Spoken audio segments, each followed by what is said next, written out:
49. Conquest of Italy by the Franks.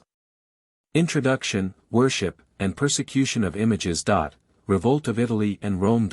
Temporal dominion of the popes. Conquest of Italy by the Franks. Establishment of images. Character and coronation of Charlemagne. Restoration and decay of the Roman Empire in the West. Independence of Italy. Constitution of the Germanic body. In the connection of the Church and State, I have considered the former as subservient only, and relative, to the latter. A salutary maxim, if in fact, as well as in narrative, it had ever been held sacred. The Oriental philosophy of the Gnostics, the dark abyss of predestination and grace, and the strange transformation of the Eucharist from the sign to the substance of Christ's body. 59:16 I have purposely abandoned to the curiosity of speculative divines. But I have reviewed, with diligence and pleasure, the objects of ecclesiastical history, by which the decline and fall of the Roman Empire were materially affected, the propagation of Christianity, the constitution of the Catholic Church, the ruin of paganism, and the sects that arose from the mysterious controversies concerning the Trinity and Incarnation. At the head of this class, we may justly rank the worship of images, so fiercely disputed in the 8th and 9th centuries. Since a question of popular superstition produced the revolt of Italy, the temporal power of the popes, and the restoration of the Roman Empire in the West, the primitive Christians were possessed with an unconquerable repugnance to the use and abuse of images, and this aversion may be ascribed to their descent from the Jews, and their enmity to the Greeks. The Mosaic Law had severely proscribed all representations of the deity, and that precept was firmly established in the principles and practice of the chosen people. The wit of the Christian apologists was pointed against the foolish idolaters, who bowed before the workmanship of their own hands. The images of brass and marble, which, had they been endowed with sense and motion, should have started rather from the pedestal to adore the creative powers of the artist. 59:17 Perhaps some recent and imperfect converts of the Gnostic tribe might crown the statues of Christ and St. Paul with the profane honors which they paid to those of Aristotle and Pythagoras. 59:18 But the public religion of the Catholics was uniformly simple and spiritual, and the first notice of the use of pictures is in the censure of the Council of Illiberis, 300 years after the Christian era. Under the successors of Constantine, in the peace and luxury of the triumphant Church, the more prudent bishops condescended to indulge a visible superstition, for the benefit of the multitude. And, after the ruin of paganism, they were no longer restrained by the apprehension of an odious parallel. The first introduction of a symbolic worship was in the veneration of the cross, and of relics. The saints and martyrs, whose intercession was implored, were seated on the right hand of God. But the gracious and often supernatural favors, which, in the popular belief, were showered round their tomb, conveyed an unquestionable sanction of the devout pilgrims, who visited, and touched, and kissed these lifeless remains, the memorials of their merits and sufferings. 59:19 But a memorial, more interesting than the skull or the sandals of a departed worthy, is the faithful copy of his person and features, delineated by the arts of painting or sculpture. In every age, such copies, so congenial to human feelings, have been cherished by the zeal of private friendship, or public esteem. The images of the Roman emperors were adored with civil, and almost religious, honors. A reverence less ostentatious, but more sincere, was applied to the statues of sages and patriots, and these profane virtues, these splendid sins, disappeared in the presence of the holy men, who had died for their celestial and everlasting country. At first, the experiment was made with caution and scruple, and the venerable pictures were discreetly allowed to instruct the ignorant, to awaken the cold, and to gratify the prejudices of the heathen proselytes. By a slow though inevitable progression, the honors of the original were transferred to the copy. The devout Christian prayed before the image of a saint, and the pagan rites of genuflection, luminaries, and incense, again stole into the Catholic Church. The scruples of reason, or piety, were silenced by the strong evidence of visions and miracles. And the pictures which speak, and move, and bleed, must be endowed with a divine energy, and may be considered as the proper objects of religious adoration. The most audacious pencil might tremble in the rash attempt of defining, by forms and colors, the infinite Spirit, the eternal Father, who pervades and sustains the universe. 5920 But the superstitious mind was more easily reconciled to paint and to worship the angels, and, above all, the Son of God, under the human shape, which, on earth, they have condescended to assume. The second person of the Trinity had been clothed with a real and mortal body. But that body had ascended into heaven, and, had not some similitude been presented to the eyes of his disciples, the spiritual worship of Christ might have been obliterated by the visible relics and representations of the saints.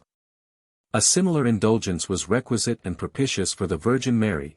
The place of her burial was unknown, and the assumption of her soul and body into heaven was adopted by the credulity of the Greeks and Latins. The use, and even the worship, of images was firmly established before the end of the 6th century. They were fondly cherished by the warm imagination of the Greeks and Asiatics. The Pantheon and Vatican were adorned with the emblems of a new superstition.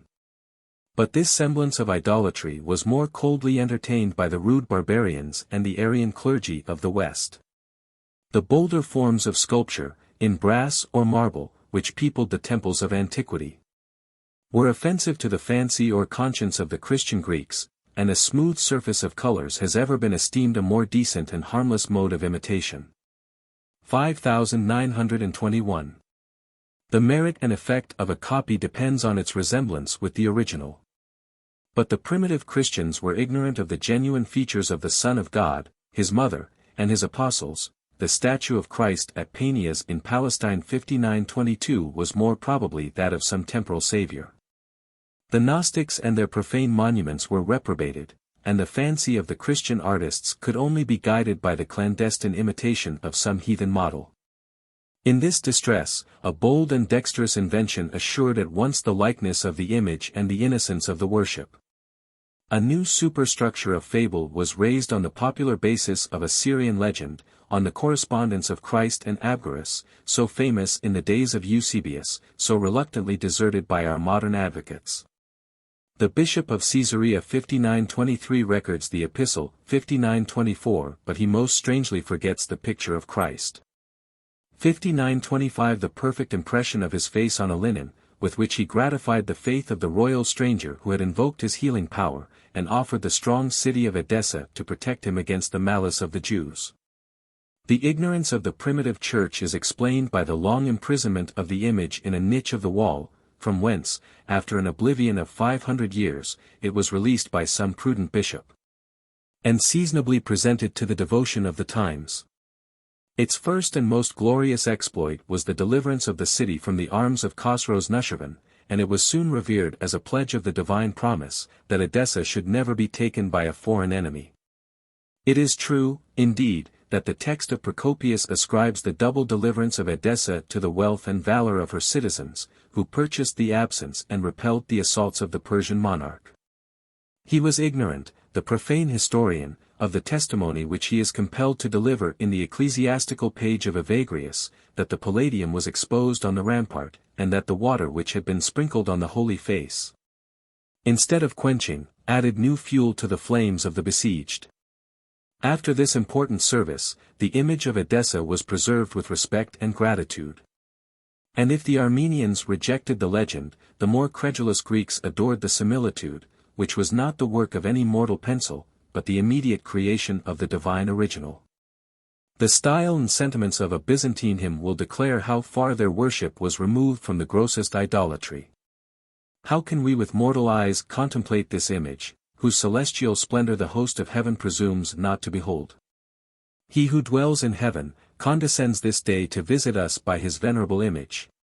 He who is seated on the cherubim, visits us this day by a picture, which the Father has delineated with his immaculate hand, which he has formed in an ineffable manner, and which we sanctify by adoring it with fear and love. Before the end of the 6th century, these images, made without hands, in Greek it is a single word, 5926 were propagated in the camps and cities of the Eastern Empire, 5927 they were the objects of worship, and the instruments of miracles. And in the hour of danger or tumult, their venerable presence could revive the hope, rekindle the courage or repress the fury, of the Roman legions. Of these pictures, the far greater part, the the transcripts of a human pencil, could only pretend to a secondary likeness and improper title, but there were some of higher descent, who derived their resemblance from an immediate contact with the original, endowed, for that purpose, with a miraculous and prolific virtue. The most ambitious aspired from a filial to a fraternal relation with the image of Edessa, and such is the Veronica of Rome, or Spain, or Jerusalem, which Christ in his agony and bloody sweat applied to his face, and delivered to a holy matron. The fruitful precedent was speedily transferred to the Virgin Mary, and the saints and martyrs. In the Church of Diospolis, in Palestine, the features of the Mother of God 5928 were deeply inscribed in a marble column. The east and west have been decorated by the pencil of St. Luke, and the evangelist, who was perhaps a physician, has been forced to exercise the occupation of a painter, so profane and odious in the eyes of the primitive Christians. The Olympian Jove, created by the muse of Homer and the chisel of Phidias, might inspire a philosophic mind with momentary devotion. But these Catholic images were faintly and flatly delineated by monkish artists in the last degeneracy of taste and genius. 5929. The worship of images had stolen into the Church by insensible degrees, and each petty step was pleasing to the superstitious mind, as productive of comfort, and innocent of sin. But in the beginning of the 8th century, in the full magnitude of the abuse, the more timorous Greeks were awakened by an apprehension, that under the mask of Christianity, they had restored the religion of their fathers. They heard, with grief and impatience, the name of idolaters. The incessant charge of the Jews and Mohammedans, 5930, who derived from the law and the Quran an immortal hatred to graven images and all relative worship. The servitude of the Jews might curb their zeal, and depreciate their authority. But the triumphant Mussulmans, who reigned at Damascus, and threatened Constantinople, cast into the scale of reproach the accumulated weight of truth and victory. The cities of Syria, Palestine, and Egypt had been fortified with the images of Christ, his mother, and his saints, and each city presumed on the hope or promise of miraculous defense. In a rapid conquest of 10 years, the Arabs subdued those cities and these images, and, in their opinion, the Lord of hosts pronounced a decisive judgment between the adoration and contempt of these mute and inanimate idols. 5931. For a while Edessa had braved the Persian assaults, but the chosen city, the spouse of Christ, was involved in the common ruin, and his divine resemblance became the slave and trophy of the infidels. After a servitude of 300 years, the Palladium was yielded to the devotion of Constantinople, for a ransom of 12,000 pounds of silver, the redemption of 200 Mussulmans, and a perpetual truce for the territory of Edessa. 5932. In this season of distress and dismay, the eloquence of the monks was exercised in the defense of images. And they attempted to prove, that the sin and schism of the greatest part of the Orientals had forfeited the favor, and annihilated the virtue, of these precious symbols. But they were now opposed by the murmurs of many simple or rational Christians, who appealed to the evidence of texts, of facts, and of the primitive times, and secretly desired the reformation of the Church. As the worship of images had never been established by any general or positive law, its progress in the Eastern Empire had been retarded, or accelerated, by the differences of men and manners, the local degrees of refinement, and the personal characters of the bishops. The splendid devotion was fondly cherished by the levity of the capital, and the inventive genius of the Byzantine clergy, while the rude and remote districts of Asia were strangers to this innovation of sacred luxury. Many large congregations of Gnostics and Arians maintained, after their conversion, the simple worship which had preceded their separation. And the Armenians, the most warlike subjects of Rome, were not reconciled, in the 12th century, to the sight of images. 5933. These various denominations of men afforded a fund of prejudice and aversion, of small account in the villages of Anatolia or Thrace, but which, in the fortune of a soldier, a prelate, or a eunuch, might be often connected with the powers of the Church and State. Of such adventurers, the most fortunate was the Emperor Leo III, 5934, who, from the mountains of Isauria, ascended the throne of the East.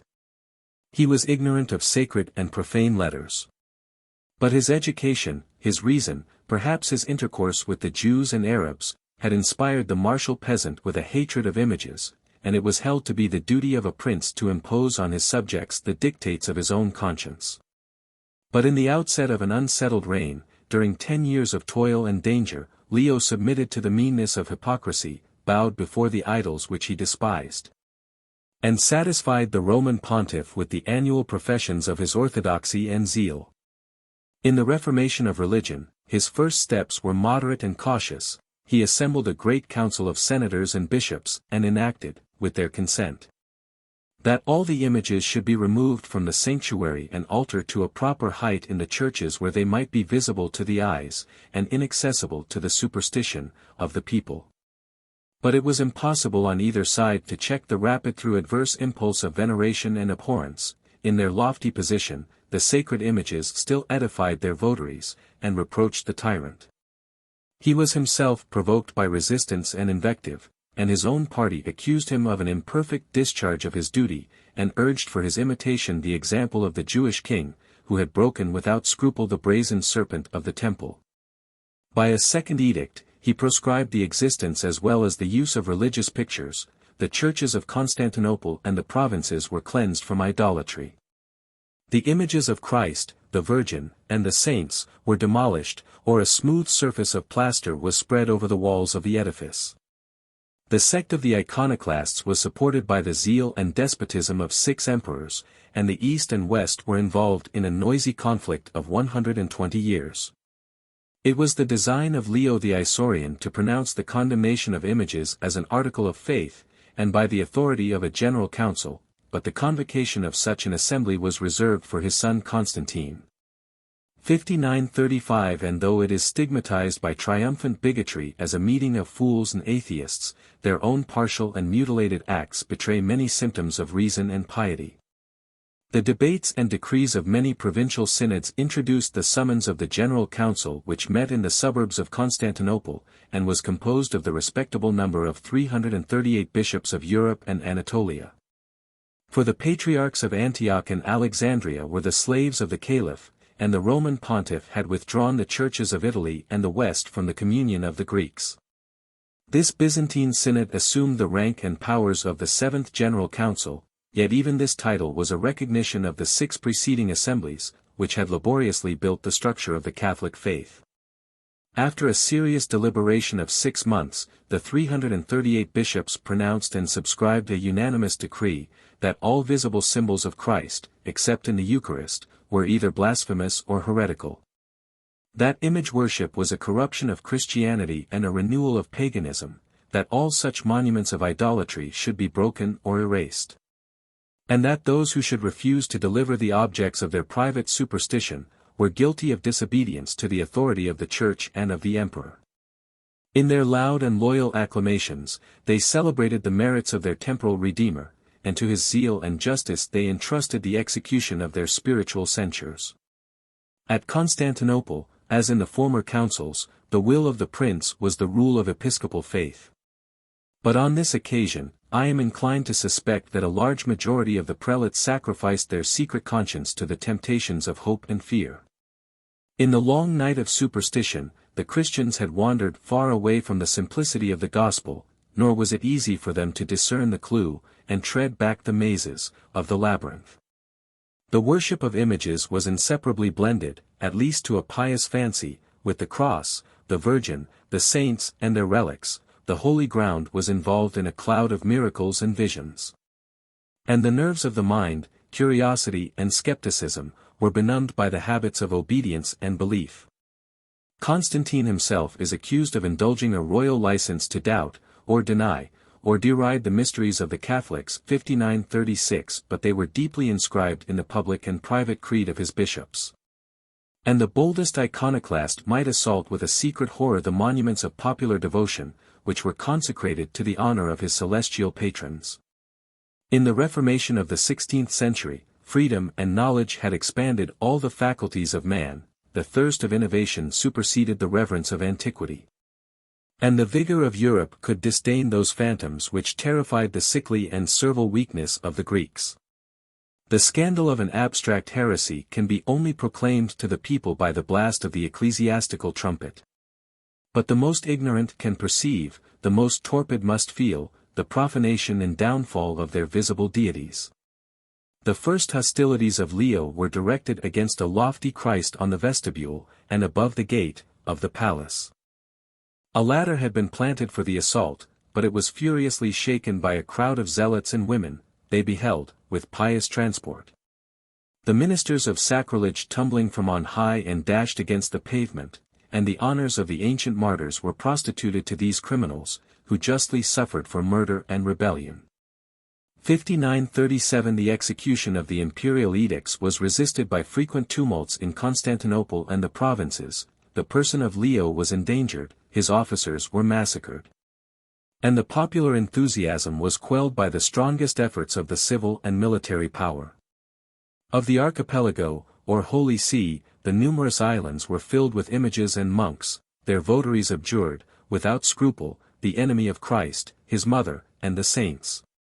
They armed a fleet of boats and galleys, displayed their consecrated banners, and boldly steered for the harbor of Constantinople, to place on the throne a new favorite of God and the people. They depended on the succor of a miracle, but their miracles were inefficient against the Greek fire, and, after the defeat and conflagration of the fleet, the naked islands were abandoned to the clemency or justice of the conqueror. The son of Leo, in the first year of his reign, had undertaken an expedition against the Saracens. During his absence, the capital, the palace, and the purple, were occupied by his kinsman Artavasts, the ambitious champion of the Orthodox faith. The worship of images was triumphantly restored, the patriarch renounced his dissimulation, or dissembled his sentiments, and the righteous claims of the usurper was acknowledged, both in the new, and in ancient, Rome.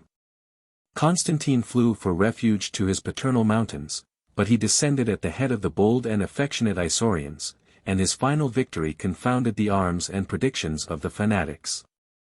His long reign was distracted with clamor, sedition, conspiracy, and mutual hatred, and sanguinary revenge. The persecution of images was the motive or pretense of his adversaries.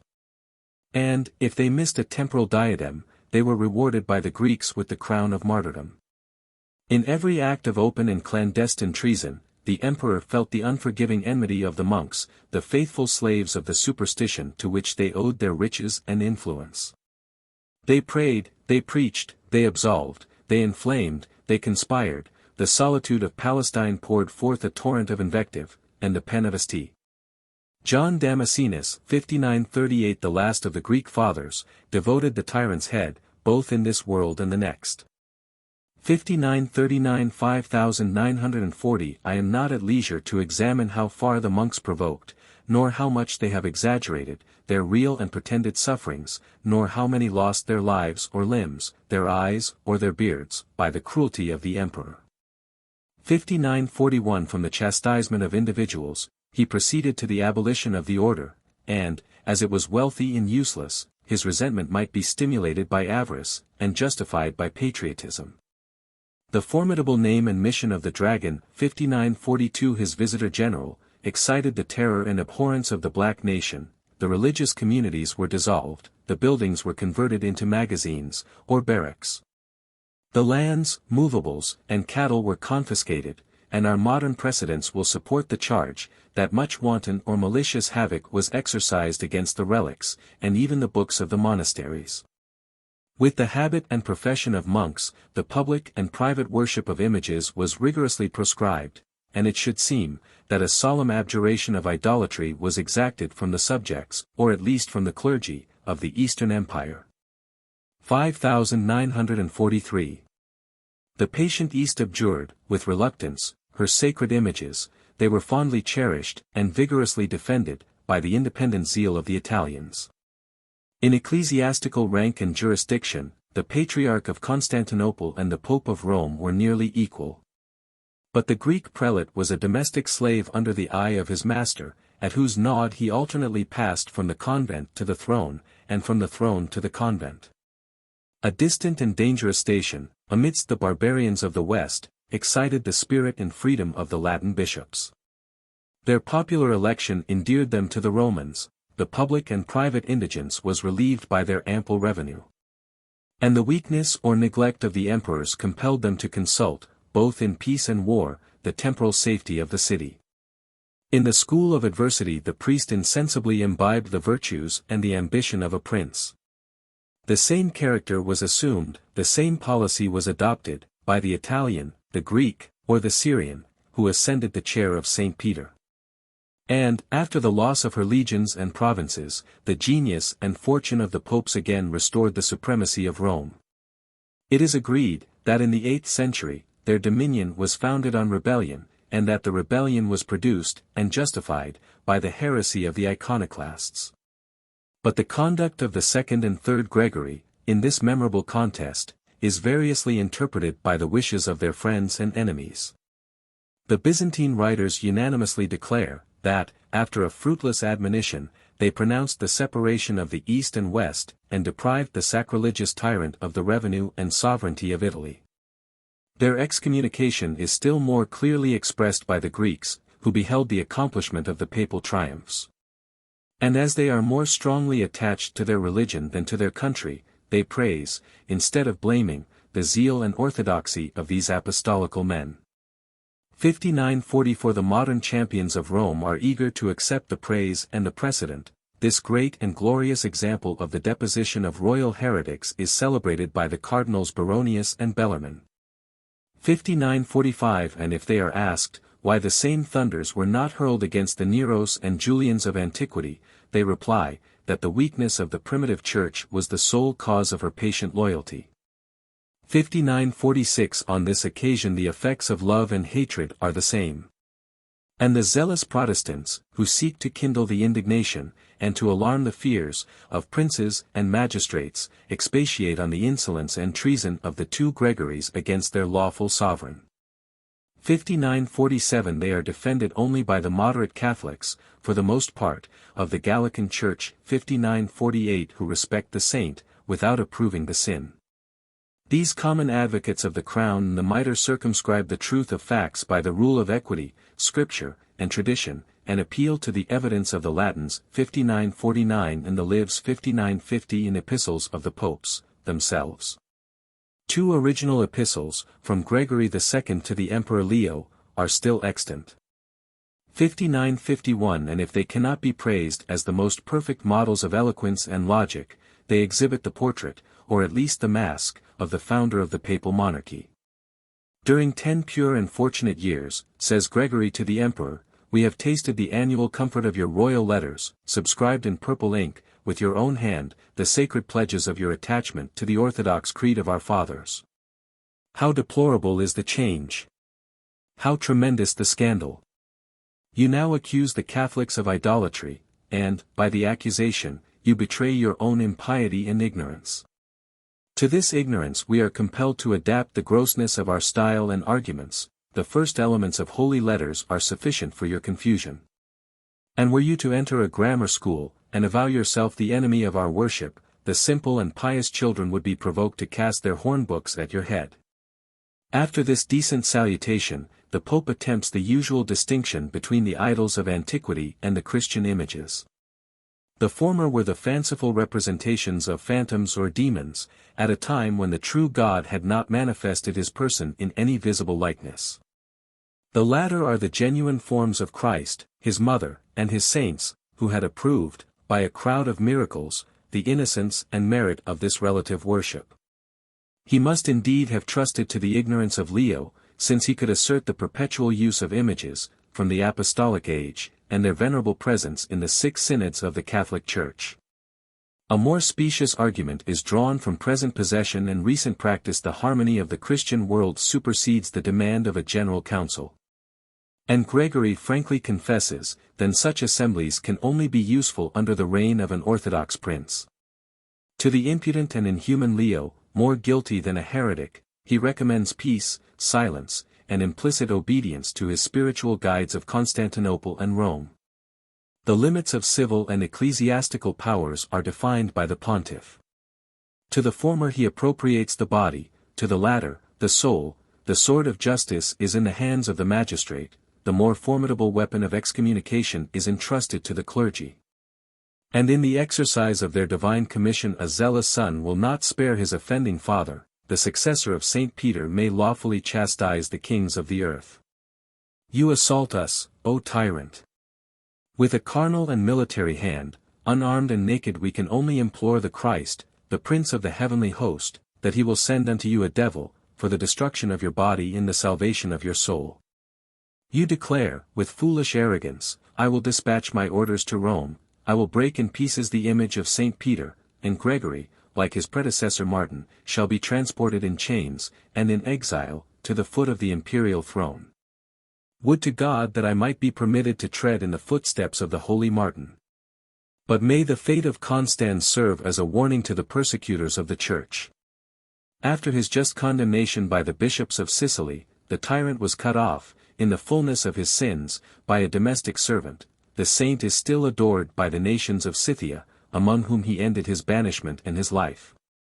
But it is our duty to live for the edification and support of the faithful people, nor are we reduced to risk our safety on the event of a combat. Incapable as you are of defending your Roman subjects, the maritime situation of the city may perhaps expose it to your depredation, but we can remove to the distance of 24 stadia, to the first fortress of the Lombards. And then, you may pursue the winds. 59-52 Are you ignorant that the popes are the bond of union, the mediators of peace, between the East and West? The eyes of the nations are fixed on our humility, and they revere, as a God upon earth, the Apostle St. Peter, whose image you threaten to destroy. 59-53 The remote and interior kingdoms of the West present their homage to Christ and his vicegerent.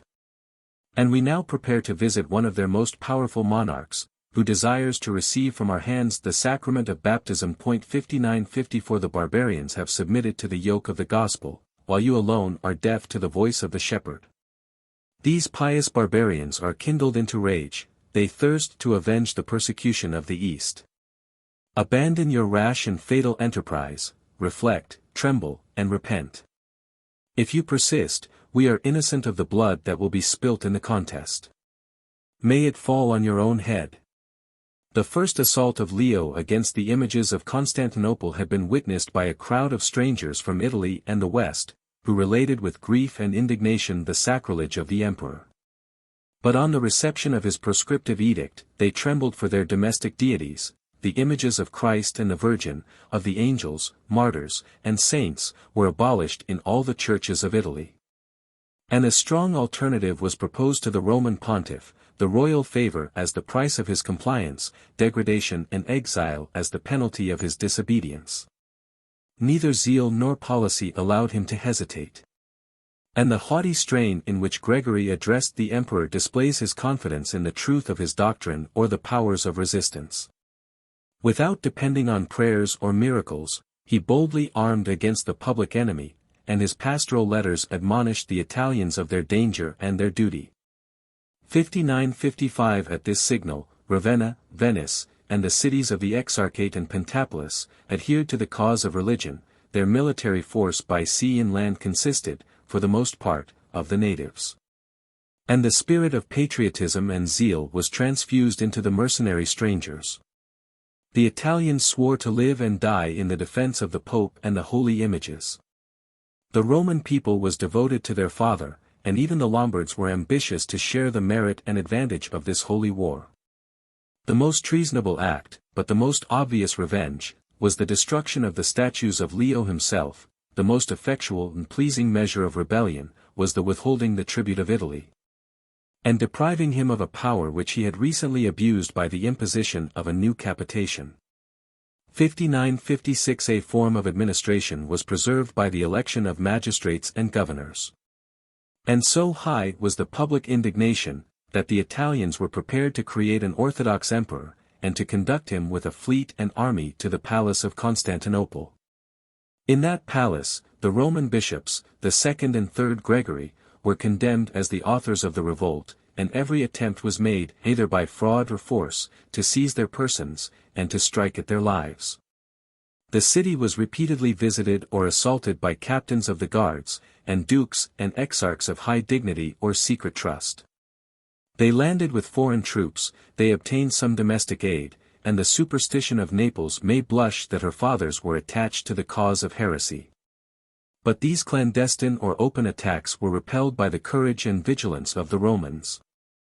The Greeks were overthrown and massacred, their leaders suffered an ignominious death, and the popes, however inclined to mercy, refused to intercede for these guilty victims. At Ravenna, 59-57, the several quarters of the city had long exercised a bloody and hereditary feud.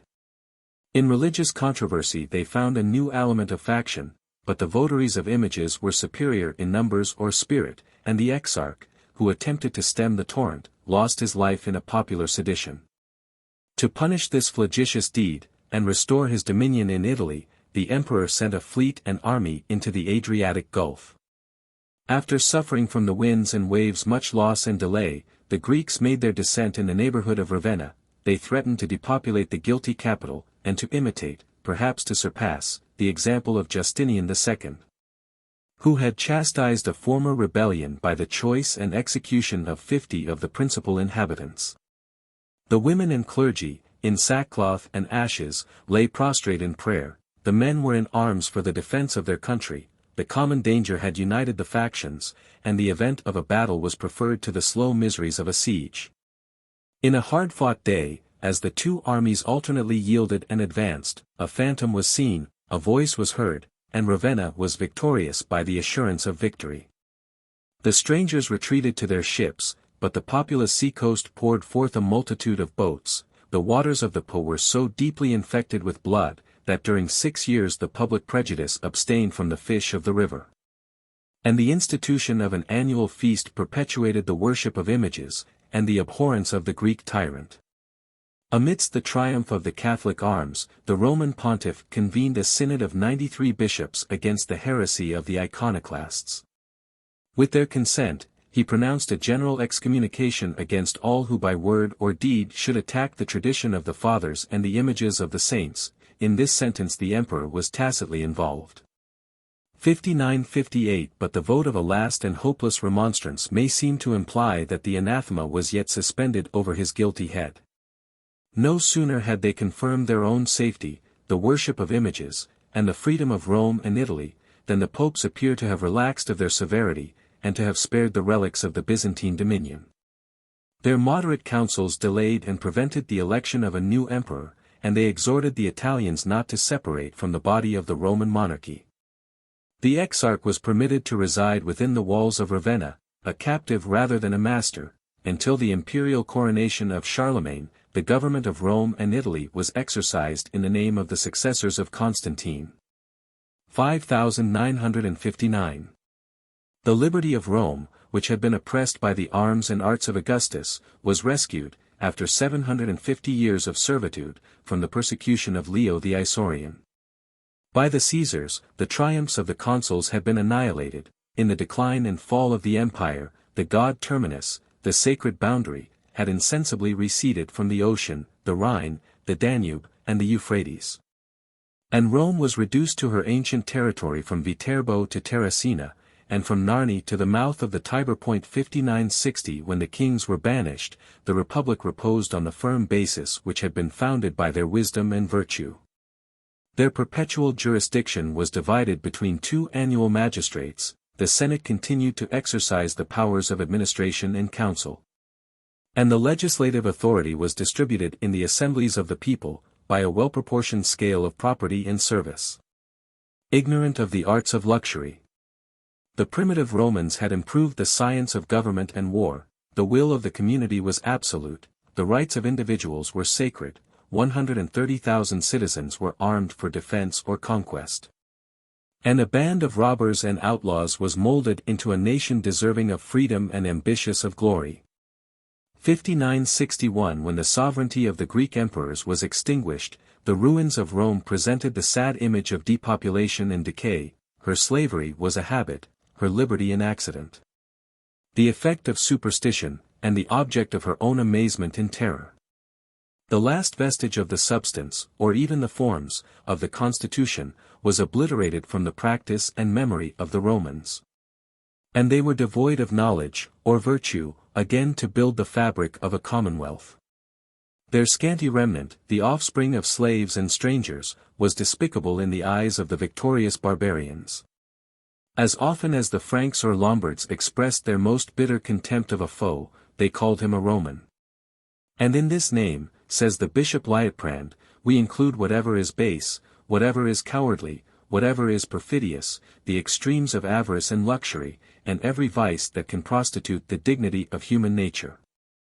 5962–5963 By the necessity of their situation, the inhabitants of Rome were cast into the rough model of a republican government. They were compelled to elect some judges in peace, and some leaders in war. The nobles assembled to deliberate. And their resolves could not be executed without the union and consent of the multitude.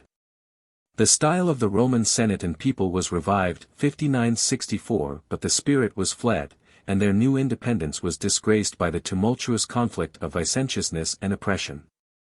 The want of laws could only be supplied by the influence of religion, and their foreign and domestic councils were moderated by the authority of the bishop.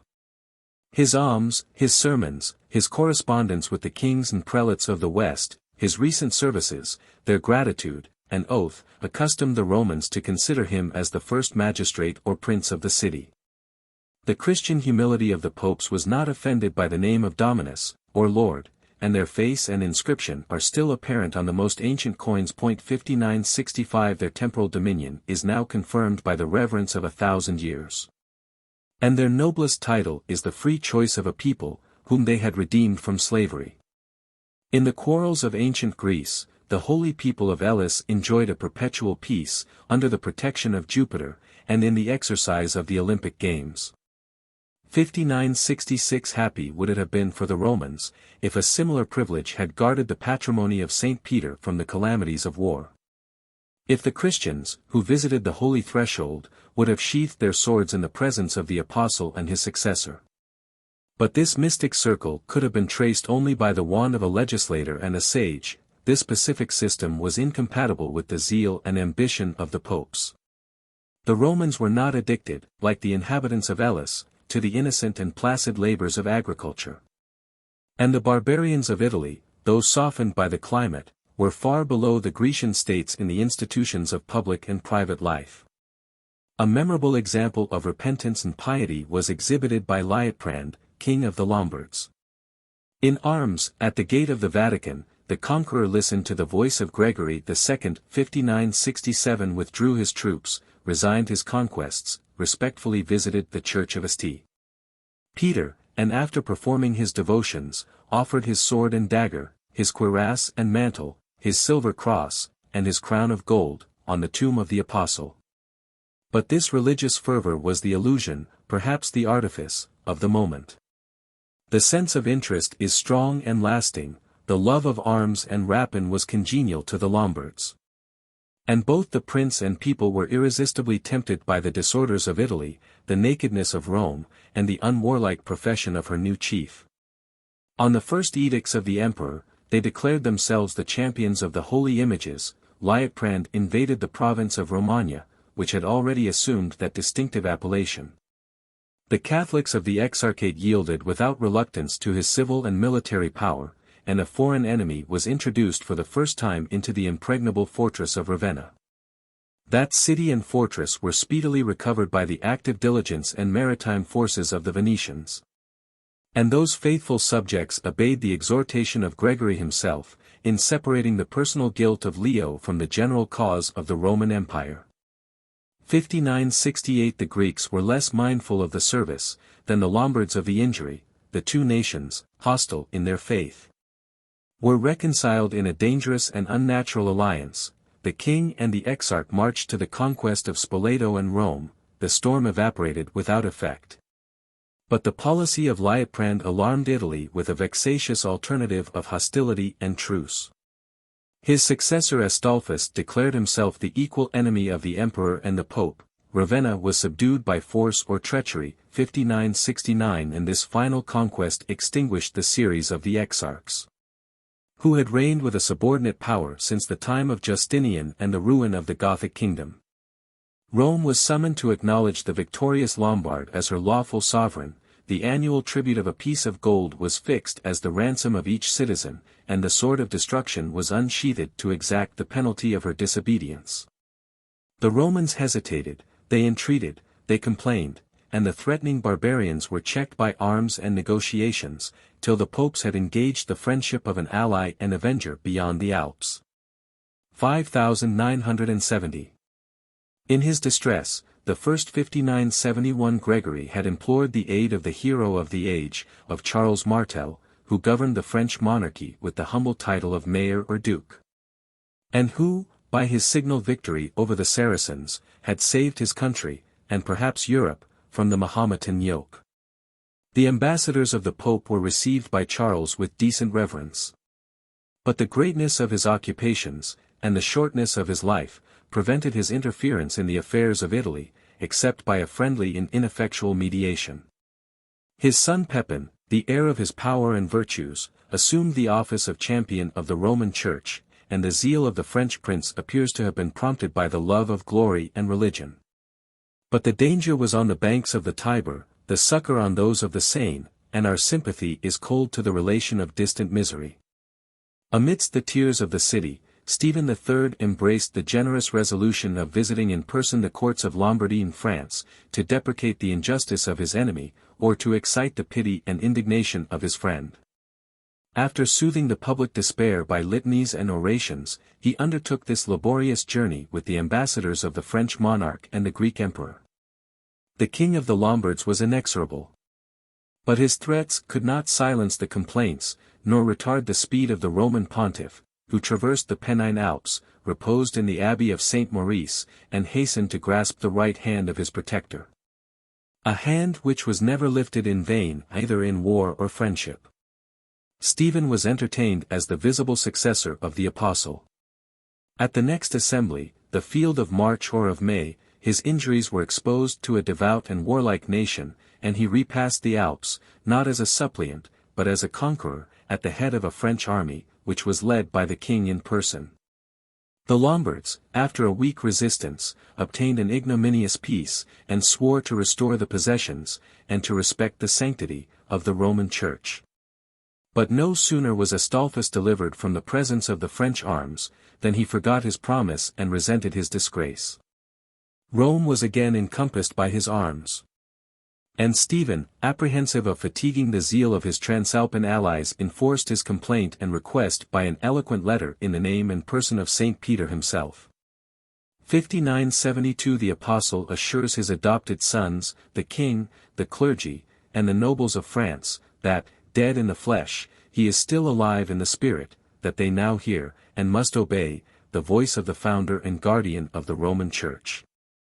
That the Virgin, the angels, the saints, and the martyrs, and all the host of heaven, unanimously urge the request, and will confess the obligation.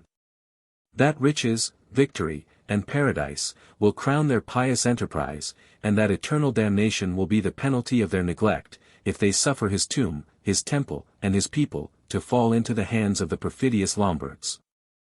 The second expedition of Pepin was not less rapid and fortunate than the first. St. Peter was satisfied, Rome was again saved, and Astolphus was taught the lessons of justice and sincerity by the scourge of a foreign master. After this double chastisement, the Lombards languished about 20 years in a state of languor and decay. But their minds were not yet humbled to their condition. And instead of affecting the pacific virtues of the feeble, they peevishly harassed the Romans with a repetition of claims, evasions, and inroads, which they undertook without reflection, and terminated without glory. On either side, their expiring monarchy was pressed by the zeal and prudence of Pope Adrian I, the genius, the fortune, and greatness of Charlemagne, the son of Pepin. These heroes of the church and state were united in public and domestic friendship, and while they trampled on the prostrate, they varnished their proceedings with the fairest colors of equity and moderation. 5973 The passes of the Alps, and the walls of Pavia, were the only defense of the Lombards, the former were surprised, the latter were invested, by the son of Pepin. And after a blockade of 2 years, 5974 Desiderius, the last of their native princes, surrendered his scepter and his capital. Under the dominion of a foreign king, but in the possession of their national laws, the Lombards became the brethren, rather than the subjects, of the Franks, who derived their blood, and manners, and language, from the same Germanic origin. 5975. The mutual obligations of the popes and the Carlovingian family formed the important link of ancient and modern, of civil and ecclesiastical, history. In the conquest of Italy, the champions of the Roman Church obtained a favorable occasion, a specious title, the wishes of the people, the prayers and intrigues of the clergy. But the most essential gifts of the popes to the Carlovingian race were the dignities of King of France, 5976, and of Patrician of Rome. Under the sacerdotal monarchy of St. Peter, the nations began to resume the practice of seeking, on the banks of the Tiber, their kings, their laws, and the oracles of their fate. The Franks were perplexed between the name and substance of their government. All the powers of royalty were exercised by Pepin, mayor of the palace, and nothing, except the regal title, was wanting to his ambition. His enemies were crushed by his valor, his friends were multiplied by his liberality. His father had been the savior of Christendom, and the claims of personal merit were repeated and ennobled in a descent of 4 generations. The name and image of royalty was still preserved in the last descendant of Clovis, the feeble Childeric. But his obsolete right could only be used as an instrument of sedition. The nation was desirous of restoring the simplicity of the constitution. And Pepin, a subject and a prince, was ambitious to ascertain his own rank in the fortune of his family. The mayor and the nobles were bound, by an oath of fidelity, to the royal phantom. The blood of Clovis was pure and sacred in their eyes. And their common ambassadors addressed the Roman pontiff, to dispel their scruples, or to absolve their promise. The interest of Pope Zachary, the successor of the 2 Gregories, prompted him to decide, and to decide in their favor. He pronounced that the nation might lawfully unite in the same person the title and authority of king. And that the unfortunate Childeric, a victim of the public safety, should be degraded, shaved, and confined in a monastery for the remainder of his days. An answer so agreeable to their wishes was accepted by the Franks as the opinion of a casuist, the sentence of a judge, or the oracle of a prophet. The Merovingian race disappeared from the earth. And Pepin was exalted on a buckler by the suffrage of a free people, accustomed to obey his laws and to march under his standard. His coronation was twice performed, with the sanction of the popes, by their most faithful servant St. Boniface, the apostle of Germany, and by the grateful hands of Stephen III, who, in the monastery of St. Denis placed the diadem on the head of his benefactor. The royal unction of the kings of Israel was dexterously applied. 5977. The successor of St. Peter assumed the character of a divine ambassador. A German chieftain was transformed into the Lord's anointed. And this Jewish rite has been diffused and maintained by the superstition and vanity of modern Europe. The Franks were absolved from their ancient oath. But a dire anathema was thundered against them and their posterity, if they should dare to renew the same freedom of choice, or to elect a king, except in the holy and meritorious race of the Carlovingian princes. Without apprehending the future danger, these princes gloried in their present security. The secretary of Charlemagne affirms, that the French scepter was transferred by the authority of the popes. 5978. And in their boldest enterprises, they insist, with confidence, on this signal and successful act of temporal jurisdiction. 2. In the change of manners and language the patricians of Rome 5979 were far removed from the Senate of Romulus, or the palace of Constantine, from the free nobles of the Republic, or the fictitious parents of the emperor. After the recovery of Italy and Africa by the arms of Justinian, the importance and danger of those remote provinces required the presence of a supreme magistrate. He was indifferently styled the exarch or the patrician. And these governors of Ravenna, who fill their place in the chronology of princes, extended their jurisdiction over the Roman city. Since the revolt of Italy and the loss of the exarchate, the distress of the Romans had exacted some sacrifice of their independence. Yet, even in this act, they exercised the right of disposing of themselves. And the decrees of the Senate and people successively invested Charles Martel and his posterity with the honors of Patrician of Rome. The leaders of a powerful nation would have disdained a servile title and subordinate office. But the reign of the Greek emperors was suspended, and, in the vacancy of the empire, they derived a more glorious commission from the Pope and the Republic. The Roman ambassadors presented these patricians with the keys of the shrine of St. Peter, as a pledge and symbol of sovereignty, with a holy banner which it was their right and duty to unfurl in the defense of the church and city. 5980 In the time of Charles Martel and of Pepin, the interposition of the Lombard kingdom covered the freedom, while it threatened the safety, of Rome. And the patriciate represented only the title, the service, the alliance, of these distant protectors. The power and policy of Charlemagne annihilated an enemy, and imposed a master. In his first visit to the capital, he was received with all the honors which had formerly been paid to the exarch, the representative of the emperor, and these honors obtained some new decorations from the joy and gratitude of Pope Adrian I. 5981 No sooner was he informed of the sudden approach of the monarch, than he dispatched the magistrates and nobles of Rome to meet him, with the banner, about 30 miles from the city. At the distance of 1 mile, the Flaminian Way was lined with the schools, or national communities, of Greeks, Lombards, Saxons, and the Roman youth were under arms. And the children of a more tender age, with palms and olive branches in their hands, chanted the praises of their great deliverer. At the aspect of the holy crosses, and ensigns of the saints, he dismounted from his horse, led the procession of his nobles to the Vatican, and, as he ascended the stairs, devoutly kissed each step of the threshold of the apostles. In the portico, Adrian expected him at the head of his clergy. They embraced, as friends and equals, but in their march to the altar, the king or patrician assumed the right hand of the pope. Nor was the Frank content with these vain and empty demonstrations of respect. In the 26 years that elapsed between the conquest of Lombardy and his imperial coronation, Rome, which had been delivered by the sword, was subject, as his own, to the scepter of Charlemagne.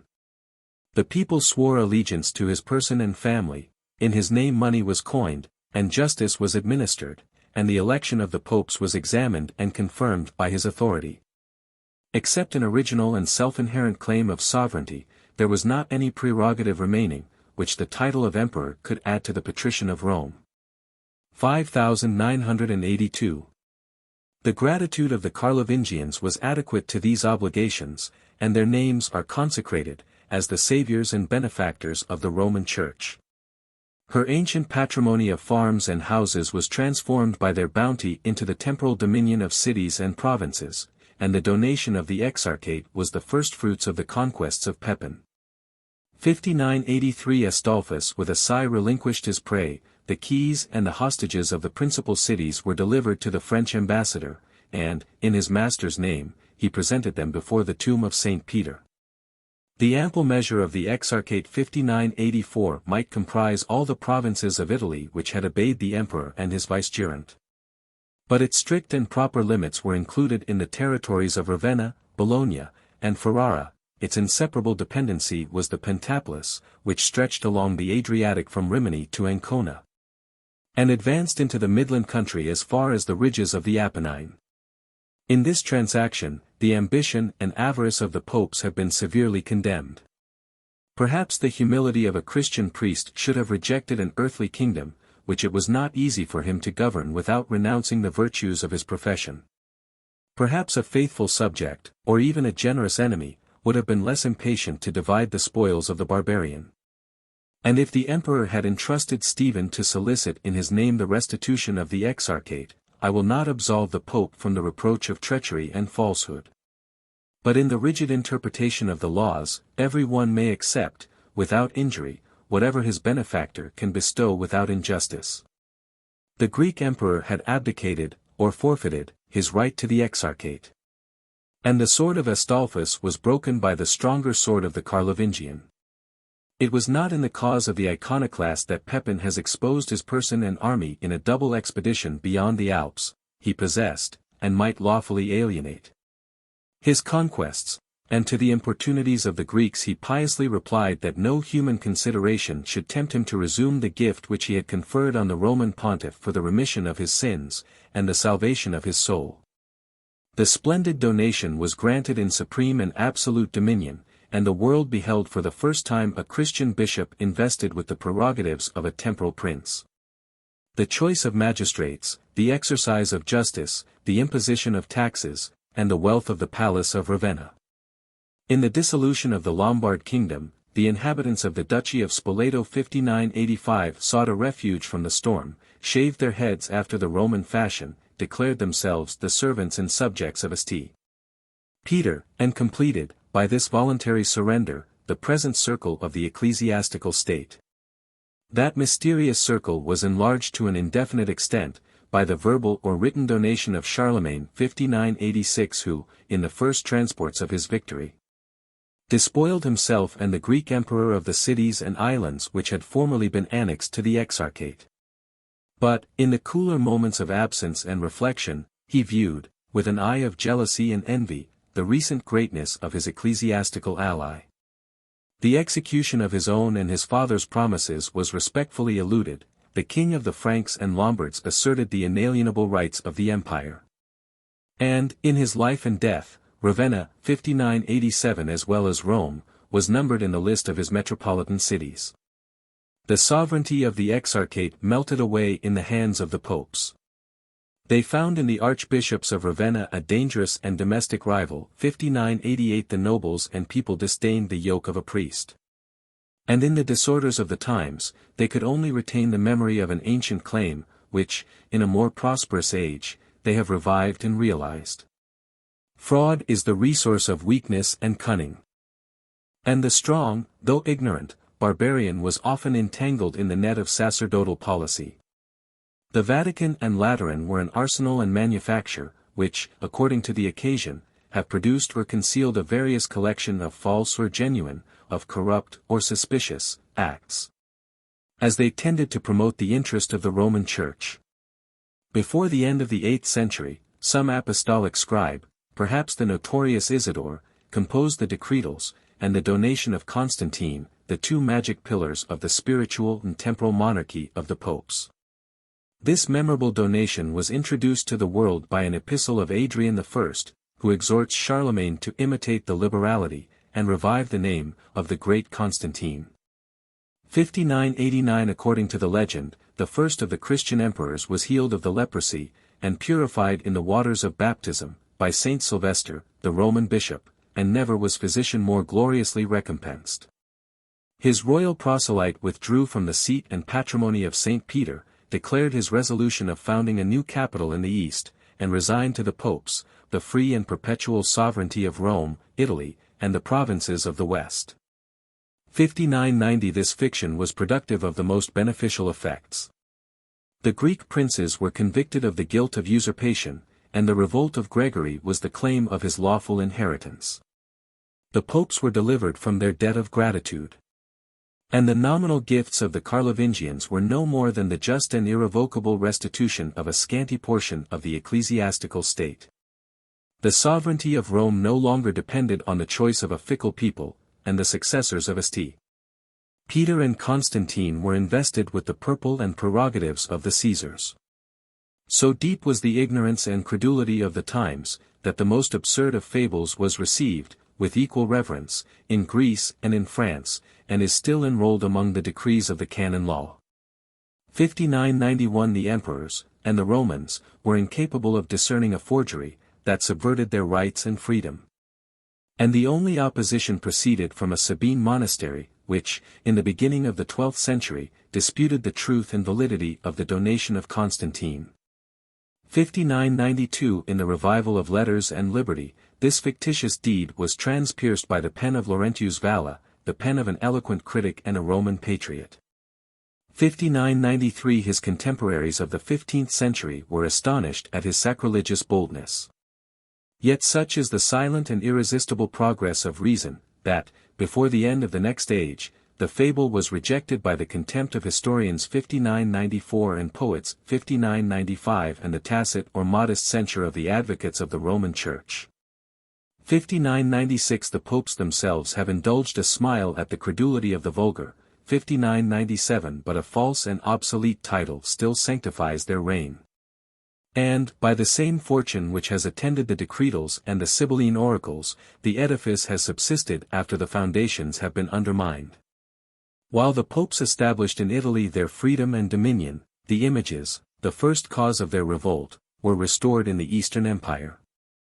5998 Under the reign of Constantine V, the union of civil and ecclesiastical power had overthrown the tree, without extirpating the root, of superstition.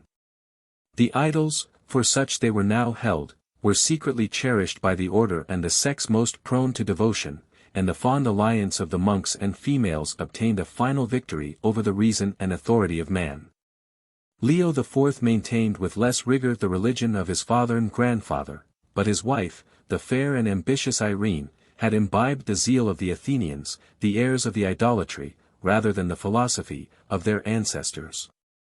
During the life of her husband, these sentiments were inflamed by danger and dissimulation, and she could only labor to protect and promote some favorite monks whom she drew from their caverns, and seated on the metropolitan thrones of the East.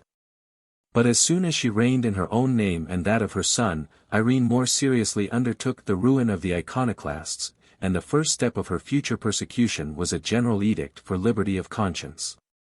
In the restoration of the monks, 1,000 images were exposed to the public veneration, 1,000 legends were inverted of their sufferings and miracles. By the opportunities of death or removal, the episcopal seats were judiciously filled. The most eager competitors for earthly or celestial favor anticipated and flattered the judgment of their sovereign, and the promotion of her secretary Tarasius gave Irene the Patriarch of Constantinople, and the command of the Oriental Church. But the decrees of a general council could only be repealed by a similar assembly. 5999 The iconoclasts whom she convened were bold in possession, and averse to debate. And the feeble voice of the bishops was re-echoed by the more formidable clamor of the soldiers and people of Constantinople. The delay and intrigues of a year, the separation of the disaffected troops, and the choice of Nice for a second Orthodox synod, removed these obstacles, and the episcopal conscience was again, after the Greek fashion, in the hands of the prince. No more than 18 days were allowed for the consummation of this important work. The iconoclasts appeared, not as judges, but as criminals or penitents. The scene was decorated by the legates of Pope Adrian and the Eastern Patriarchs. 6,000 The decrees were framed by the President Tarasius, and ratified by the acclamations and subscriptions of 350 bishops. They unanimously pronounced, that the worship of images is agreeable to Scripture and reason, to the fathers and councils of the Church, but they hesitate whether that worship be relative or direct. Whether the Godhead, and the figure of Christ, be entitled to the same mode of adoration. Of this Second Nicene Council the Acts are still extant, a curious monument of superstition and ignorance, of falsehood and folly. I shall only notice the judgment of the bishops on the comparative merit of image worship and morality. A monk had concluded a truce with the demon of fornication, on condition of interrupting his daily prayers to a picture that hung in his cell. His scruples prompted him to consult the abbot.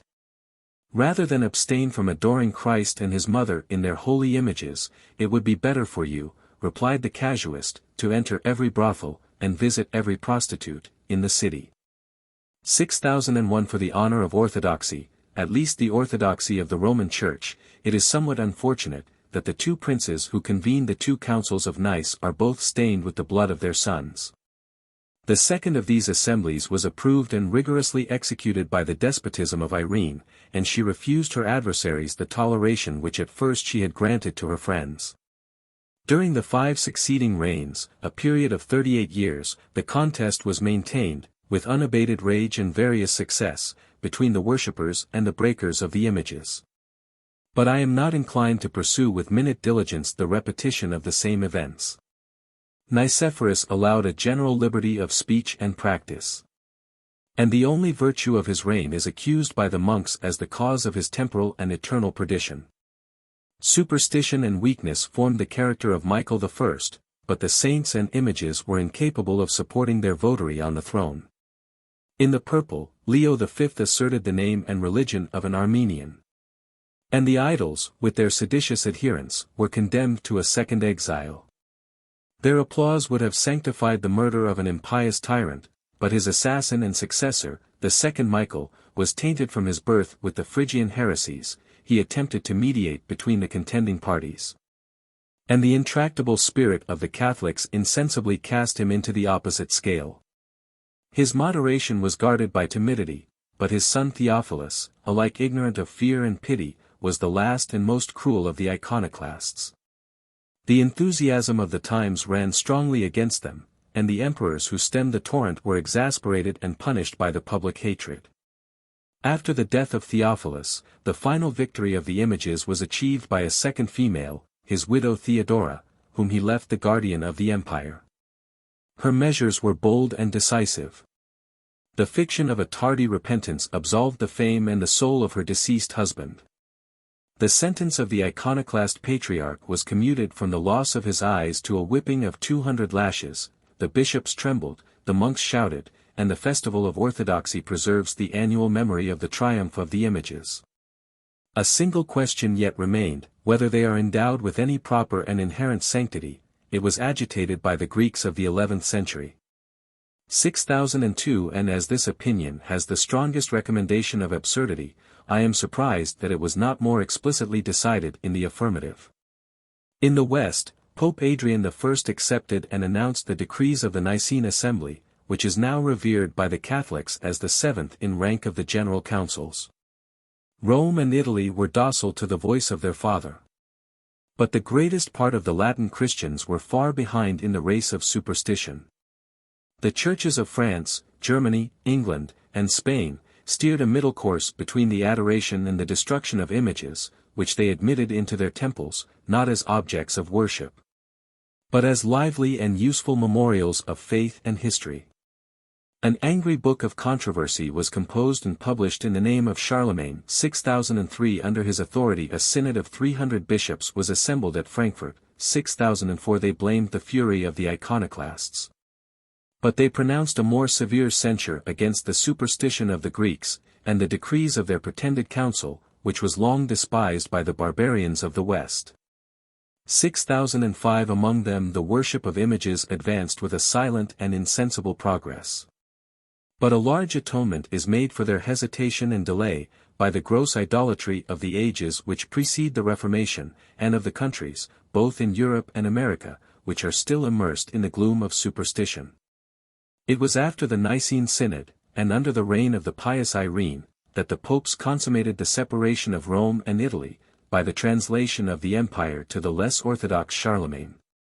They were compelled to choose between the rival nations. Religion was not the sole motive of their choice, and while they dissembled the failings of their friends, they beheld, with reluctance and suspicion, the Catholic virtues of their foes. The difference of language and manners had perpetuated the enmity of the two capitals, and they were alienated from each other by the hostile opposition of 70 years. In that schism the Romans had tasted of freedom, and the popes of sovereignty. Their submission would have exposed them to the revenge of a jealous tyrant. And the revolution of Italy had betrayed the impotence, as well as the tyranny, of the Byzantine court. The Greek emperors had restored the images, but they had not restored the Calabrian estates 6006 and the Illyrian diocese 6007 which the iconoclasts had torn away from the successors of St. Peter. And Pope Adrian threatens them with a sentence of excommunication unless they speedily abjure this practical heresy. 6008 The Greeks were now orthodox. But their religion might be tainted by the breath of the reigning monarch. The Franks were now contumacious, but a discerning eye might discern their approaching conversion, from the use, to the adoration, of images. The name of Charlemagne was stained by the polemic acrimony of his scribes, but the conqueror himself conformed, with the temper of a statesman, to the various practice of France and Italy. In his 4 pilgrimages or visits to the Vatican, he embraced the popes in the communion of friendship and piety, knelt before the tomb, and consequently before the image, of the apostle. And joined, without scruple, in all the prayers and processions of the Roman liturgy. Would prudence or gratitude allow the pontiffs to renounce their benefactor? Had they a right to alienate his gift of the exarchate? Had they power to abolish his government of Rome? The title of patrician was below the merit and greatness of Charlemagne, and it was only by reviving the Western Empire that they could pay their obligations or secure their establishment. By this decisive measure they would finally eradicate the claims of the Greeks, from the debasement of a provincial town, the majesty of Rome would be restored, the Latin Christians would be united, under a supreme head, in their ancient metropolis. And the conquerors of the West would receive their crown from the successors of St. Peter.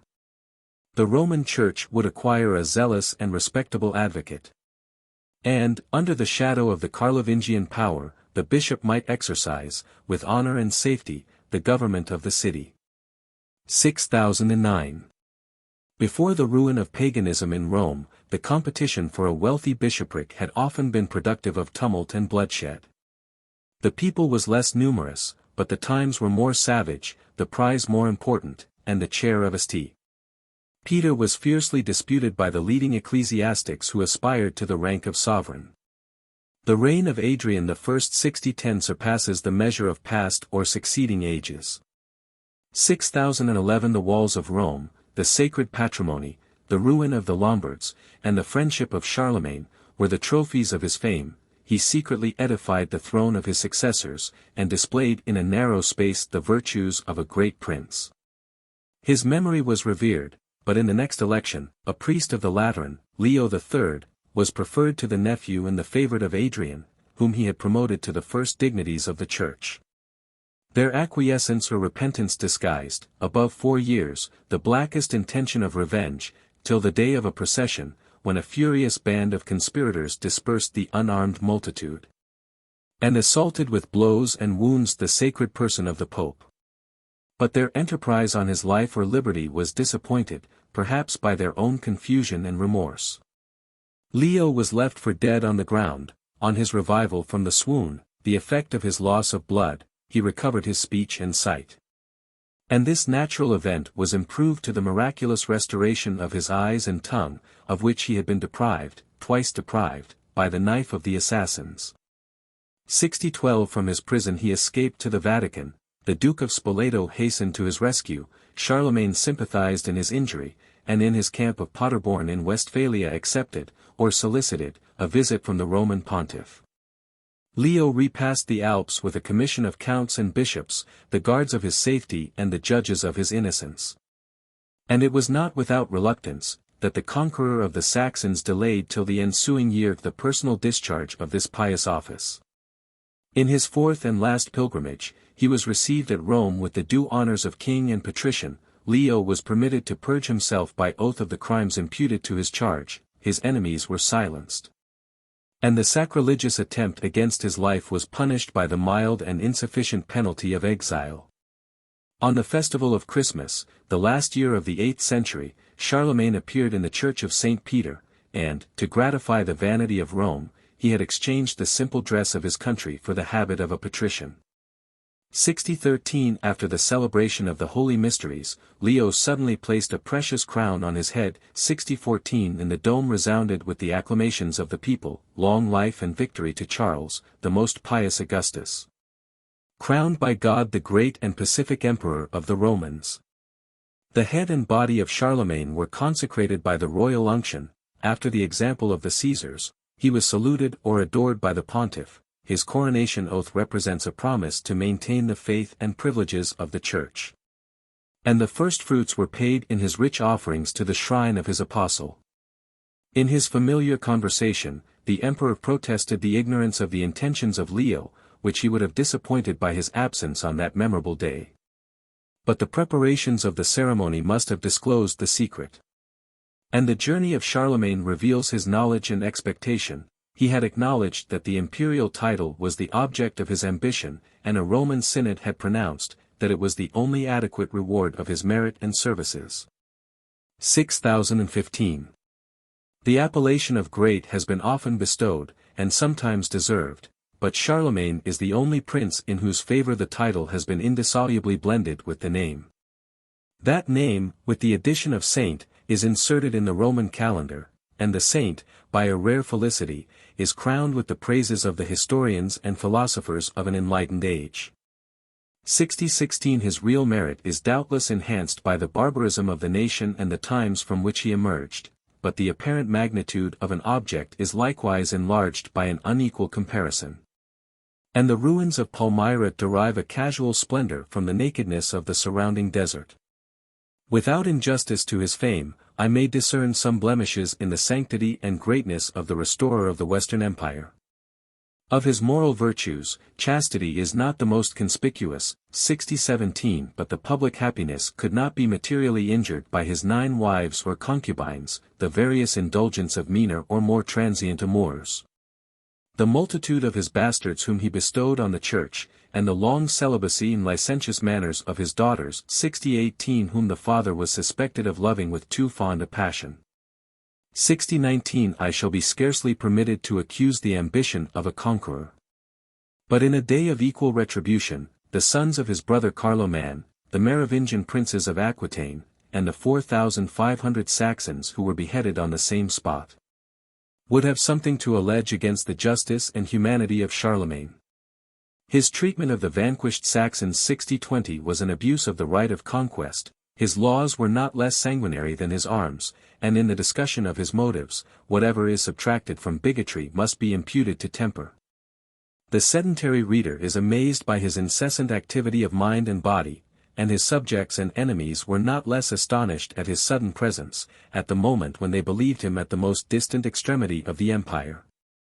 Neither peace nor war, nor summer or winter, were a season of repose, and our fancy cannot easily reconcile the annals of his reign with the geography of his expeditions.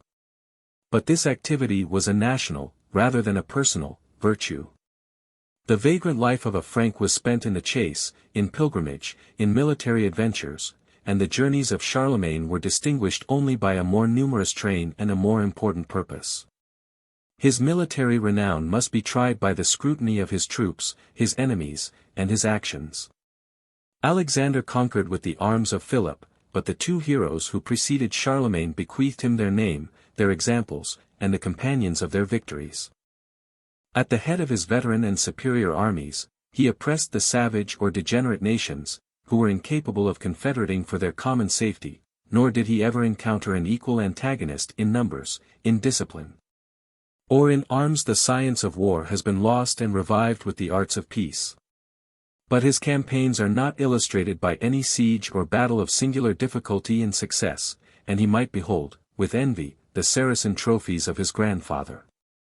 After the Spanish expedition, his rear guard was defeated in the Pyrenean mountains. And the soldiers, whose situation was irretrievable, and whose valor was useless, might accuse, with their last breath, the want of skill or caution of their general. 60:21 I touch with reverence the laws of Charlemagne, so highly applauded by a respectable judge. They compose not a system, but a series, of occasional and minute edicts, for the correction of abuses, the reformation of manners, the economy of his farms, the care of his poultry, and even the sale of his eggs. He wished to improve the laws and the character of the Franks, and his attempts, however feeble and imperfect, are deserving of praise. The inveterate evils of the times were suspended or mollified by his government. 60:22 But in his institutions I can seldom discover the general views and the immortal spirit of a legislator, who survives himself for the benefit of posterity. The union and stability of his empire depended on the life of a single man. He imitated the dangerous practice of dividing his kingdoms among his sons. And after his numerous diets, the whole constitution was left to fluctuate between the disorders of anarchy and despotism. His esteem for the piety and knowledge of the clergy tempted him to entrust that aspiring order with temporal dominion and civil jurisdiction. And his son Louis, when he was stripped and degraded by the bishops, might accuse, in some measure, the imprudence of his father. His laws enforced the imposition of tithes, because the demons had proclaimed in the air that the default of payment had been the cause of the last scarcity. 60:23 The literary merits of Charlemagne are attested by the foundation of schools, the introduction of arts, the works which were published in his name, and his familiar connection with the subjects and strangers whom he invited to his court to educate both the prince and people. His own studies were tardy, laborious, and imperfect. If he spoke Latin, and understood Greek, he derived the rudiments of knowledge from conversation, rather than from books. And, in his mature age, the emperor strove to acquire the practice of writing, which every peasant now learns in his infancy. 60-20 For the grammar and logic, the music and astronomy, of the times, were only cultivated as the handmaids of superstition. But the curiosity of the human mind must ultimately tend to its improvement, and the encouragement of learning reflects the purest and most pleasing luster on the character of Charlemagne. 60-25 The dignity of his person. 60-26 The length of his reign, the prosperity of his arms, the vigor of his government, and the reverence of distant nations, distinguish him from the royal crowd. And Europe dates a new era from his restoration of the Western Empire. That empire was not unworthy of its title. 60-27 And some of the fairest kingdoms of Europe were the patrimony or conquest of a prince, who reigned at the same time in France, Spain, Italy, Germany, and Hungary. 60-28 The Roman province of Gaul had been transformed into the name and monarchy of France, but, in the decay of the Merovingian line, its limits were contracted by the independence of the Britons and the revolt of Aquitaine.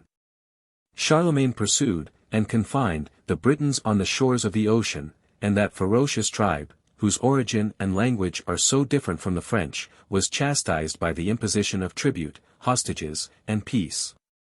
After a long and evasive contest, the rebellion of the Dukes of Aquitaine was punished by the forfeiture of their province, their liberty, and their lives. Harsh and rigorous would have been such treatment of ambitious governors, who had too faithfully copied the mayors of the palace. But a recent discovery 60-29 has proved that these unhappy princes were the last and lawful heirs of the blood and scepter of Clovis, and younger branch, from the brother of Dagobert, of the Merovingian house. Their ancient kingdom was reduced to the Duchy of Gascogny, to the counties of Fezensac and Armagnac, at the foot of the Pyrenees. Their race was propagated till the beginning of the 16th century. And after surviving their Carlovingian tyrants, they were reserved to feel the injustice, or the favors, of a third dynasty. By the reunion of Aquitaine, France was enlarged to its present boundaries, with the additions of the Netherlands and Spain, as far as the Rhine. 2. The Saracens had been expelled from France by the grandfather and father of Charlemagne. But they still possessed the greatest part of Spain, from the Rock of Gibraltar to the Pyrenees. Amidst their civil divisions, an Arabian emir of Saragossa implored his protection in the Diet of Paderborn. Charlemagne undertook the expedition, restored the emir, and, without distinction of faith, impartially crushed the resistance of the Christians, and rewarded the obedience and services of the Mohammedans. In his absence he instituted the Spanish March 60-30 which extended from the Pyrenees to the river Ebro. Barcelona was the residence of the French governor. He possessed the counties of Roussillon and Catalonia. And the infant kingdoms of Navarre and Aragon were subject to his jurisdiction. 3. As king of the Lombards, and patrician of Rome, he reigned over the greatest part of Italy 60-31 a tract of 1,000 miles from the Alps to the borders of Calabria. The Duchy of Beneventum, a Lombard fief, had spread, at the expense of the Greeks, over the modern kingdom of Naples. But Arecis, the reigning duke, refused to be included in the slavery of his country, assumed the independent title of prince, and opposed his sword to the Carlovingian monarchy. His defense was firm, his submission was not inglorious, and the emperor was content with an easy tribute, the demolition of his fortresses, and the acknowledgement, on his coins, of a supreme lord. The artful flattery of his son Grimoald added the appellation of father, but he asserted his dignity with prudence, and Beneventum insensibly escaped from the French yoke. 60-32 Charlemagne was the first who united Germany under the same scepter. The name of Oriental France is preserved in the circle of Franconia, and the people of Hesse and Thuringia were recently incorporated with the victors, by the conformity of religion and government. The Alemanni, so formidable to the Romans, were the faithful vassals and confederates of the Franks, and their country was inscribed within the modern limits of Alsace, Swabia, and Switzerland. The Bavarians, with a similar indulgence of their laws and manners, were less patient of a master.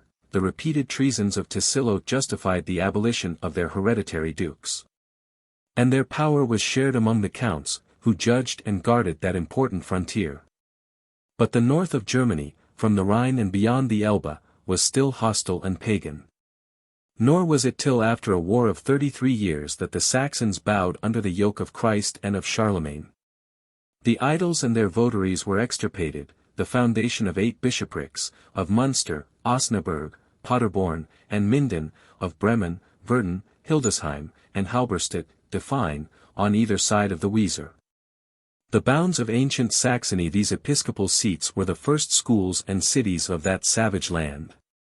And the religion and humanity of the children atoned, in some degree, for the massacre of the parents.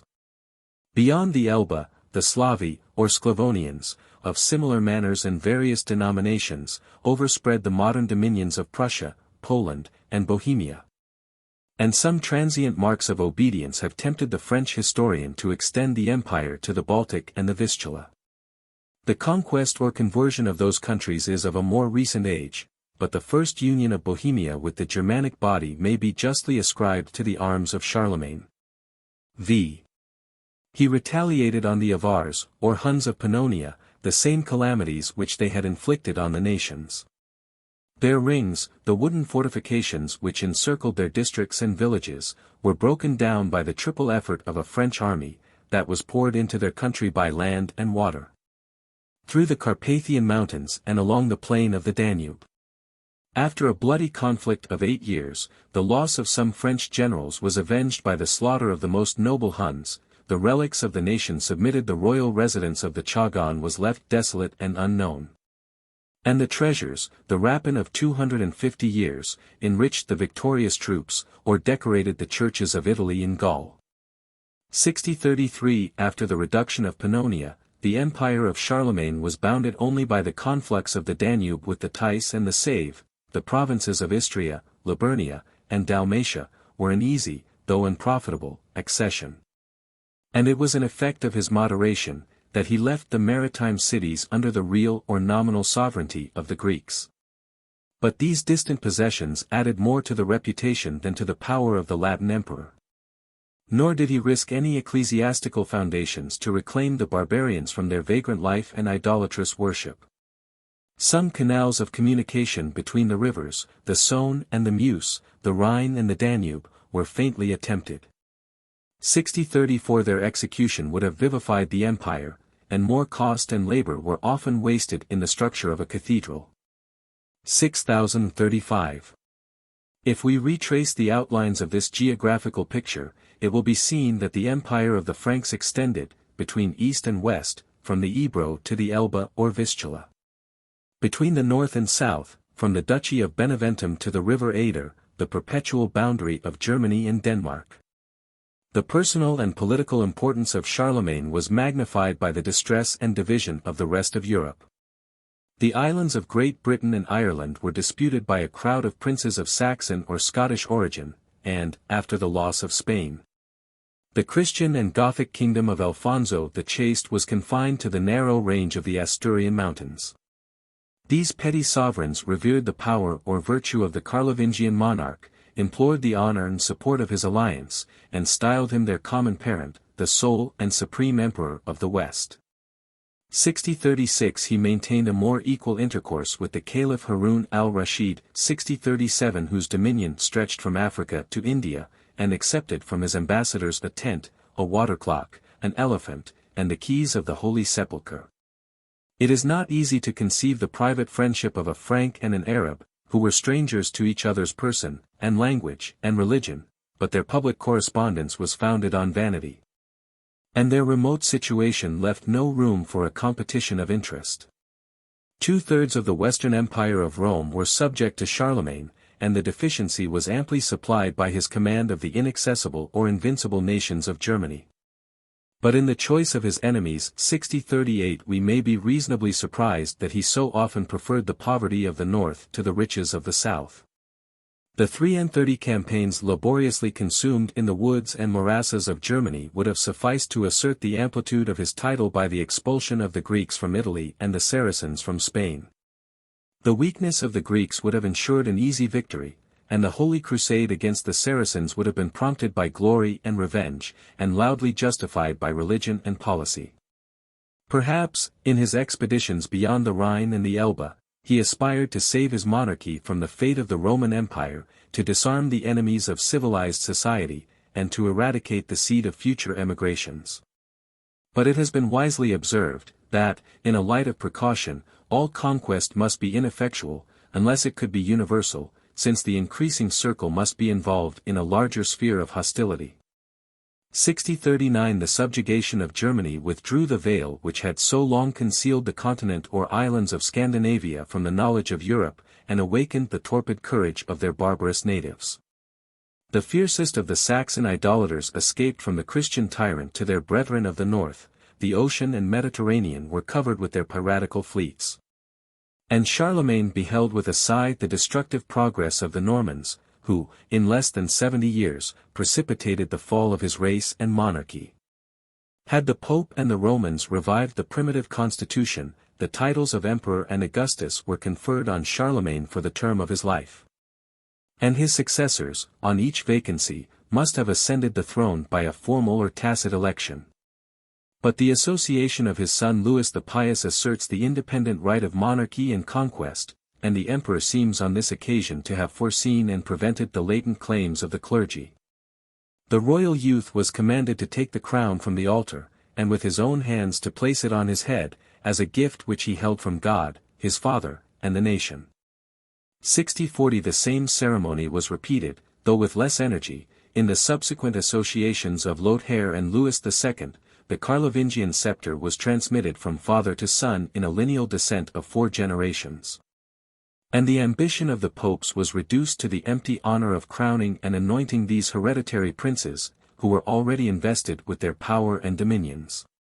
The pious Louis survived his brothers, and embraced the whole empire of Charlemagne, but the nations and the nobles, his bishops and his children, quickly discerned that this mighty mass was no longer inspired by the same soul. And the foundations were undermined to the center, while the external surface was yet fair and entire. After a war, or battle, which consumed 100,000 Franks, the empire was divided by treaty between his 3 sons, who had violated every filial and fraternal duty. The kingdoms of Germany and France were forever separated. The provinces of Gaul, between the Rhone and the Alps, the Meuse and the Rhine, were assigned, with Italy, to the imperial dignity of Lothair. In the partition of his share, Lorraine and Arles, 2 recent and transitory kingdoms, were bestowed on the younger children. And Louis II, his eldest son, was content with the realm of Italy, the proper and sufficient patrimony of a Roman emperor. On his death without any male issue, the vacant throne was disputed by his uncles and cousins, and the popes most dexterously seized the occasion of judging the claims and merits of the candidates, and of bestowing on the most obsequious, or most liberal, the imperial office of advocate of the Roman Church. The dregs of the Carlovingian race no longer exhibited any symptoms of virtue or power, and the ridiculous epithets of the bard, the stammerer, the fat, and the simple, distinguished the tame and uniform features of a crowd of kings alike deserving of oblivion. By the failure of the collateral branches, the whole inheritance devolved to Charles the Fat, the last emperor of his family. His insanity authorized the desertion of Germany, Italy, and France. He was deposed in a diet, and solicited his daily bread from the rebels by whose contempt his life and liberty had been spared. According to the measure of their force, the governors, the bishops, and the lords, usurped the fragments of the falling empire, and some preference was shown to the female or illegitimate blood of Charlemagne. Of the greater part, the title and possession were alike doubtful, and the merit was adequate to the contracted scale of their dominions. Those who could appear with an army at the gates of Rome were crowned emperors in the Vatican. But their modesty was more frequently satisfied with the appellation of kings of Italy, and the whole term of 74 years may be deemed a vacancy, from the abdication of Charles the Fat to the establishment of Otho I. Otho 6041 was of the noble race of the Dukes of Saxony, and if he truly descended from Witikind, the adversary and proselyte of Charlemagne, the posterity of a vanquished people was exalted to reign over their conquerors. His father, Henry the Fowler, was elected, by the suffrage of the nation, to save and institute the Kingdom of Germany. Its limits 6042 were enlarged on every side by his son, the first and greatest of the Othos. A portion of Gaul, to the west of the Rhine, along the banks of the Meuse and the Moselle, was assigned to the Germans, by whose blood and language it has been tinged since the time of Caesar and Tacitus. Between the Rhine, the Rhone, and the Alps, the successors of Otho acquired a vain supremacy over the broken kingdoms of Burgundy and Arles. In the north, Christianity was propagated by the sword of Otho, the conqueror and apostle of the Slavic nations of the Elbe and Oder. The marches of Brandenburg and Schleswig were fortified with German colonies. And the King of Denmark, the Dukes of Poland and Bohemia, confessed themselves his tributary vassals.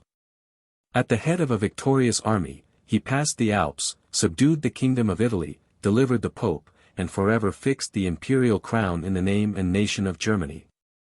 From that memorable era, two maxims of public jurisprudence were introduced by force and ratified by time. That the prince, who was elected in the German Diet, acquired, from that instant, the subject kingdoms of Italy and Rome. 2. But that he might not legally assume the titles of Emperor and Augustus, till he had received the crown from the hands of the Roman pontiff. 6043. The imperial dignity of Charlemagne was announced to the East by the alteration of his style. And instead of saluting his fathers, the Greek emperors, he presumed to adopt the more equal and familiar appellation of brother. 6044. Perhaps in his connection with Irene he aspired to the name of husband. His embassy to Constantinople spoke the language of peace and friendship, and might conceal a treaty of marriage with that ambitious princess, who had renounced the most sacred duties of a mother. The nature, the duration, the probable consequences of such a union between two distant and dissonant empires, it is impossible to conjecture. But the unanimous silence of the Latins may teach us to suspect, that the report was invented by the enemies of Irene, to charge her with the guilt of betraying the Church and State to the strangers of the West. 6045. The French ambassadors were the spectators, and had nearly been the victims, of the conspiracy of Nicephorus, and the national hatred. Constantinople was exasperated by the treason and sacrilege of ancient Rome. A proverb, that the Franks were good friends and bad neighbors, was in everyone's mouth. But it was dangerous to provoke a neighbor who might be tempted to reiterate, in the church of Saint Sophia, the ceremony of his imperial coronation. After a tedious journey of circuit and delay, the ambassadors of Nicephorus found him in his camp, on the banks of the river Sala. And Charlemagne affected to confound their vanity by displaying, in a Franconian village, the pomp, or at least the pride, of the Byzantine palace. 6046. The Greeks were successively led through 4 halls of audience. In the first they were ready to fall prostrate before a splendid personage in a chair of state, till he informed them that he was only a servant, the constable, or master of the horse, of the emperor. The same mistake, and the same answer, were repeated in the apartments of the Count Palatine, the steward, and the chamberlain. And their impatience was gradually heightened, till the doors of the presence chamber were thrown open, and they beheld the genuine monarch, on his throne, enriched with the foreign luxury which he despised, and encircled with the love and reverence of his victorious chiefs. A treaty of peace and alliance was concluded between the two empires, and the limits of the East and West were defined by the right of present possession. But the Greeks 6047 soon forgot this humiliating equality, or remembered it only to hate the barbarians by whom it was extorted. During the short union of virtue and power, they respectfully saluted the august Charlemagne, with the acclamations of Basilius, and Emperor of the Romans. As soon as these qualities were separated in the person of his pious son, the Byzantine letters were inscribed, to the king, or, as he styles himself, the Emperor of the Franks and Lombards. When both power and virtue were extinct, they despoiled Louis II of his hereditary title, and with the barbarous appellation of Rex or Riga, degraded him among the crowd of Latin princes. His reply 6048 is expressive of his weakness. He proves, with some learning, that, both in sacred and profane history, the name of king is synonymous with the Greek word Basilius, if, at Constantinople, it were assumed in a more exclusive and imperial sense. He claims from his ancestors, and from the popes, a just participation of the honors of the Roman purple. The same controversy was revived in the reign of the Othos, and their ambassador describes, in lively colors, the insolence of the Byzantine court. 6049 The Greeks affected to despise the poverty and ignorance of the Franks and Saxons, and in their last decline refused to prostitute to the kings of Germany the title of Roman emperors. These emperors, in the election of the popes, continued to exercise the powers which had been assumed by the Gothic and Grecian princes. And the importance of this prerogative increased with the temporal estate and spiritual jurisdiction of the Roman Church. In the Christian aristocracy, the principal members of the clergy still formed a senate to assist the administration, and to supply the vacancy, of the bishop. Rome was divided into 28 parishes, and each parish was governed by a cardinal priest, or presbyter, a title which, however common or modest in its origin, has aspired to emulate the purple of kings. Their number was enlarged by the association of the 7 deacons of the most considerable hospitals, the 7 Palatine judges of the Lateran, and some dignitaries of the Church. This ecclesiastical senate was directed by the 7 cardinal bishops of the Roman province, who were less occupied in the suburb dioceses of Ostia, Porto, Velletri, Tusculum, Praeneste, Tibur, and the Sabines, than by their weekly service in the Lateran, and their superior share in the honors and authority of the Apostolic See. On the death of the Pope, these bishops recommended a successor to the suffrage of the College of Cardinals 60/50, and their choice was ratified or rejected by the applause or clamor of the Roman people. But the election was imperfect. Nor could the pontiff be legally consecrated till the emperor, the advocate of the Church, had graciously signified his approbation and consent. The royal commissioner examined, on the spot, the form and freedom of the proceedings. Nor was it till after a previous scrutiny into the qualifications of the candidates, that he accepted an oath of fidelity, and confirmed the donations which had successively enriched the patrimony of St. Peter. In the frequent schisms, the rival claims were submitted to the sentence of the emperor, and in a synod of bishops he presumed to judge, to condemn, and to punish, the crimes of a guilty pontiff. Otho I imposed a treaty on the Senate and people, who engaged to prefer the candidate most acceptable to his majesty. 6051 His successors anticipated or prevented their choice, they bestowed the Roman benefice, like the bishoprics of Cologne or Bamberg, on their chancellors or preceptors. And whatever might be the merit of a Frank or Saxon, his name sufficiently attests the interposition of foreign power. These acts of prerogative were most speciously excused by the vices of a popular election. The competitor who had been excluded by the cardinals appealed to the passions or avarice of the multitude.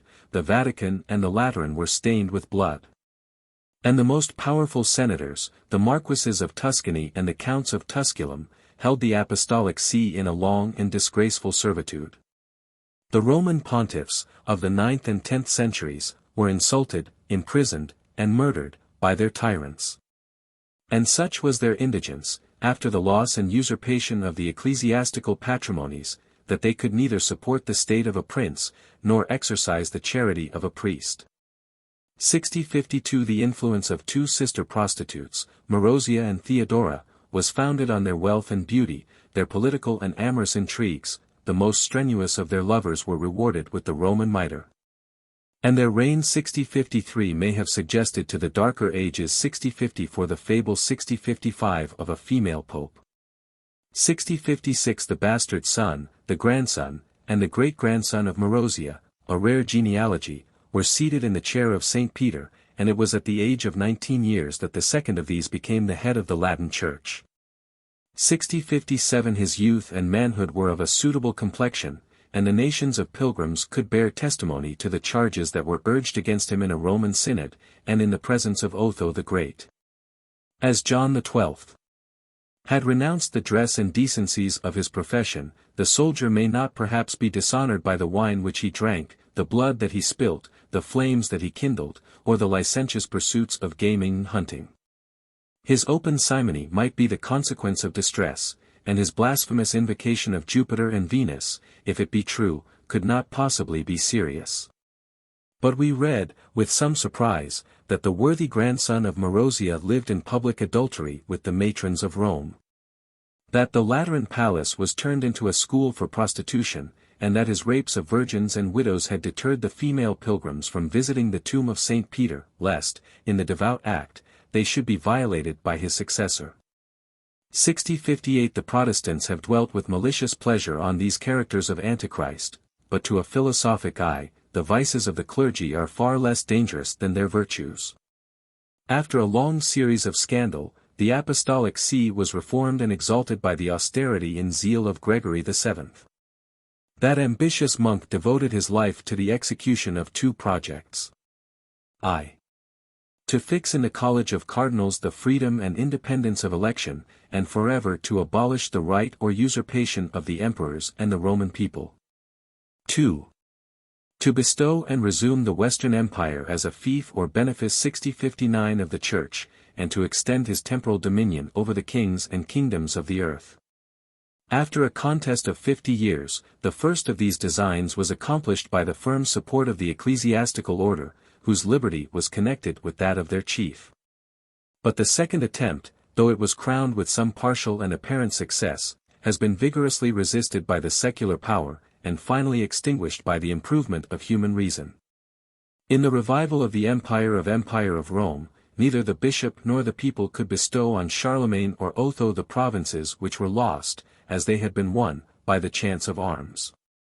But the Romans were free to choose a master for themselves, and the powers which had been delegated to the patrician, were irrevocably granted to the French and Saxon emperors of the West.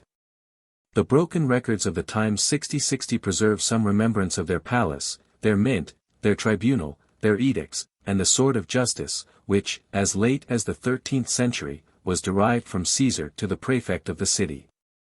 6061 Between the arts of the popes and the violence of the people, this supremacy was crushed and annihilated. Content with the titles of Emperor and Augustus, the successors of Charlemagne neglected to assert this local jurisdiction. In the hour of prosperity, their ambition was diverted by more alluring objects, and in the decay and division of the empire, they were oppressed by the defense of their hereditary provinces. Amidst the ruins of Italy, the famous Marozia invited one of the usurpers to assume the character of her third husband, and Hugh, king of Burgundy, was introduced by her faction into the mole of Hadrian or castle of Asti. Angelo, which commands the principal bridge and entrance of Rome. Her son by the first marriage, Alberic, was compelled to attend at the nuptial banquet, but his reluctant and ungraceful service was chastised with a blow by his new father. The blow was productive of a revolution. "Romans," exclaimed the youth, "once you were the masters of the world, and these Burgundians the most abject of your slaves. They now reign, these voracious and brutal savages, and my injury is the commencement of your servitude." 6062 The alarum bell rang to arms in every quarter of the city, the Burgundians retreated with haste and shame. Marozia was imprisoned by her victorious son, and his brother, Pope John XI, was reduced to the exercise of his spiritual functions.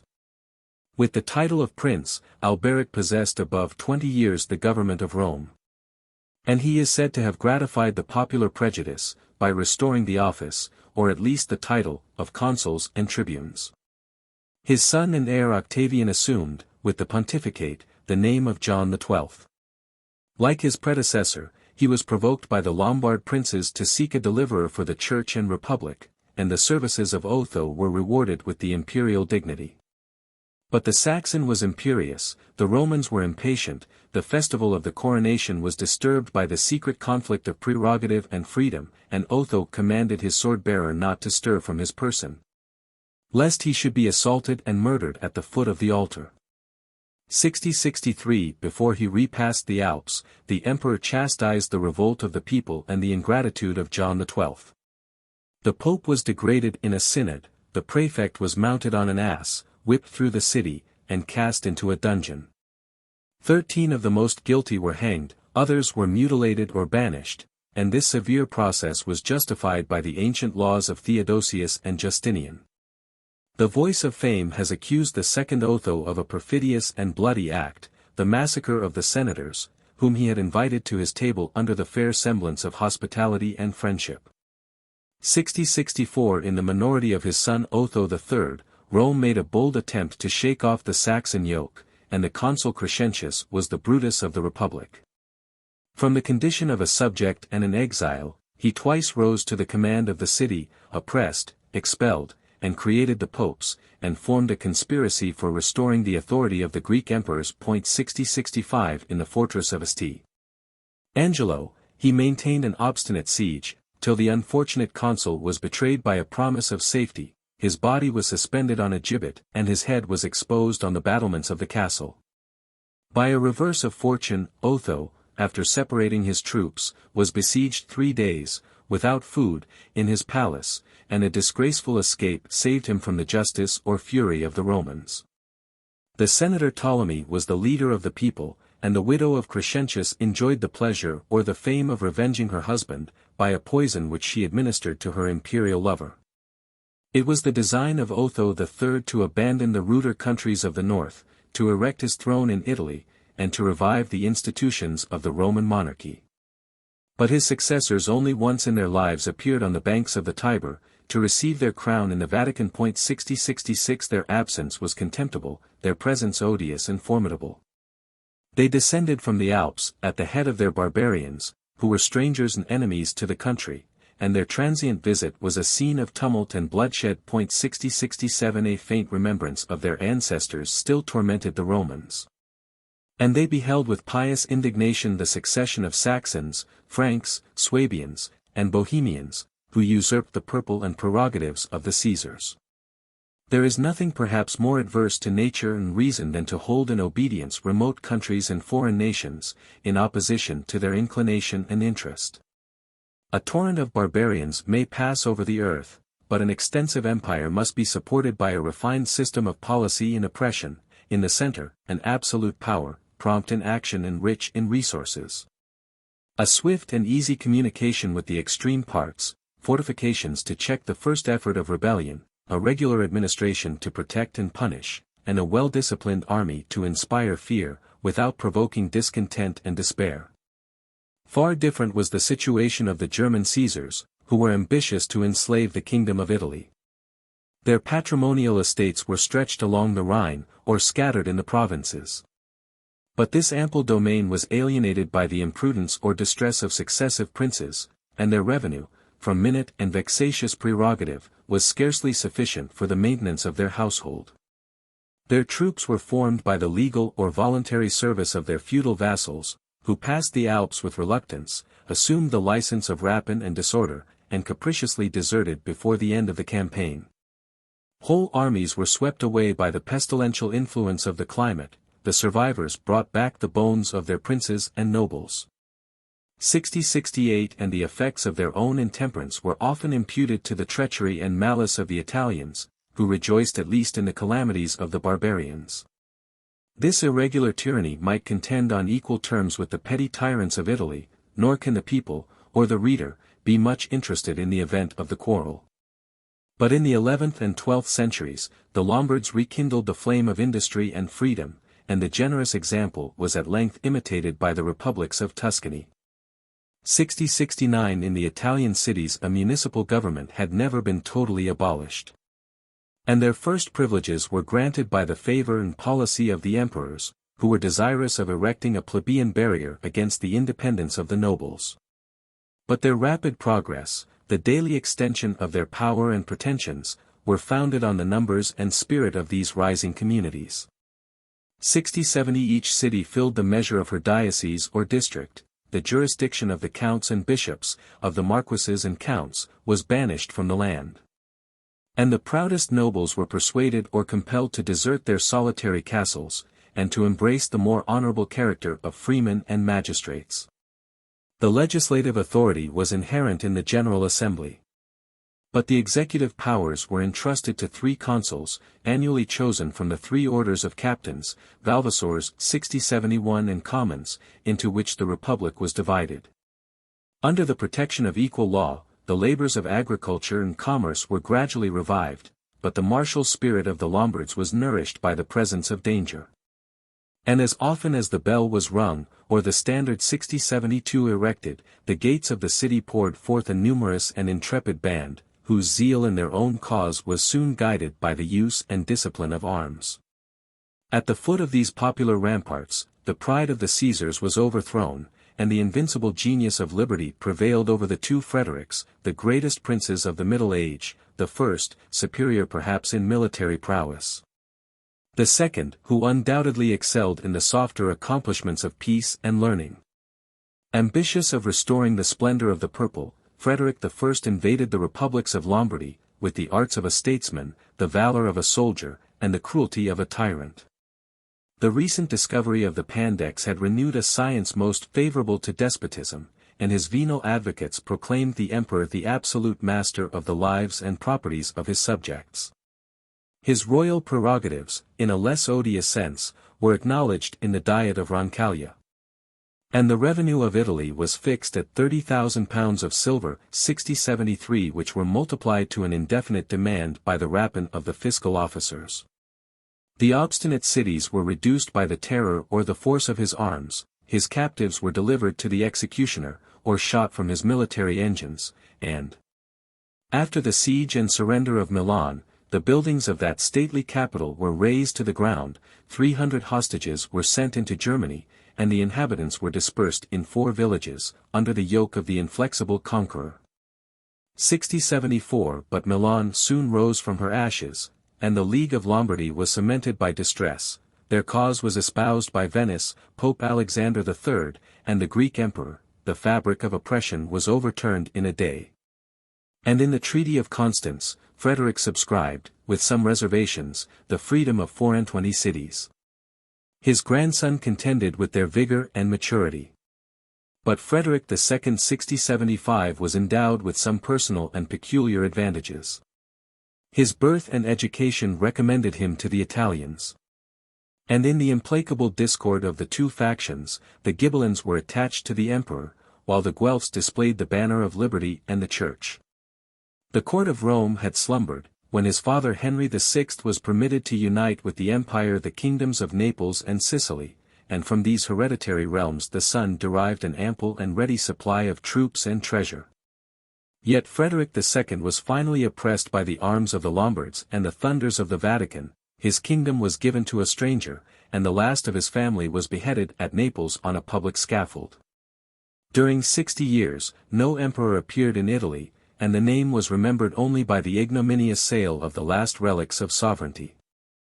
The barbarian conquerors of the West were pleased to decorate their chief with the title of emperor. But it was not their design to invest him with the despotism of Constantine and Justinian. The persons of the Germans were free, their conquests were their own, and their national character was animated by a spirit which scorned the servile jurisprudence of the new or the ancient Rome.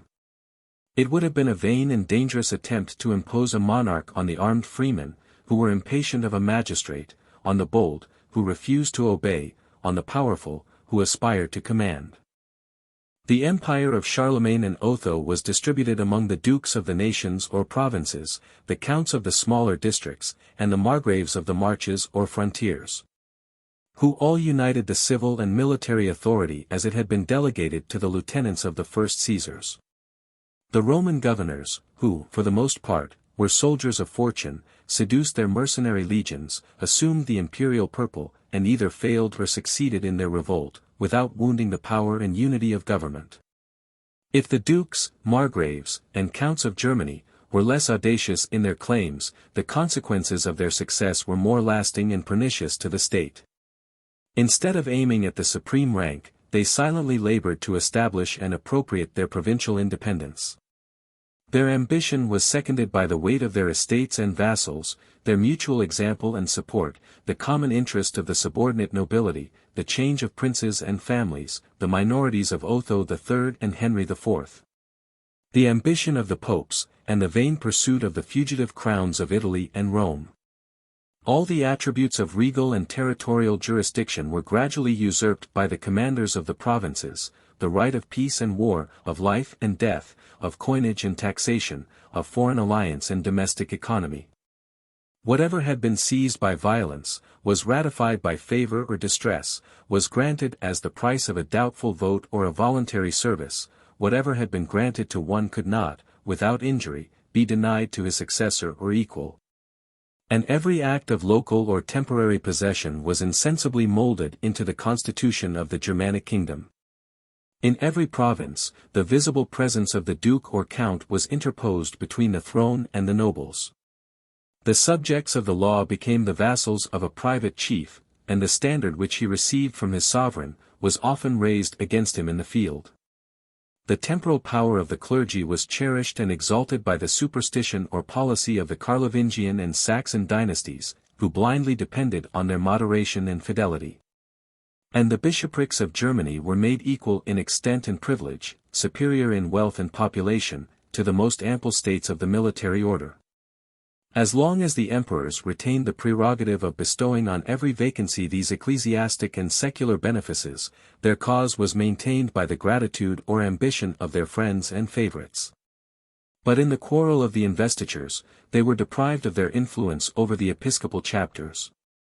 The freedom of election was restored, and the sovereign was reduced, by a solemn mockery, to his first prayers, the recommendation, once in his reign, to a single prebend in each church.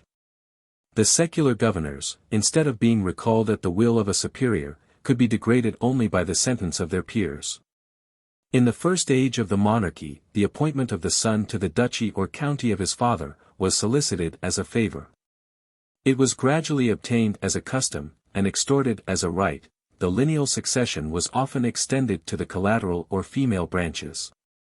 The states of the empire, their popular, and at length their legal, appellation, were divided and alienated by testament and sale, and all idea of a public trust was lost in that of a private and perpetual inheritance. The emperor could not even be enriched by the casualties of forfeiture and extinction. Within the term of a year, he was obliged to dispose of the vacant fief. And, in the choice of the candidate, it was his duty to consult either the general or the provincial diet. After the death of Frederick II, Germany was left a monster with 100 heads. A crowd of princes and prelates disputed the ruins of the empire. The lords of innumerable castles were less prone to obey, than to imitate, their superiors. And, according to the measure of their strength, their incessant hostilities received the names of conquest or robbery. Such anarchy was the inevitable consequence of the laws and manners of Europe. And the kingdoms of France and Italy were shivered into fragments by the violence of the same tempest. But the Italian cities and the French vassals were divided and destroyed, while the union of the Germans has produced, under the name of an empire, a great system of a federative republic. In the frequent and at last the perpetual institution of diets, a national spirit was kept alive, and the powers of a common legislature are still exercised by the three branches or colleges of the electors, the princes, and the free and imperial cities of Germany. 7 of the most powerful feudatories were permitted to assume, with a distinguished name and rank, the exclusive privilege of choosing the Roman emperor. And these electors were the King of Bohemia, the Duke of Saxony, the Margrave of Brandenburg, the Count Palatine of the Rhine, and the 3 archbishops of Mentz, of Treves, and of Cologne. 2. The college of princes and prelates purged themselves of a promiscuous multitude. They reduced to 4 representative votes the long series of independent counts, and excluded the nobles or equestrian order, 60,000 of whom, as in the Polish diets, had appeared on horseback in the field of election. 3. The pride of birth and dominion, of the sword and the mitre, wisely adopted the commons as the third branch of the legislature, and, in the progress of society, they were introduced about the same era into the national assemblies of France, England, and Germany. The Hanseatic League commanded the trade and navigation of the north, the confederates of the Rhine secured the peace and intercourse of the inland country. The influence of the cities has been adequate to their wealth and policy, and their negative still invalidates the acts of the 2 superior colleges of electors and princes. 6076.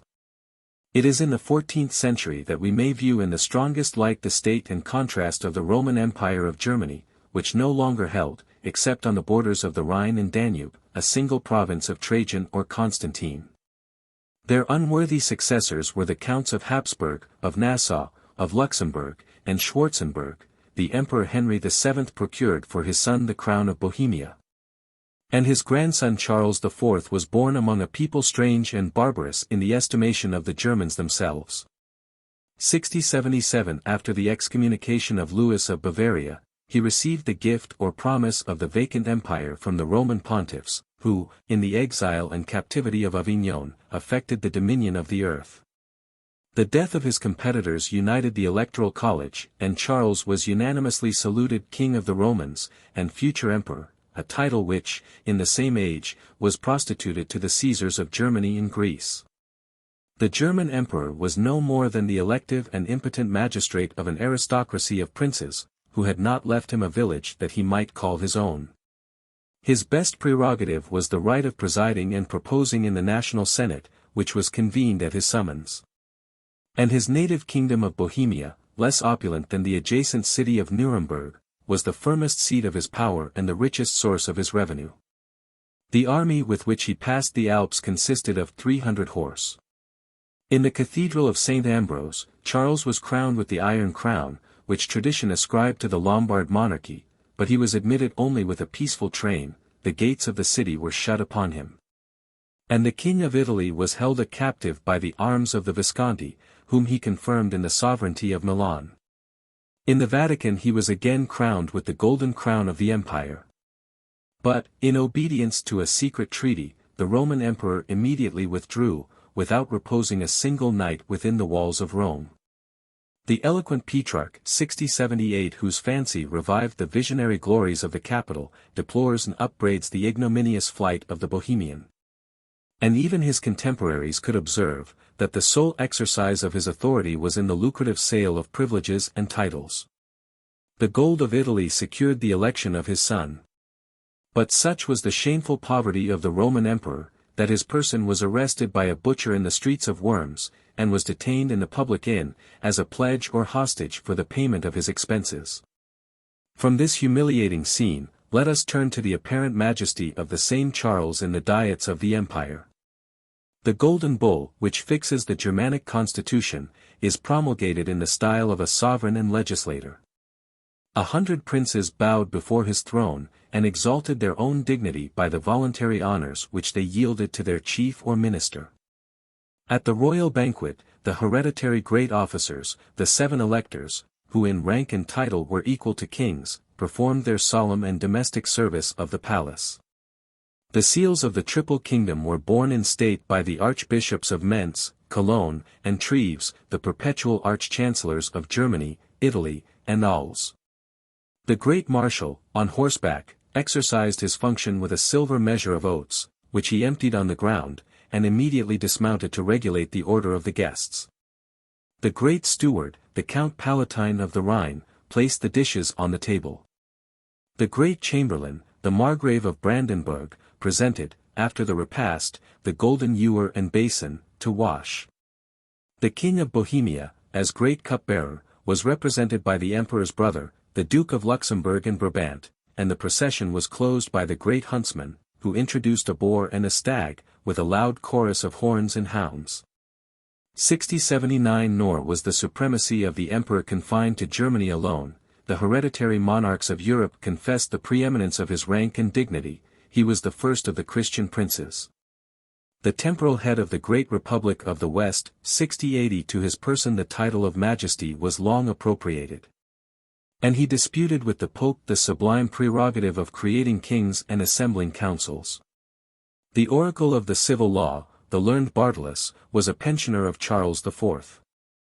And his school resounded with the doctrine, that the Roman emperor was the rightful sovereign of the earth, from the rising to the setting sun. The contrary opinion was condemned, not as an error, but as a heresy, since even the gospel had pronounced, and there went forth a decree from Caesar Augustus, that all the world should be taxed. 6081.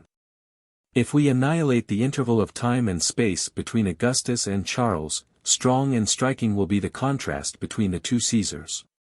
The Bohemian who concealed his weakness under the mask of ostentation, and the Roman, who disguised his strength under the semblance of modesty. At the head of his victorious legions, in his reign over the sea and land, from the Nile and Euphrates to the Atlantic Ocean, Augustus professed himself the servant of the state and the equal of his fellow citizens. The conqueror of Rome and her provinces assumed a popular and legal form of a censor, a consul, and a tribune. His will was the law of mankind, but in the declaration of his laws he borrowed the voice of the Senate and people. And from their decrees their master accepted and renewed his temporary commission to administer the republic. In his dress, his domestics 6082 his titles, in all the offices of social life, Augustus maintained the character of a private Roman. And his most artful flatterers respected the secret of his absolute and perpetual monarchy. Description of Arabia and its inhabitants. Description of Arabia and its inhabitants. Birth, character, and doctrine of Muhammad. He preaches at Mecca. Flies to Medina. Propagates his religion by the sword. Voluntary or reluctant submission of the Arabs. His death and successors. The claims and fortunes of Ali and his descendants. After pursuing above 600 years the fleeting Caesars of Constantinople and Germany, I now descend, in the reign of Heraclius, on the eastern borders of the Greek monarchy. While the state was exhausted by the Persian War, and the church was distracted by the Nestorian and Monophysite sects, Muhammad, with the sword in one hand and the Quran in the other, erected his throne on the ruins of Christianity and of Rome. The genius of the Arabian prophet, the manners of his nation, and the spirit of his religion, involve the causes of the decline and fall of the Eastern Empire. And our eyes are curiously intent on one of the most memorable revolutions, which have impressed a new and lasting character on the nations of the globe. 6083. In the vacant space between Persia, Syria, Egypt, and Ethiopia, the Arabian Peninsula 6084 may be conceived as a triangle of spacious but irregular dimensions. From the northern point of Beles 6085 on the Euphrates, a line of 1500 miles is terminated by the Straits of Bab el-Mandeb and the land of frankincense. About half this length may be allowed for the middle breadth, from east to west, from Basora to Suez, from the Persian Gulf to the Red Sea. 6086 The sides of the triangle are gradually enlarged, and the southern basis presents a front of 1,000 miles to the Indian Ocean. The entire surface of the peninsula exceeds in a fourfold proportion that of Germany or France. But the far greater part has been justly stigmatized with the epithets of the stony and the sandy. Even the wilds of Tartary are decked, by the hand of nature, with lofty trees and luxuriant herbage. And the lonesome traveler derives a sort of comfort and society from the presence of vegetable life. But in the dreary waste of Arabia, a boundless level of sand is intersected by sharp and naked mountains. And the face of the desert, without shade or shelter, is scorched by the direct and intense rays of a tropical sun. Instead of refreshing breezes, the winds, particularly from the southwest, diffuse a noxious and even deadly vapor. The hillocks of sand which they alternately raise and scatter, are compared to the billows of the ocean, and whole caravans, whole armies, have been lost and buried in the whirlwind. The common benefits of water are an object of desire and contest. And such is the scarcity of wood, that some art is requisite to preserve and propagate the element of fire. Arabia is destitute of navigable rivers, which fertilize the soil, and convey its produce to the adjacent regions. The torrents that fall from the hills are imbibed by the thirsty earth, the rare and hardy plants, the tamarind or the acacia, that strike their roots into the clefts of the rocks, are nourished by the dews of the night. A scanty supply of rain is collected in cisterns and aqueducts, the wells and springs are the secret treasure of the desert. And the pilgrim of Mecca 6087 after many a dry and sultry march, is disgusted by the taste of the waters which have rolled over a bed of sulfur or salt. Such is the general and genuine picture of the climate of Arabia. The experience of evil enhances the value of any local or partial enjoyments. A shady grove, a green pasture, a stream of fresh water, are sufficient to attract a colony of sedentary Arabs to the fortunate spots which can afford food and refreshment to themselves and their cattle, and which encourage their industry in the cultivation of the palm tree and the vine. The high lands that border on the Indian Ocean are distinguished by their superior plenty of wood and water. The air is more temperate, the fruits are more delicious, the animals and the human race more numerous, the fertility of the soil invites and rewards the toil of the husbandman. And the peculiar gifts of frankincense 6088 and coffee have attracted in different ages the merchants of the world. If it be compared with the rest of the peninsula, this sequestered region may truly deserve the appellation of the happy. And the splendid coloring of fancy and fiction has been suggested by contrast, and countenanced by distance. It was for this earthly paradise that nature had reserved her choicest favors and her most curious workmanship. The incompatible blessings of luxury and innocence were ascribed to the natives, the soil was impregnated with gold 6089 and gems. And both the land and sea were taught to exhale the odors of aromatic sweets. This division of the sandy, the stony, and the happy, so familiar to the Greeks and Latins, is unknown to the Arabians themselves. And it is singular enough, that a country, whose language and inhabitants have ever been the same, should scarcely retain a vestige of its ancient geography. The maritime districts of Bahrain and Oman are opposite to the realm of Persia. The kingdom of Yemen displays the limits, or at least the situation, of Arabia Felix. The name of Negd is extended over the inland space, and the birth of Muhammad has illustrated the province of Hijaz along the coast of the Red Sea. 6090.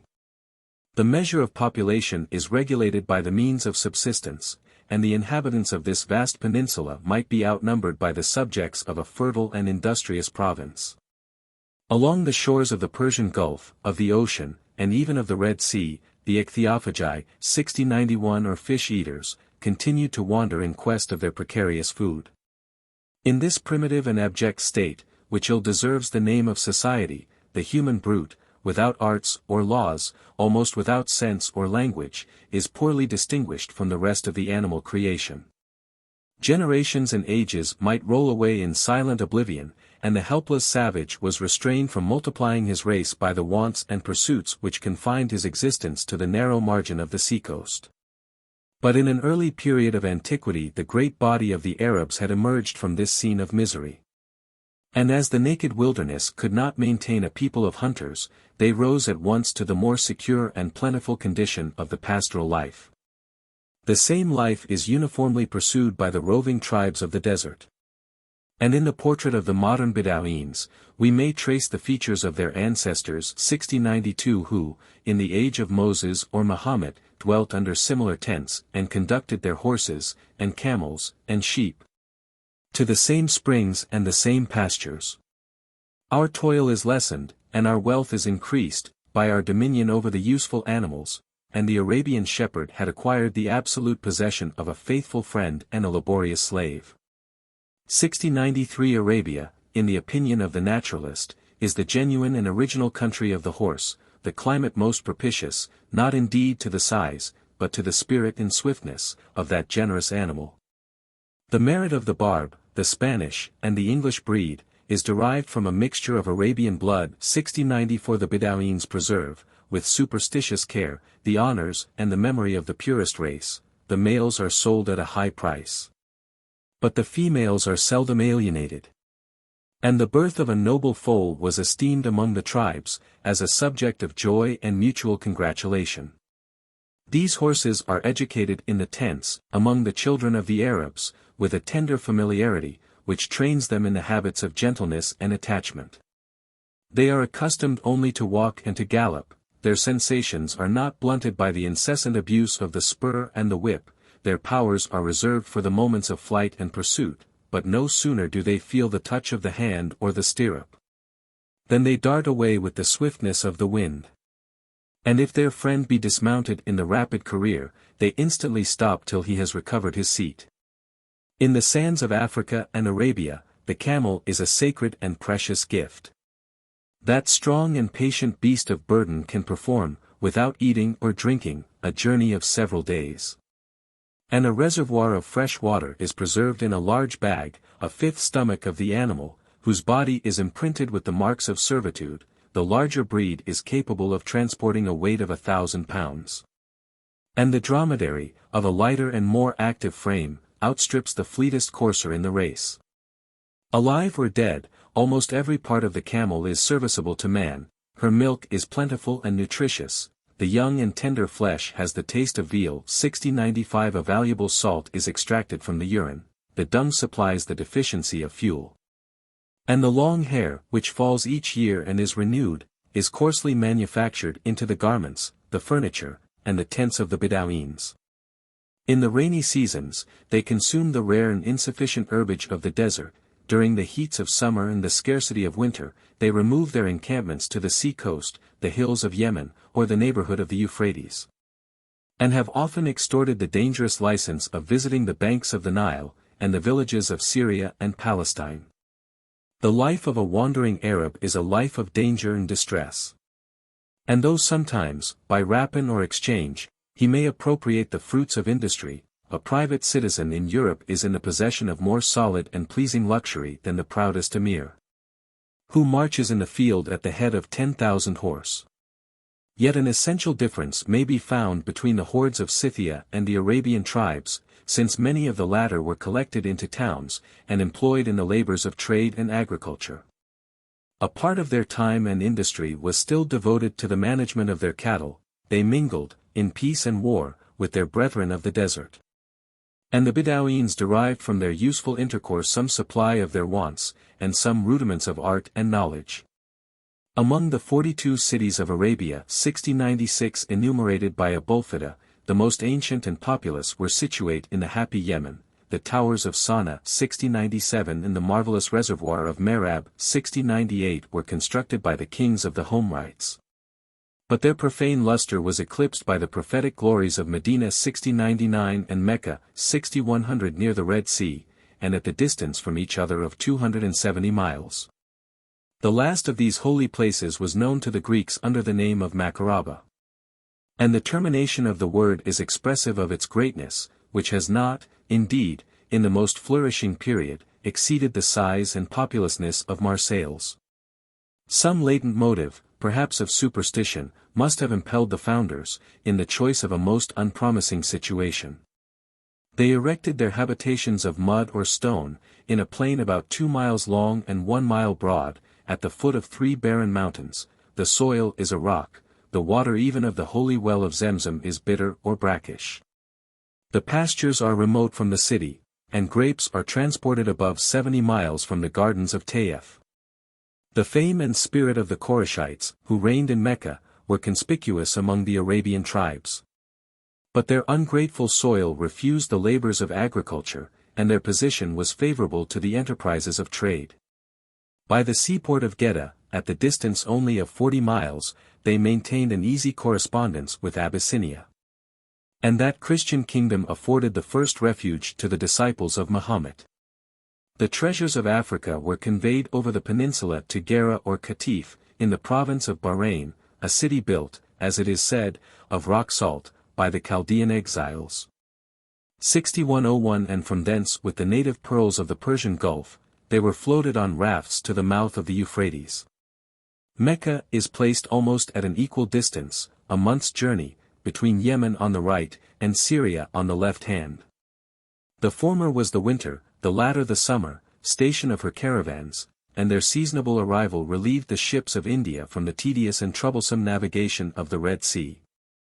In the markets of Sana'a and Merab, in the harbors of Oman and Aden, the camels of the Qurayshites were laden with a precious cargo of aromatics. A supply of corn and manufactures was purchased in the fairs of Basra and Damascus. The lucrative exchange diffused plenty and riches in the streets of Mecca, and the noblest of her sons united the love of arms with the profession of merchandise. 6102. The perpetual independence of the Arabs has been the theme of praise among strangers and natives, and the arts of controversy transformed this singular event into a prophecy and a miracle, in favor of the posterity of Ismail. 6103. Some exceptions, that can neither be dismissed nor eluded, render this mode of reasoning as indiscreet as it is superfluous. The kingdom of Yemen has been successively subdued by the Abyssinians, the Persians, the sultans of Egypt 6104 and the Turks, 6105. The holy cities of Mecca and Medina have repeatedly bowed under a Scythian tyrant. And the Roman province of Arabia 6106 embraced the peculiar wilderness in which Ismail and his sons must have pitched their tents in the face of their brethren. Yet these exceptions are temporary or local. The body of the nation has escaped the yoke of the most powerful monarchies. The arms of Sesostris and Cyrus, of Pompey and Trajan, could never achieve the conquest of Arabia. The present sovereign of the Turks 6107 may exercise a shadow of jurisdiction, but his pride is reduced to solicit the friendship of a people, whom it is dangerous to provoke, and fruitless to attack. The obvious causes of their freedom are inscribed on the character and country of the Arabs. Many ages before Muhammad 6108 their intrepid valor had been severely felt by their neighbors in offensive and defensive war. The patient and active virtues of a soldier are insensibly nursed in the habits and discipline of a pastoral life. The care of the sheep and camels is abandoned to the women of the tribe. But the martial youth, under the banner of the emir, is ever on horseback, and in the field, to practice the exercise of the bow, the javelin, and the scimitar. The long memory of their independence is the firmest pledge of its perpetuity, and succeeding generations are animated to prove their descent, and to maintain their inheritance. Their domestic feuds are suspended on the approach of a common enemy. And in their last hostilities against the Turks, the caravan of Mecca was attacked and pillaged by 80,000 of the Confederates. When they advance to battle, the hope of victory is in the front, in the rear, the assurance of a retreat. Their horses and camels, who, in 8 or 10 days, can perform a march of 400 or 500 miles, disappear before the conqueror.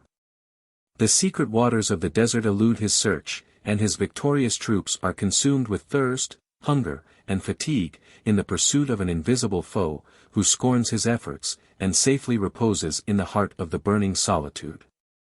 The arms and deserts of the Bedouins are not only the safeguards of their own freedom, but the barriers also of the happy Arabia, whose inhabitants, remote from war, are enervated by the luxury of the soil and climate. The legions of Augustus melted away in disease and lassitude, 6109, and it is only by a naval power that the reduction of Yemen has been successfully attempted. When Muhammad erected his holy standard, 6110, that kingdom was a province of the Persian Empire, yet 7 princes of the Homerite still reigned in the mountains. And the vicegerent of Khosrows was tempted to forget his distant country and his unfortunate master. The historians of the age of Justinian represent the state of the independent Arabs, who were divided by interest or affection in the long quarrel of the East. The tribe of Ghassan was allowed to encamp on the Syrian territory. The princes of Hira were permitted to form a city about 40 miles to the southward of the ruins of Babylon. Their service in the field was speedy and vigorous, but their friendship was venal, their faith inconstant, their enmity capricious. It was an easier task to excite than to disarm these roving barbarians. And, in the familiar intercourse of war, they learned to see, and to despise, the splendid weakness both of Rome and of Persia. From Mecca to the Euphrates, the Arabian tribes 6111 were confounded by the Greeks and Latins, under the general appellation of Saracens 6112, a name which every Christian mouth has been taught to pronounce with terror and abhorrence. The slaves of domestic tyranny may vainly exult in their national independence, but the Arab is personally free, and he enjoys, in some degree, the benefits of society, without forfeiting the prerogatives of nature. In every tribe, superstition, or gratitude, or fortune, has exalted a particular family above the heads of their equals. The dignities of sheikh and emir invariably descend in this chosen race, but the order of succession is loose and precarious. And the most worthy or aged of the noble kinsmen are preferred to the simple, though important, office of composing disputes by their advice, and guiding valor by their example. Even a female of sense and spirit has been permitted to command the countrymen of Zenobia. 6113 The momentary junction of several tribes produces an army, their more lasting union constitutes a nation. And the supreme chief, the emir of emirs, whose banner is displayed at their head, may deserve, in the eyes of strangers, the honors of the kingly name. If the Arabian princes abuse their power, they are quickly punished by the desertion of their subjects, who have been accustomed to a mild and parental jurisdiction. Their spirit is free, their steps are unconfined, the desert is open, and the tribes and families are held together by a mutual and voluntary compact. The softer natives of Yemen supported the pomp and majesty of a monarch. But if he could not leave his palace without endangering his life, 6114 the active powers of government must have been devolved on his nobles and magistrates. The cities of Mecca and Medina present, in the heart of Asia, the form, or rather the substance, of a commonwealth. The grandfather of Muhammad, and his lineal ancestors, appear in foreign and domestic transactions as the princes of their country. But they reigned, like Pericles at Athens, or the Medici at Florence, by the opinion of their wisdom and integrity. Their influence was divided with their patrimony. And the scepter was transferred from the uncles of the Prophet to a younger branch of the tribe of Quraysh. On solemn occasions they convened the assembly of the people. And, since mankind must be either compelled or persuaded to obey, the use and reputation of oratory among the ancient Arabs is the clearest evidence of public freedom. 61:15 But their simple freedom was of a very different cast from the nice and artificial machinery of the Greek and Roman republics, in which each member possessed an undivided share of the civil and political rights of the community. In the more simple state of the Arabs, the nation is free, because each of her sons disdains a base submission to the will of a master. His breast is fortified by the austere virtues of courage, patience, and sobriety. The love of independence prompts him to exercise the habits of self-command. And the fear of dishonor guards him from the meaner apprehension of pain, of danger, and of death. The gravity and firmness of the mind is conspicuous in his outward demeanor, his speech is low, weighty, and concise. He is seldom provoked to laughter, his only gesture is that of stroking his beard, the venerable symbol of manhood. And the sense of his own importance teaches him to accost his equals without levity, and his superiors without awe. 61:16 The liberty of the Saracens survived their conquests. The first caliphs indulged the bold and familiar language of their subjects, they ascended the pulpit to persuade and edify the congregation. Nor was it before the seat of empire was removed to the Tigris, that the Abbasids adopted the proud and pompous ceremonial of the Persian and Byzantine courts. In the study of nations and men, we may observe the causes that render them hostile or friendly to each other, that tend to narrow or enlarge, to mollify or exasperate, the social character. The separation of the Arabs from the rest of mankind has accustomed them to confound the ideas of stranger and enemy, and the poverty of the land has introduced a maxim of jurisprudence, which they believe and practice to the present hour. They pretend, that, in the division of the earth, the rich and fertile climates were assigned to the other branches of the human family. And that the posterity of the outlaw Ismail might recover, by fraud or force, the portion of inheritance of which he had been unjustly deprived. According to the remark of Pliny, the Arabian tribes are equally addicted to theft and merchandise. The caravans that traverse the desert are ransomed or pillaged, and their neighbors, since the remote times of Job and Sesostris 61:17 have been the victims of their rapacious spirit.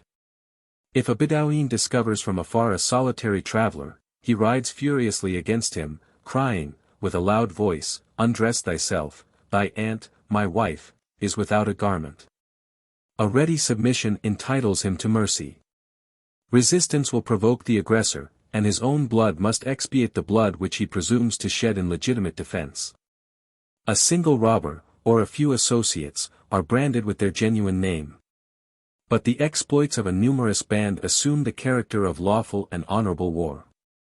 The temper of a people thus armed against mankind was doubly inflamed by the domestic license of rapine, murder, and revenge. In the constitution of Europe, the right of peace and war is now confined to a small, and the actual exercise to a much smaller, list of respectable potentates. But each Arab, with impunity and renown, might point his javelin against the life of his countrymen. The union of the nation consisted only in a vague resemblance of language and manners. And in each community, the jurisdiction of the magistrate was mute and impotent. Of the time of ignorance which preceded Muhammad, 1700 battles 61:18 are recorded by tradition. Hostility was embittered with the rancor of civil faction. And the recital, in prose or verse, of an obsolete feud, was sufficient to rekindle the same passions among the descendants of the hostile tribes. In private life every man, at least every family, was the judge and avenger of his own cause. The nice sensibility of honor, which weighs the insult rather than the injury, sheds its deadly venom on the quarrels of the Arabs. The honor of their women, and of their beards, is most easily wounded. An indecent action, a contemptuous word, can be expiated only by the blood of the offender, and such is their patient inveteracy, that they expect whole months and years the opportunity of revenge. A fine or compensation for murder is familiar to the barbarians of every age, but in Arabia the kinsmen of the dead are at liberty to accept the atonement, or to exercise with their own hands the law of retaliation. The refined malice of the Arabs refuses even the head of the murderer, substitutes an innocent for the guilty person, and transfers the penalty to the best and most considerable of the race by whom they have been injured. If he falls by their hands, they are exposed, in their turn, to the danger of reprisals, the interest and principal of the bloody debt are accumulated, the individuals of either family lead a life of malice and suspicion. And 50 years may sometimes elapse before the account of vengeance be finally settled. 6119 This sanguinary spirit, ignorant of pity or forgiveness, has been moderated, however, by the maxims of honor, which require in every private encounter some decent equality of age and strength, of numbers and weapons. An annual festival of 2, perhaps of 4, months, was observed by the Arabs before the time of Muhammad, during which their swords were religiously sheathed both in foreign and domestic hostility. And this partial truce is more strongly expressive of the habits of anarchy and warfare. 6120. But the spirit of rapine and revenge was attempered by the milder influence of trade and literature. The solitary peninsula is encompassed by the most civilized nations of the ancient world, the merchant is the friend of mankind. And the annual caravans imported the first seeds of knowledge and politeness into the cities, and even the camps of the desert. Whatever may be the pedigree of the Arabs, their language is derived from the same original stock with the Hebrew, the Syriac, and the Chaldean tongues. The independence of the tribes was marked by their peculiar dialects. 6121 But each, after their own, allowed a just preference to the pure and perspicuous idiom of Mecca. In Arabia, as well as in Greece, the perfection of language outstripped the refinement of manners. And her speech could diversify the 80 names of honey, the 200 of a serpent, the 500 of a lion, the 1,000 of a sword, at a time when this copious dictionary was entrusted to the memory of an illiterate people.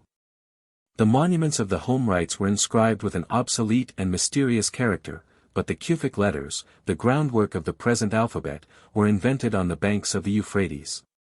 And the recent invention was taught at Mecca by a stranger who settled in that city after the birth of Muhammad. The arts of grammar, of meter, and of rhetoric, were unknown to the freeborn eloquence of the Arabians. But their penetration was sharp, their fancy luxuriant, their wit strong and sententious. 6122 And their more elaborate compositions were addressed with energy and effect to the minds of their hearers. The genius and merit of a rising poet was celebrated by the applause of his own and the kindred tribes. A solemn banquet was prepared, and a chorus of women, striking their timbrels, and displaying the pomp of their nuptials, sung in the presence of their sons and husbands the felicity of their native tribe. That a champion had now appeared to vindicate their rights, that a herald had raised his voice to immortalize their renown. The distant or hostile tribes resorted to an annual fair, which was abolished by the fanaticism of the first Moslems. A national assembly that must have contributed to refine and harmonize the barbarians. 30 days were employed in the exchange, not only of corn and wine, but of eloquence and poetry. The prize was disputed by the generous emulation of the bards. The victorious performance was deposited in the archives of princes and emirs, and we may read in our own language, the 7 original poems which were inscribed in letters of gold, and suspended in the Temple of Mecca. 6123 The Arabian poets were the historians and moralists of the age, and if they sympathized with the prejudices, they inspired and crowned the virtues, of their countrymen. The indissoluble union of generosity and valor was the darling theme of their song. And when they pointed their keenest satire against a despicable race, they affirmed, in the bitterness of reproach, that the men knew not how to give, nor the women to deny. 6124 The same hospitality, which was practiced by Abraham, and celebrated by Homer, is still renewed in the camps of the Arabs. The ferocious Bedouins, the terror of the desert, embrace, without inquiry or hesitation, the stranger who dares to confide in their honor and to enter their tent. His treatment is kind and respectful, he shares the wealth, or the poverty, of his host, and, after a needful repose, he is dismissed on his way, with thanks, with blessings, and perhaps with gifts. The heart and hand are more largely expanded by the wants of a brother or a friend, but the heroic acts that could deserve the public applause must have surpassed the narrow measure of discretion and experience. A dispute had arisen, who, among the citizens of Mecca, was entitled to the prize of generosity, and a successive application was made to the three who were deemed most worthy of the trial.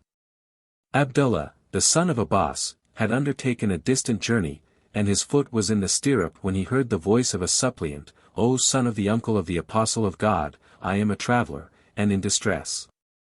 He instantly dismounted to present the pilgrim with his camel, her rich caparison, and a purse of 4,000 pieces of gold, excepting only the sword, either for its intrinsic value, or as the gift of an honored kinsman.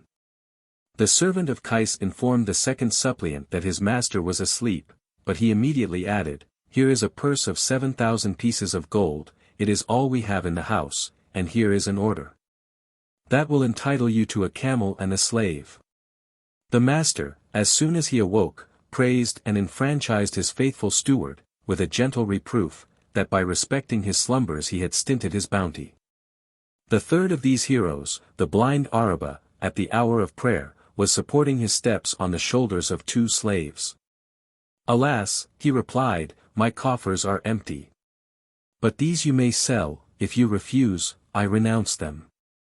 At these words, pushing away the youths, he groped along the wall with his staff. The character of Haytham is the perfect model of Arabian virtue. 6125 He was brave and liberal, an eloquent poet, and a successful robber. 40 camels were roasted at his hospitable feast, and at the prayer of a suppliant enemy he restored both the captives and the spoil. The freedom of his countrymen disdained the laws of justice. They proudly indulged the spontaneous impulse of pity and benevolence. The religion of the Arabs 6126 as well as of the Indians, consisted in the worship of the sun, the moon, and the fixed stars, a primitive and specious mode of superstition.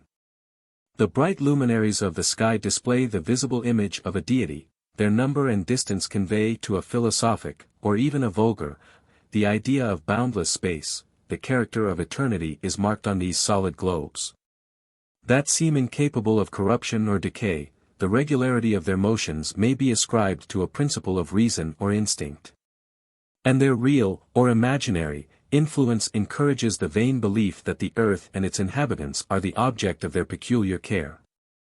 The science of astronomy was cultivated at Babylon. But the school of the Arabs was a clear firmament and a naked plain.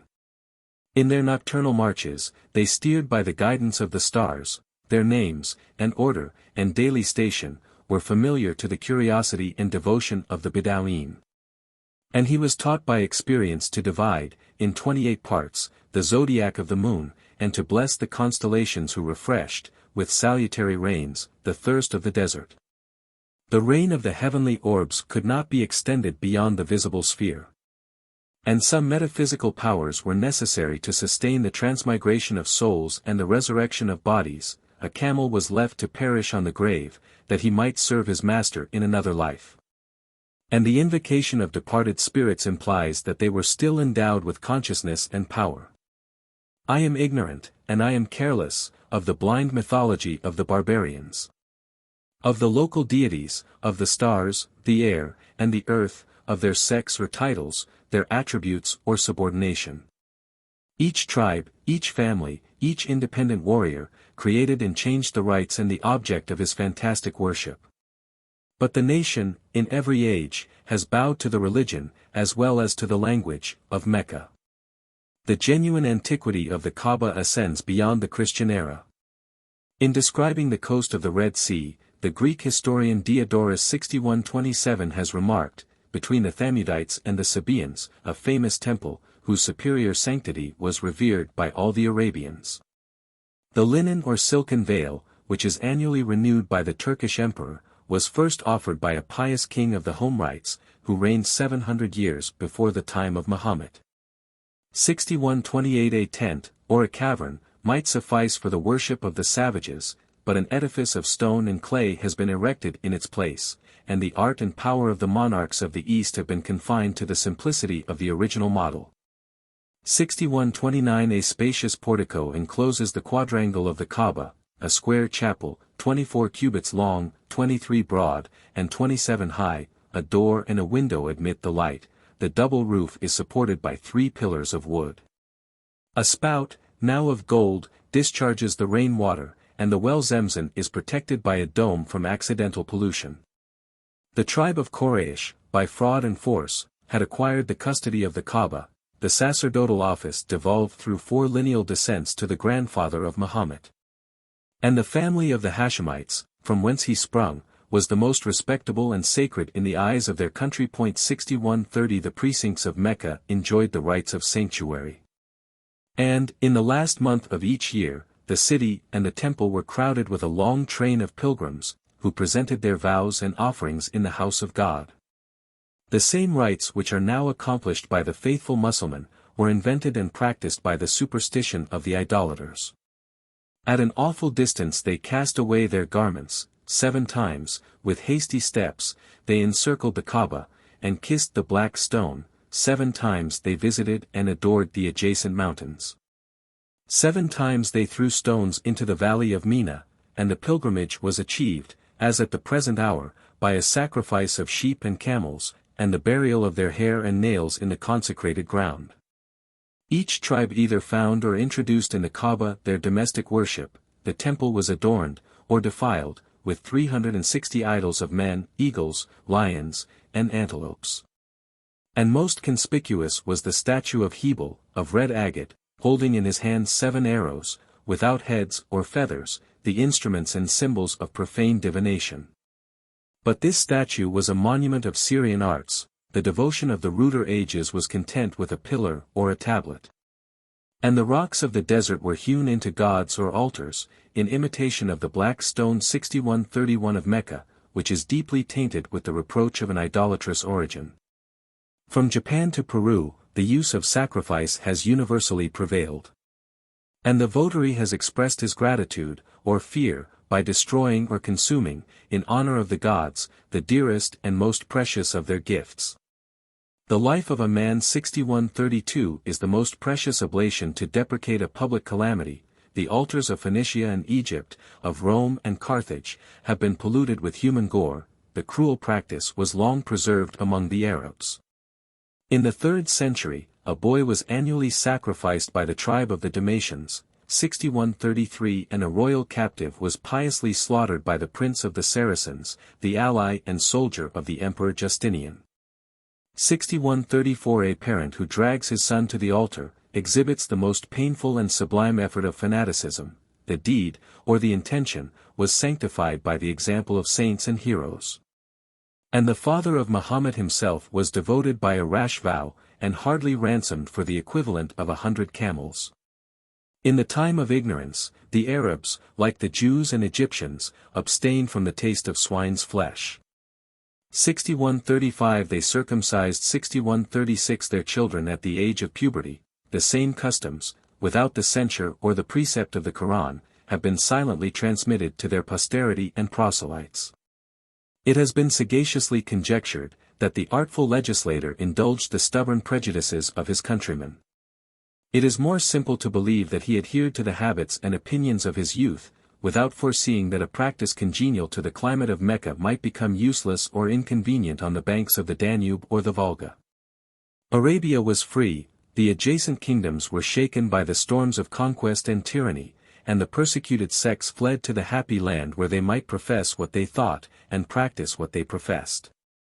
The religions of the Sabians and Magians, of the Jews and Christians, were disseminated from the Persian Gulf to the Red Sea. In a remote period of antiquity, Sabianism was diffused over Asia by the science of the Chaldeans 6137 in the arms of the Assyrians. From the observations of 2000 years, the priests and astronomers of Babylon 6138 deduced the eternal laws of nature and providence. They adored the 7 gods or angels, who directed the course of the 7 planets, and shed their irresistible influence on the earth. The attributes of the 7 planets, with the 12 signs of the zodiac, and the 24 constellations of the northern and southern hemisphere, were represented by images and talismans.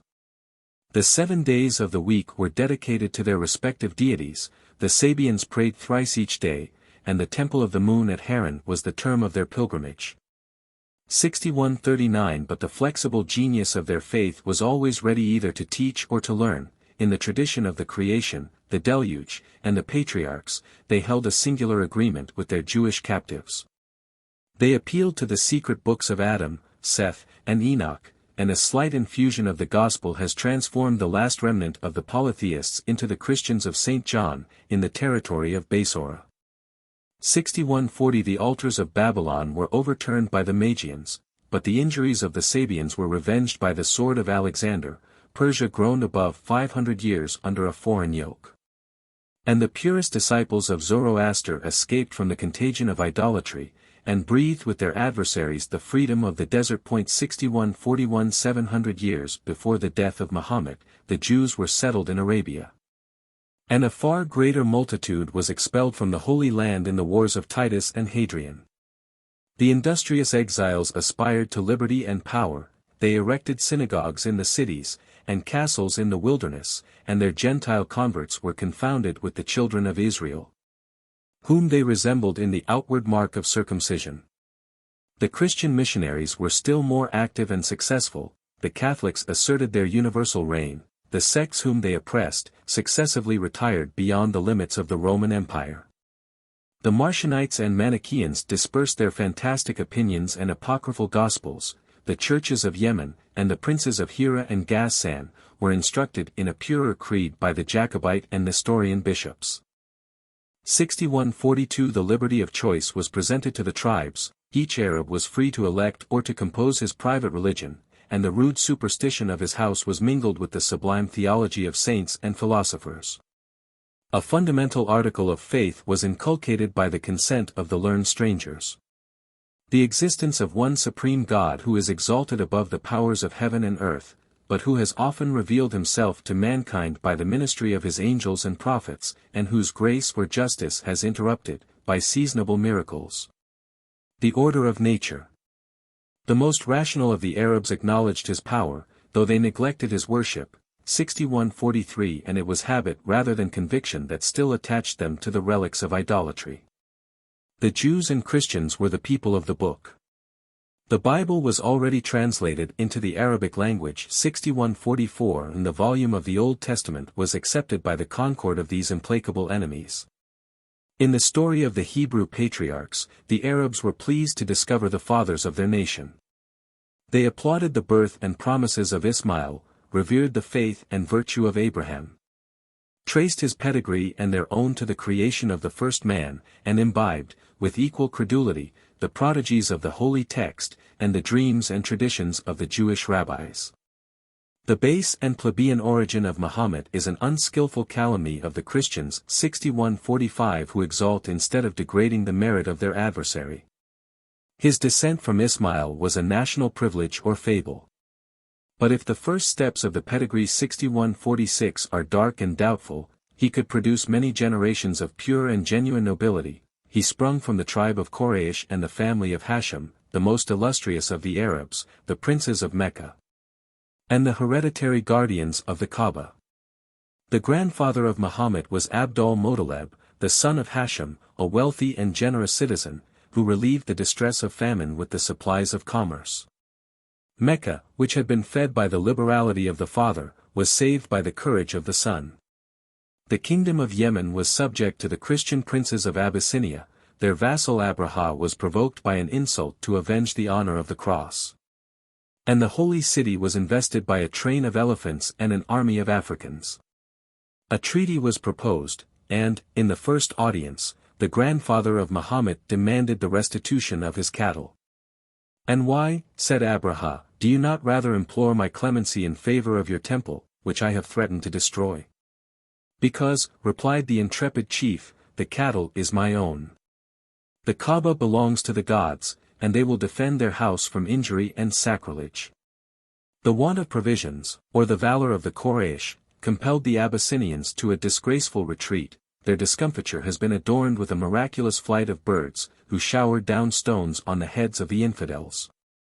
And the deliverance was long commemorated by the era of the elephant. 6147 The glory of Abdul-Muttalib was crowned with domestic happiness, his life was prolonged to the age of 110 years. And he became the father of 6 daughters and 13 sons. His best beloved Abdullah was the most beautiful and modest of the Arabian youth. And in the first night, when he consummated his marriage with Amina 6148 of the noble race of the Zarites, 200 virgins are said to have expired of jealousy and despair. Muhammad, or more properly Muhammad, the only son of Abdullah and Amina, was born at Mecca, 4 years after the death of Justinian, and 2 months after the defeat of the Abyssinians. 6149 whose victory would have introduced into the Kaaba the religion of the Christians.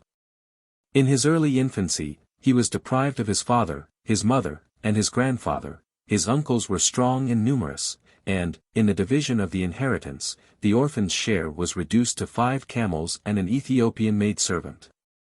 At home and abroad, in peace and war, Abu Talib, the most respectable of his uncles, was the guide and guardian of his youth. In his 25th year, he entered into the service of Khadija, a rich and noble widow of Mecca, who soon rewarded his fidelity with the gift of her hand and fortune. The marriage contract, in the simple style of antiquity, recites the mutual love of Muhammad and Khadija, describes him as the most accomplished of the tribe of Quraysh, and stipulates a dowry of 12 ounces of gold and 20 camels, which was supplied by the liberality of his uncle. 6150 By this alliance, the son of Abdullah was restored to the station of his ancestors. And the judicious matron was content with his domestic virtues, till, in the 40th year of his age, 6151 he assumed the title of a prophet, and proclaimed the religion of the Quran. According to the tradition of his companions, Muhammad 6152 was distinguished by the beauty of his person, an outward gift which is seldom despised, except by those to whom it has been refused. Before he spoke, the orator engaged on his side the affections of a public or private audience. They applauded his commanding presence, his majestic aspect, his piercing eye, his gracious smile, his flowing beard, his countenance that painted every sensation of the soul, and his gestures that enforced each expression of the tongue. In the familiar offices of life he scrupulously adhered to the grave and ceremonious politeness of his country. His respectful attention to the rich and powerful was dignified by his condescension and affability to the poorest citizens of Mecca. The frankness of his manner concealed the artifice of his views. And the habits of courtesy were imputed to personal friendship or universal benevolence. His memory was capacious and retentive, his wit easy and social, his imagination sublime, his judgment clear, rapid, and decisive. He possessed the courage both of thought and action, and, although his designs might gradually expand with his success, the first idea which he entertained of his divine mission bears the stamp of an original and superior genius. The son of Abdullah was educated in the bosom of the noblest race, in the use of the purest dialect of Arabia, and the fluency of his speech was corrected and enhanced by the practice of discreet and seasonable silence. With these powers of eloquence, Muhammad was an illiterate barbarian, his youth had never been instructed in the arts of reading and writing. 6153 The common ignorance exempted him from shame or reproach, but he was reduced to a narrow circle of existence, and deprived of those faithful mirrors, which reflect to our mind the minds of sages and heroes. Yet the book of nature and of man was open to his view, and some fancy has been indulged in the political and philosophical observations which are ascribed to the Arabian traveler. 6154 He compares the nations and the regions of the earth. Discovers the weakness of the Persian and Roman monarchies, beholds, with pity and indignation, the degeneracy of the times, and resolves to unite under one God and one King the invincible spirit and primitive virtues of the Arabs. Our more accurate inquiry will suggest, that, instead of visiting the courts, the camps, the temples, of the East, the 2 journeys of Muhammad into Syria were confined to the fairs of Bostra and Damascus. That he was only 13 years of age when he accompanied the caravan of his uncle, and that his duty compelled him to return as soon as he had disposed of the merchandise of Khadija. In these hasty and superficial excursions, the eye of genius might discern some objects invisible to his grosser companions, some seeds of knowledge might be cast upon a fruitful soil. But his ignorance of the Syriac language must have checked his curiosity, and I cannot perceive, in the life or writings of Muhammad, that his prospect was far extended beyond the limits of the Arabian world. From every region of that solitary world, the pilgrims of Mecca were annually assembled, by the calls of devotion and commerce, in the free concourse of multitudes, a simple citizen, in his native tongue, might study the political state and character of the tribes, the theory and practice of the Jews and Christians. Some useful strangers might be tempted, or forced, to implore the rights of hospitality, and the enemies of Muhammad have named the Jew, the Persian, and the Syrian monk, whom they accuse of lending their secret aid to the composition of the Quran. 6155 Conversation enriches the understanding, but solitude is the school of genius, and the uniformity of a work denotes the hand of a single artist. From his earliest youth Muhammad was addicted to religious contemplation. Each year, during the month of Ramadan, he withdrew from the world, and from the arms of Khadija, in the cave of Hira, 3 miles from Mecca. 6156 He consulted the spirit of fraud or enthusiasm, whose abode is not in the heavens, but in the mind of the Prophet. The faith which, under the name of Islam, he preached to his family and nation, is compounded of an eternal truth, and a necessary fiction, that there is only one God, and that Muhammad is the apostle of God. It is the boast of the Jewish apologists, that while the learned nations of antiquity were deluded by the fables of polytheism, their simple ancestors of Palestine preserved the knowledge and worship of the true God. The moral attributes of Jehovah may not easily be reconciled with the standard of human virtue, his metaphysical qualities are darkly expressed. But each page of the Pentateuch and the prophets is an evidence of his power, the unity of his name is inscribed on the first table of the law, and his sanctuary was never defiled by any visible image of the invisible essence. After the ruin of the temple, the faith of the Hebrew exiles was purified, fixed, and enlightened, by the spiritual devotion of the synagogue.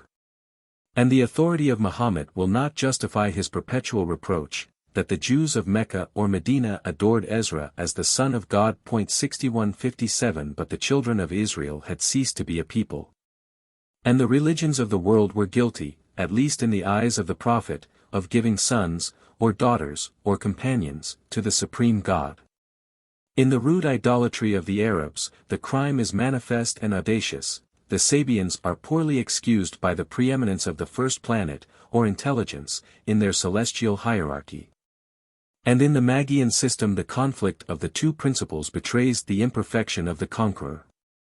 The Christians of the 7th century had insensibly relapsed into a semblance of paganism, their public and private vows were addressed to the relics and images that disgraced the temples of the East, the throne of the Almighty was darkened by a cloud of martyrs. And saints, and angels, the objects of popular veneration. And the Collyridian heretics, who flourished in the fruitful soil of Arabia, invested the Virgin Mary with the name and honors of a goddess. 6158 The mysteries of the Trinity and Incarnation appear to contradict the principle of the divine unity.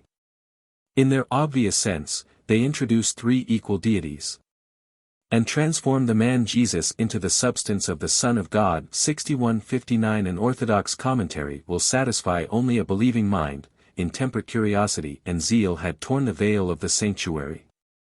And each of the Oriental sects was eager to confess that all, except themselves, deserved the reproach of idolatry and polytheism. The creed of Muhammad is free from suspicion or ambiguity, and the Quran is a glorious testimony to the unity of God. The Prophet of Mecca rejected the worship of idols and men, of stars and planets, on the rational principle that whatever rises must set, that whatever is born must die, that whatever is corruptible must decay and perish. 6160 In the Author of the Universe, his rational enthusiasm confessed and adored an infinite and eternal being, without form or place, without issue or similitude, present to our most secret thoughts, existing by the necessity of his own nature, and deriving from himself all moral and intellectual perfection. These sublime truths, thus announced in the language of the Prophet, 6161 are firmly held by his disciples, and defined with metaphysical precision by the interpreters of the Quran. A philosophic theist might subscribe the popular creed of the Mohammedans, 6162 a creed too sublime, perhaps, for our present faculties.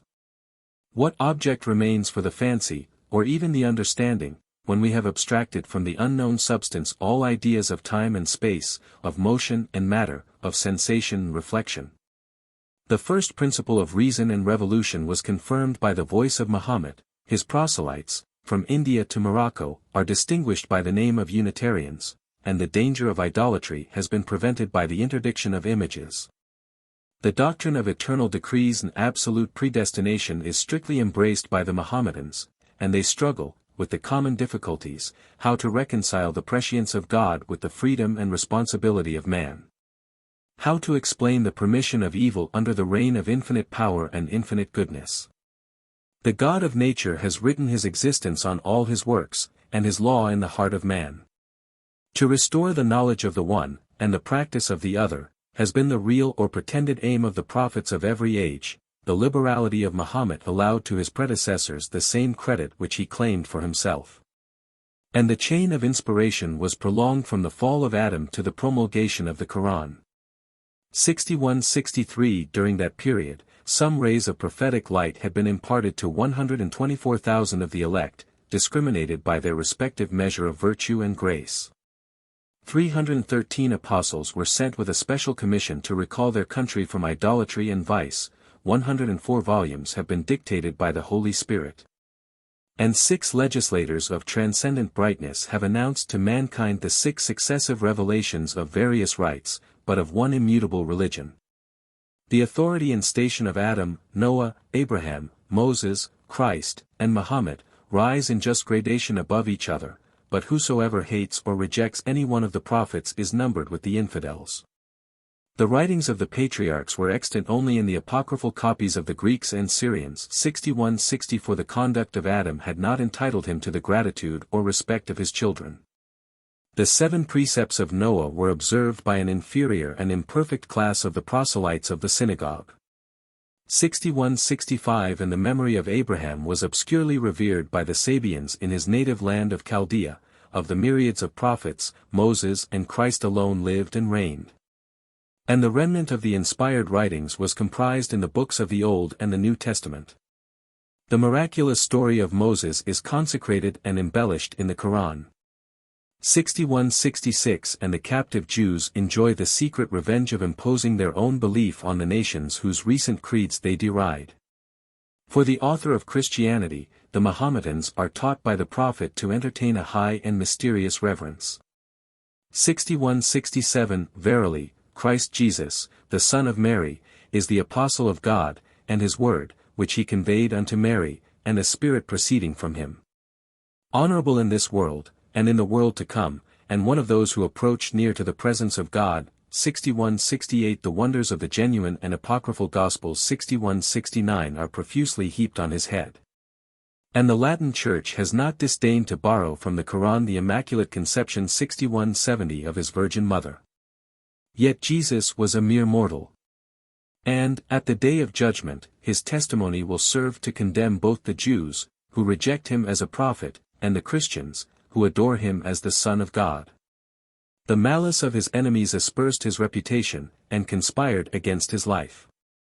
But their intention only was guilty, a phantom or a criminal was substituted on the cross, and the innocent saint was translated to the seventh heaven. 6171 During 600 years the gospel was the way of truth and salvation. But the Christians insensibly forgot both the laws and example of their founder, and Muhammad was instructed by the Gnostics to accuse the church, as well as the synagogue, of corrupting the integrity of the sacred text. 6172 The piety of Moses and of Christ rejoiced in the assurance of a future prophet, more illustrious than themselves. The evangelical promise of the Paraclete, or Holy Ghost, was prefigured in the name, and accomplished in the person, of Muhammad. 6173 The greatest and the last of the apostles of God. The communication of ideas requires a similitude of thought and language, the discourse of a philosopher would vibrate without effect on the ear of a peasant. Yet how minute is the distance of their understandings, if it be compared with the contact of an infinite and a finite mind, with the word of God expressed by the tongue or the pen of a mortal. The inspiration of the Hebrew prophets, of the apostles and evangelists of Christ, might not be incompatible with the exercise of their reason and memory.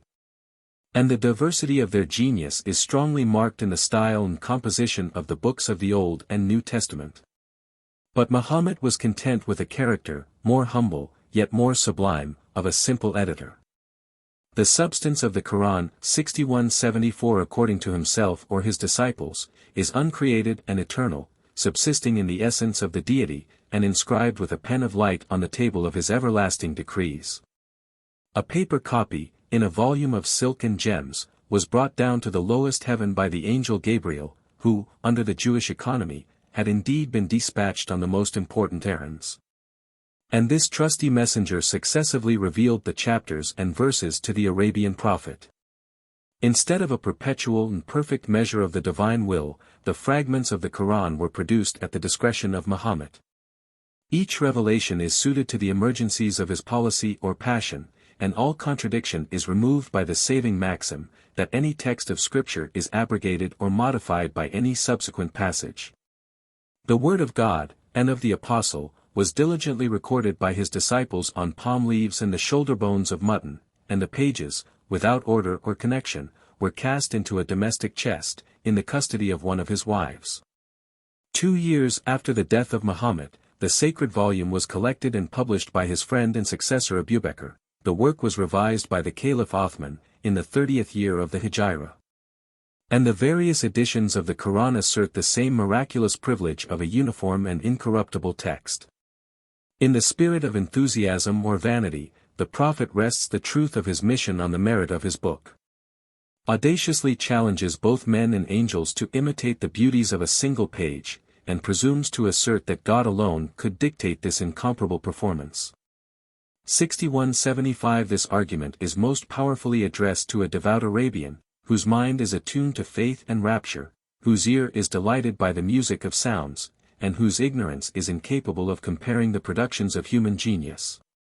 6176 The harmony and copiousness of style will not reach, in a version, the European infidel. He will peruse with impatience the endless incoherent rhapsody of fable, and precept, and declamation, which seldom excites a sentiment or an idea. Which sometimes crawls in the dust, and is sometimes lost in the clouds.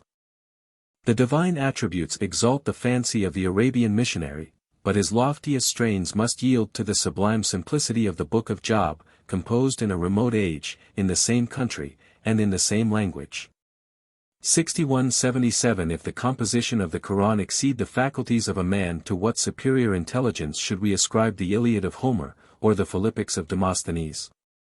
In all religions, the life of the founder supplies the silence of his written revelation.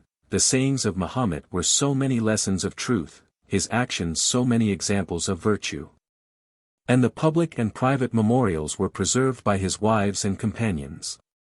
At the end of 200 years, the Sana, or oral law, was fixed and consecrated by the labors of al-Bukhari, who discriminated 7,275 genuine traditions, from a mass of 300,000 reports of a more doubtful or spurious character. Each day the pious author prayed in the temple of Mecca, and performed his ablutions with the water of Zemzem. The pages were successively deposited on the pulpit and the sepulchre of the apostle. And the work has been approved by the 4 orthodox sects of the Sunnites. 6178. The mission of the ancient prophets, of Moses and of Jesus had been confirmed by many splendid prodigies. And Muhammad was repeatedly urged, by the inhabitants of Mecca and Medina, to produce a similar evidence of his divine legation. To call down from heaven the angel or the volume of his revelation, to create a garden in the desert, or to kindle a conflagration in the unbelieving city. As often as he is pressed by the demands of the Quraysh, he involves himself in the obscure boast of vision and prophecy, appeals to the internal proofs of his doctrine, and shields himself behind the providence of God. Who refuses those signs and wonders that would depreciate the merit of faith, and aggravate the guilt of infidelity, but the modest or angry tone of his apologies betrays his weakness and vexation. And these passages of scandal established, beyond suspicion, the integrity of the Quran. 6179 The votaries of Muhammad are more assured than himself of his miraculous gifts. And their confidence and credulity increase as they are farther removed from the time and place of his spiritual exploits. They believe or affirm that trees went forth to meet him, that he was saluted by stones, that water gushed from his fingers. That he fed the hungry, cured the sick, and raised the dead, that a beam groaned to him, that a camel complained to him, that a shoulder of mutton informed him of its being poisoned. And that both animate and inanimate nature were equally subject to the Apostle of God. 6180 His dream of a nocturnal journey is seriously described as a real and corporeal transaction. A mysterious animal, the Borak, conveyed him from the temple of Mecca to that of Jerusalem. With his companion Gabriel he successively ascended the 7 heavens, and received and repaid the salutations of the patriarchs, the prophets, and the angels, in their respective mansions. Beyond the 7th heaven, Muhammad alone was permitted to proceed. He passed the veil of unity, approached within 2 bowshots of the throne, and felt a cold that pierced him to the heart, when his shoulder was touched by the hand of God. After this familiar, though important conversation, he again descended to Jerusalem, remounted the Borak, returned to Mecca, and performed in the 10th part of a night the journey of many thousand years. 6181 According to another legend, the apostle confounded in a national assembly the malicious challenge of the Quraysh. His resistless words split asunder the orb of the moon, the obedient planet stooped from her station in the sky, accomplished the 7 revolutions round the Kaaba, saluted Muhammad in the Arabian tongue, and, suddenly contracting her dimensions, entered at the collar, and issued forth through the sleeve of his shirt. 6182 The vulgar are amused with these marvelous tales, but the gravest of the Mussulman doctors imitate the modesty of their master, and indulge a latitude of faith or interpretation. 6183 They might speciously allege, that in preaching the religion it was needless to violate the harmony of nature, that a creed unclouded with mystery may be excused from miracles, and that the sword of Muhammad was not less potent than the rod of Moses. The polytheist is oppressed and distracted by the variety of superstition. 1,000 rites of Egyptian origin were interwoven with the essence of the Mosaic law, and the spirit of the gospel had evaporated in the pageantry of the church. The prophet of Mecca was tempted by prejudice, or policy, or patriotism, to sanctify the rites of the Arabians, and the custom of visiting the holy stone of the Kaaba. But the precepts of Muhammad himself inculcates a more simple and rational piety. Prayer, fasting, and alms, are the religious duties of a Mussulman. And he is encouraged to hope, that prayer will carry him halfway to God, fasting will bring him to the door of his palace, and alms will gain him admittance. 6184 According to the tradition of the nocturnal journey, the apostle, in his personal conference with the deity, was commanded to impose on his disciples the daily obligation of 50 prayers. By the advice of Moses, he applied for an alleviation of this intolerable burden. The number was gradually reduced to 5. Without any dispensation of business or pleasure, or time or place, the devotion of the faithful is repeated at daybreak, at noon, in the afternoon, in the evening, and at the first watch of the night. And in the present decay of religious fervor, our travelers are edified by the profound humility and attention of the Turks and Persians. Cleanliness is the key of prayer. The frequent lustration of the hands, the face, and the body, which was practiced of old by the Arabs, is solemnly enjoined by the Quran. And a permission is formally granted to supply with sand the scarcity of water. The words and attitudes of supplication, as it is performed either sitting, or standing, or prostrate on the ground, are prescribed by custom or authority. But the prayer is poured forth in short and fervent ejaculations. The measure of zeal is not exhausted by a tedious liturgy, and each Mussulman for his own person is invested with the character of a priest. Among the theists, who reject the use of images, it has been found necessary to restrain the wanderings of the fancy, by directing the eye and the thought towards a Qibla, or visible point of the horizon. The Prophet was at first inclined to gratify the Jews by the choice of Jerusalem, but he soon returned to a more natural partiality. And 5 times every day the eyes of the nations at Astrakhan, at Fez, at Delhi, are devoutly turned to the holy temple of Mecca. Yet every spot for the service of God is equally pure, the Mahometans indifferently pray in their chamber or in the street. As a distinction from the Jews and Christians, the Friday in each week is set apart for the useful institution of public worship, the people is assembled in the mosque. And the imam, some respectable elder, ascends the pulpit, to begin the prayer and pronounce the sermon. But the Mahometan religion is destitute of priesthood or sacrifice. And the independent spirit of fanaticism looks down with contempt on the ministers and the slaves of superstition. 6185. 2. The voluntary 6186 penance of the ascetics, the torment and glory of their lives, was odious to a prophet who censured in his companions a rash vow of abstaining from flesh, and women, and sleep.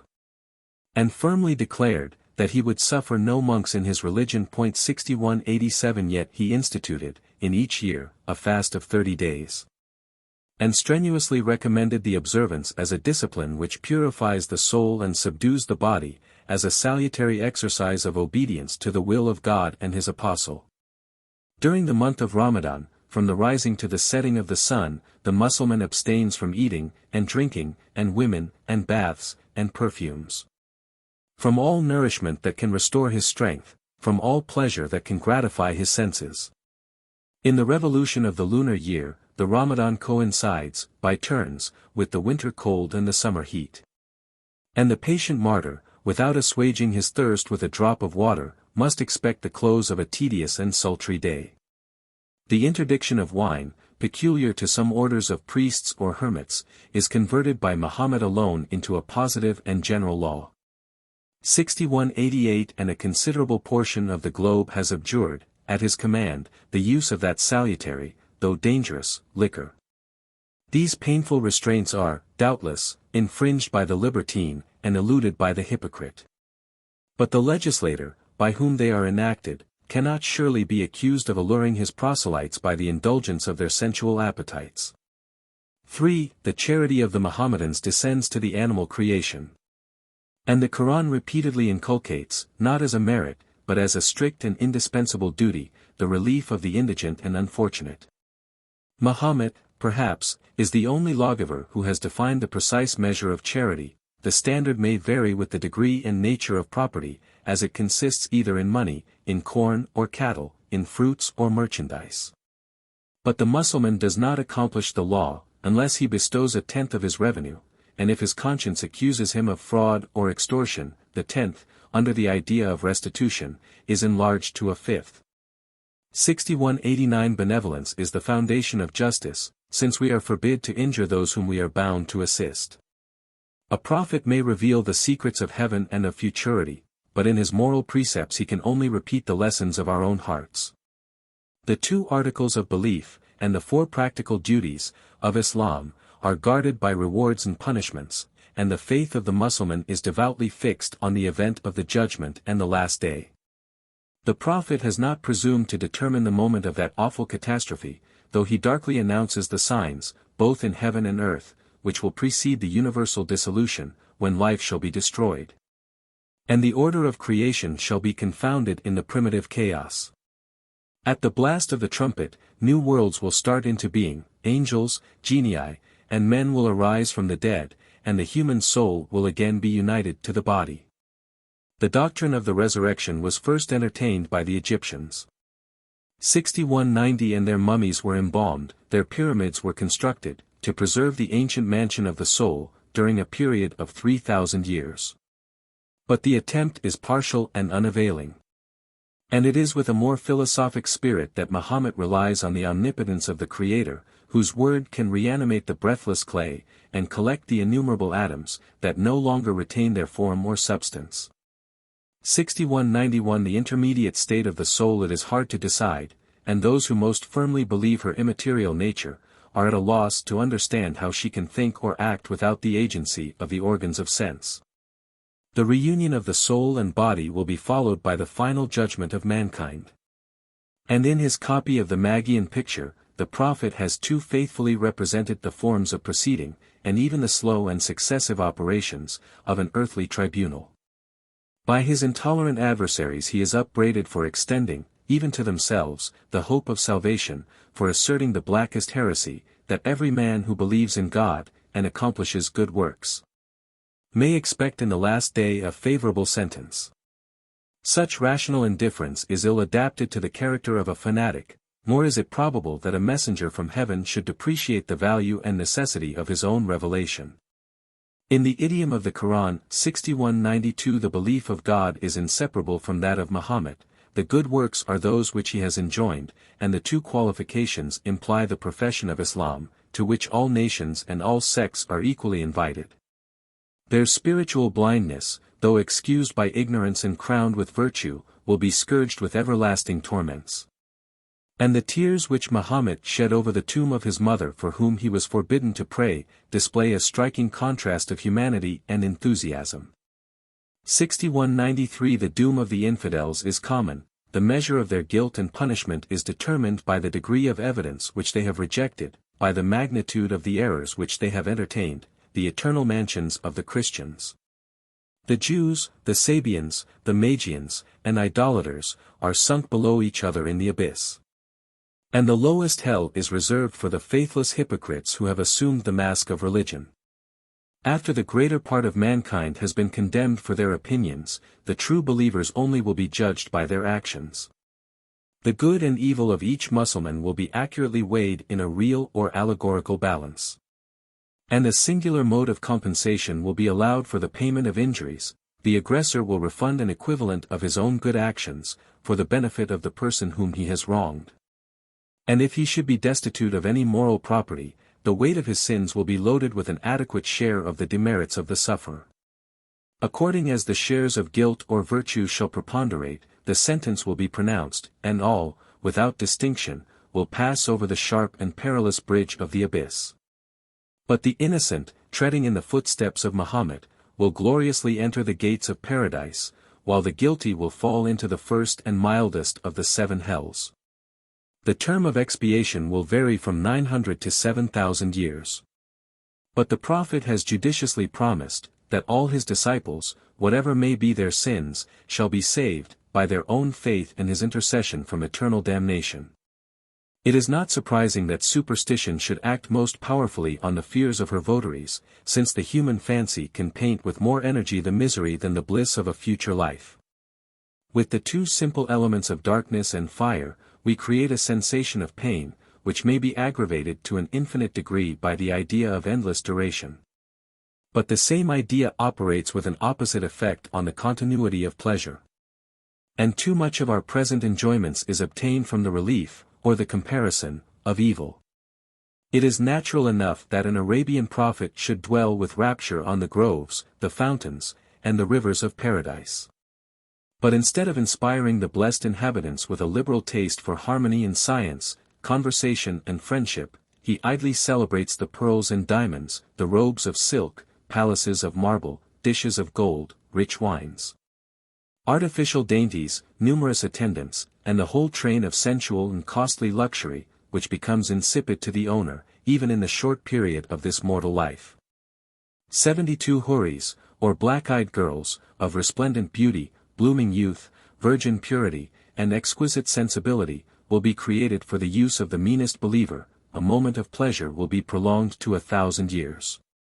And his faculties will be increased 100-fold, to render him worthy of his felicity.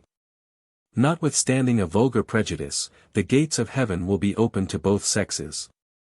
But Muhammad has not specified the male companions of the female elect, lest he should either alarm the jealousy of their former husbands, or disturb their felicity, by the suspicion of an everlasting marriage.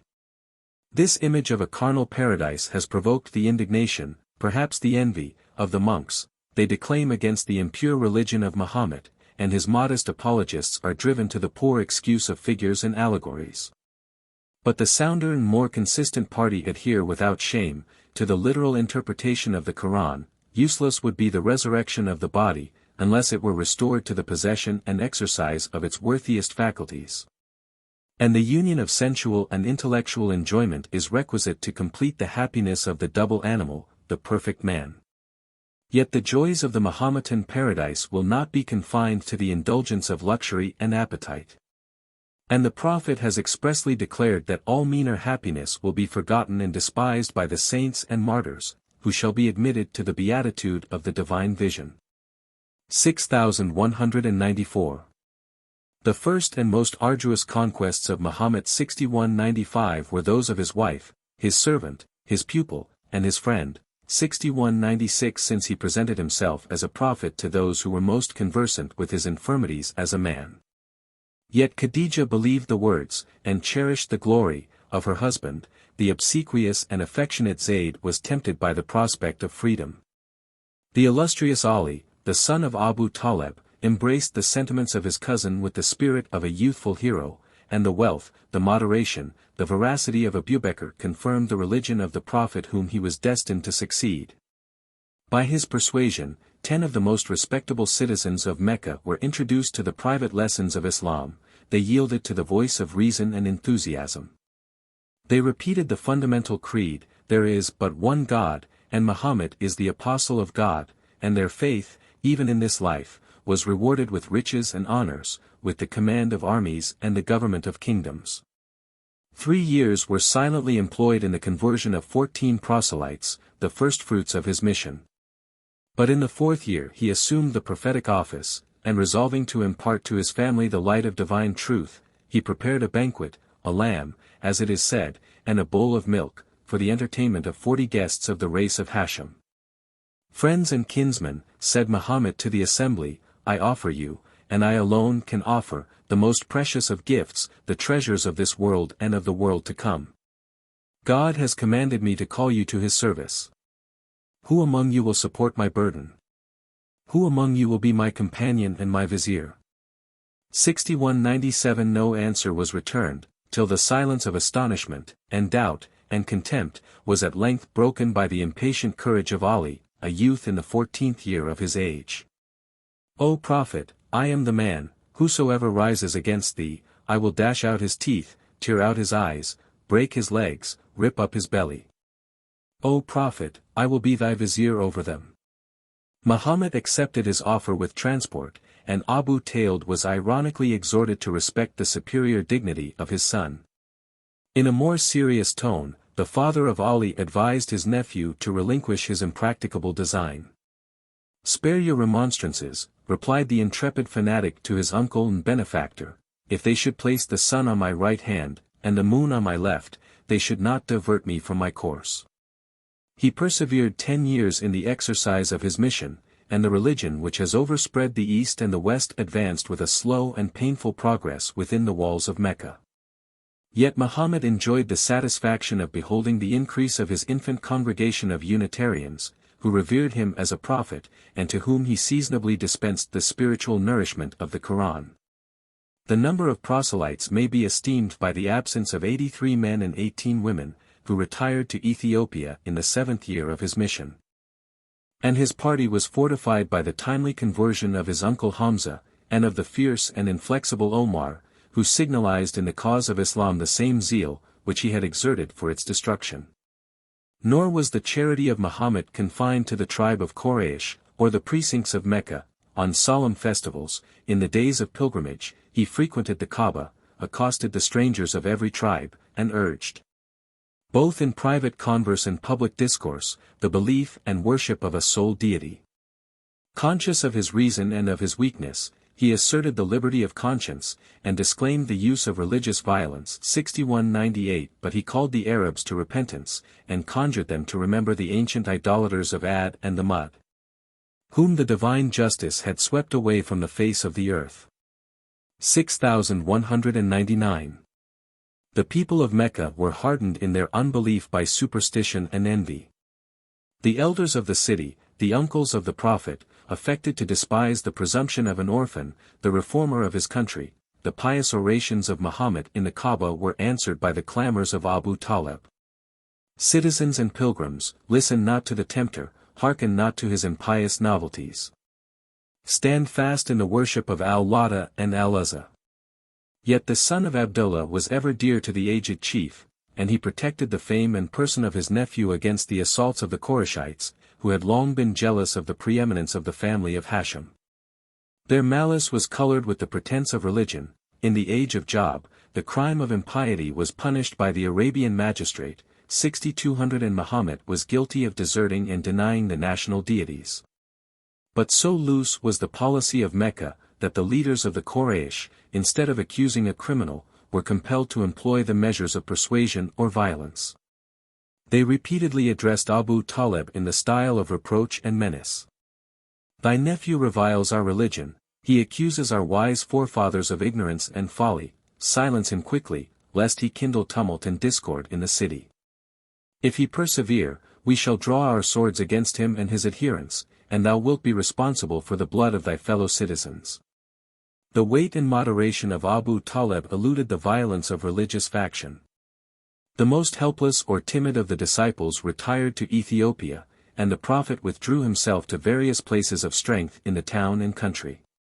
As he was still supported by his family, the rest of the tribe of Quraysh engaged themselves to renounce all intercourse with the children of Hashim, neither to buy nor sell, neither to marry not to give in marriage, but to pursue them with implacable enmity, till they should deliver the person of Muhammad to the justice of the gods. The decree was suspended in the Kaaba before the eyes of the nation. The messengers of the Quraysh pursued the Mussulman exiles in the heart of Africa, they besieged the Prophet and his most faithful followers, intercepted their water, and inflamed their mutual animosity by the retaliation of injuries and insults. A doubtful truce restored the appearances of concord till the death of Abu Talib abandoned Muhammad to the power of his enemies, at the moment when he was deprived of his domestic comforts by the loss of his faithful and generous Khadijah. Abu Sufyan, the chief of the branch of Umayyah, succeeded to the principality of the Republic of Mecca. A zealous votary of the idols, a mortal foe of the line of Hashim, he convened an assembly of the Qurayshites and their allies, to decide the fate of the apostle. His imprisonment might provoke the despair of his enthusiasm, and the exile of an eloquent and popular fanatic would diffuse the mischief through the provinces of Arabia. His death was resolved, and they agreed that a sword from each tribe should be buried in his heart, to divide the guilt of his blood, and baffle the vengeance of the Hashemites. An angel or a spy revealed their conspiracy, and flight was the only resource of Muhammad. 6201 At the dead of night, accompanied by his friend Abu Bakr, he silently escaped from his house. The assassins watched at the door. But they were deceived by the figure of Ali, who reposed on the bed, and was covered with the green vestment of the apostle. The Quraysh respected the piety of the heroic youth. But some verses of Ali, which are still extant, exhibit an interesting picture of his anxiety, his tenderness, and his religious confidence. 3 days Muhammad and his companion were concealed in the cave of Thor, at the distance of a league from Mecca, and in the close of each evening, they received from the son and daughter of Abu Bakr a secret supply of intelligence and food. The diligence of the Quraysh explored every haunt in the neighborhood of the city. They arrived at the entrance of the cavern. But the providential deceit of a spider's web and a pigeon's nest is supposed to convince them that the place was solitary and inviolate. "We are only two," said the trembling Abu Bakr. "There is a third," replied the Prophet, "it is God himself."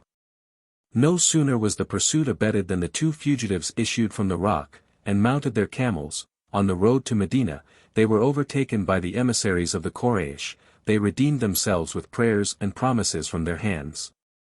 In this eventful moment, the lance of an Arab might have changed the history of the world. The flight of the Prophet from Mecca to Medina has fixed the memorable era of the Hijra 6202 which, at the end of 12 centuries, still discriminates the lunar years of the Mahometan nations. 6203. The religion of the Quran might have perished in its cradle, had not Medina embraced with faith and reverence the holy outcasts of Mecca. Medina, or the city, known under the name of Yathrib, before it was sanctified by the throne of the Prophet, was divided between the tribes of the Cherejites and the Ausites, whose hereditary feud was rekindled by the slightest provocations. 2 colonies of Jews, who boasted a sacerdotal race, were their humble allies, and without converting the Arabs, they introduced the taste of science and religion, which distinguished Medina as the city of the book. Some of her noblest citizens, in a pilgrimage to the Kaaba, were converted by the preaching of Muhammad. On their return, they diffused the belief of God and his Prophet, and the new alliance was ratified by their deputies in 2 secret and nocturnal interviews on a hill in the suburbs of Mecca. In the first, 10 Charegites and 2 Ausites united in faith and love, protested, in the name of their wives, their children, and their absent brethren, that they would forever profess the creed, and observe the precepts, of the Quran. The second was a political association, the first vital spark of the empire of the Saracens. 6204 73 men and 2 women of Medina held a solemn conference with Muhammad, his kinsmen, and his disciples, and pledged themselves to each other by a mutual oath of fidelity. They promised, in the name of the city, that if he should be banished, they would receive him as a confederate, obey him as a leader, and defend him to the last extremity, like their wives and children. But if you are recalled by your country, they asked with a flattering anxiety, will you not abandon your new allies? All things, replied Muhammad with a smile, are now common between us, your blood is as my blood, your ruin as my ruin. We are bound to each other by the ties of honor and interest. I am your friend, and the enemy of your foes. But if we are killed in your service, what, exclaimed the deputies of Medina, will be our reward? Paradise, replied the Prophet. Stretch forth thy hand. He stretched it forth, and they reiterated the oath of allegiance and fidelity. Their treaty was ratified by the people, who unanimously embraced the profession of Islam. They rejoiced in the exile of the apostle, but they trembled for his safety, and impatiently expected his arrival. After a perilous and rapid journey along the sea coast, he halted at Koba, 2 miles from the city, and made his public entry into Medina, 16 days after his flight from Mecca. 500 of the citizens advanced to meet him. He was hailed with acclamations of loyalty and devotion. Muhammad was mounted on a she-camel, an umbrella shaded his head, and a turban was unfurled before him to supply the deficiency of a standard. His bravest disciples, who had been scattered by the storm, assembled round his person. And the equal, though various, merit of the Moslems was distinguished by the names of Muhajirians and Ansars, the fugitives of Mecca, and the auxiliaries of Medina. To eradicate the seeds of jealousy, Muhammad judiciously coupled his principal followers with the rights and obligations of brethren. And when Ali found himself without a peer, the Prophet tenderly declared, that he would be the companion and brother of the noble youth. The expedient was crowned with success. The holy fraternity was respected in peace and war, and the 2 parties vied with each other in a generous emulation of courage and fidelity.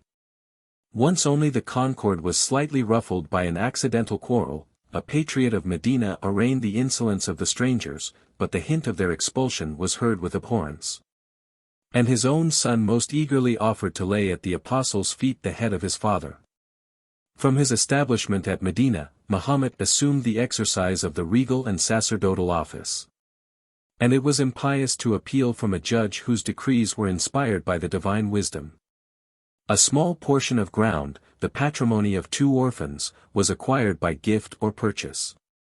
6205 On that chosen spot he built a house and a mosque, more venerable in their rude simplicity than the palaces and temples of the Assyrian caliphs.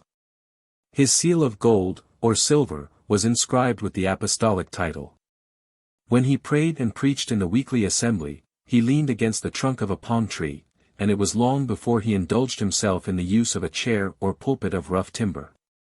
6206 After a reign of 6 years, 1,500 Moslems, in arms and in the field, renewed their oath of allegiance, and their chief repeated the assurance of protection till the death of the last member, or the final dissolution of the party.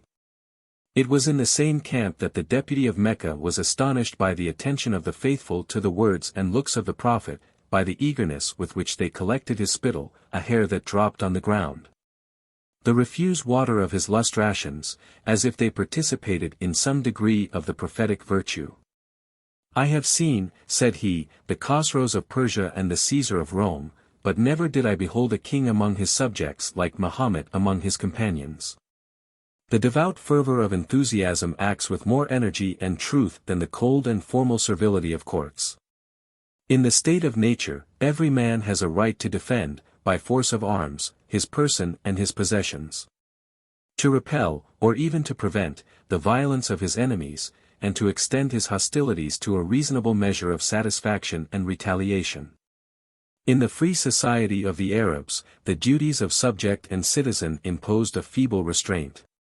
And Muhammad, in the exercise of a peaceful and benevolent mission, had been despoiled and banished by the injustice of his countrymen.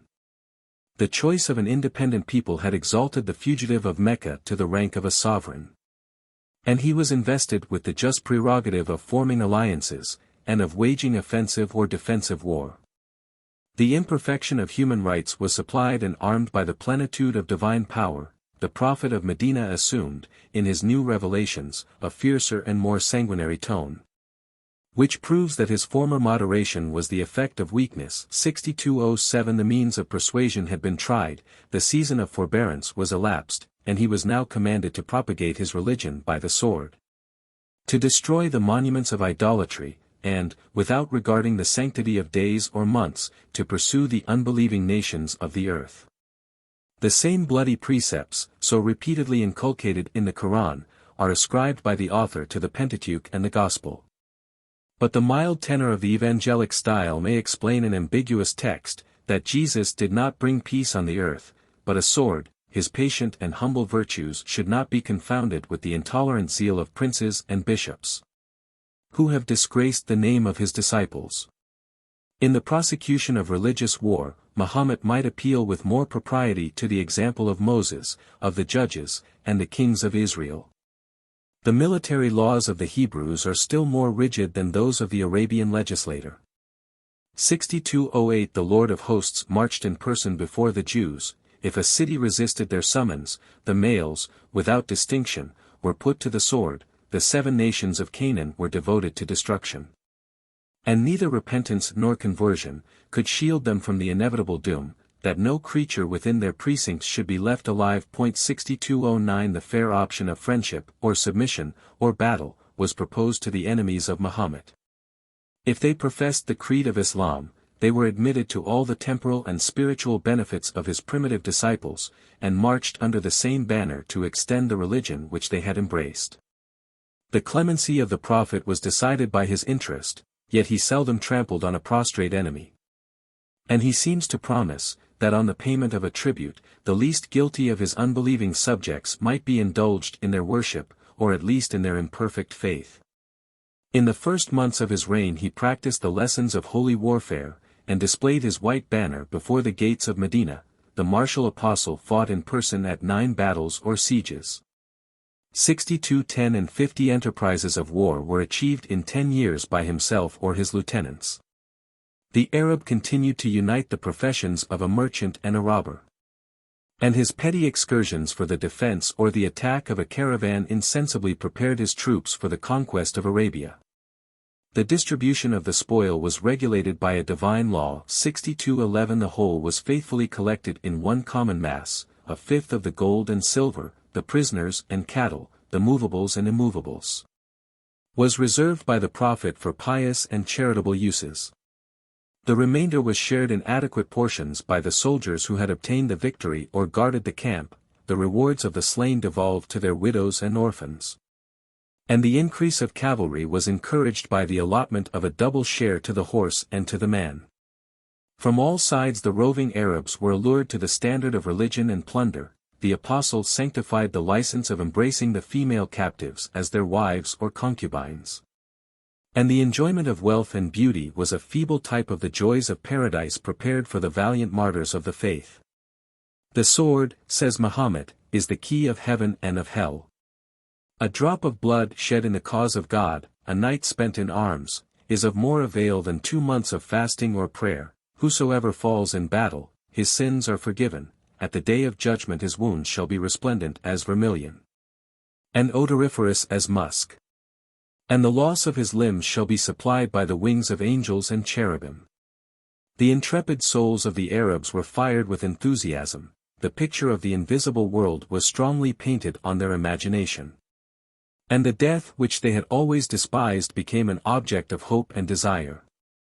The Quran inculcates, in the most absolute sense, the tenets of fate and predestination, which would extinguish both industry and virtue, if the actions of man were governed by his speculative belief. Yet their influence in every age has exalted the courage of the Saracens and Turks. The first companions of Muhammad advanced to battle with a fearless confidence. There is no danger where there is no chance. They were ordained to perish in their beds, or they were safe and invulnerable amidst the darts of the enemy. 6212. Perhaps the Quraysh would have been content with the diet of Muhammad, had they not been provoked and alarmed by the vengeance of an enemy, who could intercept their Syrian trade as it passed and repassed through the territory of Medina.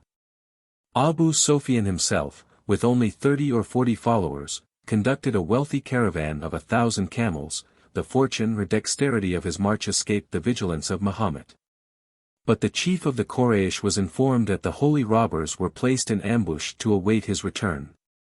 He dispatched a messenger to his brethren of Mecca, and they were roused, by the fear of losing their merchandise and their provisions, unless they hastened to his relief with the military force of the city. The sacred band of Muhammad was formed of 313 Moslems, of whom 77 were fugitives, and the rest auxiliaries. They mounted by turns a train of 70 camels. The camels of Yathrib were formidable in war. Winky face. But such was the poverty of his first disciples, that only 2 could appear on horseback in the field. 6213 In the fertile and famous Vale of Bedr. 6214 3 stations from Medina, he was informed by his scouts of the caravan that approached on one side, of the Quraysh, 100 horse, 850 foot, who advanced on the other. After a short debate, he sacrificed the prospect of wealth to the pursuit of glory and revenge, and a slight entrenchment was formed, to cover his troops, and a stream of fresh water, that glided through the valley. "O God," he exclaimed, as the numbers of the Quraysh descended from the hills, "O God, if these are destroyed, by whom wilt thou be worshipped on the earth? Courage, my children, close your ranks, discharge your arrows, and the day is your own." At these words he placed himself, with Abubekr, on a throne or pulpit. 6215 and instantly demanded the succor of Gabriel and 3,000 angels. His eye was fixed on the field of battle. The Mussulmans fainted and were pressed. In that decisive moment the Prophet started from his throne, mounted his horse, and cast a handful of sand into the air. Let their faces be covered with confusion. Both armies heard the thunder of his voice. Their fancy beheld the angelic warriors. 6216 The Quraysh trembled and fled. 70 of the bravest were slain, and 70 captives adorned the first victory of the faithful. The dead bodies of the Quraysh were despoiled and insulted. 2 of the most obnoxious prisoners were punished with death, and the ransom of the others, 4,000 drams of silver, compensated in some degree the escape of the caravan.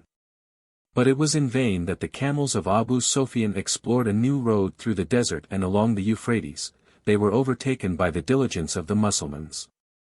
And wealthy must have been the prize, if 20,000 drams could be set apart for the 5th of the Apostle. The resentment of the public and private loss stimulated Abu Sufyan to collect a body of 3,000 men, 700 of whom were armed with cuirasses, and 200 were mounted on horseback. 3,000 camels attended his march. And his wife Henda, with 15 matrons of Mecca, incessantly sounded their timbrels to animate the troops, and to magnify the greatness of Hubal, the most popular deity of the Kaaba. The standard of God and Muhammad was upheld by 950 believers. The disproportion of numbers was not more alarming than in the field of Bedr. And their presumption of victory prevailed against the divine and human sense of the apostle. The second battle was fought on Mount Ohud, 6 miles to the north of Medina. 6217 The Quraysh advanced in the form of a crescent. And the right wing of cavalry was led by Khalid, the fiercest and most successful of the Arabian warriors. The troops of Muhammad were skillfully posted on the declivity of the hill, and their rear was guarded by a detachment of 50 archers. The weight of their charge impelled and broke the center of the idolaters, but in the pursuit they lost the advantage of their ground. The archers deserted their station, the Mussulmans were tempted by the spoil, disobeyed their general, and disordered their ranks. The intrepid Khalid, wheeling his cavalry on their flank and rear, exclaimed, with a loud voice, that Mahomet was slain. He was indeed wounded in the face with a javelin, 2 of his teeth were shattered with a stone. Yet, in the midst of tumult and dismay, he reproached the infidels with the murder of a prophet, and blessed the friendly hand that stanched his blood, and conveyed him to a place of safety. 70 martyrs died for the sins of the people. They fell, said the apostle, in pairs, each brother embracing his lifeless companion. 62:18 Their bodies were mangled by the inhuman females of Mecca, and the wife of Abu Sufyan tasted the entrails of Hamza, the uncle of Mahomet. They might applaud their superstition, and satiate their fury, but the Mussulmans soon rallied in the field, and the Quraysh wanted strength or courage to undertake the siege of Medina.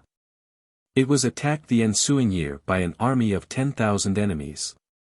And this third expedition is variously named from the nations, which marched under the banner of Abu Sufyan, from the ditch which was drawn before the city, and a camp of 3,000 Mussulmans. The prudence of Mahomet declined a general engagement, the valor of Ali was signalized in single combat, and the war was protracted 20 days, till the final separation of the confederates.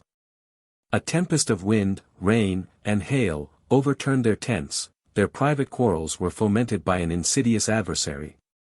And the Quraysh, deserted by their allies, no longer hoped to subvert the throne, or to check the conquests, of their invincible exile. 6219.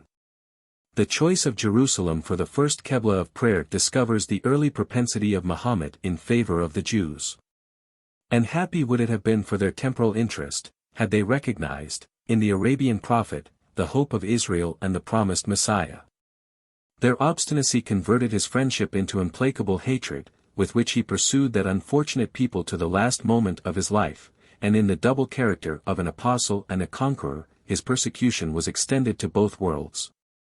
6220 The Kainoka dwelt at Medina under the protection of the city. He seized the occasion of an accidental tumult, and summoned them to embrace his religion, or contend with him in battle. Alas! Replied the trembling Jews, we are ignorant of the use of arms, but we persevere in the faith and worship of our fathers. Why wilt thou reduce us to the necessity of a just defense? The unequal conflict was terminated in 15 days. And it was with extreme reluctance that Mahomet yielded to the importunity of his allies, and consented to spare the lives of the captives. But their riches were confiscated, their arms became more effectual in the hands of the Mussulmans. And a wretched colony of 700 exiles was driven, with their wives and children, to implore a refuge on the confines of Syria. The Nadarites were more guilty, since they conspired, in a friendly interview, to assassinate the prophet. He besieged their castle, 3 miles from Medina, but their resolute defense obtained an honorable capitulation, and the garrison, sounding their trumpets and beating their drums, was permitted to depart with the honors of war. The Jews had excited and joined the war of the Quraysh. No sooner had the nations retired from the ditch, than Mahomet, without laying aside his armor, marched on the same day to extirpate the hostile race of the children of Qurayda. After a resistance of 25 days, they surrendered at discretion. They trusted to the intercession of their old allies of Medina. They could not be ignorant that fanaticism obliterates the feelings of humanity. A venerable elder, to whose judgment they appealed, pronounced the sentence of their death. 700 Jews were dragged in chains to the marketplace of the city. They descended alive into the grave prepared for their execution and burial. And the apostle beheld with an inflexible eye the slaughter of his helpless enemies. Their sheep and camels were inherited by the Mussulmans. 300 cuirasses, 500 pikes, 1,000 lances, composed the most useful portion of the spoil. 6 days' journey to the northeast of Medina, the ancient and wealthy town of Chaibar was the seat of the Jewish power in Arabia. The territory, a fertile spot in the desert, was covered with plantations and cattle, and protected by 8 castles, some of which were esteemed of impregnable strength. The forces of Mahomet consisted of 200 horse and 1,400 foot. In the succession of 8 regular and painful sieges they were exposed to danger, and fatigue, and hunger, and the most undaunted chiefs despaired of the event. The apostle revived their faith and courage by the example of Ali, on whom he bestowed the surname of the Lion of God. perhaps we may believe that a Hebrew champion of gigantic stature was cloven to the chest by his irresistible scimitar. But we cannot praise the modesty of romance, which represents him as tearing from its hinges the gate of a fortress and wielding the ponderous buckler in his left hand. 62:21 After the reduction of the castles, the town of Chaibar submitted to the yoke. The chief of the tribe was tortured, in the presence of Muhammad, to force a confession of his hidden treasure. The industry of the shepherds and husbandmen was rewarded with a precarious toleration. They were permitted, so long as it should please the conqueror, to improve their patrimony, in equal shares, for his emolument and their own. Under the reign of Omar, the Jews of Chaibar were transported to Syria, and the caliph alleged the injunction of his dying master, that one and the true religion should be professed in his native land of Arabia. 6222. 5 times each day the eyes of Muhammad were turned towards Mecca, 6223 and he was urged by the most sacred and powerful motives to revisit, as a conqueror, the city and the temple from whence he had been driven as an exile. The Kaaba was present to his waking and sleeping fancy, an idle dream was translated into vision and prophecy, he unfurled the holy banner, and a rash promise of success too hastily dropped from the lips of the apostle. His march from Medina to Mecca displayed the peaceful and solemn pomp of a pilgrimage. 70 camels, chosen and bedecked for sacrifice, preceded the van, the sacred territory was respected. And the captives were dismissed without ransom to proclaim his clemency and devotion. But no sooner did Muhammad descend into the plain, within a day's journey of the city, than he exclaimed, "They have clothed themselves with the skins of tigers." The numbers and resolution of the Quraysh opposed his progress. And the roving Arabs of the desert might desert or betray a leader whom they had followed for the hopes of spoil. The intrepid fanatic sunk into a cool and cautious politician, he waived in the treaty his title of Apostle of God. Concluded with the Quraysh and their allies a truce of 10 years, engaged to restore the fugitives of Mecca who should embrace his religion. And stipulated only, for the ensuing year, the humble privilege of entering the city as a friend, and of remaining 3 days to accomplish the rites of the pilgrimage. A cloud of shame and sorrow hung on the retreat of the Mussulmans, and their disappointment might justly accuse the failure of a prophet who had so often appealed to the evidence of success. The faith and hope of the pilgrims were rekindled by the prospect of Mecca, their swords were sheathed. 6224 7 times in the footsteps of the apostle they encompassed the Kaaba. The Quraysh had retired to the hills, and Muhammad, after the customary sacrifice, evacuated the city on the 4th day. The people was edified by his devotion. The hostile chiefs were awed, or divided, or seduced, and both Khalid and Amru, the future conquerors of Syria and Egypt, most seasonably deserted the sinking cause of idolatry. The power of Muhammad was increased by the submission of the Arabian tribes. 10,000 soldiers were assembled for the conquest of Mecca, and the idolaters, the weaker party, were easily convicted of violating the truce. Enthusiasm and discipline impelled the march, and preserved the secret till the blaze of 10,000 fires proclaimed to the astonished Quraysh the design, the approach, and the irresistible force of the enemy. The haughty Abu Sufyan presented the keys of the city, admired the variety of arms and ensigns that passed before him in review. Observed that the son of Abdullah had acquired a mighty kingdom, and confessed, under the scimitar of Omar, that he was the apostle of the true God. The return of Marius and Silla was stained with the blood of the Romans, the revenge of Muhammad was stimulated by religious zeal, and his injured followers were eager to execute or to prevent the order of a massacre. Instead of indulging their passions in his own, 6225 the victorious exile forgave the guilt, and united the factions, of Mecca. His troops, in 3 divisions, marched into the city. 28 of the inhabitants were slain by the sword of Khalid, 11 men and 6 women were proscribed by the sentence of Muhammad, but he blamed the cruelty of his lieutenant. And several of the most obnoxious victims were indebted for their lives to his clemency or contempt. The chiefs of the Quraysh were prostrate at his feet. What mercy can you expect from the man whom you have wronged? We confide in the generosity of our kinsman. And you shall not confide in vain, begone. You are safe, you are free. The people of Mecca deserved their pardon by the profession of Islam. And after an exile of 7 years, the fugitive missionary was enthroned as the prince and prophet of his native country. 62:26 But the 360 idols of the Kaaba were ignominiously broken, the house of God was purified and adorned. As an example to future times, the apostle again fulfilled the duties of a pilgrim.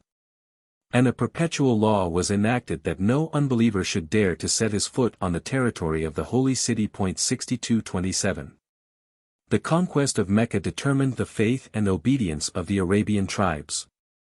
62:28 Who, according to the vicissitudes of fortune, had obeyed, or disregarded, the eloquence or the arms of the prophet.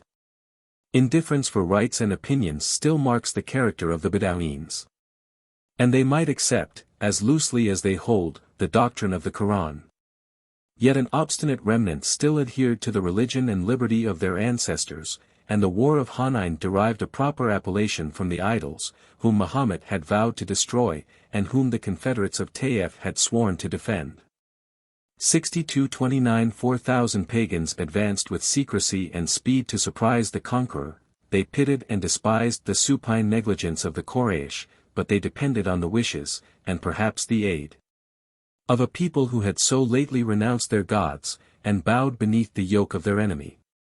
The banners of Medina and Mecca were displayed by the Prophet. A crowd of Bedouins increased the strength or numbers of the army, and 12,000 Mussulmans entertained a rash and sinful presumption of their invincible strength. They descended without precaution into the valley of Hunayn. The heights had been occupied by the archers and slingers of the Confederates.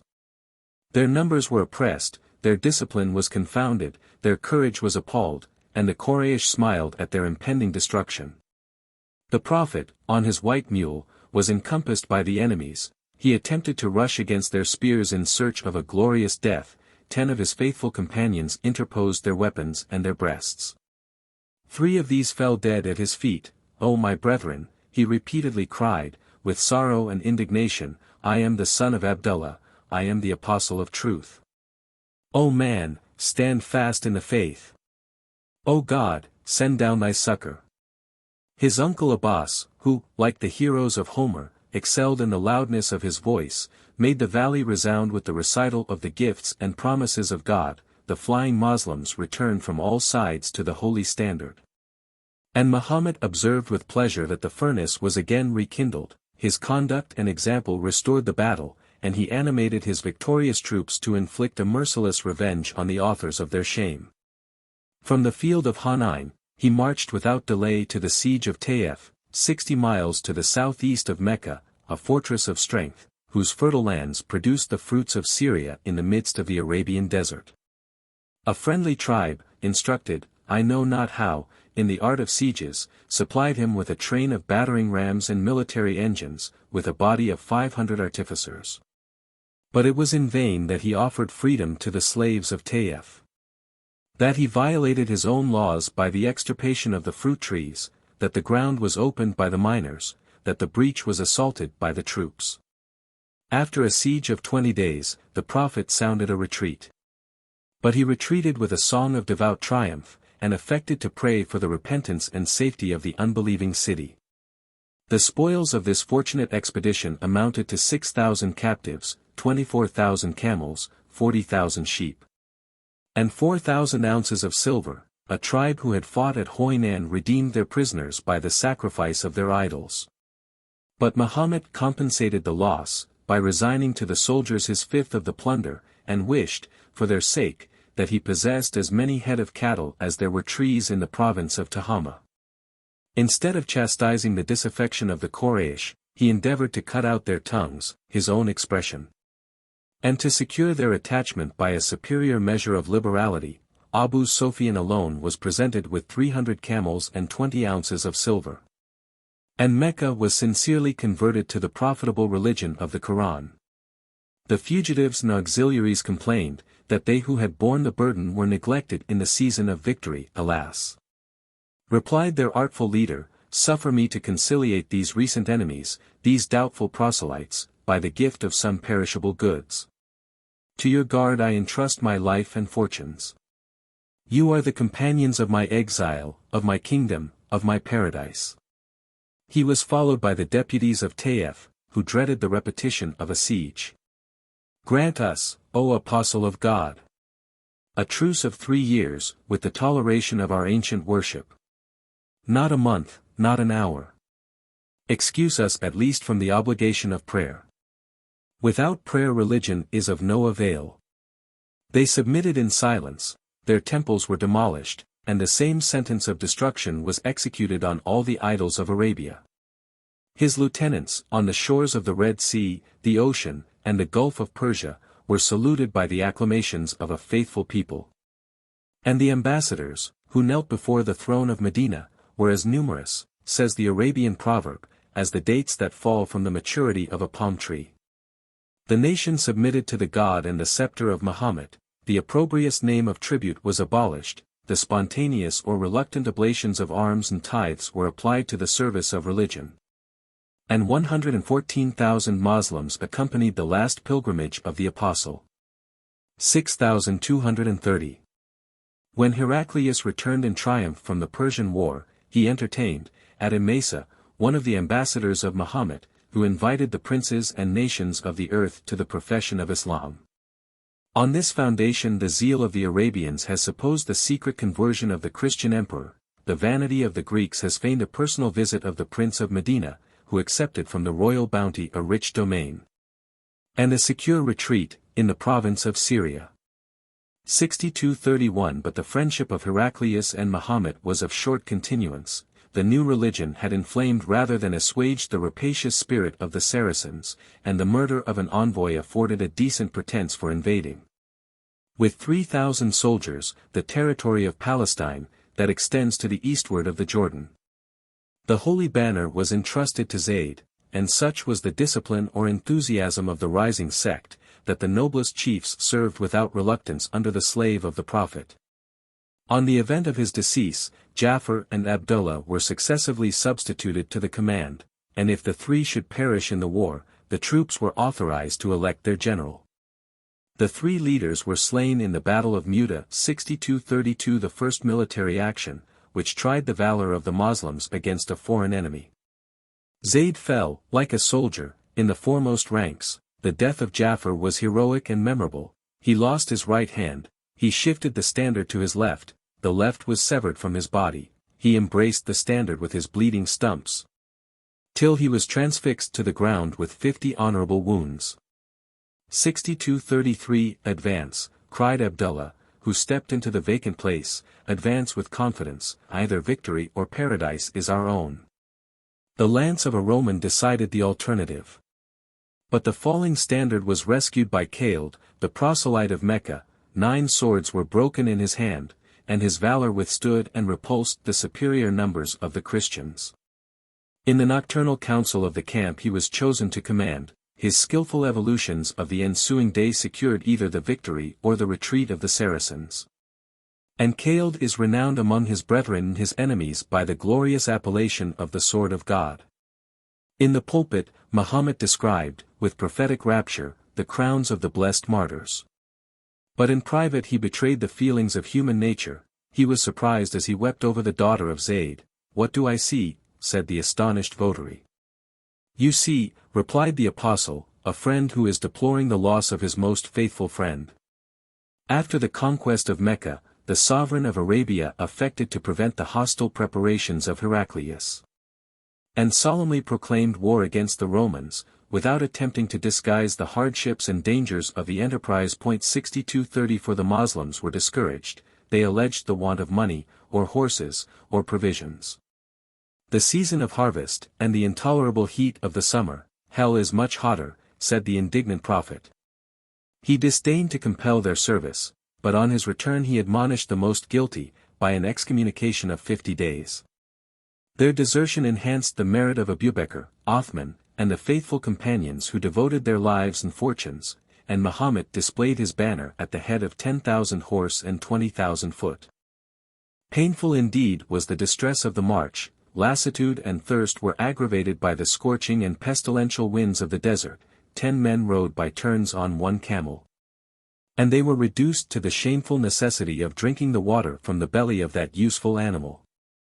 In the midway, 10 days' journey from Medina and Damascus, they reposed near the grove and fountain of Tabuk. Beyond that place Muhammad declined the prosecution of the war. He declared himself satisfied with the peaceful intentions. He was more probably daunted by the martial array of the Emperor of the East. But the active and intrepid Khalid spread around the terror of his name, and the Prophet received the submission of the tribes and cities, from the Euphrates to Ayla, at the head of the Red Sea. To his Christian subjects, Muhammad readily granted the security of their persons, the freedom of their trade, the property of their goods, and the toleration of their worship. 6235 The weakness of their Arabian brethren had restrained them from opposing his ambition. The disciples of Jesus were endeared to the enemy of the Jews. And it was the interest of a conqueror to propose a fair capitulation to the most powerful religion of the earth. Till the age of 63 years, the strength of Muhammad was equal to the temporal and spiritual fatigues of his mission. His epileptic fits, an absurd calumny of the Greeks, would be an object of pity rather than abhorrence. 6236 But he seriously believed that he was poisoned at Chaibar by the revenge of a Jewish female. 6237 During 4 years, the health of the Prophet declined, his infirmities increased, but his mortal disease was a fever of 14 days, which deprived him by intervals of the use of reason. As soon as he was conscious of his danger, he edified his brethren by the humility of his virtue or penitence. If there be any man, said the apostle from the pulpit, whom I have unjustly scourged, I submit my own back to the lash of retaliation. Have I aspersed the reputation of a Mussulman? Let him proclaim my thoughts in the face of the congregation. Has any one been despoiled of his goods? The little that I possess shall compensate the principal and the interest of the debt. Yes, replied a voice from the crowd, I am entitled to 3 drams of silver. Muhammad heard the complaint, satisfied the demand, and thanked his creditor for accusing him in this world rather than at the day of judgment. He beheld with temperate firmness the approach of death, enfranchised his slaves, 17 men, as they are named, and 11 women Winkyface. Minutely directed the order of his funeral, and moderated the lamentations of his weeping friends, on whom he bestowed the benediction of peace. Till the 3rd day before his death, he regularly performed the function of public prayer. The choice of Abubekr to supply his place, appeared to mark that ancient and faithful friend as his successor in the sacerdotal and regal office. But he prudently declined the risk and envy of a more explicit nomination. At a moment when his faculties were visibly impaired, he called for pen and ink to write, or, more properly, to dictate, a divine book, the sum and accomplishment of all his revelations. A dispute arose in the chamber. Whether he should be allowed to supersede the authority of the Quran. And the Prophet was forced to reprove the indecent vehemence of his disciples.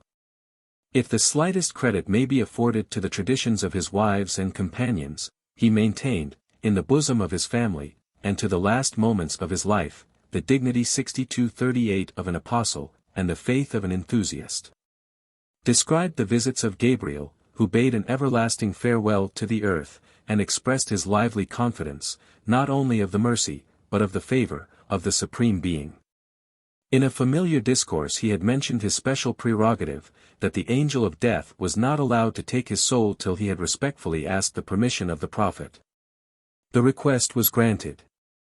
And Muhammad immediately fell into the agony of his dissolution. His head was reclined on the lap of Aisha, the best beloved of all his wives. He fainted with the violence of pain.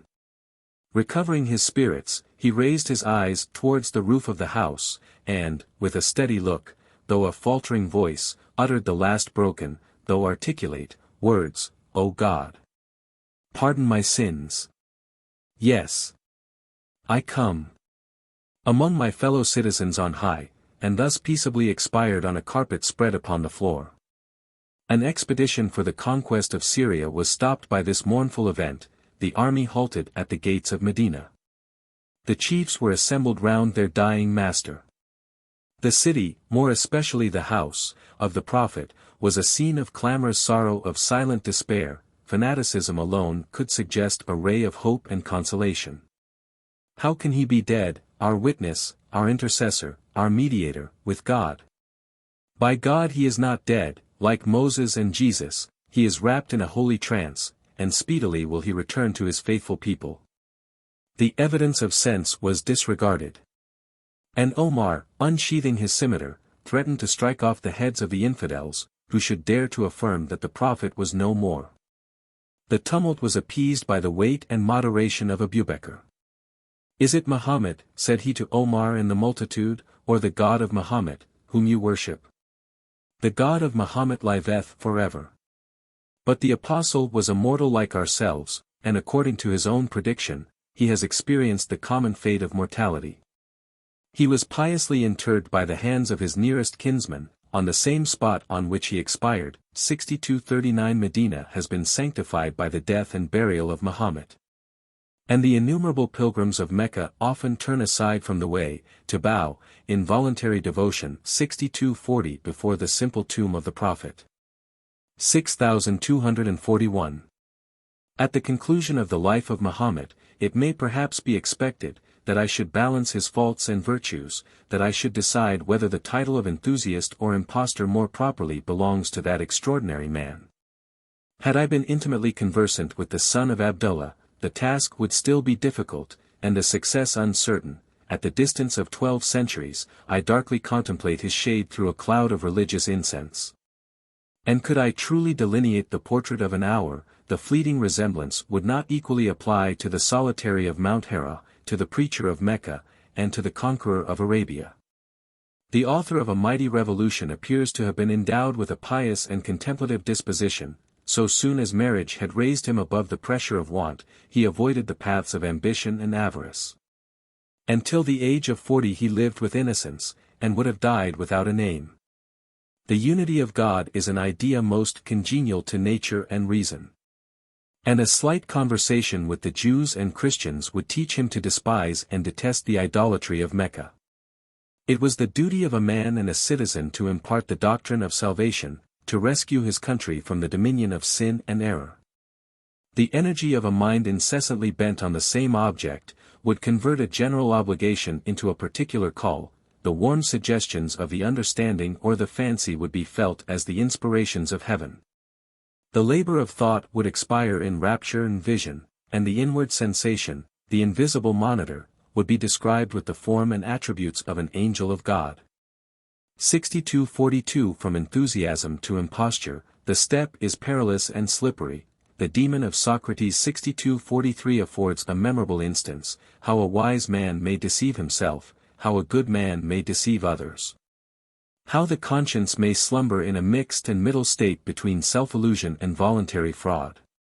Charity may believe that the original motives of Muhammad were those of pure and genuine benevolence, but a human missionary is incapable of cherishing the obstinate unbelievers who reject his claims, despise his arguments, and persecute his life.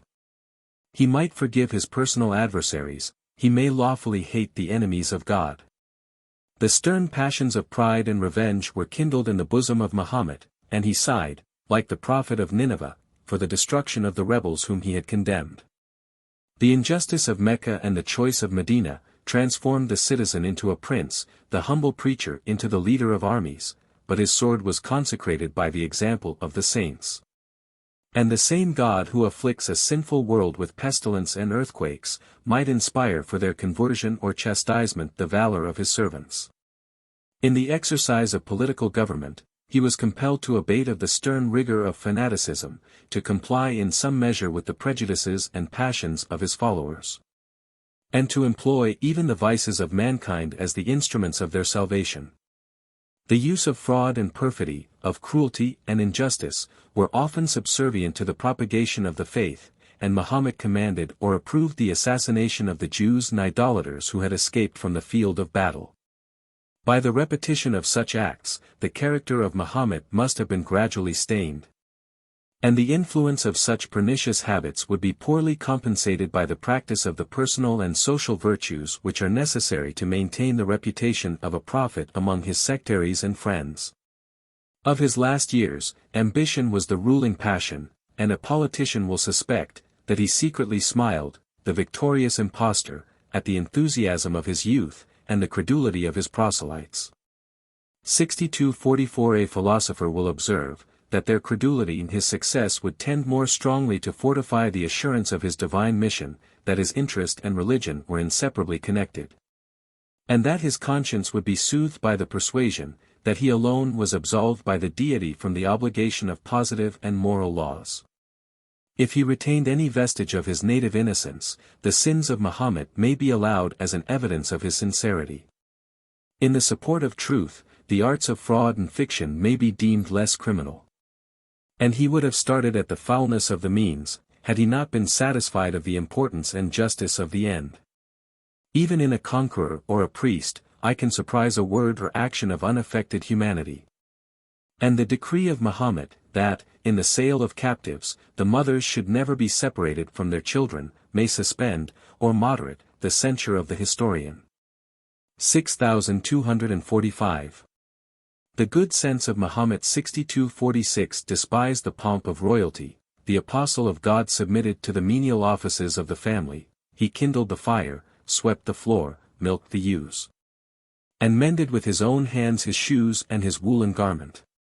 Disdaining the penance and merit of a hermit, he observed, without effort or vanity, the abstemious diet of an Arab and a soldier. On solemn occasions he feasted his companions with rustic and hospitable plenty.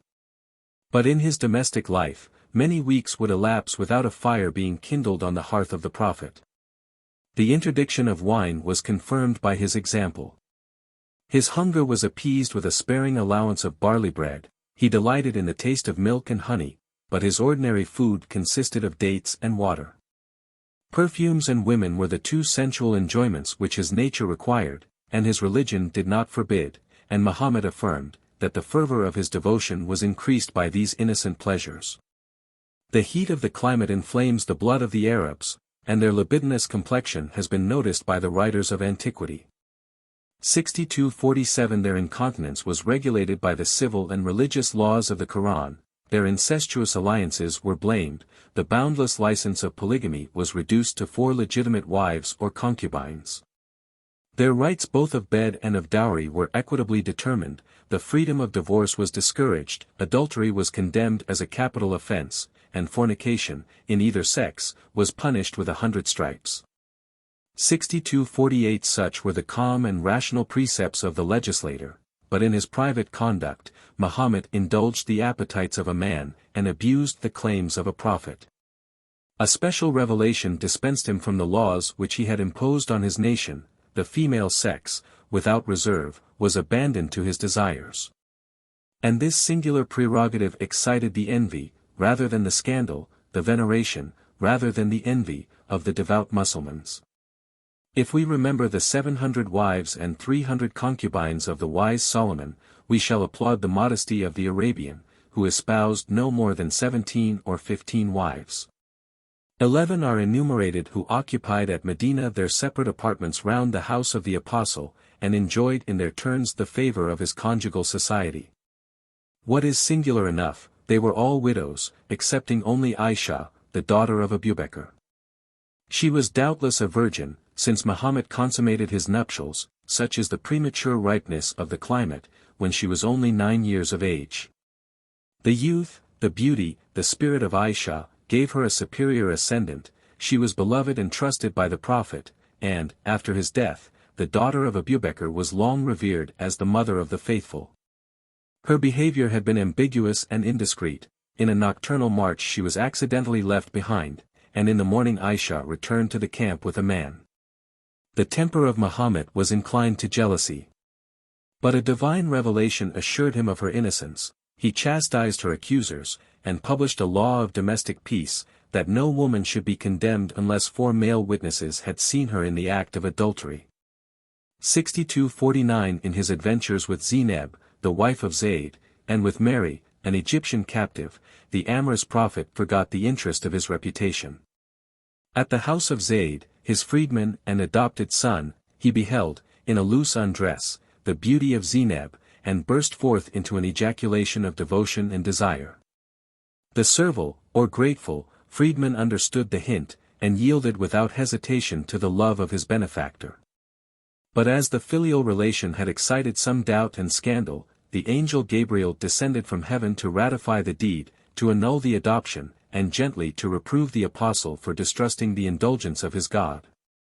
One of his wives, Hafna, the daughter of Omar, surprised him on her own bed, in the embraces of his Egyptian captive. She promised secrecy and forgiveness. He swore that he would renounce the possession of Mary. Both parties forgot their engagements, and Gabriel again descended with a chapter of the Quran, to absolve him from his oath, and to exhort him freely to enjoy his captives and concubines, without listening to the clamors of his wives.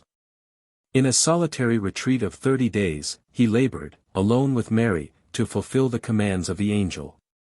When his love and revenge were satiated, he summoned to his presence his 11 wives, reproached their disobedience and indiscretion, and threatened them with a sentence of divorce, both in this world and in the next.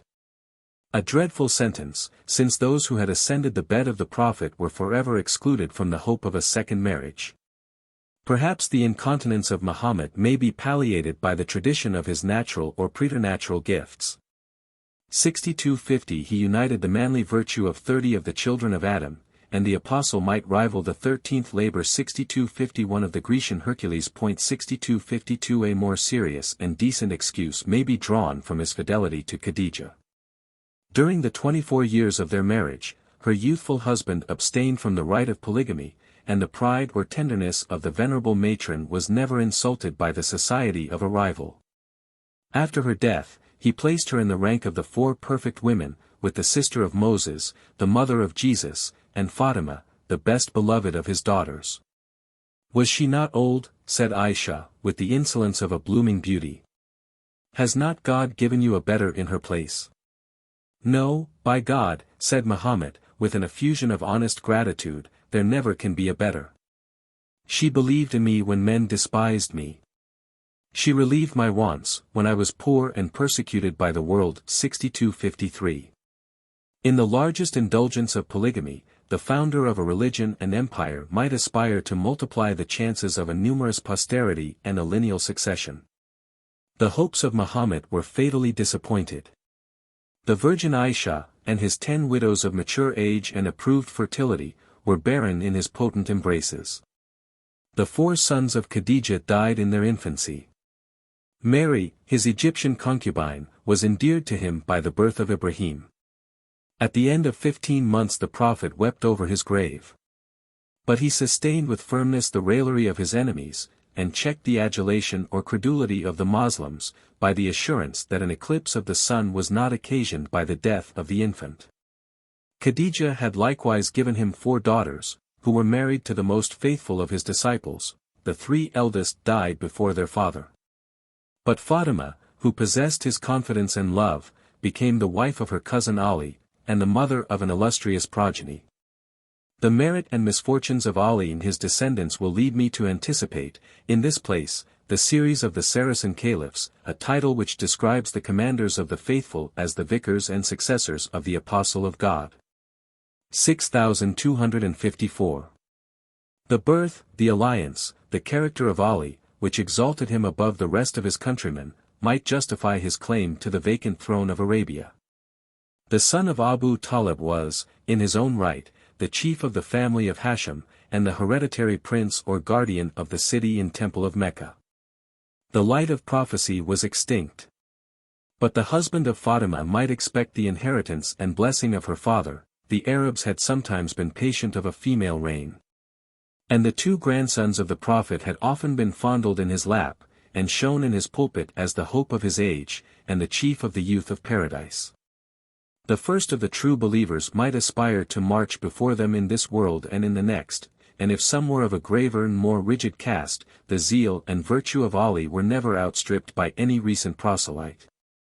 He united the qualifications of a poet, a soldier, and a saint. His wisdom still breathes in a collection of moral and religious sayings. 6255 And every antagonist, in the combats of the tongue or of the sword, was subdued by his eloquence and valor. From the first hour of his mission to the last rites of his funeral, the apostle was never forsaken by a generous friend, whom he delighted to name his brother, his vicegerent, and the faithful Aaron of a second Moses. The son of Abu Talib was afterwards reproached for neglecting to secure his interest by a solemn declaration of his right, which would have silenced all competition, and sealed his succession by the decrees of heaven. But the unsuspecting hero confided in himself, the jealousy of empire, and perhaps the fear of opposition, might suspend the resolutions of Mahomet. And the bed of sickness was besieged by the artful Aisha, the daughter of Abubekr, and the enemy of Ali. 6256. The silence and death of the Prophet restored the liberty of the people. And his companions convened an assembly to deliberate on the choice of his successor. The hereditary claim and lofty spirit of Ali were offensive to an aristocracy of elders. Desirous of bestowing and resuming the scepter by a free and frequent election, the Quraysh could never be reconciled to the proud preeminence of the line of Hashim. The ancient discord of the tribes was rekindled, the fugitives of Mecca and the auxiliaries of Medina asserted their respective merits. And the rash proposal of choosing two independent caliphs would have crushed in their infancy the religion and empire of the Saracens. The tumult was appeased by the disinterested resolution of Omar, who, suddenly renouncing his own pretensions, stretched forth his hand, and declared himself the first subject of the mild and venerable Abubekr. 6257. The urgency of the moment, and the acquiescence of the people, might excuse this illegal and precipitate measure. But Omar himself confessed from the pulpit, that if any Mussulman should hereafter presume to anticipate the suffrage of his brethren, both the elector and the elected would be worthy of death. 6258. After the simple inauguration of Abubekr, he was obeyed in Medina, Mecca, and the provinces of Arabia. The Hashemites alone declined the oath of fidelity. And their chief, in his own house, maintained, above 6 months, a sullen and independent reserve, without listening to the threats of Omar, who attempted to consume with fire the habitation of the daughter of the apostle.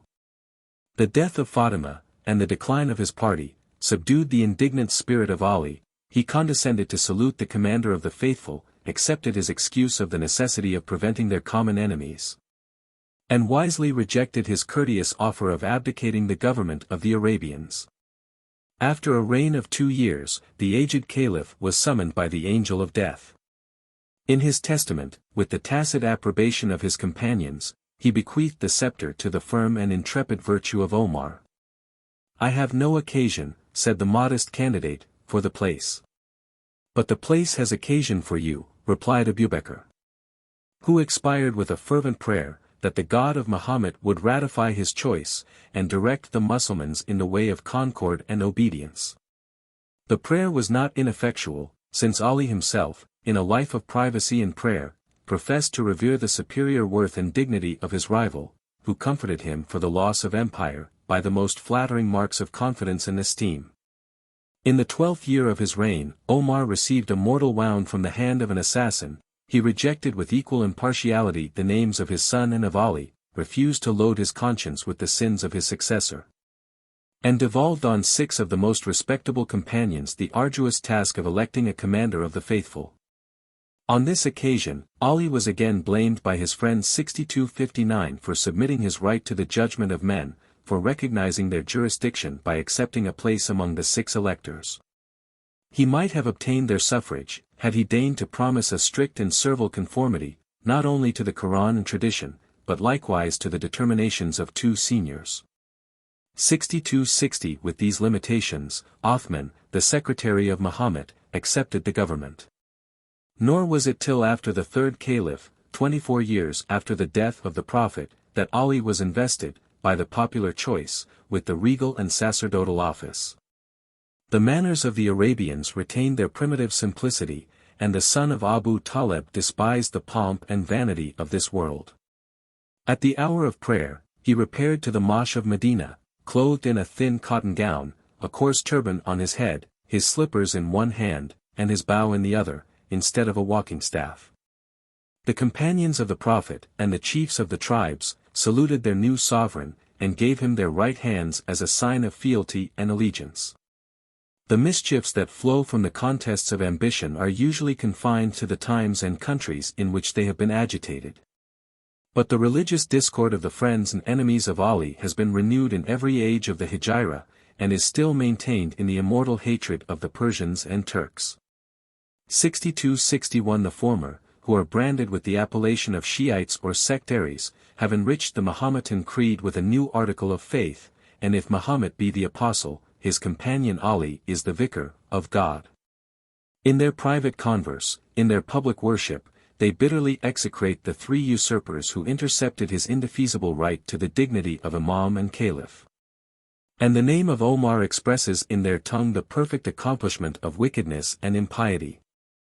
62. The Sunnites, who are supported by the general consent and orthodox tradition of the Mussulmans, entertain a more impartial, or at least a more decent, opinion. They respect the memory of Abu Bakr, Omar, Othman, and Ali, the holy and legitimate successors of the Prophet. But they assign the last and most humble place to the husband of Fatima, in the persuasion that the order of succession was determined by the decrees of sanctity. 62. An historian who balances the four caliphs with a hand unshaken by superstition, will calmly pronounce that their manners were alike pure and exemplary, that their zeal was fervent, and probably sincere. And that, in the midst of riches and power, their lives were devoted to the practice of moral and religious duties. But the public virtues of Abu Bakr and Omar, the prudence of the first, the severity of the second, maintained the peace and prosperity of their reigns. The feeble temper and declining age of Othman were incapable of sustaining the weight of conquest and empire. He chose, and he was deceived. He trusted, and he was betrayed. The most deserving of the faithful became useless or hostile to his government, and his lavish bounty was productive only of ingratitude and discontent. The spirit of discord went forth in the provinces, their deputies assembled at Medina. And the Characterized, the desperate fanatics who disclaimed the yoke of subordination and reason, were confounded among the free-born Arabs, who demanded the redress of their wrongs and the punishment of their oppressors. From Kufa, from Basora, from Egypt, from the tribes of the desert, they rose in arms, encamped about a league from Medina, and dispatched a haughty mandate to their sovereign, requiring him to execute justice, or to descend from the throne. His repentance began to disarm and disperse the insurgents, but their fury was rekindled by the arts of his enemies, and the forgery of a perfidious secretary was contrived to blast his reputation and precipitate his fall.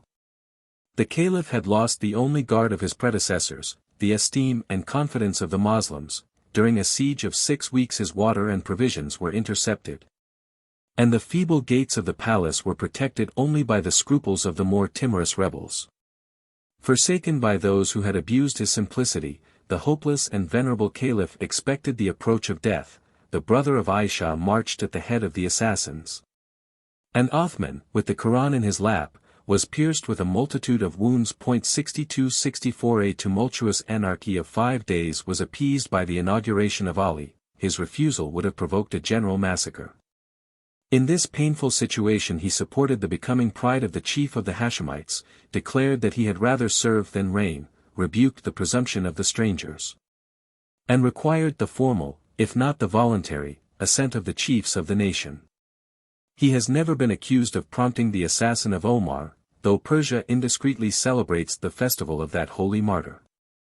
The quarrel between Othman and his subjects was assuaged by the early mediation of Ali, and Hassan, the eldest of his sons, was insulted and wounded in the defense of the Caliph. Yet it is doubtful whether the father of Hassan was strenuous and sincere in his opposition to the rebels, and it is certain that he enjoyed the benefit of their crime. The temptation was indeed of such magnitude as might stagger and corrupt the most obdurate virtue. The ambitious candidate no longer aspired to the barren scepter of Arabia. The Saracens had been victorious in the east and west. And the wealthy kingdoms of Persia, Syria, and Egypt were the patrimony of the commander of the faithful. A life of prayer and contemplation had not chilled the martial activity of Ali. But in a mature age, after a long experience of mankind, he still betrayed in his conduct the rashness and indiscretion of youth. 62-65 In the first days of his reign, he neglected to secure, either by gifts or fetters, the doubtful allegiance of Talha and Zobair, 2 of the most powerful of the Arabian chiefs. They escaped from Medina to Mecca, and from thence to Basora, erected the standard of revolt, and usurped the government of Iraq, or Assyria, which they had vainly solicited as the reward of their services. The mask of patriotism is allowed to cover the most glaring inconsistencies. And the enemies, perhaps the assassins, of Othman now demanded vengeance for his blood. They were accompanied in their flight by Aisha, the widow of the Prophet, who cherished, to the last hour of her life, an implacable hatred against the husband and the posterity of Fatima. The most reasonable Moslems were scandalized, that the mother of the faithful should expose in a camp her person and character. 62-66 But the superstitious crowd was confident that her presence would sanctify the justice, and assure the success, of their cause. At the head of 20,000 of his loyal Arabs, and 9,000 valiant auxiliaries of Kufa, the Caliph encountered and defeated the superior numbers of the rebels under the walls of Baysora. 62-67 Their leaders, Telha and Zobair 62-68 were slain in the first battle that stained with civil blood the arms of the Moslems. 62-69 After passing through the ranks to animate the troops, Aisha had chosen her post amidst the dangers of the field.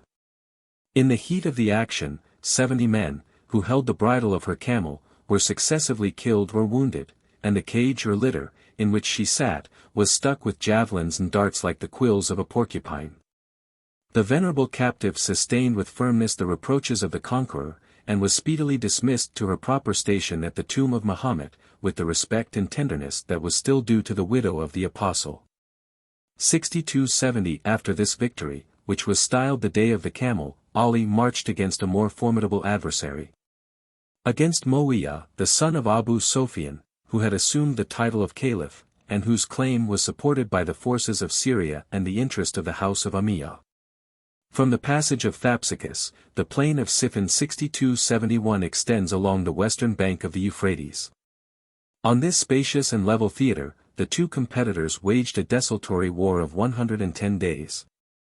In the course of 90 actions or skirmishes, the loss of Ali was estimated at 25, that of Muawiyah at 45,000 soldiers.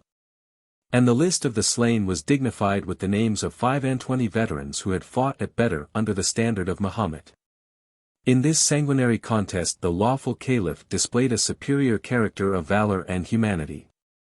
62-72 His troops were strictly enjoined to await the first onset of the enemy, to spare their flying brethren, and to respect the bodies of the dead, and the chastity of the female captives.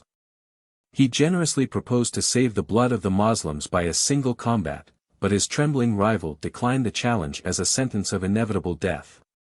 The ranks of the Syrians were broken by the charge of a hero who was mounted on a piebald horse, and wielded with irresistible force his ponderous and two-edged sword. As often as he smote a rebel, he shouted the Allah Akbar, God is victorious. And in the tumult of a nocturnal battle, he was heard to repeat 400 times that tremendous exclamation. The Prince of Damascus already meditated his flight. But the certain victory was snatched from the grasp of Ali by the disobedience and enthusiasm of his troops.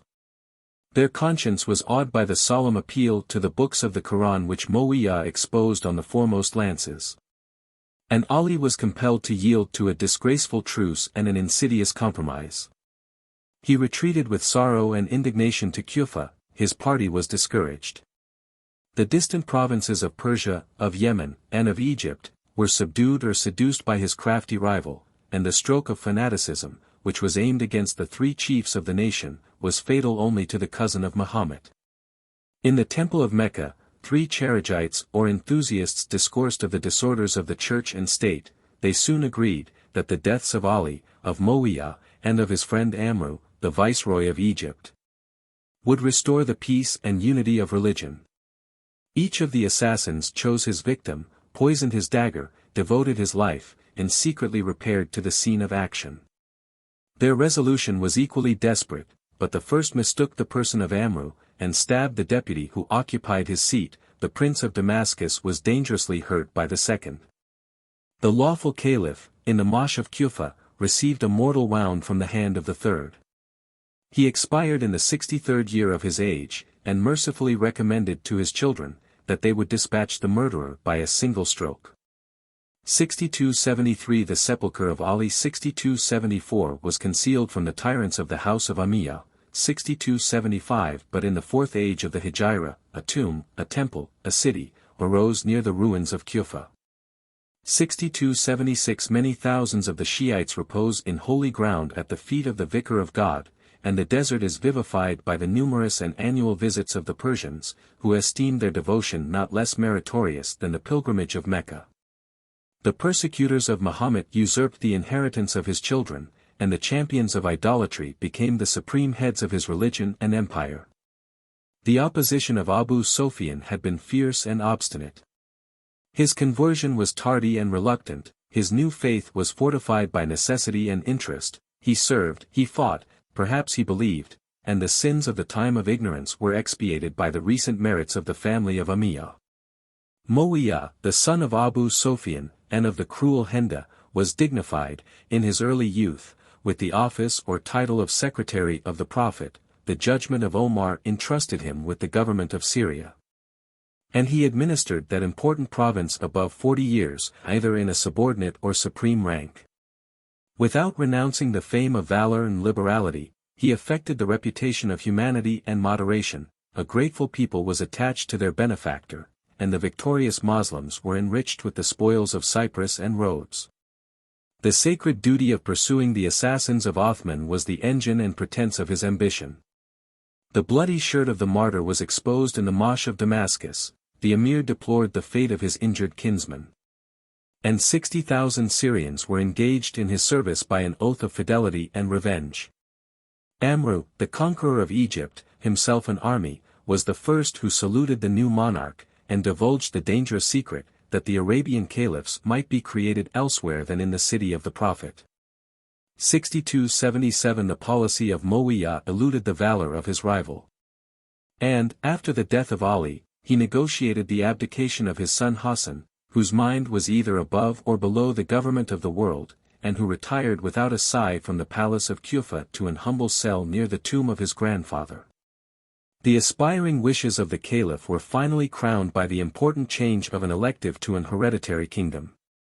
Some murmurs of freedom or fanaticism attested the reluctance of the Arabs, and 4 citizens of Medina refused the oath of fidelity, but the designs of Muawiyah were conducted with vigor and address.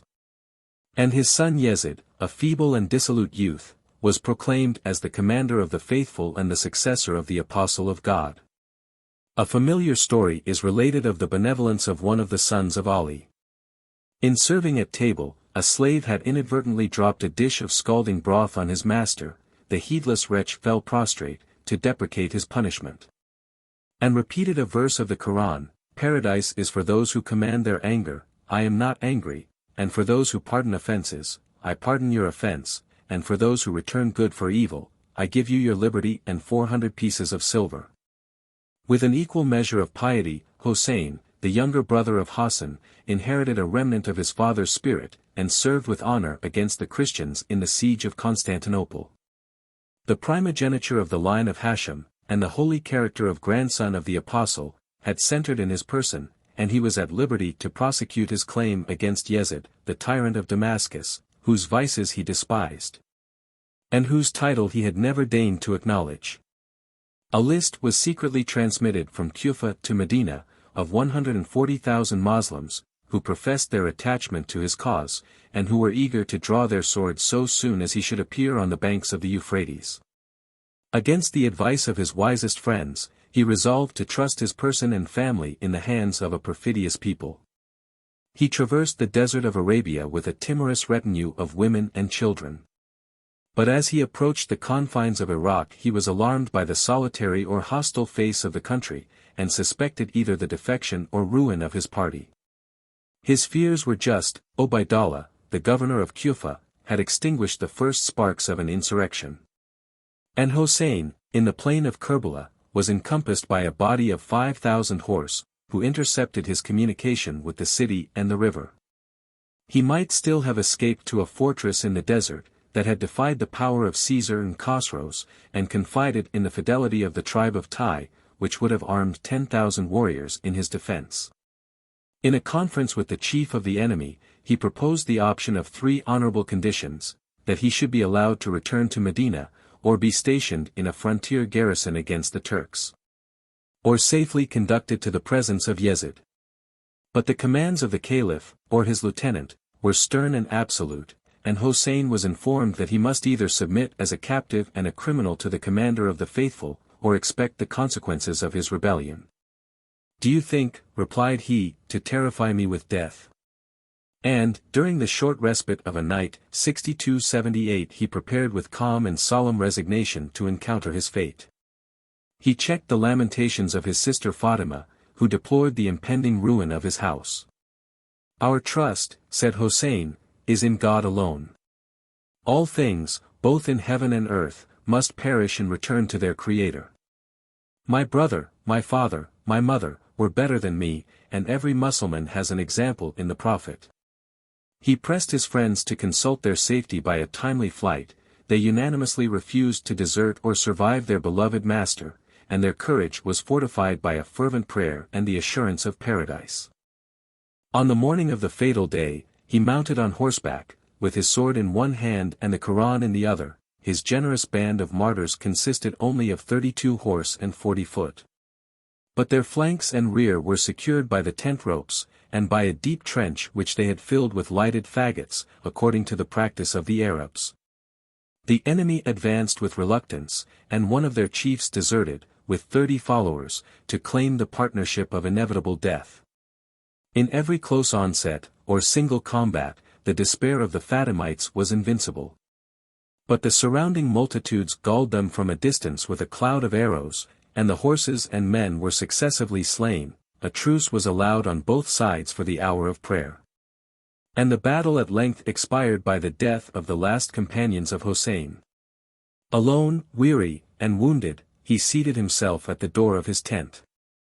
As he tasted a drop of water, he was pierced in the mouth with a dart.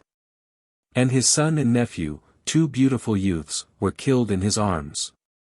He lifted his hands to heaven, they were full of blood, and he uttered a funeral prayer for the living and the dead. In a transport of despair his sister issued from the tent, and adjured the general of the Kufians, that he would not suffer Hossein to be murdered before his eyes. A tear trickled down his venerable beard. And the boldest of his soldiers fell back on every side as the dying hero threw himself among them. The remorseless Shamer, a name detested by the faithful, reproached their cowardice. And the grandson of Muhammad was slain with 33 strokes of lances and swords. After they had trampled on his body, they carried his head to the castle of Kufa, and the inhuman Ubaydallah struck him on the mouth with a cane. "Alas," exclaimed an aged Mussulman, "on these lips have I seen the lips of the Apostle of God."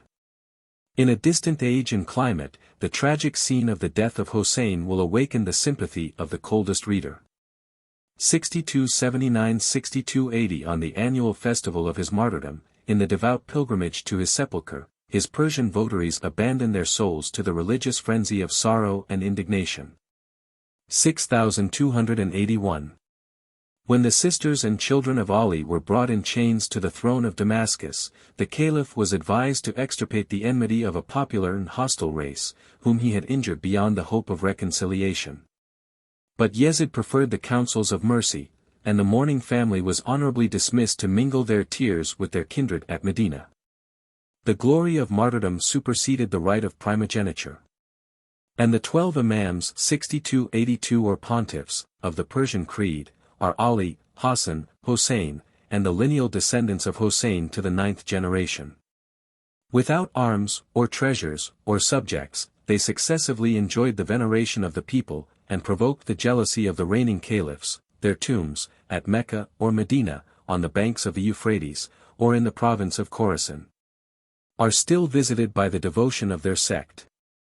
Their names were often the pretense of sedition and civil war, but these royal saints despised the pomp of the world, submitted to the will of God and the injustice of man, and devoted their innocent lives to the study and practice of religion. The 12th and last of the imams, conspicuous by the title of Mahdi, or the Guide, surpassed the solitude and sanctity of his predecessors. He concealed himself in a cavern near Baghdad. The time and place of his death are unknown. And his votaries pretend that he still lives, and will appear before the day of judgment to overthrow the tyranny of Dajjal, or the Antichrist. 6283 In the lapse of 2 or 3 centuries, the posterity of Abbas, the uncle of Muhammad, had multiplied to the number of 33,000:6280 for the race of Ali might be equally prolific, the meanest individual was above the first and greatest of princes. And the most eminent were supposed to excel the perfection of angels. But their adverse fortune, and the wide extent of the Mussulman empire, allowed an ample scope for every bold and artful imposture, who claimed affinity with the holy seed, the scepter of the Almohades, in Spain and Africa. Of the Fatimites, in Egypt and Syria, 6285 of the sultans of Yemen, and of the Safis of Persia, 6286 has been consecrated by this vague and ambiguous title. Under their reigns it might be dangerous to dispute the legitimacy of their birth. And one of the Fatimite caliphs silenced an indiscreet question by drawing his scimitar. "This," said Moats, "is my pedigree, and these," casting a handful of gold to his soldiers, "and these are my kindred and my children." In the various conditions of princes, or doctors, or nobles, or merchants, or beggars, a swarm of the genuine or fictitious descendants of Muhammad and Ali is honored with the appellation of sheikhs, or sharifs, or emirs. In the Ottoman Empire they are distinguished by a green turban, receive a stipend from the treasury, are judged only by their chief, and, however debased by fortune or character, still assert the proud preeminence of their birth. A family of 300 persons, the pure and orthodox branch of the Caliph Hassan, is preserved without taint or suspicion in the holy cities of Mecca and Medina, and still retains, after the revolutions of 12 centuries, the custody of the temple, and the sovereignty of their native land. The fame and merit of Muhammad would ennoble a plebeian race, and the ancient blood of the Quraysh transcends the recent majesty of the kings of the earth. 6287. The talents of Muhammad are entitled to our applause. But his success has, perhaps, too strongly attracted our admiration. Are we surprised that a multitude of proselytes should embrace the doctrine and the passions of an eloquent fanatic? In the heresies of the Church, the same seduction has been tried and repeated from the time of the Apostles to that of the Reformers. Does it seem incredible that a private citizen should grasp the sword and the scepter, subdue his native country, and erect a monarchy by his victorious arms? In the moving picture of the dynasties of the East, 100 fortunate usurpers have arisen from a baser origin, surmounted more formidable obstacles, and filled a larger scope of empire and conquest. Muhammad was alike instructed to preach and to fight.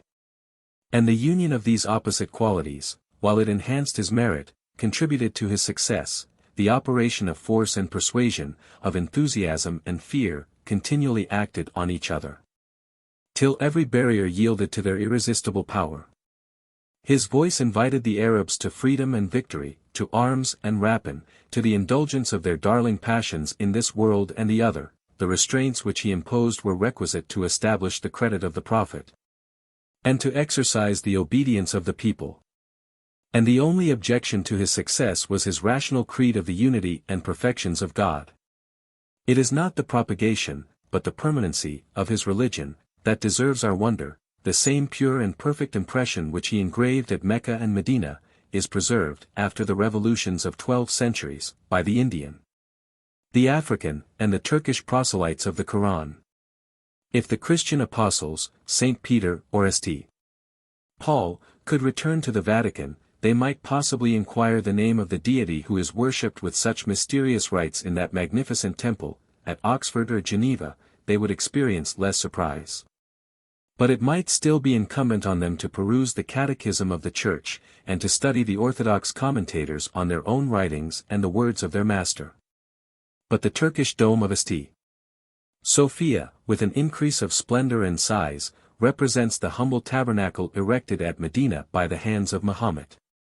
The Mohammedans have uniformly withstood the temptation of reducing the object of their faith and devotion to a level with the senses and imagination of man. I believe in one God, and Muhammad the Apostle of God, is the simple and invariable profession of Islam. The intellectual image of the deity has never been degraded by any visible idol. The honors of the Prophet have never transgressed the measure of human virtue, and his living precepts have restrained the gratitude of his disciples within the bounds of reason and religion. The votaries of Ali have, indeed, consecrated the memory of their hero, his wife, and his children, and some of the Persian doctors pretend that the divine essence was incarnate in the person of the imams. But their superstition is universally condemned by the Sunnites, and their impiety has afforded a seasonable warning against the worship of saints and martyrs. The metaphysical questions on the attributes of God, and the liberty of man, have been agitated in the schools of the Mohammedans, as well as in those of the Christians. But among the former they have never engaged the passions of the people, or disturbed the tranquility of the state. The cause of this important difference may be found in the separation or union of the regal and sacerdotal characters.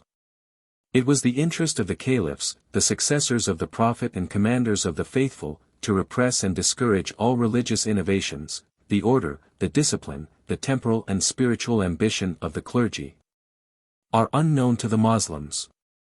And the sages of the law are the guides of their conscience and the oracles of their faith. From the Atlantic to the Ganges, the Quran is acknowledged as the fundamental code, not only of theology, but of civil and criminal jurisprudence. And the laws which regulate the actions and the property of mankind are guarded by the infallible and immutable sanction of the will of God. This religious servitude is attended with some practical disadvantage. The illiterate legislator had been often misled by his own prejudices and those of his country, and the institutions of the Arabian desert may be ill-adapted to the wealth and numbers of Ispahan and Constantinople. On these occasions, the Qadi respectfully places on his head the holy volume, and substitutes a dexterous interpretation more apposite to the principles of equity, and the manners and policy of the times. His beneficial or pernicious influence on the public happiness is the last consideration in the character of Muhammad. The most bitter or most bigoted of his Christian or Jewish foes will surely allow that he assumed a false commission to inculcate a salutary doctrine, less perfect only than their own. He piously supposed, as the basis of his religion, the truth and sanctity of their prior revolutions, the virtues and miracles of their founders. The idols of Arabia were broken before the throne of God. The blood of human victims was expiated by prayer, and fasting, and alms, the laudable or innocent arts of devotion, and his rewards and punishments of a future life were painted by the images most congenial to an ignorant and carnal generation. Muhammad was, perhaps, incapable of dictating a moral and political system for the use of his countrymen, but he breathed among the faithful a spirit of charity and friendship, recommended the practice of the social virtues, and checked, by his laws and precepts, the thirst of revenge, and the oppression of widows and orphans. The hostile tribes were united in faith and obedience, and the valor which had been idly spent in domestic quarrels was vigorously directed against a foreign enemy. Had the impulse been less powerful, Arabia, free at home and formidable abroad, might have flourished under a succession of her native monarchs. Her sovereignty was lost by the extent and rapidity of conquest. The colonies of the nation were scattered over the east and west, and their blood was mingled with the blood of their converts and captives. After the reign of 3 caliphs, the throne was transported from Medina to the valley of Damascus and the banks of the Tigris. The holy cities were violated by impious war, Arabia was ruled by the rod of a subject, perhaps of a stranger. And the Bedouins of the desert, awakening from their dream of dominion, resumed their old and solitary independence. 6288. LIII, Conquests by the Arabs. The conquest of Persia, Syria, Egypt, Africa, and Spain, by the Arabs or Saracens. Empire of the Caliphs, or successors of Muhammad. State of the Christians, and, under their government. The revolution of Arabia had not changed the character of the Arabs. The death of Muhammad was the signal of independence, and the hasty structure of his power and religion tottered to its foundations. A small and faithful band of his primitive disciples had listened to his eloquence, and shared his distress, had fled with the apostle from the persecution of Mecca, or had received the fugitive in the walls of Medina. The increasing myriads, who acknowledged Muhammad as their king and prophet, had been compelled by his arms, or allured by his prosperity. The polytheists were confounded by the simple idea of a solitary and invisible God. The pride of the Christians and Jews disdained the yoke of a mortal and contemporary legislator. The habits of faith and obedience were not sufficiently confirmed. And many of the new converts regretted the venerable antiquity of the law of Moses, or the rites and mysteries of the Catholic Church, or the idols, the sacrifices, the joyous festivals, of their pagan ancestors. The jarring interests and hereditary feuds of the Arabian tribes had not yet coalesced in a system of union and subordination. And the barbarians were impatient of the mildest and most salutary laws that curbed their passions, or violated their customs. They submitted with reluctance to the religious precepts of the Quran, the abstinence from wine, the fast of the Ramadan, and the daily repetition of 5 prayers. And the alms and tithes, which were collected for the treasury of Medina, could be distinguished only by a name from the payment of a perpetual and ignominious tribute. The example of Muhammad had excited a spirit of fanaticism or imposture, and several of his rivals presumed to imitate the conduct, and defy the authority, of the living prophet. At the head of the fugitives and auxiliaries, the first caliph was reduced to the cities of Mecca, Medina, and Taif, and perhaps the Quraysh would have restored the idols of the Kaaba, if their levity had not been checked by a seasonable reproof. Ye men of Mecca, will ye be the last to embrace, and the first to abandon, the religion of Islam? After exhorting the Moslems to confide in the aid of God and his apostle, Abu Bakr resolved, by a vigorous attack, to prevent the junction of the rebels. The women and children were safely lodged in the cavities of the mountains. The warriors, marching under 11 banners, diffused the terror of their arms, and the appearance of a military force revived and confirmed the loyalty of the faithful. The inconstant tribes accepted, with humble repentance, the duties of prayer, and fasting, and alms, and, after some examples of success and severity, the most daring apostates fell prostrate before the sword of the Lord and of Khaled. In the fertile province of Yemena 6289 between the Red Sea and the Gulf of Persia, in a city not inferior to Medina itself, a powerful chief, his name was Mosailama, had assumed the character of a prophet. And the tribe of Hanifa listened to his voice. A female prophetess 6290 was attracted by his reputation, the decencies of words and actions were spurned by these favorites of heaven, 6291 and they employed several days in mystic and amorous converse. An obscure sentence of his Quran, or book, is yet extant, 6292 and in the pride of his mission, Mosailama condescended to offer a partition of the earth. The proposal was answered by Muhammad with contempt. But the rapid progress of the impostor awakened the fears of his successor. 40,000 Moslems were assembled under the standard of Khaled, and the existence of their faith was resigned to the event of a decisive battle. 6293 in the first action they were repulsed by the loss of 1,200 men, but the skill and perseverance of their general prevailed, their defeat was avenged by the slaughter of 10,000 infidels. And Mosailama himself was pierced by an Ethiopian slave with the same javelin which had mortally wounded the uncle of Muhammad. The various rebels of Arabia without a chief or a cause, were speedily suppressed by the power and discipline of the rising monarchy, and the whole nation again professed, and more steadfastly held, the religion of the Quran.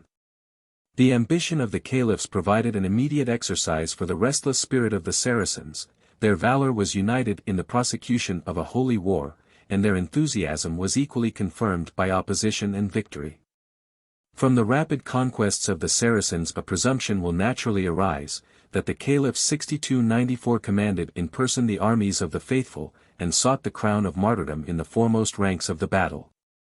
The courage of Abu Bakr 6295 Omar 6296 and Othman 6297 had indeed been tried in the persecution and wars of the Prophet, and the personal assurance of paradise must have taught them to despise the pleasures and dangers of the present world. But they ascended the throne in a venerable or mature age, and esteemed the domestic cares of religion and justice the most important duties of a sovereign. Except the presence of Omar at the siege of Jerusalem, their longest expeditions were the frequent pilgrimage from Medina to Mecca, and they calmly received the tidings of victory as they prayed or preached before the sepulchre of the Prophet. The austere and frugal measure of their lives was the effect of virtue or habit, and the pride of their simplicity insulted the vain magnificence of the kings of the earth. When Abu Bakr assumed the office of caliph, he enjoined his daughter Aisha to take a strict account of his private patrimony, that it might be evident whether he were enriched or impoverished by the service of the state. He thought himself entitled to a stipend of 3 pieces of gold, with the sufficient maintenance of a single camel and a black slave. But on the Friday of each week he distributed the residue of his own and the public money, first to the most worthy, and then to the most indigent, of the Moslems. The remains of his wealth, a coarse garment, and 5 pieces of gold, were delivered to his successor, who lamented with a modest sigh his own inability to equal such an admirable model. Yet the abstinence and humility of Omar were not inferior to the virtues of Abubekr. His food consisted of barley bread or dates, his drink was water, he preached in a gown that was torn or tattered in 12 places. And the Persian satrap, who paid his homage to the conqueror, found him asleep among the beggars on the steps of the Mosque of Medina. Economy is the source of liberality, and the increase of the revenue enabled Omar to establish a just and perpetual reward for the past and present services of the faithful. Careless of his own emolument, he assigned to Abbas, the uncle of the Prophet, the first and most ample allowance of 25,000 drams or pieces of silver. 5,000 were allotted to each of the aged warriors, the relics of the field of Badr, and the last and meanest of the companions of Muhammad was distinguished by the annual reward of 3,000 pieces. 1,000 was the stipend of the veterans who had fought in the first battles against the Greeks and Persians, and the decreasing pay, as low as 50 pieces of silver, was adapted to the respective merit and seniority of the soldiers of Omar. Under his reign, and that of his predecessor, the conquerors of the East were the trusty servants of God and the people. The mass of the public treasure was consecrated to the expenses of peace and war. A prudent mixture of justice and bounty maintained the discipline of the Saracens, and they united, by a rare felicity, the dispatch and execution of despotism with the equal and frugal maxims of a republican government. The heroic courage of Ali 6298, the consummate prudence of Muawiyah 6299 excited the emulation of their subjects. And the talents which had been exercised in the school of civil discord were more usefully applied to propagate the faith and dominion of the Prophet. In the sloth and vanity of the palace of Damascus, the succeeding princes of the house of Umayyah were alike destitute of the qualifications of statesmen and of saints. 6,300 Yet the spoils of unknown nations were continually laid at the foot of their throne, and the uniform ascent of the Arabian greatness must be ascribed to the spirit of the nation rather than the abilities of their chiefs. A large deduction must be allowed for the weakness of their enemies. The birth of Muhammad was fortunately placed in the most degenerate and disorderly period of the Persians, the Romans, and the barbarians of Europe, the empires of Trajan, or even of Constantine or Charlemagne. Would have repelled the assault of the naked Saracens, and the torrent of fanaticism might have been obscurely lost in the sands of Arabia. In the victorious days of the Roman Republic, it had been the aim of the Senate to confine their councils and legions to a single war, and completely to suppress a first enemy before they provoked the hostilities of a second. These timid maxims of policy were disdained by the magnanimity or enthusiasm of the Arabian caliphs. With the same vigor and success they invaded the successors of Augustus and those of Artaxerxes. And the rival monarchies at the same instant became the prey of an enemy whom they had been so long accustomed to despise. In the 10 years of the administration of Omar, the Saracens reduced to his obedience 36,000 cities or castles, destroyed 4,000 churches or temples of the unbelievers, and edified 1,400 mosques for the exercise of the religion of Muhammad. 100 years after his flight from Mecca, the arms and the reign of his successors extended from India to the Atlantic Ocean, over the various and distant provinces, which may be comprised under the names of I. Persia, 2. Syria, 3. Egypt, 4. Africa, and v. Spain. Under this general division, I shall proceed to unfold these memorable transactions. Dispatching with brevity the remote and less interesting conquests of the East, and reserving a fuller narrative for those domestic countries which had been included within the pale of the Roman Empire. Yet I must excuse my own defects by a just complaint of the blindness and insufficiency of my guides. The Greeks, so loquacious in controversy, have not been anxious to celebrate the triumphs of their enemies. 6301 After a century of ignorance, the first annals of the Mussulmans were collected in a great measure from the voice of tradition. 6302 Among the numerous productions of Arabic and Persian literature 6303 our interpreters have selected the imperfect sketches of a more recent age. 6304 For the art and genius of history have ever been unknown to the Asiatics. 6305 They are ignorant of the laws of criticism, and our monkish chronicle of the same period may be compared to their most popular works, which are never vivified by the spirit of philosophy and freedom. The Oriental Library of a Frenchman 6306 would instruct the most learned mufti of the East. And perhaps the Arabs might not find in a single historian so clear and comprehensive a narrative of their own exploits as that which will be deduced in the ensuing sheets. In the first year of the first caliph, his lieutenant Khaled, the sword of God, and the scourge of the infidels, advanced to the banks of the Euphrates, and reduced the cities of Anbar and Hira. Westward of the ruins of Babylon, a tribe of sedentary Arabs had fixed themselves on the verge of the desert. And Hira was the seat of a race of kings who had embraced the Christian religion, and reigned above 600 years under the shadow of the throne of Persia. 6307 The last of the Mondars 6308 was defeated and slain by Khaled. His son was sent a captive to Medina, his nobles bowed before the successor of the Prophet, the people was tempted by the example and success of their countrymen. And the caliph accepted as the first fruits of foreign conquest an annual tribute of 70,000 pieces of gold. The conquerors, and even their historians, were astonished by the dawn of their future greatness. In the same year, says Elmason, Khaled fought many signal battles, an immense multitude of the infidels was slaughtered. And spoils infinite and innumerable were acquired by the victorious Moslems.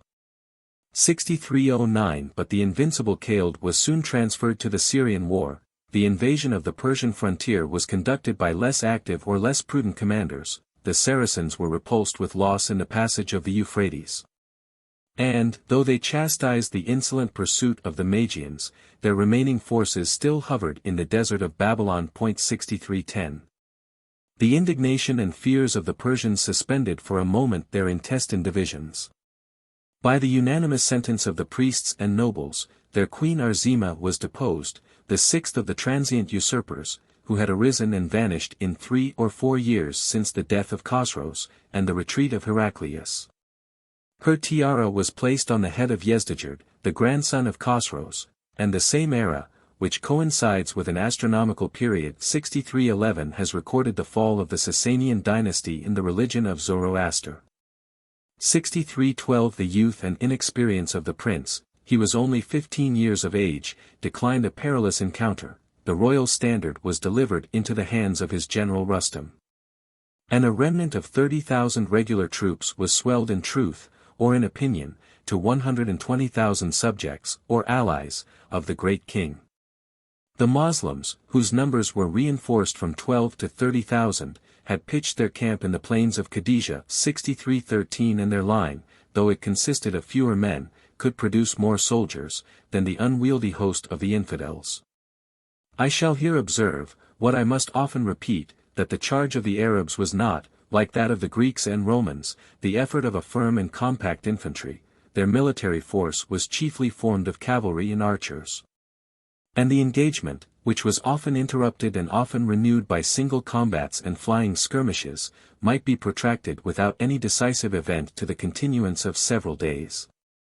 The periods of the Battle of Khadijah were distinguished by their peculiar appellations. The first, from the well-timed appearance of 6,000 of the Syrian brethren, was denominated the Day of Succor. The Day of Concussion might express the disorder of one, or perhaps of both, of the contending armies. The third, a nocturnal tumult, received the whimsical name of the Night of Barking, from the discordant clamors, which were compared to the inarticulate sounds of the fiercest animals. The morning of the succeeding day 6314 determined the fate of Persia, and a seasonable whirlwind drove a cloud of dust against the faces of the unbelievers. The clangor of arms was re-echoed to the tent of Rustum, who, far unlike the ancient hero of his name, was gently reclining in a cool and tranquil shade, amidst the baggage of his camp, and the train of mules that were laden with gold and silver. On the sound of danger he started from his couch. But his flight was overtaken by a valiant Arab, who caught him by the foot, struck off his head, hoisted it on a lance, and instantly returning to the field of battle, carried slaughter and dismay among the thickest ranks of the Persians. The Saracens confess a loss of 7,500 men, 6315, and the Battle of Khadijah is justly described by the epithets of obstinate and atrocious. 6316 The standard of the monarchy was overthrown and captured in the field, a leathern apron of a blacksmith, who in ancient times had arisen the deliverer of Persia. But this badge of heroic poverty was disguised, and almost concealed, by a profusion of precious gems.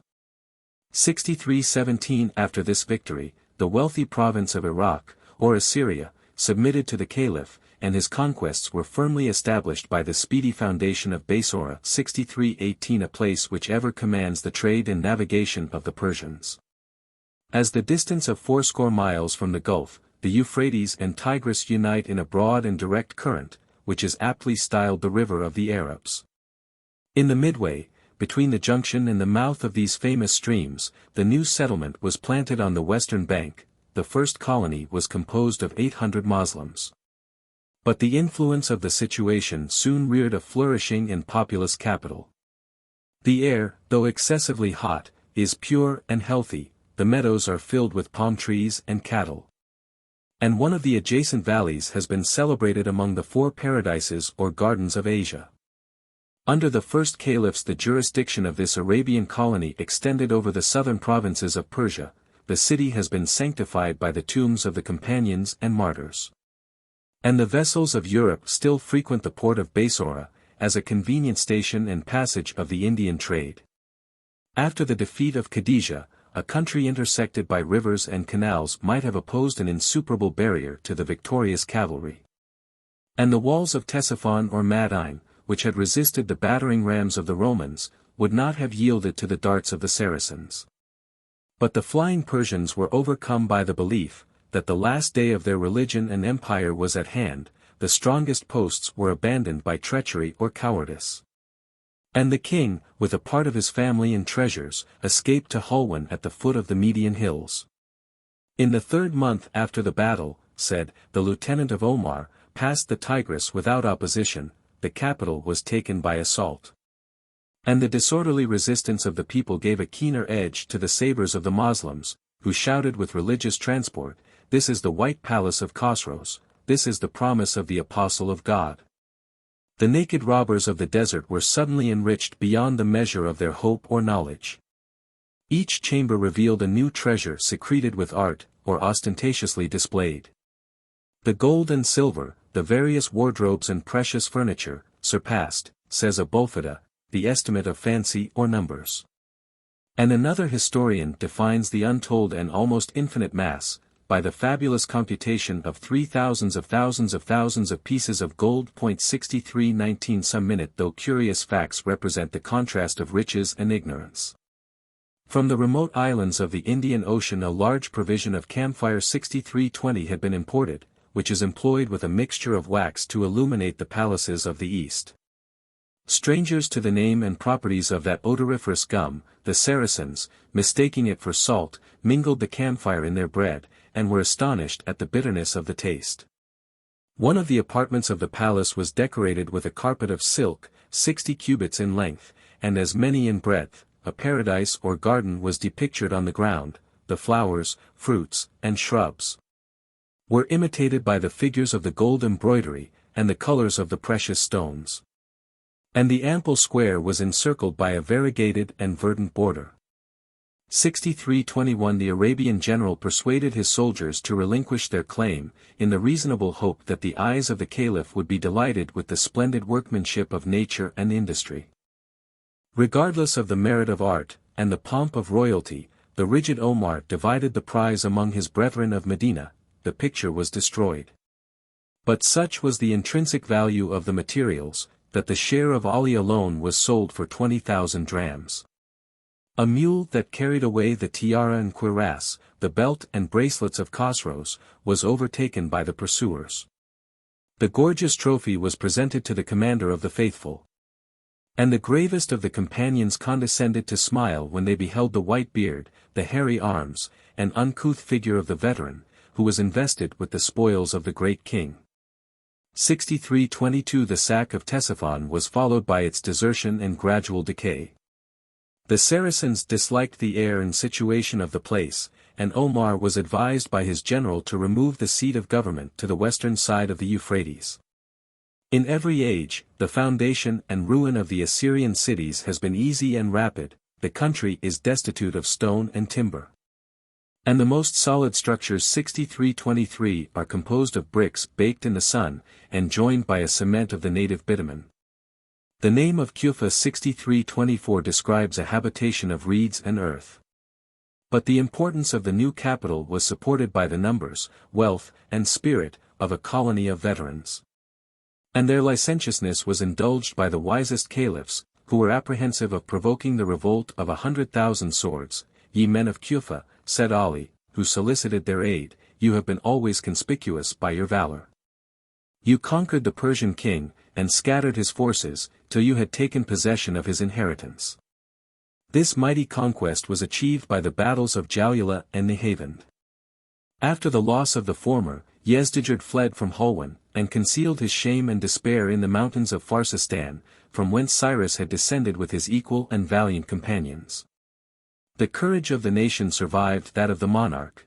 Among the hills to the south of Ekbatana or Hamadan, 150,000 Persians made a third and final stand for their religion and country. And the decisive battle of Nehavend was styled by the Arabs the victory of victories. If it be true that the flying general of the Persians was stopped and overtaken in a crowd of mules and camels laden with honey, the incident, however slight and singular, will denote the luxurious impediments of an Oriental army. 6325. The geography of Persia is darkly delineated by the Greeks and Latins, but the most illustrious of her cities appear to be more ancient than the invasion of the Arabs. By the reduction of Hamadan and Ispahan, of Kaswin, Taurus, and Ray, they gradually approached the shores of the Caspian Sea, and the orators of Mecca might applaud the success and spirit of the faithful, who had already lost sight of the northern bear, and had almost transcended the bounds of the habitable world. 6326 Again, turning towards the west and the Roman Empire, they repassed the Tigris over the bridge of Mosul, and, in the captive provinces of Armenia and Mesopotamia, embraced their victorious brethren of the Syrian army. From the palace of Madain their eastern progress was not less rapid or extensive. They advanced along the Tigris and the Gulf, penetrated through the passes of the mountains into the valley of Estachar or Persepolis, and profaned the last sanctuary of the Magian Empire. The grandson of Khosroes was nearly surprised among the falling columns and mutilated figures. A sad emblem of the past and present fortune of Persia, 6327 he fled with accelerated haste over the desert of Kerman, implored the aid of the warlike Segestans, and sought an humble refuge on the verge of the Turkish and Chinese power. But a victorious army is insensible of fatigue. The Arabs divided their forces in the pursuit of a timorous enemy. And the Caliph Othman promised the government of Khorasan to the first general who should enter that large and populous country, the kingdom of the ancient Bactrians. The condition was accepted, the prize was deserved. The standard of Muhammad was planted on the walls of Herat, Meroe, and Balch, and the successful leader neither halted nor reposed till his foaming cavalry had tasted the waters of the Oxus. In the public anarchy, the independent governors of the cities and castles obtained their separate capitulations. The terms were granted or imposed by the esteem, the prudence, or the compassion, of the victors. And a simple profession of faith established the distinction between a brother and a slave. After a noble defense, Harmozan, the prince or satrap of Awaz and Susa, was compelled to surrender his person and his state to the discretion of the caliph. And their interview exhibits a portrait of the Arabian manners. In the presence, and by the command, of Omar, the gay barbarian was despoiled of his silken robes embroidered with gold, and of his tiara bedecked with rubies and emeralds. Are you now sensible? Said the conqueror to his naked captive, are you now sensible of the judgment of God, and of the different rewards of infidelity and obedience? Alas, replied Harmozan, I feel them too deeply. In the days of our common ignorance, we fought with the weapons of the flesh, and my nation was superior. God was then neuter, since he has espoused your quarrel, you have subverted our kingdom and religion. Oppressed by this painful dialogue, the Persian complained of intolerable thirst, but discovered some apprehension lest he should be killed whilst he was drinking a cup of water. "Be of good courage," said the Caliph. "Your life is safe till you have drunk this water." The crafty satrap accepted the assurance, and instantly dashed the vase against the ground. Omar would have avenged the deceit, but his companions represented the sanctity of an oath. And the speedy conversion of Harmozan entitled him not only to a free pardon, but even to a stipend of 2,000 pieces of gold. The administration of Persia was regulated by an actual survey of the people, the cattle, and the fruits of the earth, 6328, and this monument, which attests the vigilance of the caliphs, might have instructed the philosophers of every age. 6329. The flight of Yezdijerd had carried him beyond the Oxus, and as far as the Jaxartes, two rivers 6330 of ancient and modern renown, which descend from the mountains of India towards the Caspian Sea. He was hospitably entertained by Takhan, Prince of Fargana, 6331, a fertile province on the Jaxartes. The king of Samarkand, with the Turkish tribes of Sogdiana and Scythia, were moved by the lamentations and promises of the fallen monarch. And he solicited, by a suppliant embassy, the more solid and powerful friendship of the Emperor of China. 6332 The virtuous Taitsong, 6333 the first of the dynasty of the Tang, may be justly compared with the Antonines of Rome. His people enjoyed the blessings of prosperity and peace. And his dominion was acknowledged by 44 hordes of the barbarians of Tartary. His last garrisons of Kashgar and Khotan maintained a frequent intercourse with their neighbors of the Jaxartes and Oxus. A recent colony of Persians had introduced into China the astronomy of the Magi, and Taitsong might be alarmed by the rapid progress and dangerous vicinity of the Arabs. The influence, and perhaps the supplies, of China revived the hopes of Yezdijerd and the zeal of the worshippers of fire, and he returned with an army of Turks to conquer the inheritance of his fathers. The fortunate Moslems, without unsheathing their swords, were the spectators of his ruin and death. The grandson of Khosrows was betrayed by his servant, insulted by the seditious inhabitants of Meroe, and oppressed, defeated, and pursued by his barbarian allies. He reached the banks of a river, and offered his rings and bracelets for an instant passage in a miller's boat. Ignorant or insensible of royal distress, the rustic replied, that 4 drams of silver were the daily profit of his mill, and that he would not suspend his work unless the loss were repaid.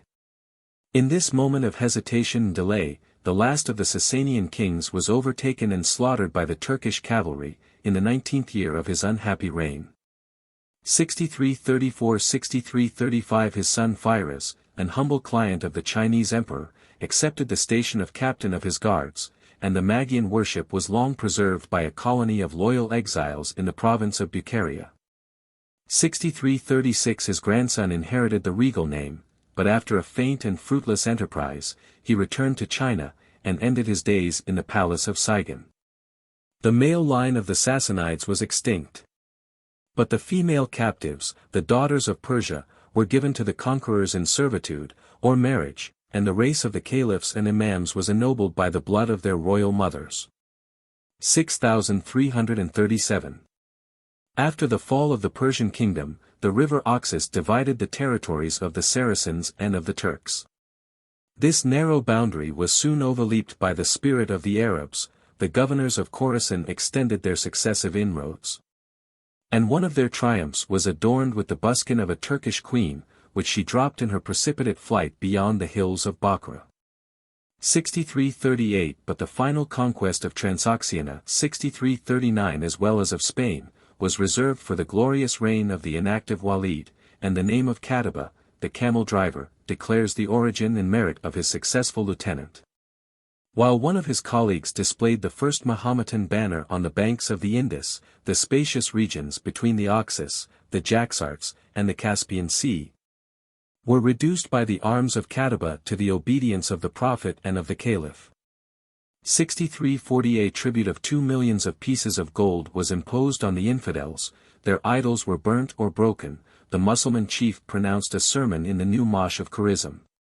After several battles, the Turkish hordes were driven back to the desert, and the emperors of China solicited the friendship of the victorious Arabs. To their industry, the prosperity of the province, the Sogdiana of the ancients, may in a great measure be ascribed, but the advantages of the soil and climate had been understood and cultivated since the reign of the Macedonian kings.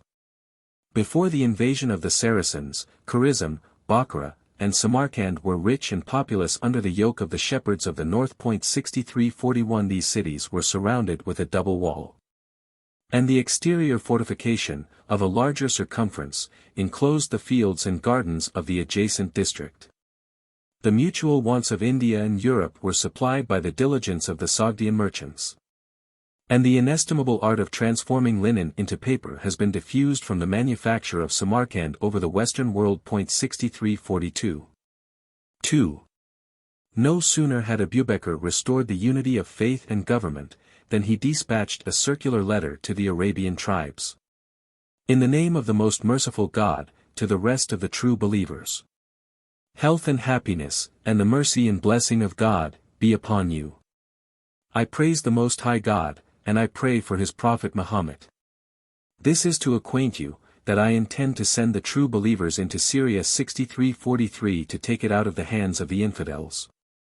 And I would have you know, that the fighting for religion is an act of obedience to God. His messengers returned with the tidings of pious and martial ardor which they had kindled in every province. And the camp of Medina was successively filled with the intrepid bands of the Saracens, who panted for action, complained of the heat of the season and the scarcity of provisions, and accused with impatient murmurs the delays of the Caliph. As soon as their numbers were complete, Abubekr ascended the hill, reviewed the men, the horses, and the arms, and poured forth a fervent prayer for the success of their undertaking.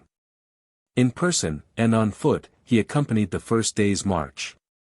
And when the blushing leaders attempted to dismount, the Caliph removed their scruples by a declaration, that those who rode, and those who walked, in the service of religion, were equally meritorious. His instructions 6344 to the chiefs of the Syrian army were inspired by the warlike fanaticism which advances to seize, and affects to despise, the objects of earthly ambition.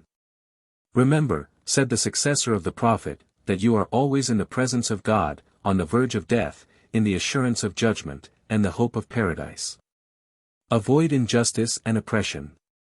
Consult with your brethren, and study to preserve the love and confidence of your troops. When you fight the battles of the Lord, acquit yourselves like men, without turning your backs. But let not your victory be stained with the blood of women or children. Destroy no palm trees, nor burn any fields of corn. Cut down no fruit trees, nor do any mischief to cattle, only such as you kill to eat. When you make any covenant or article, stand to it, and be as good as your word.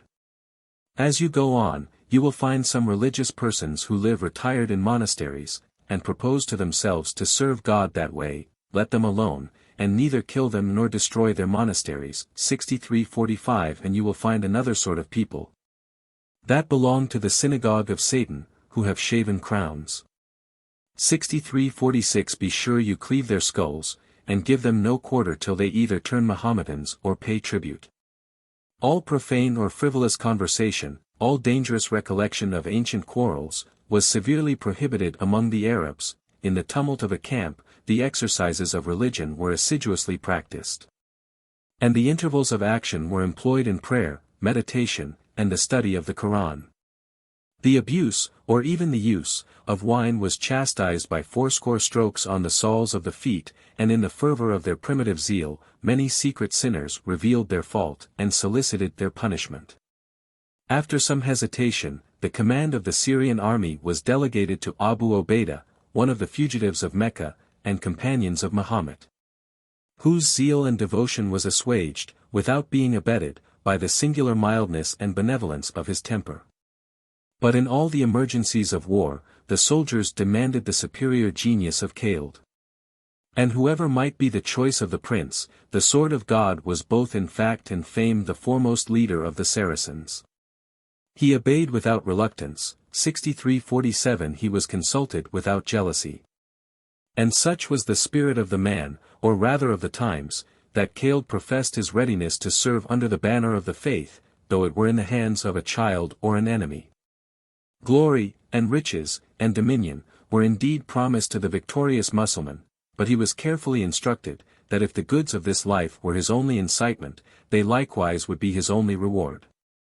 One of the 15 provinces of Syria, the cultivated lands to the eastward of the Jordan, had been decorated by Roman vanity with the name of Arabia, and the first arms of the Saracens were justified by the semblance of a national right. The country was enriched by the various benefits of trade, by the vigilance of the emperors it was covered with a line of forts. And the populous cities of Gerasa, Philadelphia, and Basra, were secure, at least from a surprise, by the solid structure of their walls. The last of these cities was the 18th station from Medina. The road was familiar to the caravans of Hijaz and Iraq, who annually visited this plenteous market of the province and the desert. The perpetual jealousy of the Arabs had trained the inhabitants to arms. And 12,000 horse could sally from the gates of Basra, an appellation which signifies, in the Syriac language, a strong tower of defense. Encouraged by their first success against the open towns and flying parties of the borders, a detachment of 4,000 Moslems presumed to summon and attack the fortress of Basra. They were oppressed by the numbers of the Syrians. They were saved by the presence of Khaled, with 1,500 horse. He blamed the enterprise, restored the battle, and rescued his friend, the venerable Sergibil, who had vainly invoked the unity of God and the promises of the Apostle. After a short repose, the Moslems performed their ablutions with sand instead of water, and the morning prayer was recited by Khaled before they mounted on horseback. Confident in their strength, the people of Basra threw open their gates, drew their forces into the plain, and swore to die in the defense of their religion. But a religion of peace was incapable of withstanding the fanatic cry of "Fight, fight! Paradise, paradise," that re-echoed in the ranks of the Saracens, and the uproar of the town, the ringing of bells, and the exclamations of the priests and monks increased the dismay and disorder of the Christians. With the loss of 230 men, the Arabs remained masters of the field, and the ramparts of Basra, in expectation of human or divine aid, were crowded with holy crosses and consecrated banners.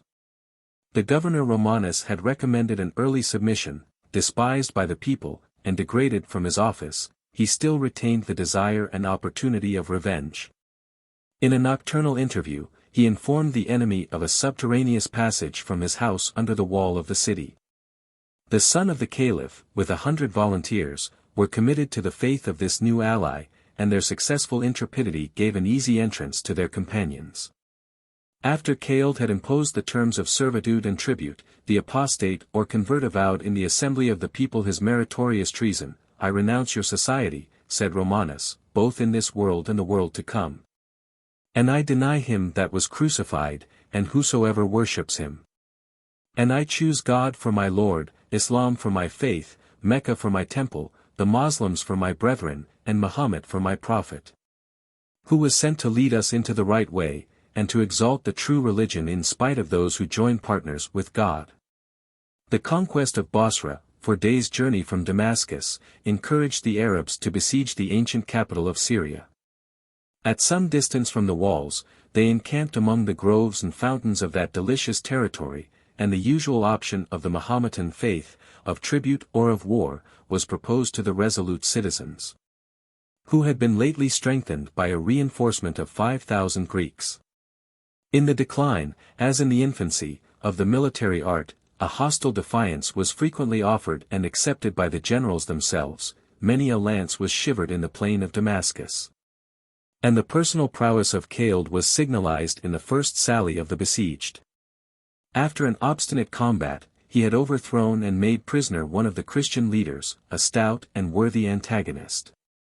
He instantly mounted a fresh horse, the gift of the governor of Palmyra, and pushed forwards to the front of the battle. "Repose yourself for a moment," said his friend Durar, "and permit me to supply your place. You are fatigued with fighting with this dog." "Oh dear," replied the indefatigable Saracen, "we shall rest in the world to come. He that labors today shall rest tomorrow." With the same unabated ardor, Khaled answered, encountered, and vanquished a second champion. And the heads of his 2 captives who refused to abandon their religion were indignantly hurled into the midst of the city. The event of some general and partial actions reduced the Damascenes to a closer defense, but a messenger, whom they dropped from the walls, returned with the promise of speedy and powerful succor. And their tumultuous joy conveyed the intelligence to the camp of the Arabs.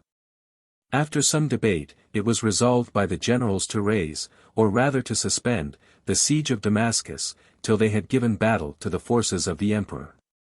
In the retreat, Khaled would have chosen the more perilous station of the rearguard. He modestly yielded to the wishes of Abu Obeidah. But in the hour of danger he flew to the rescue of his companion, who was rudely pressed by a sally of 6,000 horse and 10,000 foot, and few among the Christians could relate at Damascus the circumstances of their defeat. The importance of the contest required the junction of the Saracens, who were dispersed on the frontiers of Syria and Palestine, and I shall transcribe one of the circular mandates which was addressed to Amru, the future conqueror of Egypt. In the name of the most merciful God, from Khaled to Amru, health and happiness. Know that thy brethren the Moslems design to march to Aiznadin, where there is an army of 70,000 Greeks, who purpose to come against us, that they may extinguish the light of God with their mouths. But God preserveth his light in spite of the infidels. As soon therefore as this letter of mine shall be delivered to thy hands, come with those that are with thee to Aiznadin, where thou shalt find us if it please the Most High God. The summons was cheerfully obeyed, and the 45,000 Moslems, who met on the same day, on the same spot ascribed to the blessing of Providence the effects of their activity and zeal.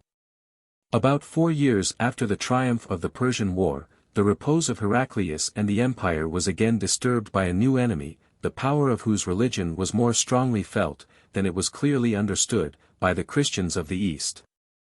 In his palace of Constantinople or Antioch, he was awakened by the invasion of Syria, the loss of Basra, and the danger of Damascus. An army of 70,000 veterans, or new levies, was assembled at Hems or Emesa, under the command of his general Werden, and these troops consisting chiefly of cavalry, might be indifferently styled either Syrians, or Greeks, or Romans, Syrians, from the place of their birth or warfare. Greeks from the religion and language of their sovereign, and Romans, from the proud appellation which was still profaned by the successors of Constantine.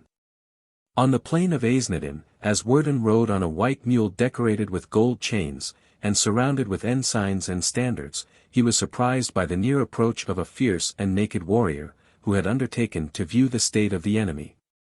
The adventurous valor of Durar was inspired, and has perhaps been adorned, by the enthusiasm of his age and country. The hatred of the Christians, the love of spoil, and the contempt of danger, were the ruling passions of the audacious Saracen. And the prospect of instant death could never shake his religious confidence, or ruffle the calmness of his resolution, or even suspend the frank and martial pleasantry of his humor. In the most hopeless enterprises, he was bold, and prudent, and fortunate, after innumerable hazards, after being thrice a prisoner in the hands of the infidels, he still survived to relate the achievements, and to enjoy the rewards of the Syrian conquest. On this occasion, his single lance maintained a flying fight against 30 Romans, who were detached by Werden, and, after killing or unhorsing 17 of their number, Durar returned in safety to his applauding brethren. When his rashness was mildly censured by the general, he excused himself with the simplicity of a soldier. "Nay," said Durar, "I did not begin first, but they came out to take me, and I was afraid that God should see me turn my back, and indeed I fought in good earnest, and without doubt God assisted me against them. And had I not been apprehensive of disobeying your orders, I should not have come away as I did, and I perceive already that they will fall into our hands." In the presence of both armies, a venerable Greek advanced from the ranks with a liberal offer of peace, and the departure of the Saracens would have been purchased by a gift to each soldier, of a turban, a robe, and a piece of gold. 10 robes and 100 pieces to their leader, 100 robes and 1,000 pieces to the Caliph. A smile of indignation expressed the refusal of Khaled. "Ye Christian dogs, you know your option, the Koran, the tribute, or the sword. We are a people whose delight is in war, rather than in peace, and we despise your pitiful alms, since we shall be speedily masters of your wealth, your families, and your persons. Notwithstanding this apparent disdain, he was deeply conscious of the public danger. Those who had been in Persia, and had seen the armies of Khosrows confessed that they never beheld a more formidable array.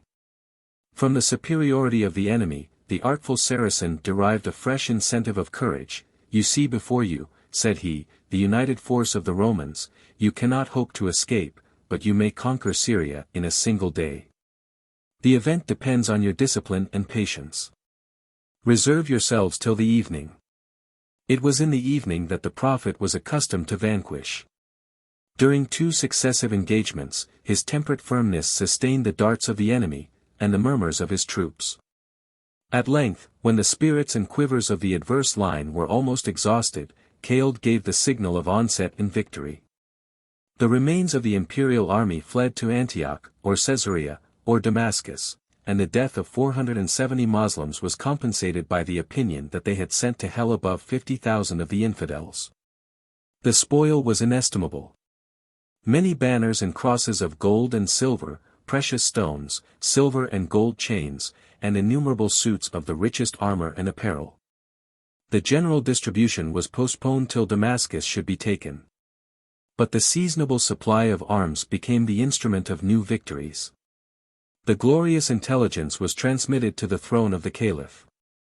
And the Arabian tribes, the coldest or most hostile to the prophet's mission, were eager and importunate to share the harvest of Syria.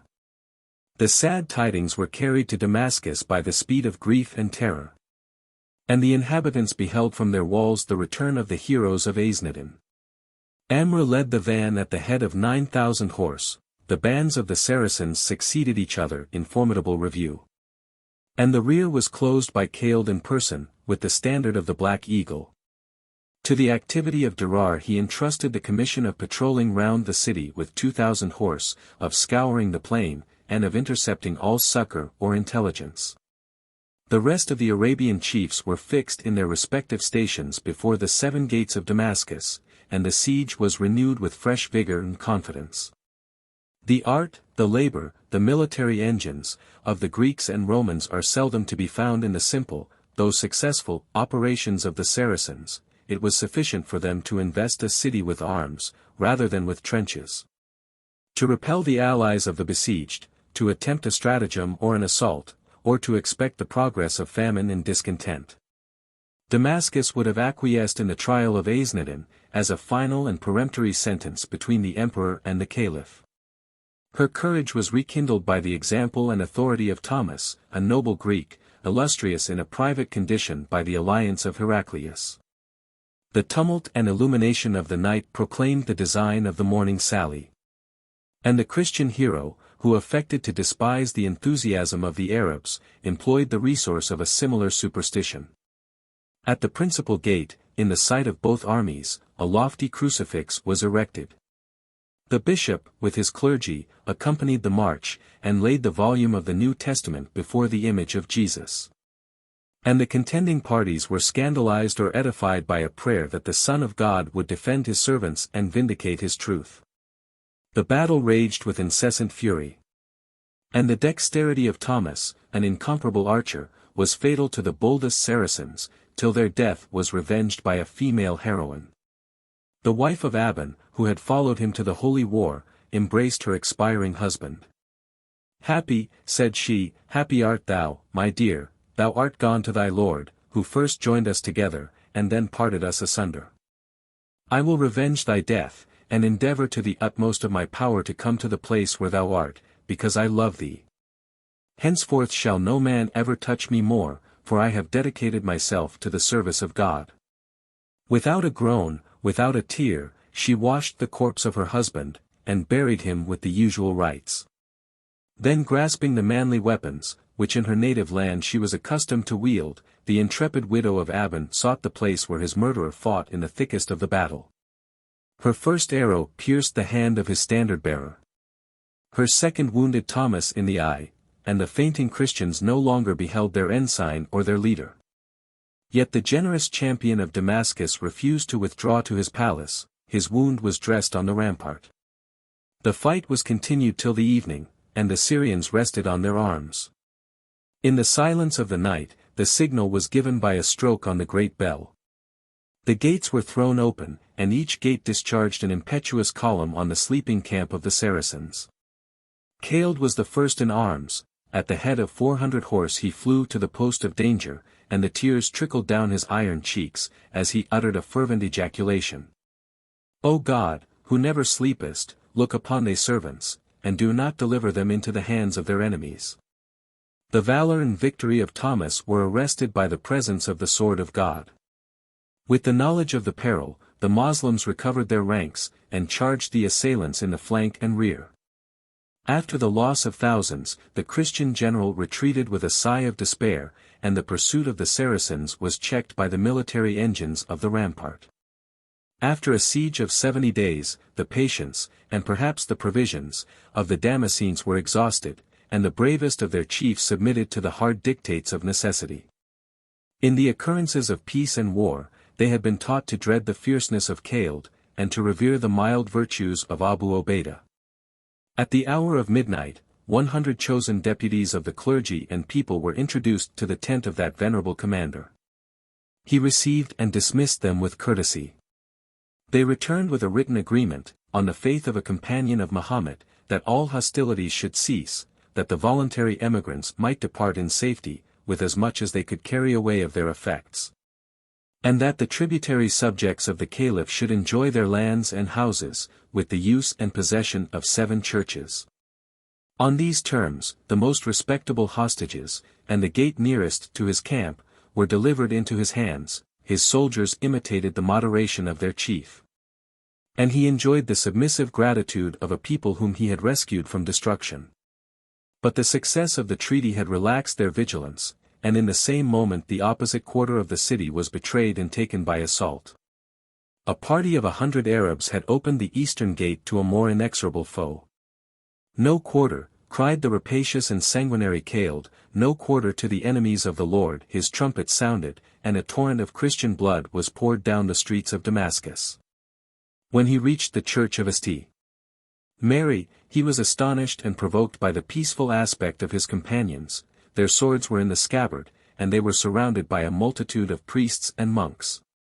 Abu Obeidah saluted the general. God, said he, has delivered the city into my hands by way of surrender, and has saved the believers the trouble of fighting. And am I not, replied the indignant Caled, am I not the lieutenant of the commander of the faithful? Have I not taken the city by storm? The unbelievers shall perish by the sword. Fall on. The hungry and cruel Arabs would have obeyed the welcome command, and Damascus was lost, if the benevolence of Abu Obeidah had not been supported by a decent and dignified firmness. Throwing himself between the trembling citizens and the most eager of the barbarians, he adjured them, by the holy name of God, to respect his promise, to suspend their fury, and to wait the determination of their chiefs. The chiefs retired into the church of St. Mary, and after a vehement debate, Caled submitted in some measure to the reason and authority of his colleague, who urged the sanctity of a covenant, the advantage as well as the honor which the Moslems would derive from the punctual performance of their word, and the obstinate resistance which they must encounter from the distrust and despair of the rest of the Syrian cities. It was agreed that the sword should be sheathed, that the part of Damascus which had surrendered to Abu Obeidah should be immediately entitled to the benefit of his capitulation, and that the final decision should be referred to the justice and wisdom of the Caliph. A large majority of the people accepted the terms of toleration and tribute, and Damascus is still peopled by 20,000 Christians. But the valiant Thomas, and the free-born patriots who had fought under his banner, embraced the alternative of poverty and exile. In the adjacent meadow, a numerous encampment was formed of priests and laymen, of soldiers and citizens, of women and children. They collected, with haste and terror, their most precious movables, and abandoned, with loud lamentations, or silent anguish, their native homes, and the pleasant banks of the Pharpar. The inflexible soul of Caled was not touched by the spectacle of their distress. He disputed with the Damascenes the property of a magazine of corn, endeavored to exclude the garrison from the benefit of the treaty, consented, with reluctance, that each of the fugitives should arm himself with a sword, or a lance, or a bow, and sternly declared, that, after a respite of 3 days, they might be pursued and treated as the enemies of the Moslems. The passion of a Syrian youth completed the ruin of the exiles of Damascus.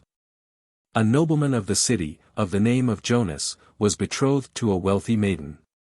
But her parents delayed the consummation of his nuptials, and their daughter was persuaded to escape with the man whom she had chosen. They corrupted the nightly watchman of the gate Kaysan. The lover, who led the way, was encompassed by a squadron of Arabs, but his exclamation in the Greek tongue, "The bird is taken," admonished his mistress to hasten her return. In the presence of Khaled, and of death, the unfortunate Jonas professed his belief in one God and his apostle Muhammad, and continued, till the season of his martyrdom, to discharge the duties of a brave and sincere Mussulman. When the city was taken, he flew to the monastery, where Eudocia had taken refuge, but the lover was forgotten, the apostate was scorned, she preferred her religion to her country. And the justice of Khaled, though deaf to mercy, refused to detain by force a male or female inhabitant of Damascus. For days was the general confined to the city by the obligation of the treaty, and the urgent cares of his new conquest. His appetite for blood and rapine would have been extinguished by the hopeless computation of time and distance, but he listened to the importunities of Jonas, who assured him that the weary fugitives might yet be overtaken. At the head of 4,000 horse, in the disguise of Christian Arabs, Khaled undertook the pursuit. They halted only for the moments of prayer, and their guide had a perfect knowledge of the country. For a long way the footsteps of the Damascenes were plain and conspicuous, they vanished on a sudden, but the Saracens were comforted by the assurance that the caravan had turned aside into the mountains, and must speedily fall into their hands. In traversing the ridges of the Libanus, they endured intolerable hardships, and the sinking spirits of the veteran fanatics were supported and cheered by the unconquerable ardor of a lover. From a peasant of the country, they were informed that the emperor had sent orders to the colony of exiles to pursue without delay the road of the sea-coast, and of Constantinople, apprehensive, perhaps, that the soldiers and people of Antioch might be discouraged by the sight and the story of their sufferings. The Saracens were conducted through the territories of Gabala and Laodicea, at a cautious distance from the walls of the cities. The rain was incessant, the night was dark, a single mountain separated them from the Roman army. And Khaled, ever anxious for the safety of his brethren, whispered an ominous dream in the ear of his companion.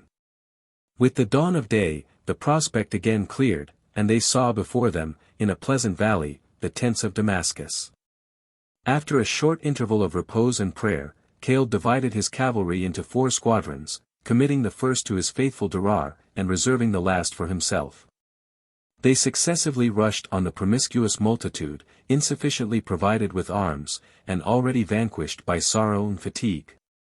Except a captive, who was pardoned and dismissed, the Arabs enjoyed the satisfaction of believing that not a Christian of either sex escaped the edge of their scimitars.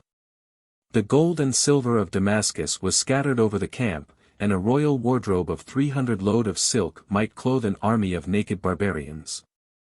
In the tumult of the battle, Jonas sought and found the object of his pursuit, but her resentment was inflamed by the last act of his perfidy, and as Eudocia struggled in his hateful embraces, she struck a dagger to her heart.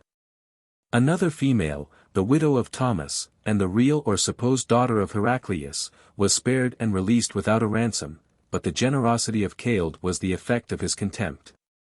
And the haughty Saracen insulted, by a message of defiance, the throne of the Caesars.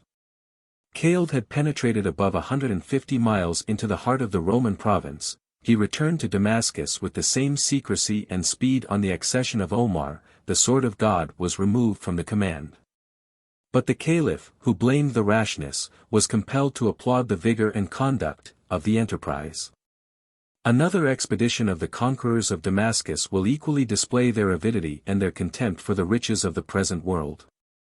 They were informed that the produce and manufactures of the country were annually collected in the fair of Abla 6348 about 30 miles from the city, that the cell of a devout hermit was visited at the same time by a multitude of pilgrims, and that the festival of trade and superstition would be ennobled by the nuptials of the daughter of the governor of Tripoli.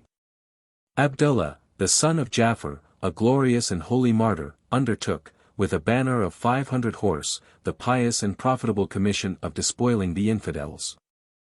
As he approached the fair of Abila, he was astonished by the report of this mighty concourse of Jews and Christians, Greeks, and Armenians, of natives of Syria and of strangers of Egypt, to the number of 10,000. Besides a guard of 5,000 horse that attended the person of the bride. The Saracens paused. For my own part, said Abdullah, I dare not go back, our foes are many, our danger is great, but our reward is splendid and secure either in this life or in the life to come. Let every man, according to his inclination, advance or retire. Not a Mussulman deserted his standard. Lead the way, said Abdullah to his Christian guide, and you shall see what the companions of the Prophet can perform. They charged in 5 squadrons, but after the first advantage of the surprise, they were encompassed and almost overwhelmed by the multitude of their enemies. And their valiant band is fancifully compared to a white spot in the skin of a black camel. 63:49 About the hour of sunset, when their weapons dropped from their hands, when they panted on the verge of eternity, they discovered an approaching cloud of dust. They heard the welcome sound of the tekbir, 63:50, and they soon perceived the standard of Khalid, who flew to their relief with the utmost speed of his cavalry. The Christians were broken by his attack, and slaughtered in their flight, as far as the river of Tripoli. They left behind them the various riches of the fair. The merchandises that were exposed for sale, the money that was brought for purchase, the gay decorations of the nuptials, and the governor's daughter, with 40 of her female attendants.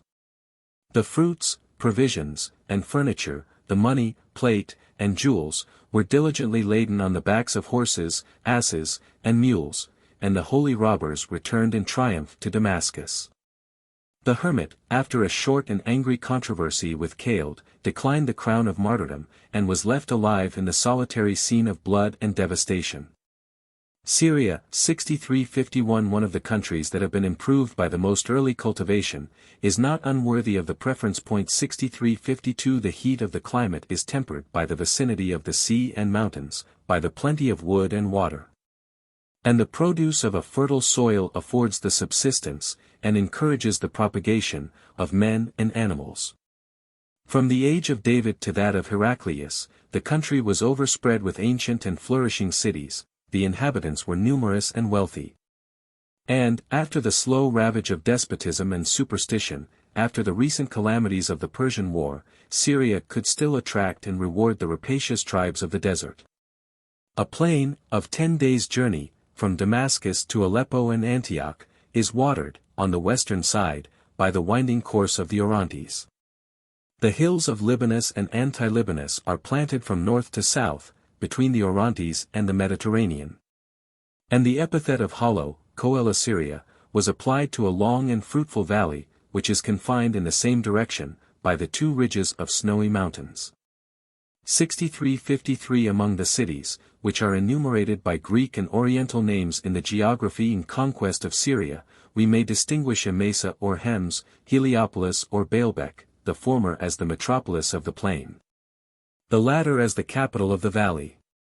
Under the last of the Caesars, they were strong and populous, the turrets glittered from afar, an ample space was covered with public and private buildings, and the citizens were illustrious by their spirit, or at least by their pride. By their riches, or at least by their luxury. In the days of paganism, both Emesa and Heliopolis were addicted to the worship of Baal, or the sun, but the decline of their superstition and splendor has been marked by a singular variety of fortune. Not a vestige remains of the temple of Emesa, which was equaled in poetic style to the summits of Mount Libanus 63:54, while the ruins of Baalbek, invisible to the writers of antiquity, excite the curiosity and wonder of the European traveler. 63:55 The measure of the temple is 200 feet in length, and 100 in breadth, the front is adorned with a double portico of 8 columns, 14 may be counted on either side. And each column, 45 feet in height, is composed of 3 massy blocks of stone or marble. The proportions and ornaments of the Corinthian order express the architecture of the Greeks, but as Baalbek has never been the seat of a monarch, We are at a loss to conceive how the expense of these magnificent structures could be supplied by private or municipal liberality. 6356 From the conquest of Damascus the Saracens proceeded to Heliopolis and Emesa, but I shall decline the repetition of the sallies and combats which have been already shown on a larger scale. In the prosecution of the war, their policy was not less effectual than their sword. By short and separate truces they dissolved the union of the enemy, accustomed the Syrians to compare their friendship with their enmity, familiarized the idea of their language, religion, and manners, and exhausted, by clandestine purchase, the magazines and arsenals of the cities which they returned to besiege. They aggravated the ransom of the more wealthy, or the more obstinate.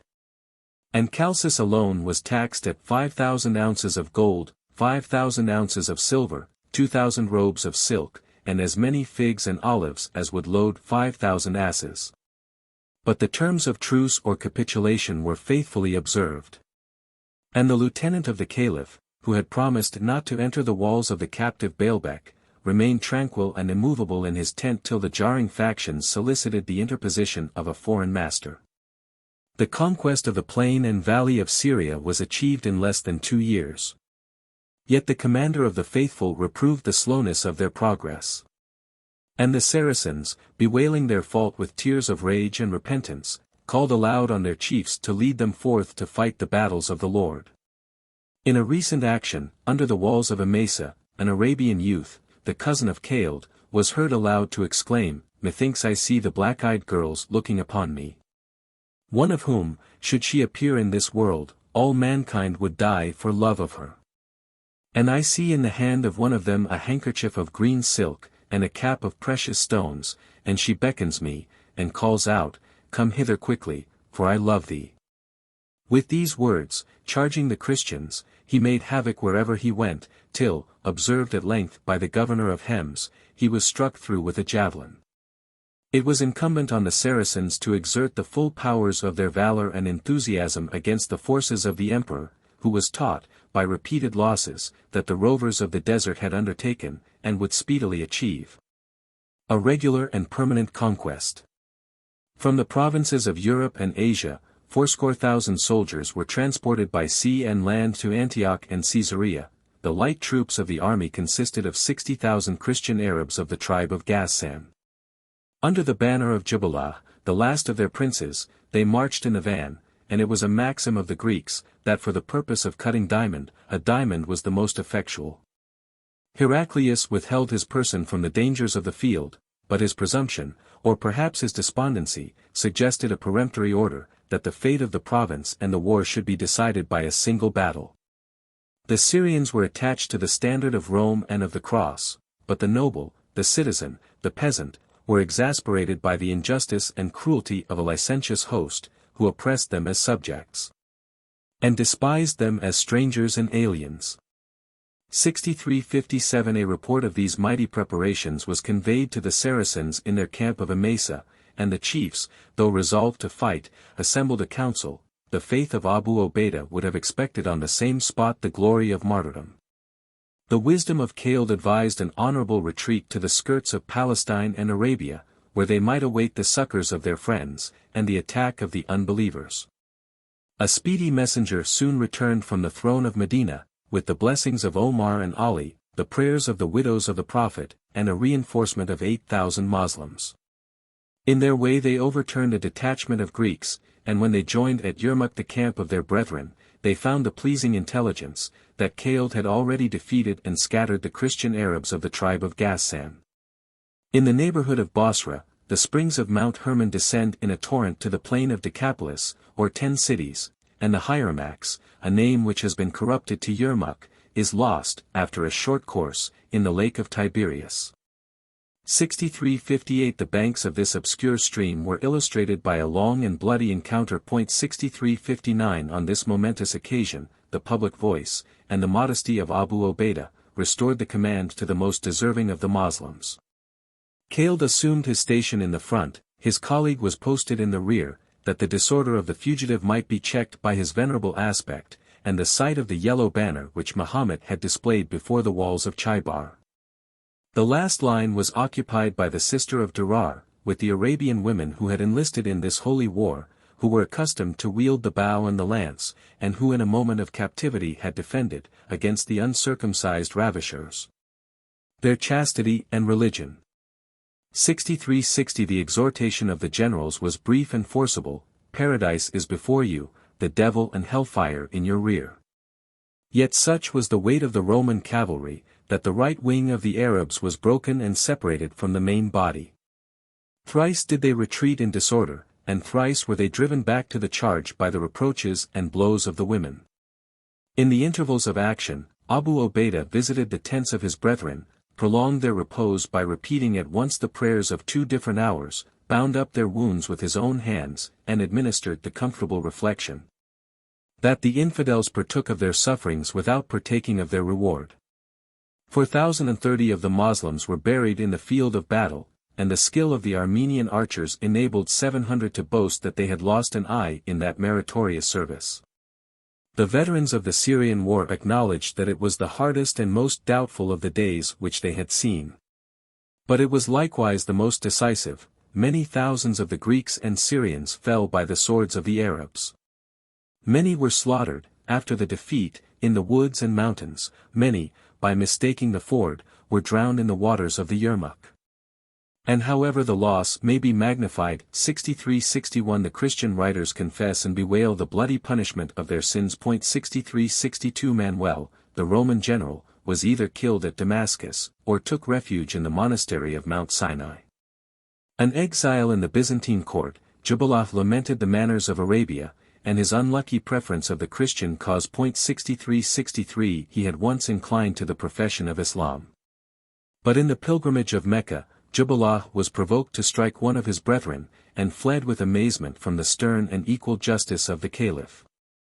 These victorious Saracens enjoyed at Damascus a month of pleasure and repose. The spoil was divided by the discretion of Abu Ubaidah, an equal share was allotted to a soldier and to his horse.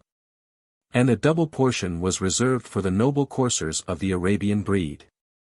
After the battle of Yermuk, the Roman army no longer appeared in the field, and the Saracens might securely choose, among the fortified towns of Syria, the first object of their attack. They consulted the Caliph whether they should march to Caesarea or Jerusalem, and the advice of Ali determined the immediate siege of the latter. To a profane eye, Jerusalem was the first or second capital of Palestine. But after Mecca and Medina, it was revered and visited by the devout Moslems, as the temple of the Holy Land which had been sanctified by the revelation of Moses, of Jesus, and of Muhammad himself. The son of Abu Sufyan was sent with 5,000 Arabs to try the first experiment of surprise or treaty, but on the 11th day, the town was invested by the whole force of Abu Ubaidah. He addressed the customary summons to the chief commanders and people of Elia. 63:64. Health and happiness to every one that follows the right way. We require of you to testify that there is but one God, and that Muhammad is his apostle. If you refuse this, consent to pay tribute, and be under us forthwith. Otherwise I shall bring men against you who love death better than you do the drinking of wine or eating hog's flesh.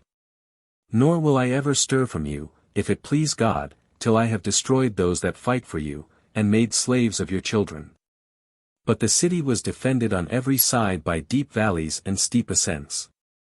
Since the invasion of Syria, the walls and towers had been anxiously restored. The bravest of the fugitives of Yermuk had stopped in the nearest place of refuge.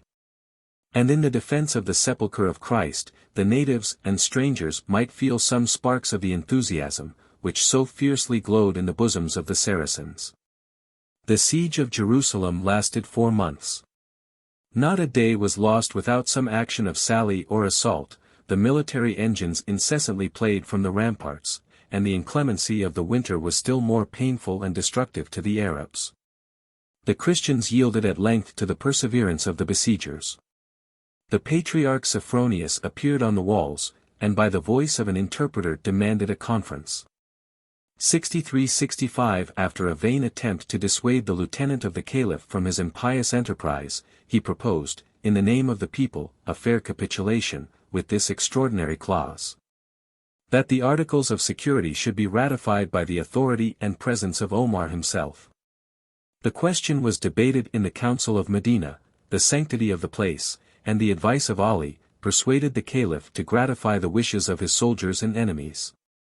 And the simplicity of his journey is more illustrious than the royal pageants of vanity and oppression. The conqueror of Persia and Syria was mounted on a red camel, which carried, besides his person, a bag of corn, a bag of dates, a wooden dish, and a leathern bottle of water. Wherever he halted, the company, without distinction, was invited to partake of his homely fare, and the repast was consecrated by the prayer and exhortation of the commander of the faithful. 63-66 But in this expedition or pilgrimage, his power was exercised in the administration of justice. He reformed the licentious polygamy of the Arabs, relieved the tributaries from extortion and cruelty, and chastised the luxury of the Saracens. By despoiling them of their rich silks, and dragging them on their faces in the dirt. When he came within sight of Jerusalem, the Caliph cried with a loud voice, "God is victorious. O Lord, give us an easy conquest," and, pitching his tent of coarse hair, calmly seated himself on the ground. After signing the capitulation, he entered the city without fear or precaution, and courteously discoursed with the patriarch concerning its religious antiquities. 63-67 Sophronius bowed before his new master, and secretly muttered, in the words of Daniel, "The abomination of desolation is in the holy place." 63-68 At the hour of prayer they stood together in the church of the resurrection. But the Caliph refused to perform his devotions, and contented himself with praying on the steps of the church of Constantine. To the patriarch he disclosed his prudent and honorable motive. "Had I yielded," said Omar, "to your request, the Moslems of a future age would have infringed the treaty under color of imitating my example. By his command the ground of the Temple of Solomon was prepared for the foundation of a mosque." 63-69 And, during a residence of 10 days, he regulated the present and future state of his Syrian conquests. Medina might be jealous, lest the Caliph should be detained by the sanctity of Jerusalem or the beauty of Damascus. Her apprehensions were dispelled by his prompt and voluntary return to the tomb of the Apostle. 63-70.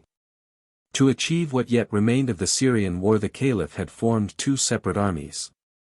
A chosen detachment, under Amru and Yezid, was left in the camp of Palestine, while the larger division, under the standard of Abu Ubaidah and Khaled, marched away to the north against Antioch and Aleppo.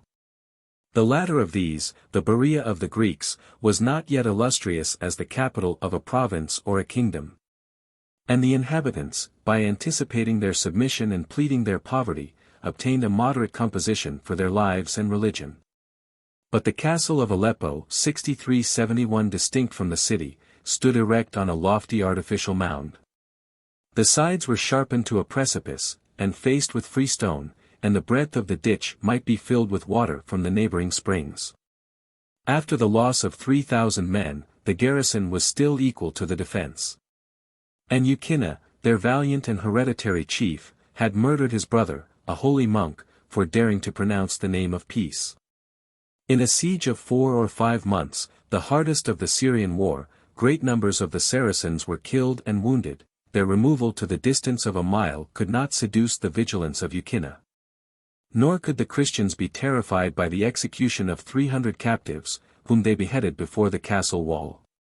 The silence, and at length the complaints, of Abu Ubaidah informed the Caliph that their hope and patience were consumed at the foot of this impregnable fortress. "I am variously affected," replied Omar, "by the difference of your success. But I charge you by no means to raise the siege of the castle. Your retreat would diminish the reputation of our arms, and encourage the infidels to fall upon you on all sides. Remain before Aleppo till God shall determine the event, and forage with your horse round the adjacent country." The exhortation of the commander of the faithful was fortified by a supply of volunteers from all the tribes of Arabia, who arrived in the camp on horses or camels. Among these was Dames, of a servile birth, but of gigantic size and intrepid resolution. The 47th day of his service he proposed, with only 30 men, to make an attempt on the castle. The experience and testimony of Khaled recommended his offer. And Abu Ubaidah admonished his brethren not to despise the baser origin of Dames, since he himself, could he relinquish the public care, would cheerfully serve under the banner of the slave. His design was covered by the appearance of a retreat. And the camp of the Saracens was pitched about a league from Aleppo. The 30 adventurers lay in ambush at the foot of the hill, and Dames at length succeeded in his inquiries, though he was provoked by the ignorance of his Greek captives. "God curse these dogs," said the illiterate Arab, "what a strange barbarous language they speak." At the darkest hour of the night, he scaled the most accessible height, which he had diligently surveyed, a place where the stones were less entire, or the slope less perpendicular, or the guard less vigilant. 7 of the stoutest Saracens mounted on each other's shoulders, and the weight of the column was sustained on the broad and sinewy back of the gigantic slave. The foremost in this painful ascent could grasp and climb the lowest part of the battlements. They silently stabbed and cast down the sentinels, and the 30 brethren, repeating a pious ejaculation, "O Apostle of God, help and deliver us," were successively drawn up by the long folds of their turbans. With bold and cautious footsteps, Dames explored the palace of the governor, who celebrated, in riotous merriment, the festival of his deliverance. From thence, returning to his companions, he assaulted on the inside the entrance of the castle. They overpowered the guard, unbolted the gate, let down the drawbridge, and defended the narrow pass, till the arrival of Caeled, with the dawn of day, relieved their danger and assured their conquest. Eukinna, a formidable foe, became an active and useful proselyte, and the general of the Saracens expressed his regard for the most humble merit, by detaining the army at Aleppo till Dames was cured of his honorable wounds. The capital of Syria was still covered by the castle of Azaz and the iron bridge of the Orontes. After the loss of those important posts, and the defeat of the last of the Roman armies, the luxury of Antioch 63-72 trembled and obeyed. Her safety was ransomed with 300,000 pieces of gold. But the throne of the successors of Alexander, the seat of the Roman government of the East, which had been decorated by Caesar with the titles of free and holy, and inviolate, was degraded under the yoke of the caliphs to the secondary rank of a provincial town. 6373. In the life of Heraclius, the glories of the Persian War are clouded on either hand by the disgrace and weakness of his more early and his later days. When the successors of Muhammad unsheathed the sword of war and religion, he was astonished at the boundless prospect of toil and danger. His nature was indolent, nor could the infirm and frigid age of the emperor be kindled to a second effort. The sense of shame, and the importunities of the Syrians, prevented the hasty departure from the scene of action, but the hero was no more. And the loss of Damascus and Jerusalem, the bloody fields of Aiznadin and Yermuk, may be imputed in some degree to the absence or misconduct of the sovereign. Instead of defending the sepulchre of Christ, he involved the church and state in a metaphysical controversy for the unity of his will. And while Heraclius crowned the offspring of his second nuptials, he was tamely stripped of the most valuable part of their inheritance. In the cathedral of Antioch, in the presence of the bishops, at the foot of the crucifix, he bewailed the sins of the prince and people, but his confession instructed the world, that it was vain, and perhaps impious, to resist the judgment of God. The Saracens were invincible in fact, since they were invincible in opinion. And the desertion of Eukinna, his false repentance and repeated perfidy, might justify the suspicion of the emperor, that he was encompassed by traitors and apostates, who conspired to betray his person and their country to the enemies of Christ. In the hour of adversity, his superstition was agitated by the omens and dreams of a falling crown, and after bidding an eternal farewell to Syria, he secretly embarked with a few attendants, and absolved the faith of his subjects. 6374 Constantine, his eldest son, had been stationed with 40,000 men at Caesarea, the civil metropolis of the 3 provinces of Palestine. But his private interest recalled him to the Byzantine court.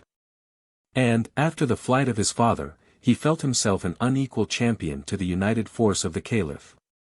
His vanguard was boldly attacked by 300 Arabs and 1,000 black slaves, who, in the depth of winter, had climbed the snowy mountains of Libanus, and who were speedily followed by the victorious squadrons of Caeled himself. From the north and south the troops of Antioch and Jerusalem advanced along the seashore till their banners were joined under the walls of the Phoenician cities, Tripoli and Tyre were betrayed. And a fleet of 50 transports, which entered without distrust the captive harbors, brought a seasonable supply of arms and provisions to the camp of the Saracens. Their labors were terminated by the unexpected surrender of Caesarea. The Roman prince had embarked in the night, 6375, and the defenseless citizens solicited their pardon with an offering of 200,000 pieces of gold. The remainder of the province, Ramla, Ptolemy or Acre, Sichem or Neapolis, Gaza, Ascalon, Berytus, Sidon, Gabala, Laodicea, Apamea, Hierapolis, no longer presumed to dispute the will of the conqueror. And Syria bowed under the scepter of the Caliph 700 years after Pompey had despoiled the last of the Macedonian kings. 6376. The sieges and battles of 6 campaigns had consumed many thousands of the Moslems. They died with the reputation and the cheerfulness of martyrs. And the simplicity of their faith may be expressed in the words of an Arabian youth, when he embraced, for the last time, his sister and mother. "It is not," said he, "the delicacies of Syria, or the fading delights of this world, that have prompted me to devote my life in the cause of religion. But I seek the favor of God and his apostle, and I have heard, from one of the companions of the prophet, that the spirits of the martyrs will be lodged in the crops of green birds, who shall taste the fruits, and drink of the rivers, of paradise. Farewell, we shall meet again among the groves and fountains which God has provided for his elect." The faithful captives might exercise a passive and more arduous resolution. And a cousin of Muhammad is celebrated for refusing, after an abstinence of 3 days, the wine and pork, the only nourishment that was allowed by the malice of the infidels. The frailty of some weaker brethren exasperated the implacable spirit of fanaticism. And the father of Amr deplored, in pathetic strains, the apostasy and damnation of a son, who had renounced the promises of God, and the intercession of the prophet, to occupy, with the priests and deacons, the lowest mansions of hell. The more fortunate Arabs, who survived the war and persevered in the faith, were restrained by their abstemious leader from the abuse of prosperity. After a refreshment of 3 days, Abu Ubaidah withdrew his troops from the pernicious contagion of the luxury of Antioch, and assured the caliph that their religion and virtue could only be preserved by the hard discipline of poverty and labor. But the virtue of Omar, however rigorous to himself, was kind and liberal to his brethren. After a just tribute of praise and thanksgiving, he dropped a tear of compassion. And sitting down on the ground, wrote an answer, in which he mildly censured the severity of his lieutenant. "God," said the successor of the prophet, "has not forbidden the use of the good things of this world to faithful men, and such as have performed good works. Therefore you ought to have given them leave to rest themselves, and partake freely of those good things which the country affordeth. If any of the Saracens have no family in Arabia, they may marry in Syria. And whosoever of them wants any female slaves, he may purchase as many as he hath occasion for." The conquerors prepared to use, or to abuse, this gracious permission, but the year of their triumph was marked by a mortality of men and cattle. And 25,000 Saracens were snatched away from the possession of Syria. The death of Abu Ubaidah might be lamented by the Christians. But his brethren recollected that he was one of the 10 elect whom the prophet had named as the heirs of paradise. 6377 Khaled survived his brethren about 3 years, and the tomb of the sword of God is shown in the neighborhood of Emesa. His valor, which founded in Arabia and Syria the empire of the caliphs, was fortified by the opinion of a special providence. And as long as he wore a cap which had been blessed by Muhammad, he deemed himself invulnerable amidst the darts of the infidels. 6378. The place of the first conquerors was supplied by a new generation of their children and countrymen. Syria became the seat and support of the house of Amiyah. And the revenue, the soldiers, the ships of that powerful kingdom were consecrated to enlarge on every side the empire of the caliphs. But the Saracens despise a superfluity of fame. And their historians scarcely condescend to mention the subordinate conquests which are lost in the splendor and rapidity of their victorious career. To the north of Syria, they passed Mount Taurus, and reduced to their obedience the province of Cilicia, with its capital Tarsus, the ancient monument of the Assyrian kings. Beyond a second ridge of the same mountains, they spread the flame of war, rather than the light of religion, as far as the shores of the Euxine, and the neighborhood of Constantinople. To the east they advanced to the banks and sources of the Euphrates and Tigris. 6379 The long-disputed barrier of Rome and Persia was forever confounded. The walls of Edessa and Amida, of Dara and Nisibis, which had resisted the arms and engines of Sapor or Nushirvan, were leveled in the dust. And the holy city of Abgarus might vainly produce the epistle or the image of Christ to an unbelieving conqueror. To the west the Syrian kingdom is bounded by the sea, and the ruin of Aradus, a small island or peninsula on the coast, was postponed during 10 years. But the hills of Libanus abounded in timber, the trade of Phoenicia was populous in mariners. And a fleet of 1,700 barks was equipped and manned by the natives of the desert. The imperial navy of the Romans fled before them from the Pamphylian rocks to the Hellespont. But the spirit of the emperor, a grandson of Heraclius, had been subdued before the combat by a dream and a pun. 6380 The Saracens rode masters of the sea. And the islands of Cyprus, Rhodes, and the Cyclades, were successively exposed to their rapacious visits. 300 years before the Christian era, the memorable though fruitless siege of Rhodes 6381 by Demetrius had furnished that maritime republic with the materials and the subject of a trophy. A gigantic statue of Apollo, or the sun, 70 cubits in height, was erected at the entrance of the harbor, a monument of the freedom and the arts of Greece. After standing 56 years, the Colossus of Rhodes was overthrown by an earthquake. But the massy trunk, and huge fragments, lay scattered 8 centuries on the ground, and are often described as one of the wonders of the ancient world. They were collected by the diligence of the Saracens, and sold to a Jewish merchant of Edessa, who is said to have laden 900 camels with the weight of the brass metal. An enormous weight, though we should include the 100 colossal figures 6382 and the 3,000 statues, which adorned the prosperity of the city of the sun. 3.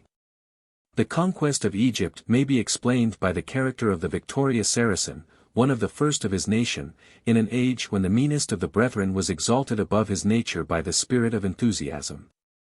The birth of Amrou was at once base and illustrious. His mother, a notorious prostitute, was unable to decide among 5 of the Quraysh, but the proof of resemblance adjudged the child to Asi, the oldest of her lovers.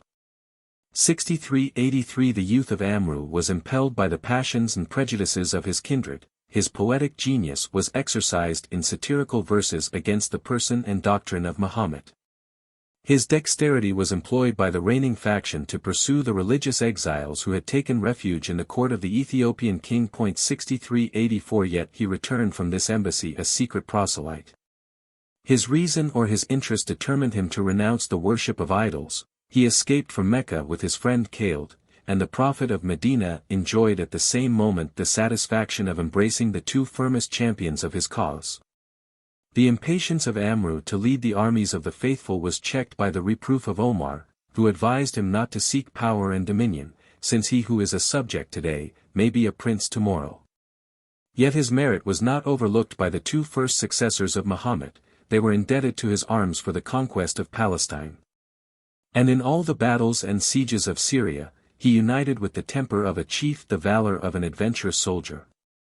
In a visit to Medina, the caliph expressed a wish to survey the sword which had cut down so many Christian warriors. The son of Asi unsheathed a short and ordinary scimitar. And as he perceived the surprise of Omar, alas, said the modest Saracen, the sword itself, without the arm of its master, is neither sharper nor more weighty than the sword of Farazdak the poet. 6385 After the conquest of Egypt, he was recalled by the jealousy of the Caliph Othman, but in the subsequent troubles, the ambition of a soldier, a statesman, and an orator, emerged from a private station. His powerful support, both in council and in the field, established the throne of the Umayyads. The administration and revenue of Egypt were restored by the gratitude of Muawiyah to a faithful friend who had raised himself above the rank of a subject. And Amrou ended his days in the palace and city which he had founded on the banks of the Nile. His dying speech to his children is celebrated by the Arabians as a model of eloquence and wisdom. He deplored the errors of his youth, but if the penitent was still infected by the vanity of a poet, he might exaggerate the venom and mischief of his impious compositions. 6386. From his camp in Palestine, Amru had surprised or anticipated the caliph's leave for the invasion of Egypt. 6387. The magnanimous Omar trusted in his God and his sword, which had shaken the thrones of Khosroes and Caesar, but when he compared the slender force of the Moslems with the greatness of the enterprise, he condemned his own rashness and listened to his timid companions. The pride and the greatness of Pharaoh were familiar to the readers of the Quran. And a tenfold repetition of prodigies had been scarcely sufficient to effect, not the victory, but the flight, of 600,000 of the children of Israel. The cities of Egypt were many and populous, their architecture was strong and solid. The Nile, with its numerous branches, was alone an insuperable barrier, and the granary of the imperial city would be obstinately defended by the Roman powers. In this perplexity, the commander of the faithful resigned himself to the decision of chance, or, in his opinion, of providence. At the head of only 4,000 Arabs, the intrepid Amru had marched away from his station of Gaza when he was overtaken by the messenger of Omar. "If you are still in Syria," said the ambiguous mandate, "retreat without delay. But if, at the receipt of this epistle, you have already reached the frontiers of Egypt, advance with confidence, and depend on the succor of God and of your brethren." The experience, perhaps the secret intelligence, of Amru had taught him to suspect the mutability of courts, and he continued his march till his tents were unquestionably pitched on Egyptian ground. He there assembled his officers, broke the seal, perused the epistle, gravely inquired the name and situation of the place, and declared his ready obedience to the commands of the Caliph. After a siege of 30 days, he took possession of Pharma or Pelusium, and that key of Egypt, as it has been justly named, unlocked the entrance of the country as far as the ruins of Heliopolis and the neighborhood of the modern Cairo. On the western side of the Nile, at a small distance to the east of the pyramids, at a small distance to the south of the delta, Memphis, 150 furlongs in circumference, displayed the magnificence of ancient kings. Under the reign of the Ptolemies and Caesars, the seat of government was removed to the sea-coast, the ancient capital was eclipsed by the arts and opulence of Alexandria. The palaces, and at length the temples, were reduced to a desolate and ruinous condition, yet, in the age of Augustus, and even in that of Constantine, Memphis was still numbered among the greatest and most populous of the provincial cities. 6388. The banks of the Nile, in this place of the breadth of 3,000 feet, were united by 2 bridges of 60 and of 30 boats, connected in the middle stream by the small island of Ruda, which was covered with gardens and habitations. 6389. The eastern extremity of the bridge was terminated by the town of Babylon and the camp of a Roman legion, which protected the passage of the river and the second capital of Egypt. This important fortress, which might fairly be described as a part of Memphis or Misra, was invested by the arms of the lieutenant of Omar. A reinforcement of 4,000 Saracens soon arrived in his camp. And the military engines, which battered the walls, may be imputed to the art and labor of his Syrian allies. Yet the siege was protracted to 7 months, and the rash invaders were encompassed and threatened by the inundation of the Nile. 6390. Their last assault was bold and successful. They passed the ditch, which had been fortified with iron spikes, applied their scaling ladders, entered the fortress with the shout of "God is victorious," and drove the remnant of the Greeks to their boats and the Isle of Ruda. The spot was afterwards recommended to the conqueror by the easy communication with the Gulf and the peninsula of Arabia. The remains of Memphis were deserted. The tents of the Arabs were converted into permanent habitations, and the first mosh was blessed by the presence of 80 companions of Muhammad. 6391. A new city arose in their camp, on the eastward bank of the Nile. And the contiguous quarters of Babylon and Fostat are confounded in their present decay by the appellation of Old Misra, or Cairo, of which they form an extensive suburb. But the name of Cairo, the town of victory, more strictly belongs to the modern capital, which was founded in the 10th century by the Fatimite caliphs. 6392. It has gradually receded from the river. But the continuity of buildings may be traced by an attentive eye from the monuments of Sesostris to those of Saladin. 6,393. Yet the Arabs, after a glorious and profitable enterprise, must have retreated to the desert, had they not found a powerful alliance in the heart of the country. The rapid conquest of Alexander was assisted by the superstition and revolt of the natives. They abhorred their Persian oppressors, the disciples of the Magi, who had burnt the temples of Egypt, and feasted with sacrilegious appetite on the flesh of the god Apis. 6394. After a period of 10 centuries, the same revolution was renewed by a similar cause, and in the support of an incomprehensible creed, the zeal of the Coptic Christians was equally ardent. I have already explained the origin and progress of the Monophysite controversy, and the persecution of the emperors, which converted a sect into a nation, and alienated Egypt from their religion and government. The Saracens were received as the deliverers of the Jacobite Church, and a secret and effectual treaty was opened during the siege of Memphis between a victorious army and a people of slaves. A rich and noble Egyptian, of the name of Makakes, had dissembled his faith to obtain the administration of his province. In the disorders of the Persian War he aspired to independence. The embassy of Mahomet ranked him among princes. But he declined, with rich gifts and ambiguous compliments, the proposal of a new religion. 6395. The abuse of his trust exposed him to the resentment of Heraclius. His submission was delayed by arrogance and fear, and his conscience was prompted by interest to throw himself on the favor of the nation and the support of the Saracens. In his first conference with Amru, he heard without indignation the usual option of the Quran, the tribute, or the sword. The Greeks, replied Makakes, are determined to abide the determination of the sword.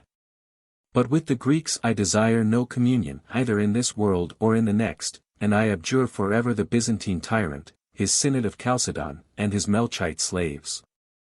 For myself and my brethren, we are resolved to live and die in the profession of the gospel and unity of Christ. It is impossible for us to embrace the revelations of your prophet. But we are desirous of peace, and cheerfully submit to pay tribute and obedience to his temporal successors. The tribute was ascertained at 2 pieces of gold for the head of every Christian. But old men, monks, women, and children, of both sexes, under 16 years of age, were exempted from this personal assessment. The Copts above and below Memphis swore allegiance to the Caliph, and promised a hospitable entertainment of 3 days to every Mussulman who should travel through their country. By this charter of security, the ecclesiastical and civil tyranny of the Melchites was destroyed. 6396. The anathemas of Saint Cyril were thundered from every pulpit, and the sacred edifices, with the patrimony of the Church, were restored to the national communion of the Jacobites, who enjoyed without moderation the moment of triumph and revenge. At the pressing summons of Amru, their patriarch Benjamin emerged from his desert. And after the first interview, the courteous Arab affected to declare that he had never conversed with a Christian priest of more innocent manners and a more venerable aspect. 6397. In the march from Memphis to Alexandria, the lieutenant of Omar entrusted his safety to the zeal and gratitude of the Egyptians. The roads and bridges were diligently repaired, and in every step of his progress, he could depend on a constant supply of provisions and intelligence. The Greeks of Egypt, whose numbers could scarcely equal 1/10 of the natives, were overwhelmed by the universal defection. They had ever been hated, they were no longer feared. The magistrate fled from his tribunal, the bishop from his altar, and the distant garrisons were surprised or starved by the surrounding multitudes. Had not the Nile afforded a safe and ready conveyance to the sea, not an individual could have escaped, who by birth, or language, or office, or religion, was connected with their odious name. By the retreat of the Greeks from the provinces of Upper Egypt, a considerable force was collected in the island of Delta. The natural and artificial channels of the Nile afforded a succession of strong and defensible posts, and the road to Alexandria was laboriously cleared by the victory of the Saracens in 22 days of general or partial combat. In their annals of conquest, the siege of Alexandria 6398 is perhaps the most arduous and important enterprise. The first trading city in the world was abundantly replenished with the means of subsistence and defense. Her numerous inhabitants fought for the dearest of human rights, religion and property. And the enmity of the natives seemed to exclude them from the common benefit of peace and toleration. The sea was continually open. And if Heraclius had been awake to the public distress, fresh armies of Romans and barbarians might have been poured into the harbor to save the second capital of the empire. A circumference of 10 miles would have scattered the forces of the Greeks, and favored the stratagems of an active enemy. But the two sides of an oblong square were covered by the sea and the Lake Mareotis, and each of the narrow ends exposed a front of no more than 10 furlongs. The efforts of the Arabs were not inadequate to the difficulty of the attempt and the value of the prize. From the throne of Medina, the eyes of Omar were fixed on the camp and city, his voice excited to arms the Arabian tribes and the veterans of Syria, and the merit of a holy war was recommended by the peculiar fame and fertility of Egypt. Anxious for the ruin or expulsion of their tyrants, the faithful natives devoted their labors to the service of Amru. Some sparks of martial spirit were perhaps rekindled by the example of their allies. And the sanguine hopes of Macaucus had fixed his sepulchre in the church of St. John of Alexandria. Eutychius the Patriarch observes, that the Saracens fought with the courage of lions, they repulsed the frequent and almost daily sallies of the besieged, and soon assaulted in their turn the walls and towers of the city. In every attack, the sword, the banner of Amru, glittered in the van of the Moslems. On a memorable day, he was betrayed by his imprudent valor, his followers who had entered the citadel were driven back. And the general, with a friend and slave, remained a prisoner in the hands of the Christians. When Amru was conducted before the prefect, he remembered his dignity, and forgot his situation. A lofty demeanor, and resolute language, revealed the lieutenant of the caliph. And the battle axe of a soldier was already raised to strike off the head of the audacious captive. His life was saved by the readiness of his slave, who instantly gave his master a blow on the face, and commanded him, with an angry tone, to be silent in the presence of his superiors. The credulous Greek was deceived, he listened to the offer of a treaty, and his prisoners were dismissed in the hope of a more respectable embassy, till the joyful acclamations of the camp announced the return of their general, and insulted the folly of the infidels. At length, after a siege of 14 months 6399 and the loss of 23,000 men, the Saracens prevailed, the Greeks embarked their dispirited and diminished numbers. And the standard of Mahomet was planted on the walls of the capital of Egypt. I have taken, said Amru to the Caliph, the great city of the West. It is impossible for me to enumerate the variety of its riches and beauty. And I shall content myself with observing, that it contains 4,000 palaces, 4,000 baths, 400 theaters or places of amusement, 12,000 shops for the sale of vegetable food, and 40,000 tributary Jews. The town has been subdued by force of arms, without treaty or capitulation, and the Moslems are impatient to seize the fruits of their victory. 6,400 The commander of the faithful rejected with firmness the idea of pillage, and directed his lieutenant to reserve the wealth and revenue of Alexandria for the public service and the propagation of the faith. The inhabitants were numbered. A tribute was imposed, the zeal and resentment of the Jacobites were curbed, and the Melchites who submitted to the Arabian yoke were indulged in the obscure but tranquil exercise of their worship. The intelligence of this disgraceful and calamitous event afflicted the declining health of the emperor, and Heraclius died of a dropsy about 7 weeks after the loss of Alexandria. 6401 Under the minority of his grandson, the clamors of a people, deprived of their daily sustenance, compelled the Byzantine court to undertake the recovery of the capital of Egypt. In the space of 4 years, the harbor and fortifications of Alexandria were twice occupied by a fleet and army of Romans. They were twice expelled by the valor of Amru, who was recalled by the domestic peril from the distant wars of Tripoli and Nubia. But the facility of the attempt, the repetition of the insult, and the obstinacy of the resistance, provoked him to swear, that if a third time he drove the infidels into the sea, he would render Alexandria as accessible on all sides as the house of a prostitute. Faithful to his promise, he dismantled several parts of the walls and towers, but the people was spared in the chastisement of the city, and the Mosque of Mercy was erected on the spot where the victorious general had stopped the fury of his troops. I should deceive the expectation of the reader, if I passed in silence the fate of the Alexandrian library, as it is described by the learned Abulpharagius. The spirit of Amru was more curious and liberal than that of his brethren, and in his leisure hours, the Arabian chief was pleased with the conversation of John, the last disciple of Ammonius, and who derived the surname of Philoponus from his laborious studies of grammar and philosophy.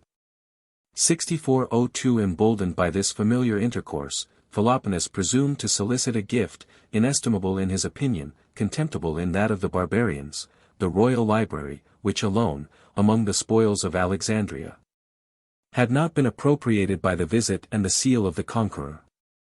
Amru was inclined to gratify the wish of the grammarian, but his rigid integrity refused to alienate the minutest object without the consent of the caliph, and the well-known answer of Omar was inspired by the ignorance of a fanatic. If these writings of the Greeks agree with the Book of God, they are useless, and need not be preserved; if they disagree, they are pernicious, and ought to be destroyed. The sentence was executed with blind obedience. The volumes of paper or parchment were distributed to the 4,000 baths of the city. And such was their incredible multitude, that 6 months were barely sufficient for the consumption of this precious fuel. Since the dynasties of Abulpharagius 6403 have been given to the world in a Latin version, the tale has been repeatedly transcribed. And every scholar, with pious indignation, has deplored the irreparable shipwreck of the learning, the arts, and the genius, of antiquity. For my own part, I am strongly tempted to deny both the fact and the consequences. 6404 The fact is indeed marvelous. Read and wonder.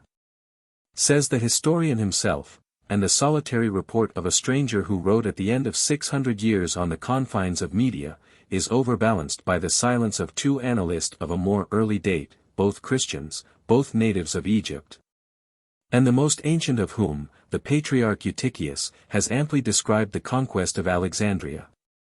6405 The rigid sentence of Omar is repugnant to the sound and orthodox precept of the Mahometan casuists. They expressly declare, that the religious books of the Jews and Christians, which are acquired by the right of war, should never be committed to the flames.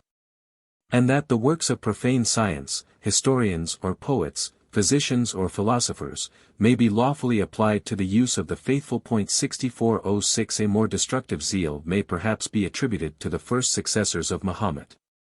Yet in this instance, the conflagration would have speedily expired in the deficiency of materials. I should not recapitulate the disasters of the Alexandrian library, the involuntary flame that was kindled by Caesar in his own defense 6407 or the mischievous bigotry of the Christians, who studied to destroy the monuments of idolatry. 6408 But if we gradually descend from the age of the Antonines to that of Theodosius, we shall learn from a chain of contemporary witnesses, that the royal palace and the temple of Serapis no longer contained the 4, or the 700,000 volumes which had been assembled by the curiosity and magnificence of the Ptolemies. 6409 Perhaps the church and seat of the patriarchs might be enriched with a repository of books. But if the ponderous mass of Arian and Monophysite controversy were indeed consumed in the public baths 6410 A philosopher may allow, with a smile, that it was ultimately devoted to the benefit of mankind. I sincerely regret the more valuable libraries which have been involved in the ruin of the Roman Empire.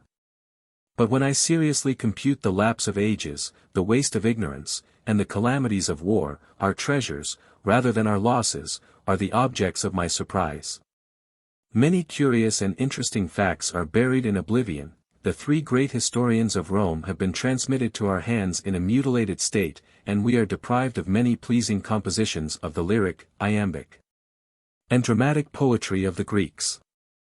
Yet we should gratefully remember, that the mischances of time and accident have spared the classic works to which the suffrage of antiquity 6411 had adjudged the first place of genius and glory, the teachers of ancient knowledge, who are still extant, had perused and compared the writings of their predecessors. 6412 Nor can it fairly be presumed that any important truth, any useful discovery in art or nature, has been snatched away from the curiosity of modern ages. In the administration of Egypt 6413 Amru balanced the demands of justice and policy, the interest of the people of the law, who were defended by God, and of the people of the alliance, who were protected by man. In the recent tumult of conquest and deliverance, the tongue of the Copts and the sword of the Arabs were most adverse to the tranquility of the province. To the former, Amrou declared, that faction and falsehood would be doubly chastised by the punishment of the accusers, whom he should detest as his personal enemies, and by the promotion of their innocent brethren, whom their envy had labored to injure and supplant. He excited the latter by the motives of religion and honor to sustain the dignity of their character, to endear themselves by a modest and temperate conduct to God and the Caliph, to spare and protect a people who had trusted to their faith, and to content themselves with the legitimate and splendid rewards of their victory. In the management of the revenue, he disapproved the simple but oppressive mode of a capitation, and preferred with reason a proportion of taxes deducted on every branch from the clear profits of agriculture and commerce. A third part of the tribute was appropriated to the annual repairs of the dikes and canals, so essential to the public welfare.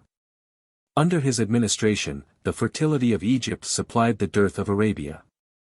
And a string of camels, laden with corn and provisions, covered almost without an interval the long road from Memphis to Medina. 6414 But the genius of Amrou soon renewed the maritime communication which had been attempted or achieved by the pharaohs the Ptolemies, or the Caesars, and a canal, at least 80 miles in length, was opened from the Nile to the Red Sea. 6415 This inland navigation, which would have joined the Mediterranean and the Indian Ocean, was soon discontinued as useless and dangerous. The throne was removed from Medina to Damascus. And the Grecian fleets might have explored a passage to the holy cities of Arabia. 6416. Of his new conquest, the Caliph Omar had an imperfect knowledge from the voice of fame and the legends of the Quran. He requested that his lieutenant would place before his eyes the realm of Pharaoh and the Amalekites. And the answer of Amrou exhibits a lively and not unfaithful picture of that singular country. 6417 O Commander of the Faithful, Egypt is a compound of black earth and green plants, between a pulverized mountain and a red sand. The distance from Syene to the sea is a month's journey for a horseman. Along the valley descends a river, on which the blessing of the Most High reposes both in the evening and morning, and which rises and falls with the revolutions of the sun and moon.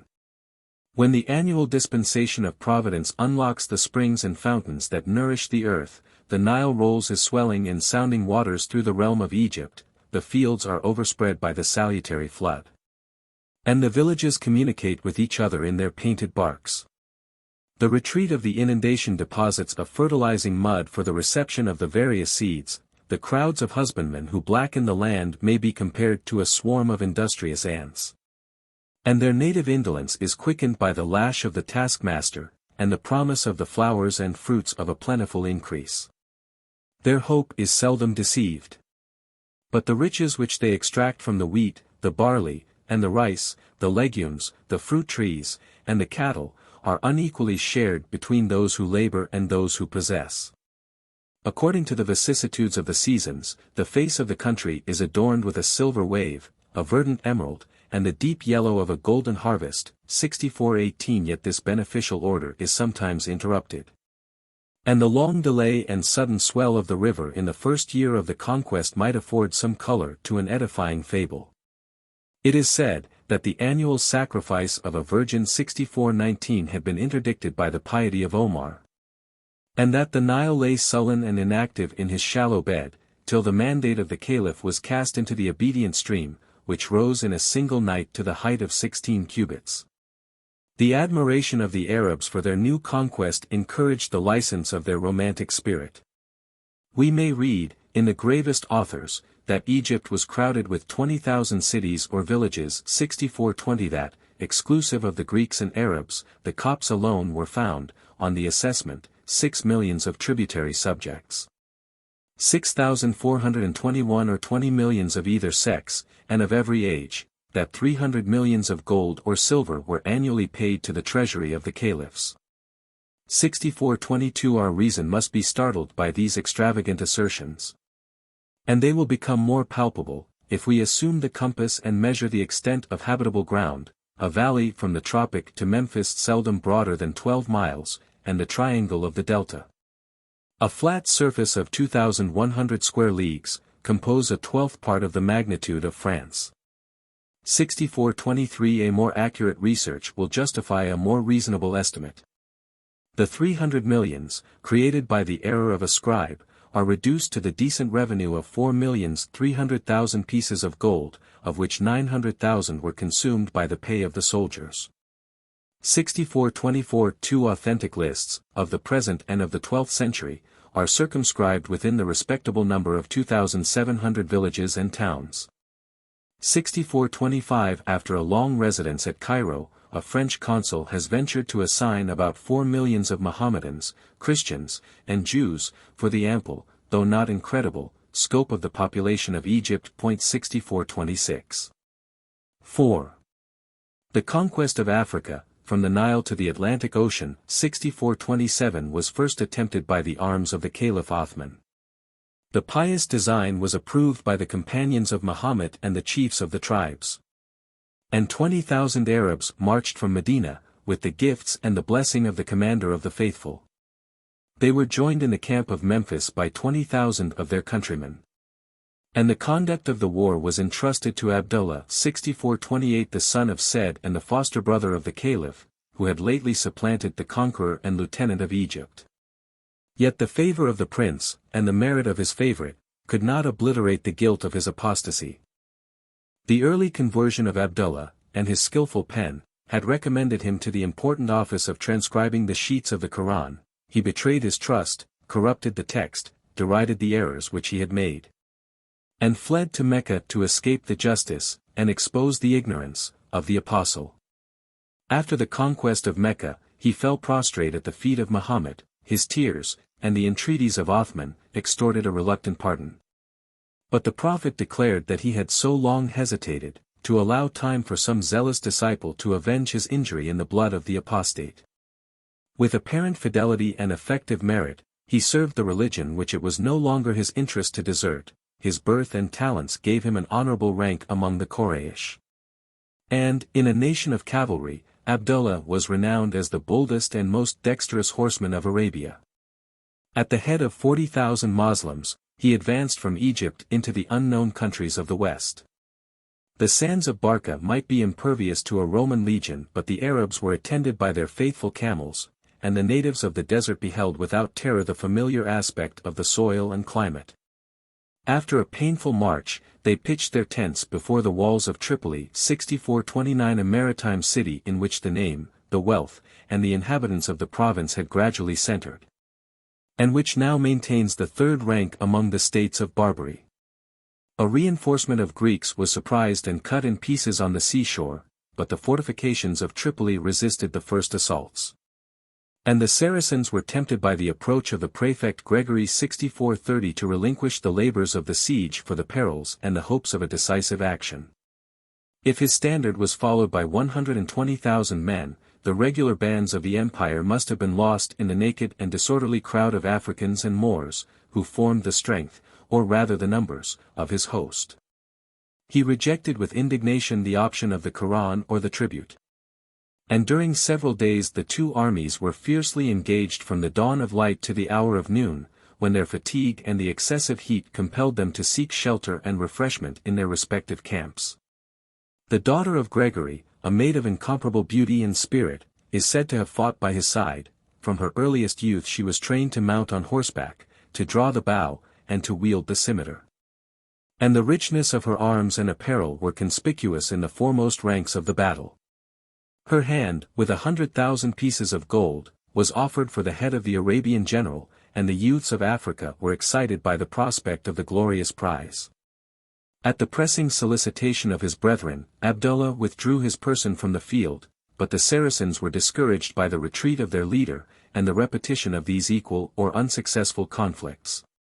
A noble Arabian, who afterwards became the adversary of Ali, and the father of a caliph, had signalized his valor in Egypt, and Zobair 6431 was the first who planted the scaling ladder against the walls of Babylon. In the African war he was detached from the standard of Abdullah. On the news of the battle, Zobair, with 12 companions, cut his way through the camp of the Greeks, and pressed forwards, without tasting either food or repose, to partake of the dangers of his brethren. He cast his eyes round the field. Where, said he, is our general? In his tent. Is the tent a station for the general of the Moslems? Abdullah represented with a blush the importance of his own life, and the temptation that was held forth by the Roman prefect. Retort, said Zobeir, on the infidels their ungenerous attempt. Proclaim through the ranks that the head of Gregory shall be repaid with his captive daughter, and the equal sum of 100,000 pieces of gold. To the courage and discretion of Zobeir the lieutenant of the Caliph entrusted the execution of his own stratagem, which inclined the long-disputed balance in favor of the Saracens. Supplying by activity and artifice the deficiency of numbers, a part of their forces lay concealed in their tents, while the remainder prolonged an irregular skirmish with the enemy till the sun was high in the heavens. On both sides they retired with fainting steps, their horses were unbridled, their armor was laid aside, and the hostile nations prepared, or seemed to prepare, for the refreshment of the evening, and the encounter of the ensuing day. On a sudden the charge was sounded, the Arabian camp poured forth a swarm of fresh and intrepid warriors. And the long line of the Greeks and Africans was surprised, assaulted, overturned, by new squadrons of the faithful, who, to the eye of fanaticism, might appear as a band of angels descending from the sky. The prefect himself was slain by the hand of Zobeir, his daughter, who sought revenge and death, was surrounded and made prisoner. And the fugitives involved in their disaster the town of Sufetula, to which they escaped from the sabers and lances of the Arabs. Sufetula was built 150 miles to the south of Carthage, a gentle declivity is watered by a running stream, and shaded by a grove of juniper trees. And, in the ruins of a triumphal arch, a portico, and 3 temples of the Corinthian order, curiosity may yet admire the magnificence of the Romans. 6432 After the fall of this opulent city, the provincials and barbarians implored on all sides the mercy of the conqueror. His vanity or his zeal might be flattered by offers of tribute or professions of faith, but his losses, his fatigues, and the progress of an epidemical disease, prevented a solid establishment. And the Saracens, after a campaign of 15 months, retreated to the confines of Egypt, with the captives and the wealth of their African expedition. The Caliph's fifth was granted to a favorite, on the nominal payment of 500,000 pieces of gold. 6433 But the state was doubly injured by this fallacious transaction, if each foot soldier had shared 1,000, and each horseman 3,000, pieces, in the real division of the plunder. The author of the death of Gregory was expected to have claimed the most precious reward of the victory, from his silence it might be presumed that he had fallen in the battle. Till the tears and exclamations of the prefect's daughter at the sight of Zobeir revealed the valor and modesty of that gallant soldier. The unfortunate virgin was offered, and almost rejected as a slave, by her father's murderer, who coolly declared that his sword was consecrated to the service of religion. And that he labored for a recompense far above the charms of mortal beauty, or the riches of this transitory life. A reward congenial to his temper was the honorable commission of announcing to the Caliph Othman the success of his arms. The companions, the chiefs, and the people, were assembled in the Mosque of Medina, to hear the interesting narrative of Zobeir. And as the orator forgot nothing except the merit of his own counsels and actions, the name of Abdullah was joined by the Arabians with the heroic names of Khalid and Amr. 6434. A.D. 665 to 689. The western conquests of the Saracens were suspended near 20 years, till their dissensions were composed by the establishment of the house of Umayyah, and the Caliph Muawiyah was invited by the cries of the Africans themselves.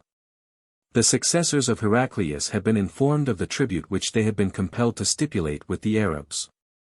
But instead of being moved to pity and relieve their distress, they imposed, as an equivalent or a fine, a second tribute of a similar amount. The ears of the Zantine ministers were shut against the complaints of their poverty, and ruin. Their despair was reduced to prefer the dominion of a single master. And the extortions of the Patriarch of Carthage, who was invested with civil and military power, provoked the sectaries, and even the Catholics, of the Roman province to abjure the religion as well as the authority of their tyrants. The first lieutenant of Muawiyah acquired a just renown, subdued an important city, defeated an army of 30,000 Greeks, swept away 80,000 captives, and enriched with their spoils the bold adventurers of Syria and Egypt. 6435 But the title of conqueror of Africa is more justly due to his successor Akba. He marched from Damascus at the head of 10,000 of the bravest Arabs. And the genuine force of the Moslems was enlarged by the doubtful aid and conversion of many thousand barbarians. It would be difficult, nor is it necessary, to trace the accurate line of the progress of Akba. The interior regions have been peopled by the Orientals with fictitious armies and imaginary citadels. In the warlike province of Zab or Numidia, 80,000 of the natives might assemble in arms. But the number of 360 towns is incompatible with the ignorance or decay of husbandry, 6436 and a circumference of 3 leagues will not be justified by the ruins of Erbi or Lambisa, the ancient metropolis of that inland country. As we approach the seacoast, the well-known titles of Bugia 6437 and Tangier 6438 define the more certain limits of the Saracen victories. A remnant of trade still adheres to the commodious harbour of Bugia, which, in a more prosperous age, is said to have contained about 20,000 houses. And the plenty of iron which is dug from the adjacent mountains might have supplied a braver people with the instruments of defence. The remote position and venerable antiquity of Tigny, or Tangier, have been decorated by the Greek and Arabian fables. But the figurative expressions of the latter, that the walls were constructed of brass, and that the roofs were covered with gold and silver, may be interpreted as the emblems of strength and opulence. The province of Mauritania Tingitana 6439 which assumed the name of the capital had been imperfectly discovered and settled by the Romans. The 5 colonies were confined to a narrow pale, and the more southern parts were seldom explored except by the agents of luxury, who searched the forests for ivory and the citron wood 6440 and the shores of the ocean for the purple shellfish. The fearless Akba plunged into the heart of the country, traversed the wilderness in which his successors erected the splendid capitals of Fez and Morocco 6441 and at length penetrated to the verge of the Atlantic and the Great Desert. The river Sus descends from the western sides of Mount Atlas, fertilizes, like the Nile, the adjacent soil, and falls into the sea at a moderate distance from the Canary, or adjacent islands. Its banks were inhabited by the last of the Moors, a race of savages, without laws, or discipline, or religion. They were astonished by the strange and irresistible terrors of the Oriental arms. And as they possessed neither gold nor silver, the richest spoil was the beauty of the female captives, some of whom were afterwards sold for 1,000 pieces of gold. The career, though not the zeal, of Akba was checked by the prospect of a boundless ocean. He spurred his horse into the waves, and raising his eyes to heaven, exclaimed with the tone of a fanatic, "Great God! If my course were not stopped by this sea, I would still go on, to the unknown kingdoms of the West, preaching the unity of thy holy name, and putting to the sword the rebellious nations who worship another gods than thee." 6442 Yet this Mahometan Alexander, who sighed for new worlds, was unable to preserve his recent conquests. By the universal defection of the Greeks and Africans he was recalled from the shores of the Atlantic, and the surrounding multitudes left him only the resource of an honorable death. The last scene was dignified by an example of national virtue. An ambitious chief, who had disputed the command and failed in the attempt, was led about as a prisoner in the camp of the Arabian general. The insurgents had trusted to his discontent and revenge. He disdained their offers and revealed their designs. In the hour of danger, the grateful Akba unlocked his fetters, and advised him to retire. He chose to die under the banner of his rival. Embracing as friends and martyrs, they unsheathed their cimeters, broke their scabbards, and maintained an obstinate combat, till they fell by each other's side on the last of their slaughtered countrymen. The 3rd general or governor of Africa, Zuair, avenged and encountered the fate of his predecessor. He vanquished the natives in many battles. He was overthrown by a powerful army, which Constantinople had sent to the relief of Carthage. A.D. 670 to 675, it had been the frequent practice of the Moorish tribes to join the invaders, to share the plunder, to profess the faith, and to revolt in their savage state of independence and idolatry, on the first retreat or misfortune of the Moslems. The prudence of Aqba had proposed to found an Arabian colony in the heart of Africa, a citadel that might curb the levity of the barbarians, a place of refuge to secure, against the accidents of war, the wealth and the families of the Saracens. With this view, and under the modest title of the station of a caravan, he planted this colony in the 50th year of the Hijra. In its present decay, Cairo 6443 still holds the second rank in the Kingdom of Tunis, from which it is distant about 50 miles to the south. 6444 Its inland situation, 12 miles westward of the sea, has protected the city from the Greek and Sicilian fleets. When the wild beasts and serpents were extirpated, when the forest, or rather wilderness, was cleared, the vestiges of a Roman town were discovered in a sandy plain, the vegetable food of Cairo is brought from afar. And the scarcity of springs constrains the inhabitants to collect in cisterns and reservoirs a precarious supply of rain water. These obstacles were subdued by the industry of Aqba. He traced a circumference of 3,600 paces, which he encompassed with a brick wall. In the space of 5 years, the governor's palace was surrounded with a sufficient number of private habitations. A spacious mosque was supported by 500 columns of granite, porphyry, and Numidian marble, and Cairo became the seat of learning as well as of empire. But these were the glories of a later age. The new colony was shaken by the successive defeats of Aqba and Zuhair, and the western expeditions were again interrupted by the civil discord of the Arabian monarchy. The son of the valiant Zobair maintained a war of 12 years, a siege of 7 months against the house of Umayyah. Abdullah was said to unite the fierceness of the lion with the subtlety of the fox. But if he inherited the courage, he was devoid of the generosity of his father. 6445. A.D. 692–698. The return of domestic peace allowed the Caliph Abdalmalek to resume the conquest of Africa. The standard was delivered to Hassan, governor of Egypt, and the revenue of that kingdom, with an army of 40,000 men, was consecrated to the important service. In the vicissitudes of war, the interior provinces had been alternately won and lost by the Saracens. But the seacoast still remained in the hands of the Greeks. The predecessors of Hassan had respected the name and fortifications of Carthage. And the number of its defenders was recruited by the fugitives of Cabes and Tripoli. The arms of Hassan were bolder and more fortunate. He reduced and pillaged the metropolis of Africa.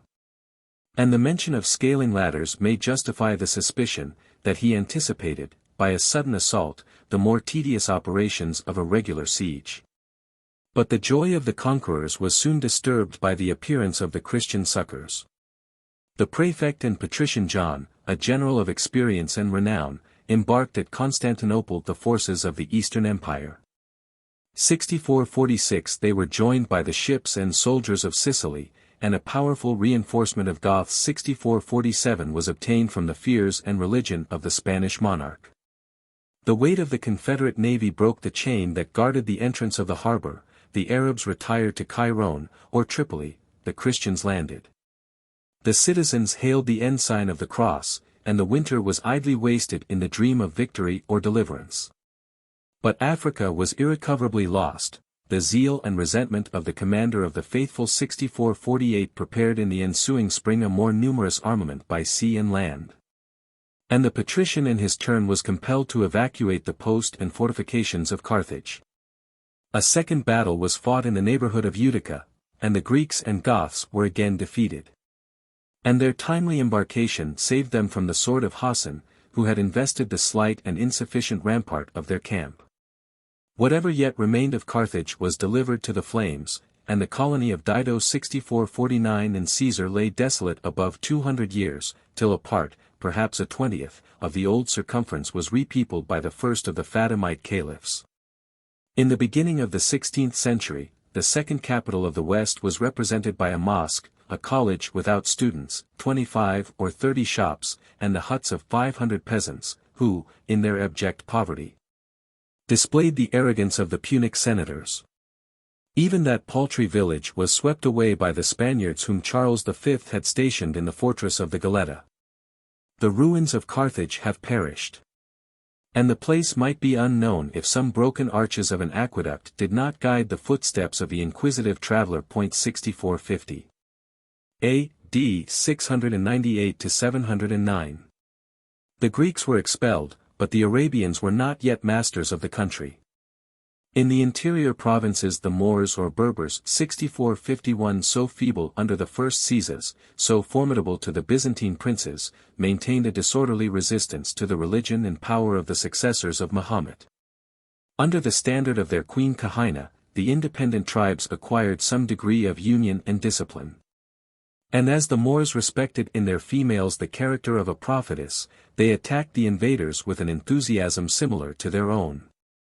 The veteran bands of Hassan were inadequate to the defense of Africa, the conquests of an age were lost in a single day. And the Arabian chief, overwhelmed by the torrent, retired to the confines of Egypt and expected, 5 years, the promised succors of the Caliph. After the retreat of the Saracens, the victorious prophetess assembled the Moorish chiefs, and recommended a measure of strange and savage policy. Our cities, said she, and the gold and silver which they contain, perpetually attract the arms of the Arabs. These vile metals are not the objects of our ambition, we content ourselves with the simple productions of the earth. Let us destroy these cities, let us bury in their ruins those pernicious treasures, and when the avarice of our foes shall be destitute of temptation, perhaps they will cease to disturb the tranquility of a warlike people. The proposal was accepted with unanimous applause. From Tangier to Tripoli the buildings, or at least the fortifications, were demolished, the fruit trees were cut down, the means of subsistence were extirpated, a fertile and populous garden was changed into a desert. And the historians of a more recent period could discern the frequent traces of the prosperity and devastation of their ancestors. Such is the tale of the modern Arabians. Yet I strongly suspect that their ignorance of antiquity, the love of the marvelous, and the fashion of extolling the philosophy of barbarians, has induced them to describe, as one voluntary act, the calamities of 300 years since the first fury of the Donatists and Vandals. In the progress of the revolt, Kahina had most probably contributed her share of destruction, and the alarm of universal ruin might terrify and alienate the cities that had reluctantly yielded to her unworthy yoke. They no longer hoped, perhaps they no longer wished, the return of their Byzantine sovereigns, their present servitude was not alleviated by the benefits of order and justice. And the most zealous Catholic must prefer the imperfect truths of the Quran to the blind and rude idolatry of the Moors. The general of the Saracens was again received as the savior of the province. The friends of civil society conspired against the savages of the land, and the royal prophetess was slain in the first battle which overturned the baseless fabric of her superstition and empire. The same spirit revived under the successor of Hassan, it was finally quelled by the activity of Musa and his 2 sons, but the number of the rebels may be presumed from that of 300,000 captives. 60,000 of whom, the Caliph's fifth, were sold for the profit of the public treasury. 30,000 of the barbarian youth were enlisted in the troops. And the pious labors of Musa to inculcate the knowledge and practice of the Quran, accustomed the Africans to obey the apostle of God and the commander of the faithful. In their climate and government, their diet and habitation, the wandering Moors resembled the Bedouins of the desert. With the religion, they were proud to adopt the language, name, and origin of Arabs, the blood of the strangers and natives was insensibly mingled. And from the Euphrates to the Atlantic the same nation might seem to be diffused over the sandy plains of Asia and Africa. Yet I will not deny that 50,000 tents of pure Arabians might be transported over the Nile, and scattered through the Libyan desert, and I am not ignorant that 5 of the Moorish tribes still retain their barbarous idiom, with the appellation and character of white Africans. 6452. A.D. 709. In the progress of conquest from the north and south, the Goths and the Saracens encountered each other on the confines of Europe and Africa. In the opinion of the latter, the difference of religion is a reasonable ground of enmity in warfare. 6453. As early as the time of Othman 6454 their piratical squadrons had ravaged the coast of Andalusia. 6455 Nor had they forgotten the relief of Carthage by the Gothic succors. In that age, as well as in the present, the kings of Spain were possessed of the fortress of Ceuta. One of the columns of Hercules, which is divided by a narrow strait from the opposite pillar or point of Europe. A small portion of Mauritania was still wanting to the African conquest. But Musa, in the pride of victory, was repulsed from the walls of Ceuta, by the vigilance and courage of Count Julian, the general of the Goths. From his disappointment and perplexity, Musa was relieved by an unexpected message of the Christian chief, who offered his place, his person, and his sword, to the successors of Mahomet, and solicited the disgraceful honor of introducing their arms into the heart of Spain. 6456.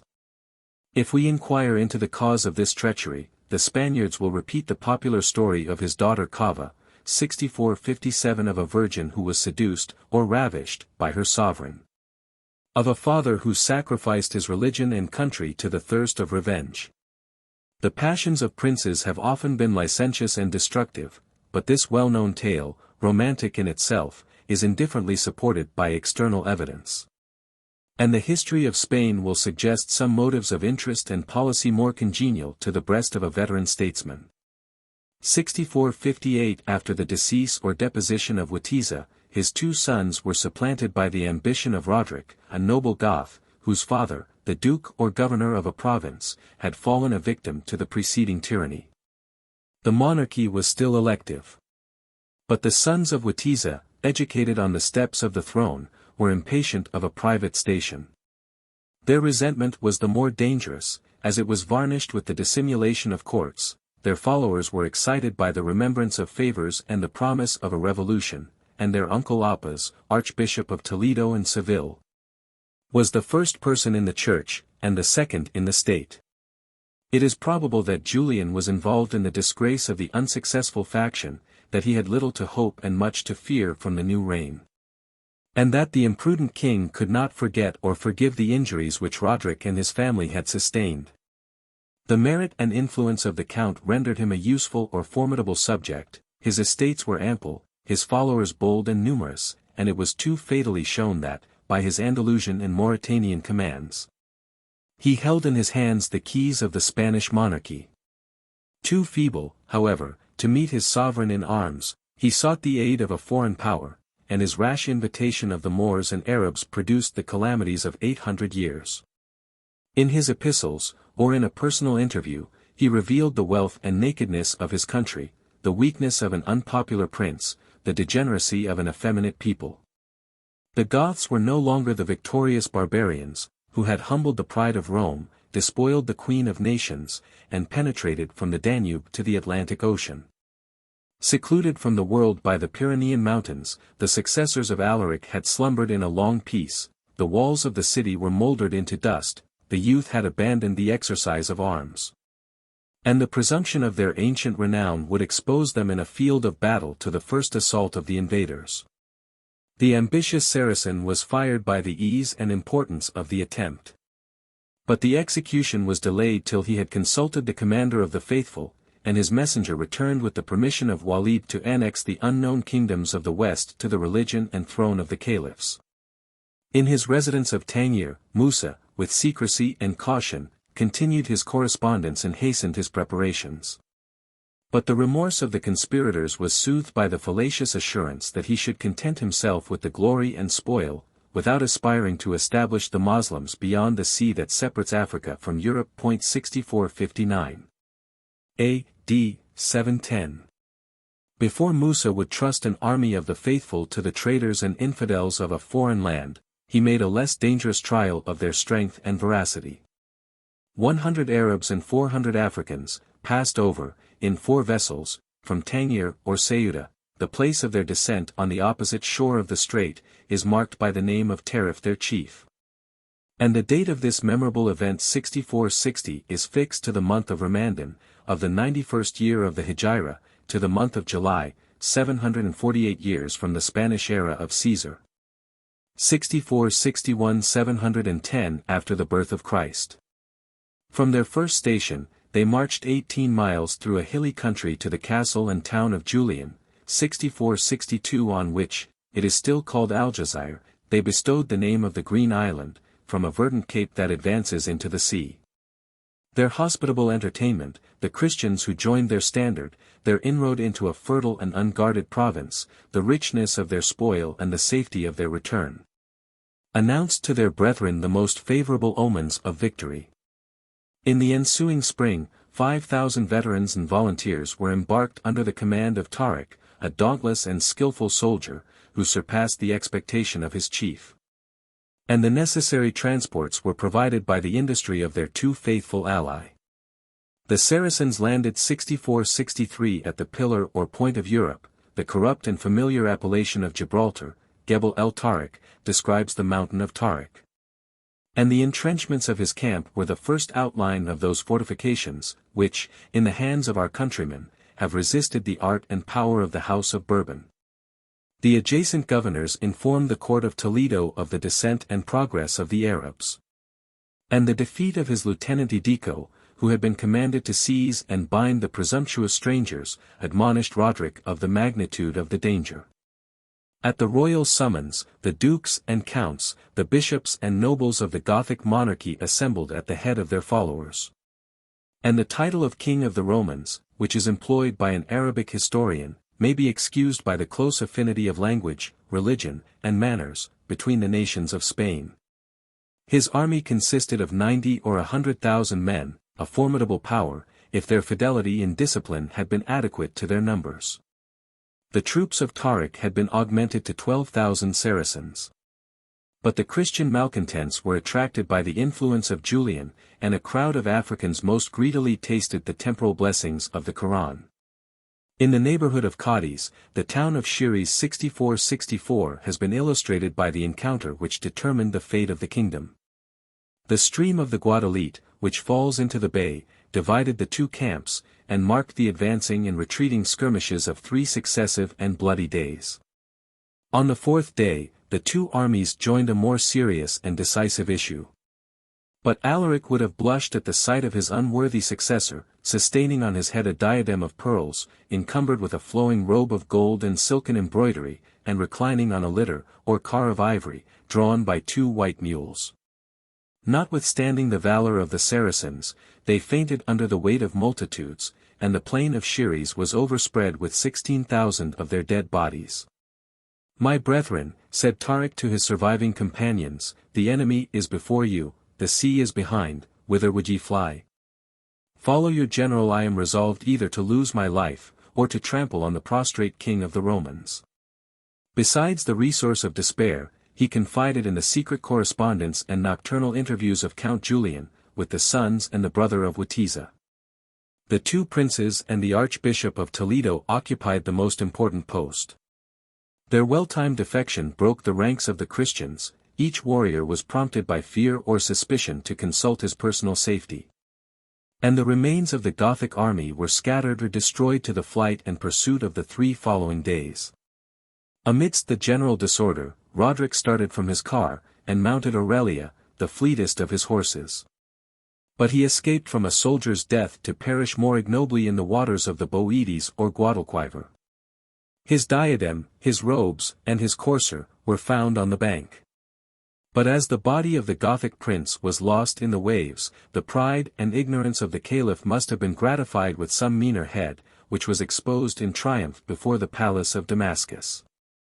And such, continues a valiant historian of the Arabs, is the fate of those kings who withdraw themselves from a field of battle. 6465. A.D. 711. Count Julian had plunged so deep into guilt and infamy, that his only hope was in the ruin of his country. After the Battle of Shiraz he recommended the most effectual measures to the victorious Saracens. "The king of the Goths is slain. Their princes are fled before you, the army is routed, the nation is astonished. Secure with sufficient detachments the cities of Boetica. But in person and without delay, march to the royal city of Toledo, and allow not the distracted Christians either time or tranquility for the election of a new monarch." Tariq listened to his advice. A Roman captive and proselyte, who had been enfranchised by the caliph himself, assaulted Cordova with 700 horse. he swam the river, surprised the town, and drove the Christians into the great church, where they defended themselves above 3 months. Another detachment reduced the seacoast of Boeotia, which in the last period of the Moorish power has comprised in a narrow space the populous kingdom of Granada. The march of Tariq from the Boeotis to the Tagus 6466 was directed through the Sierra Morena, that separates Andalusia and Castile, till he appeared in arms under the walls of Toledo. 6467 The most zealous of the Catholics had escaped with the relics of their saints, and if the gates were shut, it was only till the victor had subscribed a fair and reasonable capitulation. The voluntary exiles were allowed to depart with their effects, 7 churches were appropriated to the Christian worship, the archbishop and his clergy were at liberty to exercise their functions, the monks to practice or neglect their penance. And the Goths and Romans were left in all civil or criminal cases to the subordinate jurisdiction of their own laws and magistrates. But if the justice of Tariq protected the Christians, his gratitude and policy rewarded the Jews, to whose secret or open aid he was indebted for his most important acquisitions. Persecuted by the kings and synods of Spain, who had often pressed the alternative of banishment or baptism, that outcast nation embraced the moment of revenge. The comparison of their past and present state was the pledge of their fidelity. And the alliance between the disciples of Moses and those of Muhammad was maintained till the final era of their common expulsion. From the royal seat of Toledo, the Arabian leader spread his conquests to the north, over the modern realms of Castile and Leon. But it is heedless to enumerate the cities that yielded on his approach, or again to describe the Table of Emerald 6468 transported from the east by the Romans, acquired by the Goths among the spoils of Rome, and presented by the Arabs to the throne of Damascus. Beyond the Asturian mountains, the maritime town of Gijón was the term 6469 of the lieutenant of Musa, who had performed with the speed of a traveler, his victorious march of 700 miles, from the Rock of Gibraltar to the Bay of Biscay. The failure of land compelled him to retreat, and he was recalled to Toledo, to excuse his presumption of subduing a kingdom in the absence of his general. Spain, which in a more savage and disorderly state, had resisted, 200 years, the arms of the Romans, was overrun in a few months by those of the Saracens. And such was the eagerness of submission and treaty, that the governor of Cordova is recorded as the only chief who fell, without conditions, a prisoner into their hands. The cause of the Goths had been irrevocably judged in the field of Shiraz. And in the national dismay, each part of the monarchy declined a contest with the antagonist who had vanquished the united strength of the whole. 6470 That strength had been wasted by 2 successive seasons of famine and pestilence. And the governors, who were impatient to surrender, might exaggerate the difficulty of collecting the provisions of a siege. To disarm the Christians, superstition likewise contributed her terrors, and the subtle Arab encouraged the report of dreams, omens, and prophecies, and of the portraits of the destined conquerors of Spain, that were discovered on the breaking open an apartment of the royal palace. Yet a spark of the vital flame was still alive. Some invincible fugitives preferred a life of poverty and freedom in the Asturian valleys, the hardy mountaineers repulsed the slaves of the Caliph. And the sword of Pelagius has been transformed into the scepter of the Catholic kings. 6471. On the intelligence of this rapid success, the applause of Musa degenerated into envy. And he began, not to complain, but to fear, that Tariq would leave him nothing to subdue. At the head of 10,000 Arabs and 8,000 Africans, he passed over in person from Mauritania to Spain. The first of his companions were the noblest of the Quraysh. His eldest son was left in the command of Africa. The 3 younger brethren were of an age and spirit to second the boldest enterprises of their father. At his landing in Algeciras, he was respectfully entertained by Count Julian, who stifled his inward remorse, and testified, both in words and actions, that the victory of the Arabs had not impaired his attachment to their cause. Some enemies yet remained for the sword of Musa. The tardy repentance of the Goths had compared their own numbers and those of the invaders. The cities from which the march of Tariq had declined considered themselves as impregnable. And the bravest patriots defended the fortifications of Seville and Merida. They were successively besieged and reduced by the labor of Musa, who transported his camp from the Boeotis to the Aunus, from the Guadalquivir to the Guadiana. When he beheld the works of Roman magnificence, the bridge, the aqueducts, the triumphal arches, and the theatre, of the ancient metropolis of Lusitania, I should imagine, said he to his 4 companions, that the human race must have united their art and power in the foundation of this city. Happy is the man who shall become its master. He aspired to that happiness, but the Emeritans sustained on this occasion the honor of their descent from the veteran legionaries of Augustus 6472. Disdaining the confinement of their walls, they gave battle to the Arabs on the plain. But an ambuscade rising from the shelter of a quarry, or a ruin, chastised their indiscretion, and intercepted their return. The wooden turrets of assault were rolled forwards to the foot of the rampart. But the defense of Merida was obstinate and long, and the castle of the martyrs was a perpetual testimony of the losses of the Moslems. The constancy of the besieged was at length subdued by famine and despair. And the prudent victor disguised his impatience under the names of clemency and esteem. The alternative of exile or tribute was allowed, the churches were divided between the 2 religions. And the wealth of those who had fallen in the siege, or retired to Galicia, was confiscated as the reward of the faithful. In the midway between Merida and Toledo, the lieutenant of Musa saluted the vicegerent of the caliph, and conducted him to the palace of the Gothic kings. Their first interview was cold and formal, a rigid account was exacted of the treasures of Spain, the character of Tariq was exposed to suspicion and obloquy. And the hero was imprisoned, reviled, and ignominiously scourged by the hand, or the command, of Musa. Yet so strict was the discipline, so pure the zeal, or so tame the spirit, of the primitive Moslems, that, after this public indignity, Tariq could serve and be trusted in the reduction of the Tarragonest province. A mosque was erected at Saragossa, by the liberality of the Quraysh, the port of Barcelona was opened to the vessels of Syria, and the Goths were pursued beyond the Pyrenean mountains into their Gallic province of Septimania or Languedoc. 6473 In the church of St. Mary at Carcassonne, Musa found, but it is improbable that he left, 7 equestrian statues of massy silver. And from his term or column of Narbonne, he returned on his footsteps to the Galician and Lusitanian shores of the ocean. During the absence of the father, his son Abdelaziz chastised the insurgents of Seville, and reduced, from Malaga to Valencia, the seacoast of the Mediterranean. His original treaty with the discreet and valiant Theodomir 6474 will represent the manners and policy of the times. The conditions of peace agreed and sworn between Abdelaziz, the son of Musa, the son of Nasr, and Theodomir prince of the Goths.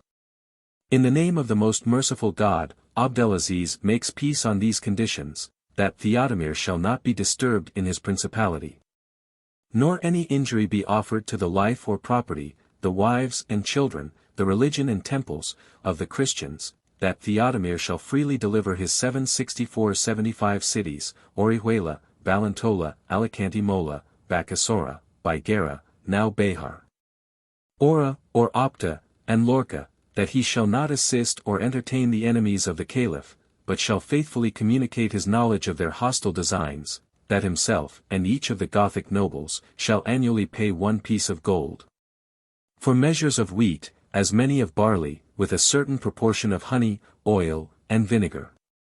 And that each of their vassals shall be taxed at 1 moiety of the said imposition. Given the 4th of Rajab, in the year of the Hijra 94, and subscribed with the names of 4 Mussulman witnesses. 6476 Theodomir and his subjects were treated with uncommon lenity, but the rate of tribute appears to have fluctuated from 1/10 to 1/5, according to the submission or obstinacy of the Christians. 6477 In this revolution, many partial calamities were inflicted by the carnal or religious passions of the enthusiasts. Some churches were profaned by the new worship, some relics or images were confounded with idols, the rebels were put to the sword. And one town, an obscure place between Cordova and Seville, was razed to its foundations.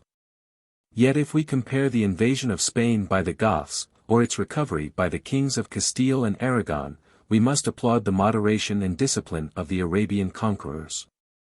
The exploits of Musa were performed in the evening of life, though he affected to disguise his age by coloring with a red powder the whiteness of his beard.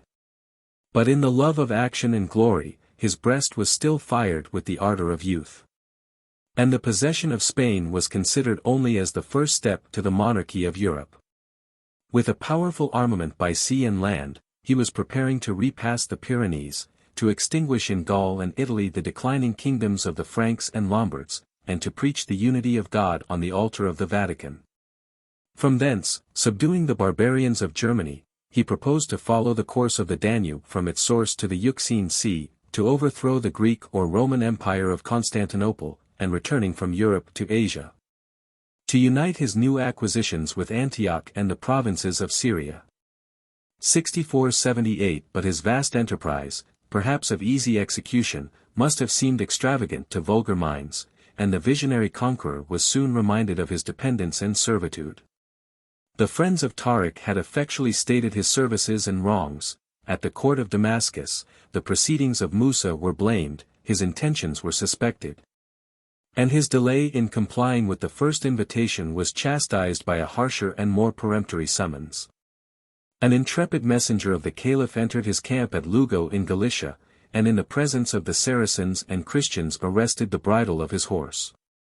His own loyalty, or that of his troops, inculcated the duty of obedience, and his disgrace was alleviated by the recall of his rival, and the permission of investing with his two governments his two sons, Abdullah and Abdelaziz. His long triumph from Ceuta to Damascus displayed the spoils of Africa and the treasures of Spain. 400 Gothic nobles, with gold coronets and girdles, were distinguished in his train. And the number of male and female captives, selected for their birth or beauty, was computed at 18, or even at 30,000 persons. As soon as he reached Tiberias in Palestine, he was apprised of the sickness and danger of the Caliph, by a private message from Solomon, his brother and presumptive heir, who wished to reserve for his own reign the spectacle of victory. Had Walid recovered, the delay of Musa would have been criminal. He pursued his march, and found an enemy on the throne. In his trial before a partial judge against a popular antagonist, he was convicted of vanity and falsehood. And a fine of 200,000 pieces of gold either exhausted his poverty or proved his rapaciousness. The unworthy treatment of Tariq was revenged by a similar indignity. And the veteran commander, after a public whipping, stood a whole day in the sun before the palace gate, till he obtained a decent exile, under the pious name of a pilgrimage to Mecca. The resentment of the Caliph might have been satiated with the ruin of Musa, but his fears demanded the extirpation of a potent and injured family. A sentence of death was intimated with secrecy and speed to the trusty servants of the throne both in Africa and Spain, and the forms, if not the substance, of justice were superseded in this bloody execution. In the Mosh or palace of Cordova, Abdelaziz was slain by the swords of the conspirators. They accused their governor of claiming the honors of royalty. And his scandalous marriage with Egelona, the widow of Roderick, offended the prejudices both of the Christians and Moslems. By a refinement of cruelty, the head of the son was presented to the father, with an insulting question, whether he acknowledged the features of the rebel. "I know his features," he exclaimed with indignation, "I assert his innocence. And I imprecate the same, a juster fate, against the authors of his death." The age and despair of Musa raised him above the power of kings, and he expired at Mecca of the anguish of a broken heart. His rival was more favorably treated, his services were forgiven, and Tariq was permitted to mingle with the crowd of slaves. 6479 I am ignorant whether Count Julian was rewarded with the death which he deserved indeed, though not from the hands of the Saracens, but the tale of their ingratitude to the sons of Witiza is disproved by the most unquestionable evidence. The two royal youths were reinstated in the private patrimony of their father, but on the decease of Eba, the elder, his daughter was unjustly despoiled of her portion by the violence of her uncle Sijbat. The Gothic maid pleaded her cause before the Caliph Hashim, and obtained the restitution of her inheritance. But she was given in marriage to a noble Arabian, and their two sons, Isaac and Ibrahim, were received in Spain with the consideration that was due to their origin and riches. A province is assimilated to the victorious state by the introduction of strangers and the imitative spirit of the natives. And Spain, which had been successively tinctured with Punic, and Roman, and Gothic blood, imbibed, in a few generations, the name and manners of the Arabs. The first conquerors, and the 20 successive lieutenants of the caliphs, were attended by a numerous train of civil and military followers, who preferred a distant fortune to a narrow home. The private and public interest was promoted by the establishment of faithful colonies. And the cities of Spain were proud to commemorate the tribe or country of their eastern progenitors. The victorious though motley bands of Tariq and Musa asserted, by the name of Spaniards, their original claim of conquest. Yet they allowed their brethren of Egypt to share their establishments of Murcia and Lisbon. The Royal Legion of Damascus was planted at Cordova, that of Emesa at Seville, that of Kinisrin or Chalcis at Jain, that of Palestine at Aljazair and Medina Sidonia. The natives of Yemen and Persia were scattered round Toledo and the inland country, and the fertile seats of Granada were bestowed on 10,000 horsemen of Syria and Iraq, the children of the purest and most noble of the Arabian tribes. 6480. A spirit of emulation, sometimes beneficial, more frequently dangerous, was nourished by these hereditary factions. 10 years after the conquest, a map of the province was presented to the caliph. The seas, the rivers, and the harbors, the inhabitants and cities, the climate, the soil, and the mineral productions of the earth. 6481. In the space of 2 centuries, the gifts of nature were improved by the agriculture. 6482. The manufactures, and the commerce, of an industrious people, and the effects of their diligence have been magnified by the idleness of their fancy. The first of the Umayyads who reigned in Spain solicited the support of the Christians. And in his edict of peace and protection, he contents himself with a modest imposition of 10,000 ounces of gold, 10,000 pounds of silver, 10,000 horses, as many mules, 1,000 cuirasses, with an equal number of helmets and lances. 6483. The most powerful of his successors derived from the same kingdom the annual tribute of 12,045,000 dinars or pieces of gold, about 6 millions of sterling money. 6484. A sum which, in the 10th century, most probably surpassed the united revenues of the Christian monarchs. His royal seat of Cordova contained 600 mashas, 900 baths, and 200,000 houses. He gave laws to 80 cities of the first, to 300 of the second and third order, and the fertile banks of the Guadalquivir were adorned with 12,000 villages and hamlets. The Arabs might exaggerate the truth, but they created and they described the most prosperous era of the riches, the cultivation, and the populousness of Spain. 6485. The wars of the Moslems were sanctified by the Prophet. But among the various precepts and examples of his life, the Caliph selected the lessons of toleration that might tend to disarm the resistance of the unbelievers. Arabia was the temple and patrimony of the God of Muhammad. But he beheld with less jealousy and affection the nations of the earth. The polytheists and idolaters, who were ignorant of his name, might be lawfully extirpated by his votaries. 6486. But a wise policy supplied the obligation of justice.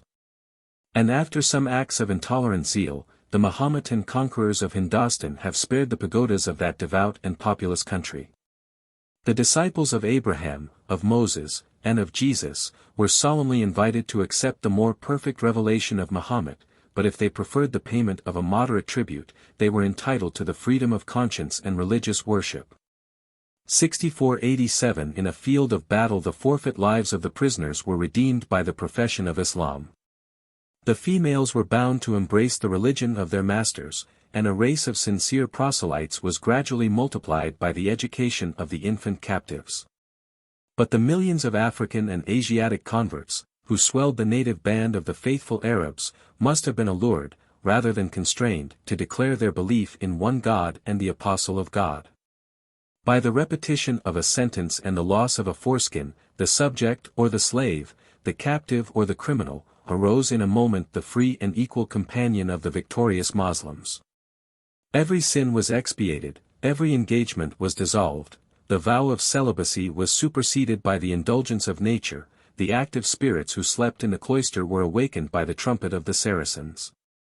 And in the convulsion of the world, every member of a new society ascended to the natural level of his capacity and courage. The minds of the multitude were tempted by the invisible as well as temporal blessings of the Arabian prophet.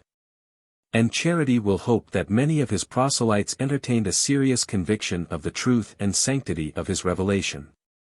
In the eyes of an inquisitive polytheist, it must appear worthy of the human and the divine nature. More pure than the system of Zoroaster, more liberal than the law of Moses, the religion of Muhammad might seem less inconsistent with reason than the creed of mystery and superstition, which, in the 7th century, disgraced the simplicity of the gospel. In the extensive provinces of Persia and Africa, the national religion has been eradicated by the Mahometan faith. The ambiguous theology of the Magi stood alone among the sects of the East. But the profane writings of Zoroaster 6488 might, under the reverend name of Abraham, be dexterously connected with the chain of divine revelation. Their evil principle, the demon Ahriman, might be represented as the rival, or as the creature, of the god of light. The temples of Persia were devoid of images. But the worship of the sun and of fire might be stigmatized as a gross and criminal idolatry. 6489 The milder sentiment was consecrated by the practice of Muhammad 6490 and the prudence of the caliphs. The Magians or Ghebers were ranked with the Jews and Christians among the people of the written law, 6491 and as late as the 3rd century of the Hijra, the city of Herat will afford a lively contrast of private zeal and public toleration. 6492 Under the payment of an annual tribute, the Mahometan law secured to the Ghebers of Herat their civil and religious liberties, but the recent and humble mosh was overshadowed by the antique splendor of the adjoining Temple of Fire. A fanatic imam deplored, in his sermons, the scandalous neighborhood, and accused the weakness or indifference of the faithful. Excited by his voice, the people assembled in tumult. The 2 houses of prayer were consumed by the flames, but the vacant ground was immediately occupied by the foundations of a new mosh. The injured Magi appealed to the sovereign of Khorasan. He promised justice and relief, when, behold, 4,000 citizens of Herat, of a grave character and mature age, unanimously swore that the idolatrous fane had never existed. The Inquisition was silenced and their conscience was satisfied, says the historian Merchant 6493 with this holy and meritorious perjury. 6494 But the greatest part of the temples of Persia were ruined by the insensible and general desertion of their votaries. It was insensible, since it is not accompanied with any memorial of time or place, of persecution or resistance. It was general, since the whole realm, from Shiraz to Samarkand, imbibed the faith of the Quran, and the preservation of the native tongue reveals the descent of the Mohammedans of Persia. 6495 In the mountains and deserts, an obstinate race of unbelievers adhered to the superstition of their fathers. And a faint tradition of the Magian theology is kept alive in the province of Kerman, along the banks of the Indus, among the exiles of Surat, and in the colony which, in the last century, was planted by Shah Abbas at the gates of Ispahan. The chief pontiff has retired to Mount Elborz, 18 leagues from the city of Yezd. The perpetual fire, if it continues to burn, is inaccessible to the profane. But his residence is the school, the oracle, and the pilgrimage of the Ghebers, whose hard and uniform features attest the unmingled purity of their blood. Under the jurisdiction of their elders, 80,000 families maintain an innocent and industrious life. Their subsistence is derived from some curious manufactures and mechanic trades. And they cultivate the earth with the fervor of a religious duty. Their ignorance withstood the despotism of Shah Abbas, who demanded with threats and tortures the prophetic books of Zoroaster. And this obscure remnant of the Magians is spared by the moderation or contempt of their present sovereigns. 6496.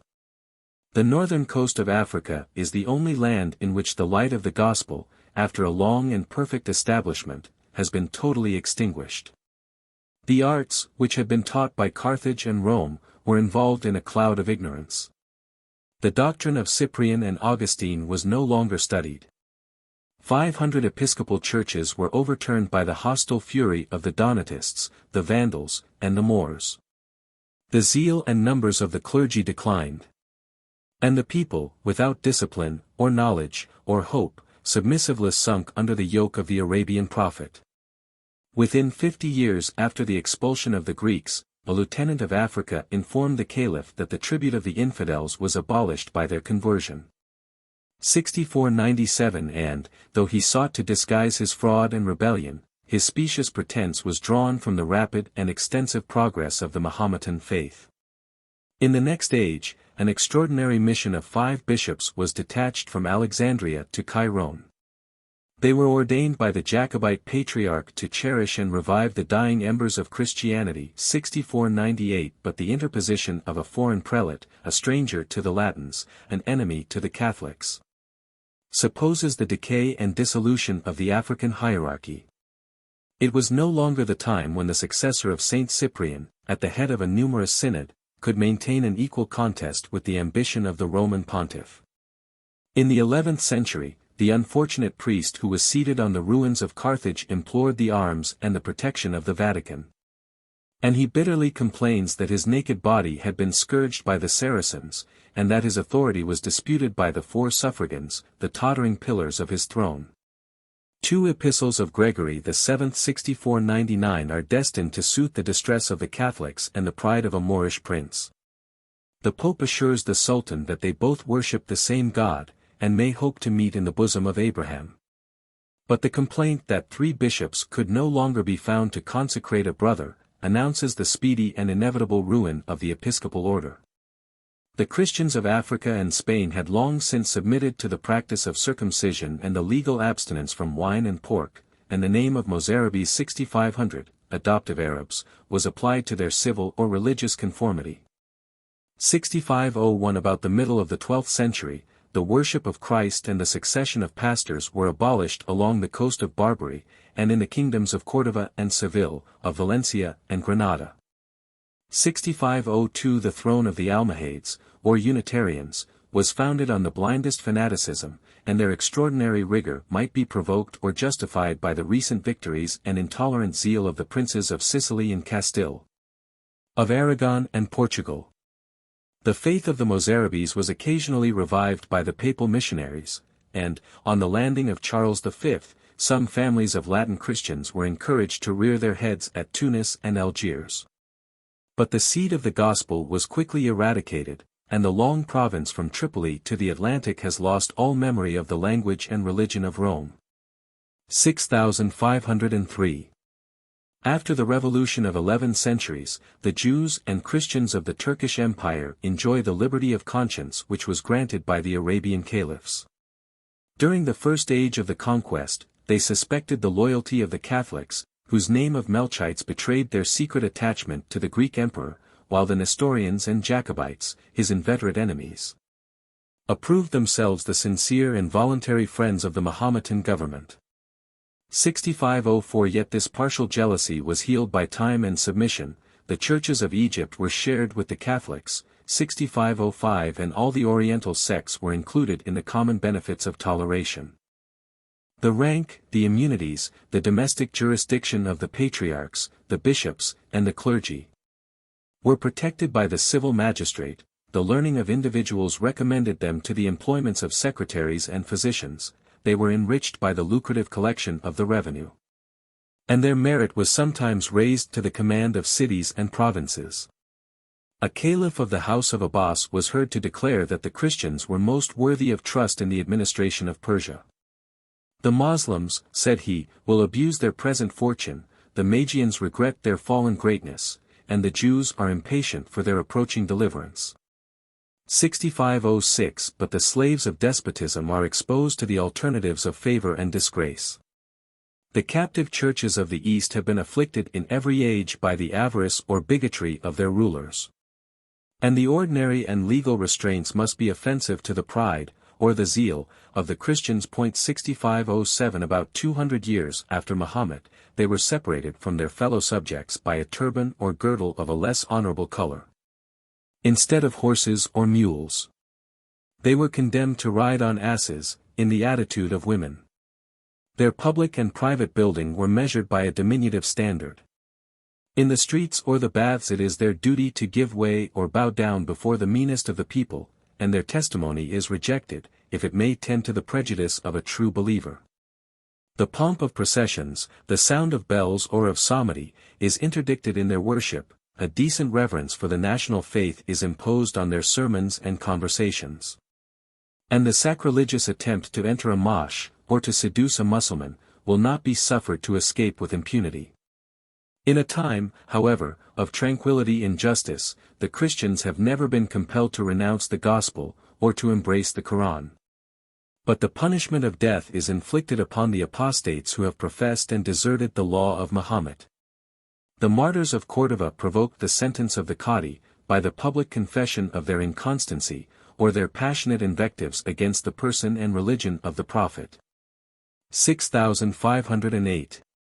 At the end of the 1st century of the Hijra, the caliphs were the most potent and absolute monarchs of the globe.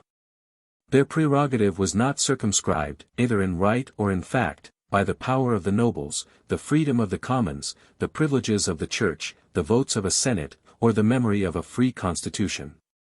The authority of the companions of Muhammad expired with their lives, and the chiefs or emirs of the Arabian tribes left behind, in the desert, the spirit of equality and independence. The regal and sacerdotal characters were united in the successors of Muhammad, and if the Quran was the rule of their actions, they were the supreme judges and interpreters of that divine book. They reigned by the right of conquest over the nations of the East, to whom the name of liberty was unknown, and who were accustomed to applaud in their tyrants the acts of violence and severity that were exercised at their own expense. Under the last of the Umayyads, the Arabian Empire extended 200 days' journey from east to west, from the confines of Tartary in India to the shores of the Atlantic Ocean.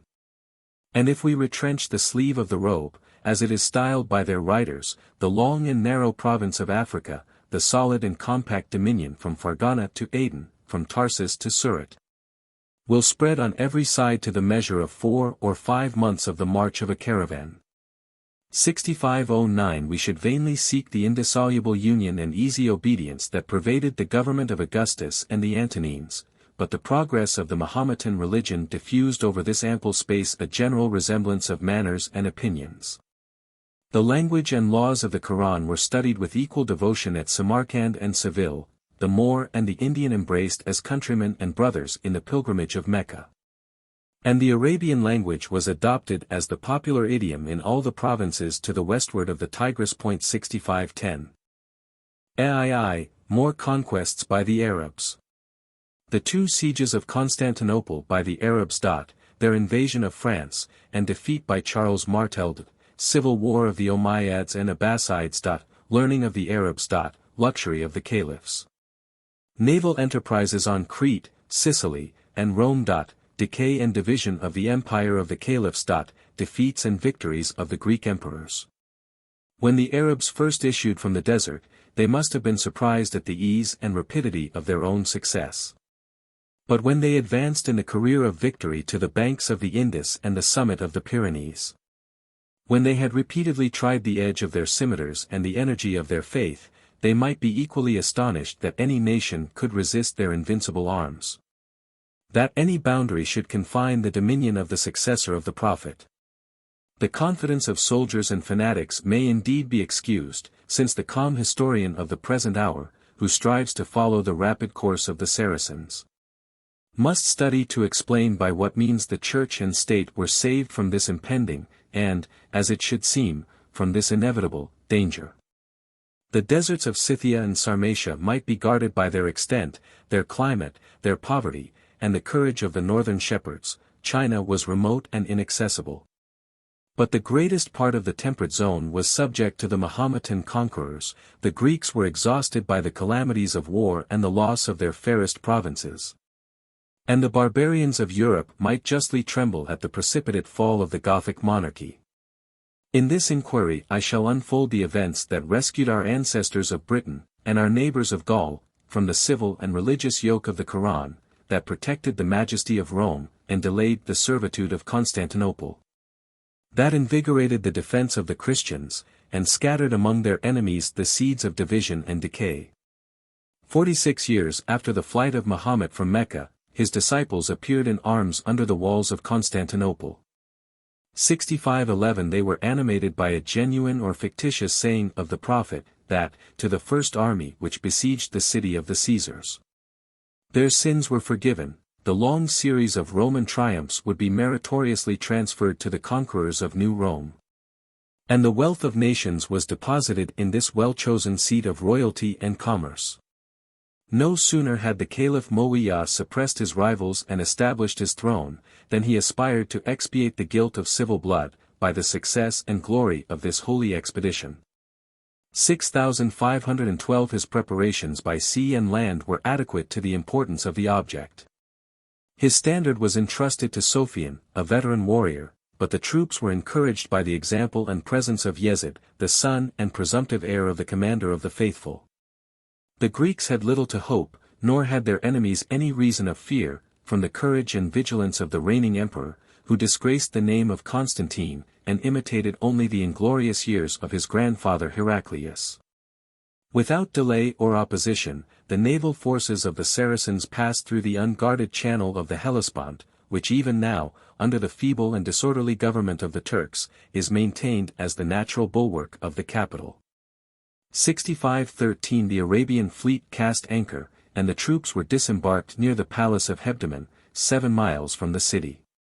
During many days, from the dawn of light to the evening, the line of assault was extended from the Golden Gate to the eastern promontory, and the foremost warriors were impelled by the weight and effort of the succeeding columns.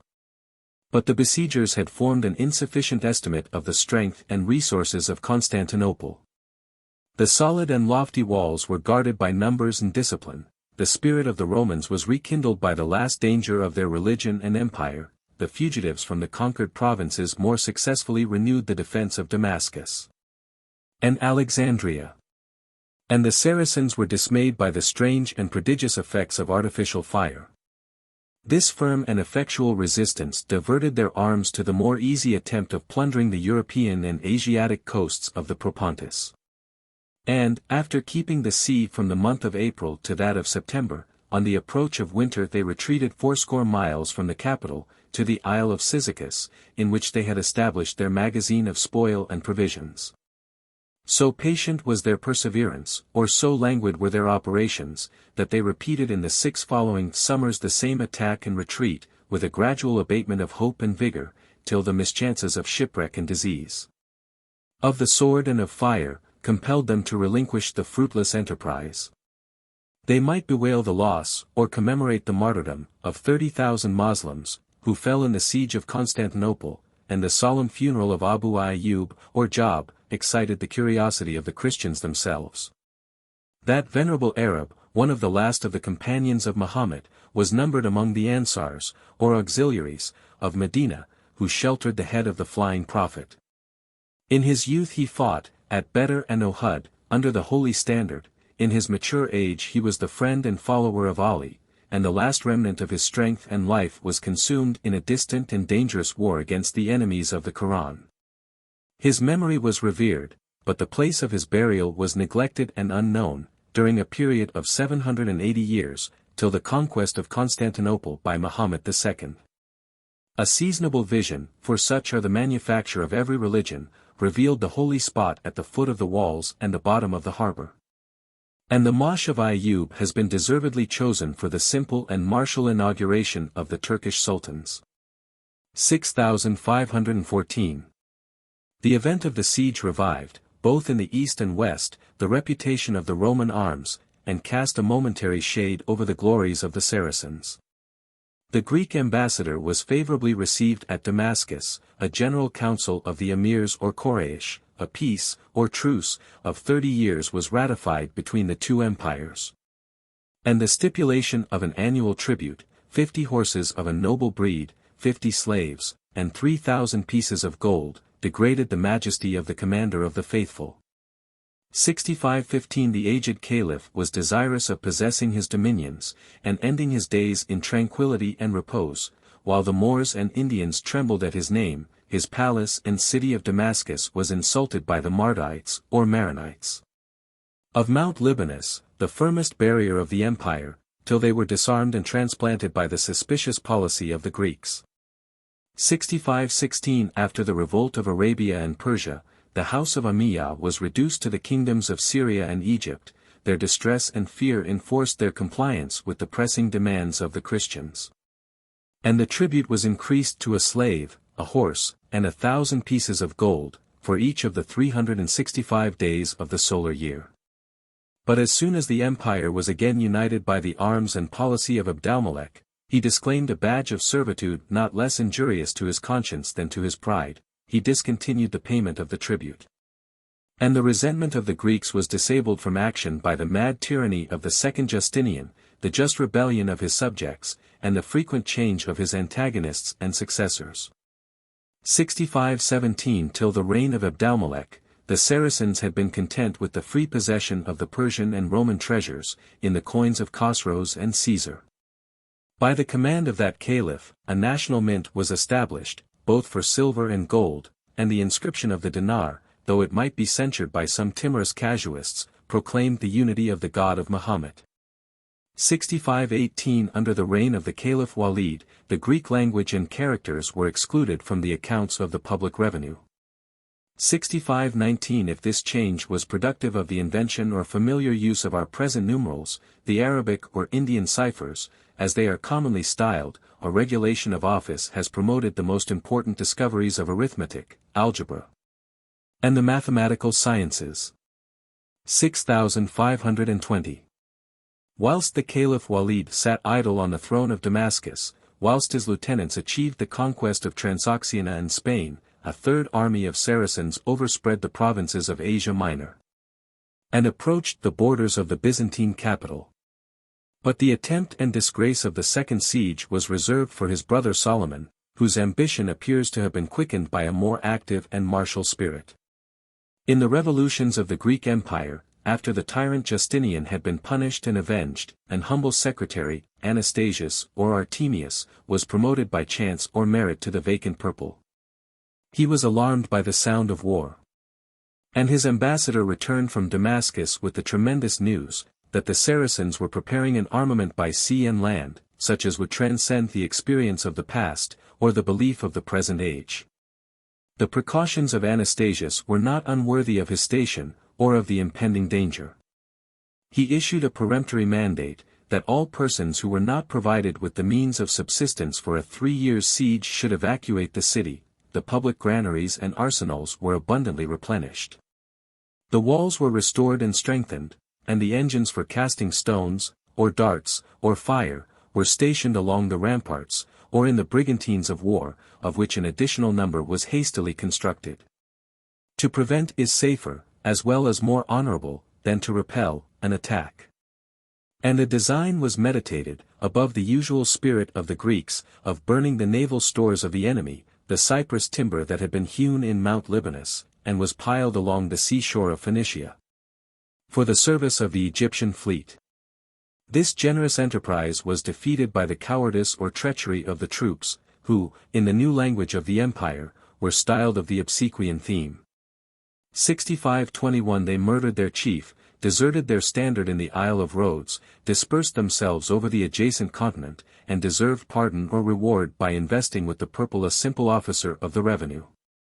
The name of Theodosius might recommend him to the Senate and people, but, after some months, he sunk into a cloister, and resigned, to the firmer hand of Leo the Isaurian, the urgent defense of the capital and empire. The most formidable of the Saracens, Moslema, the brother of the Caliph, was advancing at the head of 120,000 Arabs and Persians, the greater part mounted on horses or camels. And the successful sieges of Tyana, Amorium, and Pergamus, were of sufficient duration to exercise their skill and to elevate their hopes. At the well-known passage of Abydos, on the Hellespont, the Mahometan arms were transported, for the first time, 6522 from Asia to Europe. From thence, wheeling round the Thracian cities of the Propontis, Moslema invested Constantinople on the land side, surrounded his camp with a ditch and rampart, prepared and planted his engines of assault, and declared, by words and actions, a patient resolution of expecting the return of seed time and harvest, should the obstinacy of the besieged prove equal to his own. 6523 The Greeks would gladly have ransomed their religion and empire, by a fine or assessment of a piece of gold on the head of each inhabitant of the city. But the liberal offer was rejected with disdain, and the presumption of Moslema was exalted by the speedy approach and invincible force of the natives of Egypt and Syria. They are said to have amounted to 1,800 ships, the number betrays their inconsiderable size. And of the 20 stout and capacious vessels, whose magnitude impeded their progress, each was manned with no more than 100 heavy-armed soldiers. This huge armada proceeded on a smooth sea, and with a gentle gale, towards the mouth of the Bosphorus. The surface of the strait was overshadowed, in the language of the Greeks, with a moving forest, and the same fatal night had been fixed by the Saracen chief for a general assault by sea and land. To allure the confidence of the enemy, the emperor had thrown aside the chain that usually guarded the entrance of the harbor. But while they hesitated whether they should seize the opportunity, or apprehend the snare, the ministers of destruction were at hand. The fire ships of the Greeks were launched against them. The Arabs, their arms, and vessels, were involved in the same flames, the disorderly fugitives were dashed against each other or overwhelmed in the waves, and I no longer find a vestige of the fleet that had threatened to extirpate the Roman name. A still more fatal and irreparable loss was that of the Caliph Solomon, who died of an indigestion 6524 in his camp near Kinisrin or Chalcis in Syria, as he was preparing to lead against Constantinople the remaining forces of the East. The brother of Moslema was succeeded by a kinsman and an enemy, and the throne of an active and able prince was degraded by the useless and pernicious virtues of a bigot. 6525 While he started and satisfied the scruples of a blind conscience, the siege was continued through the winter by the neglect, rather than by the resolution of the Caliph Omar. 6526 The winter proved uncommonly rigorous, above 100 days the ground was covered with deep snow, and the natives of the sultry climes of Egypt and Arabia lay torpid and almost lifeless in their frozen camp. They revived on the return of spring, a second effort had been made in their favor, and their distress was relieved by the arrival of 2 numerous fleets, laden with corn, and arms, and soldiers. The first from Alexandria, of 400 transports and galleys, the second of 360 vessels from the ports of Africa. But the Greek fires were again kindled. And if the destruction was less complete, it was owing to the experience which had taught the Moslems to remain at a safe distance, or to the perfidy of the Egyptian mariners, who deserted with their ships to the emperor of the Christians. The trade and navigation of the capital were restored, and the produce of the fisheries supplied the wants, and even the luxury, of the inhabitants. But the calamities of famine and disease were soon felt by the troops of Moslema, and as the former was miserably assuaged, so the latter was dreadfully propagated. By the pernicious nutriment which hunger compelled them to extract from the most unclean or unnatural food. The spirit of conquest, and even of enthusiasm, was extinct. The Saracens could no longer struggle, beyond their lines, either single or in small parties, without exposing themselves to the merciless retaliation of the Thracian peasants. An army of Bulgarians was attracted from the Danube by the gifts and promises of LIII. And these savage auxiliaries made some atonement for the evils which they had inflicted on the empire, by the defeat and slaughter of 22,000 Asiatics. A report was dexterously scattered, that the Franks, the unknown nations of the Latin world, were arming by sea and land in the defense of the Christian cause, and their formidable aid was expected with far different sensations in the camp and city. At length, after a siege of 13 months 6527 the hopeless Moslema received from the Caliph the welcome permission of retreat. 6528 The march of the Arabian cavalry over the Hellespont and through the provinces of Asia, was executed without delay or molestation.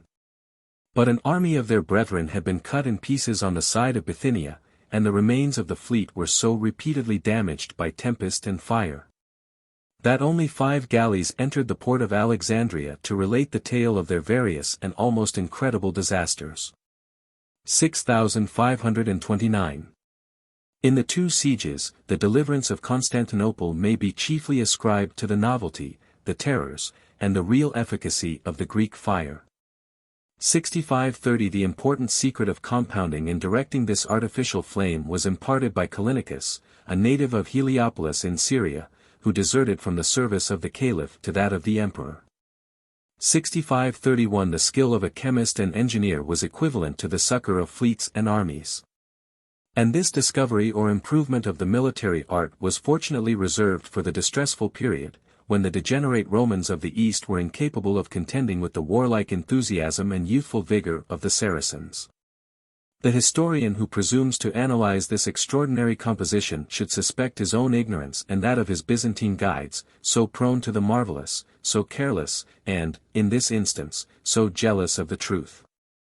From their obscure, and perhaps fallacious, hints it should seem that the principal ingredient of the Greek fire was the naphtha, 6532 or liquid bitumen, a light, tenacious, and inflammable oil, 6533 which springs from the earth and catches fire as soon as it comes in contact with the air. The naphtha was mingled, I know not by what methods or in what proportions, with sulfur and with the pitch that is extracted from evergreen firs. 6534 From this mixture, which produced a thick smoke and a loud explosion, proceeded a fierce and obstinate flame, which not only rose in perpendicular ascent, but likewise burnt with equal vehemence in descent or lateral progress. Instead of being extinguished, it was nourished and quickened by the element of water. And sand, urine, or vinegar, were the only remedies that could damp the fury of this powerful agent, which was justly denominated by the Greeks the liquid, or the maritime, fire. For the annoyance of the enemy, it was employed with equal effect, by sea and land, in battles or in sieges. It was either poured from the rampart in large boilers, or launched in red-hot balls of stone and iron, or darted in arrows and javelins, twisted round with flax and tow, which had deeply imbibed the inflammable oil.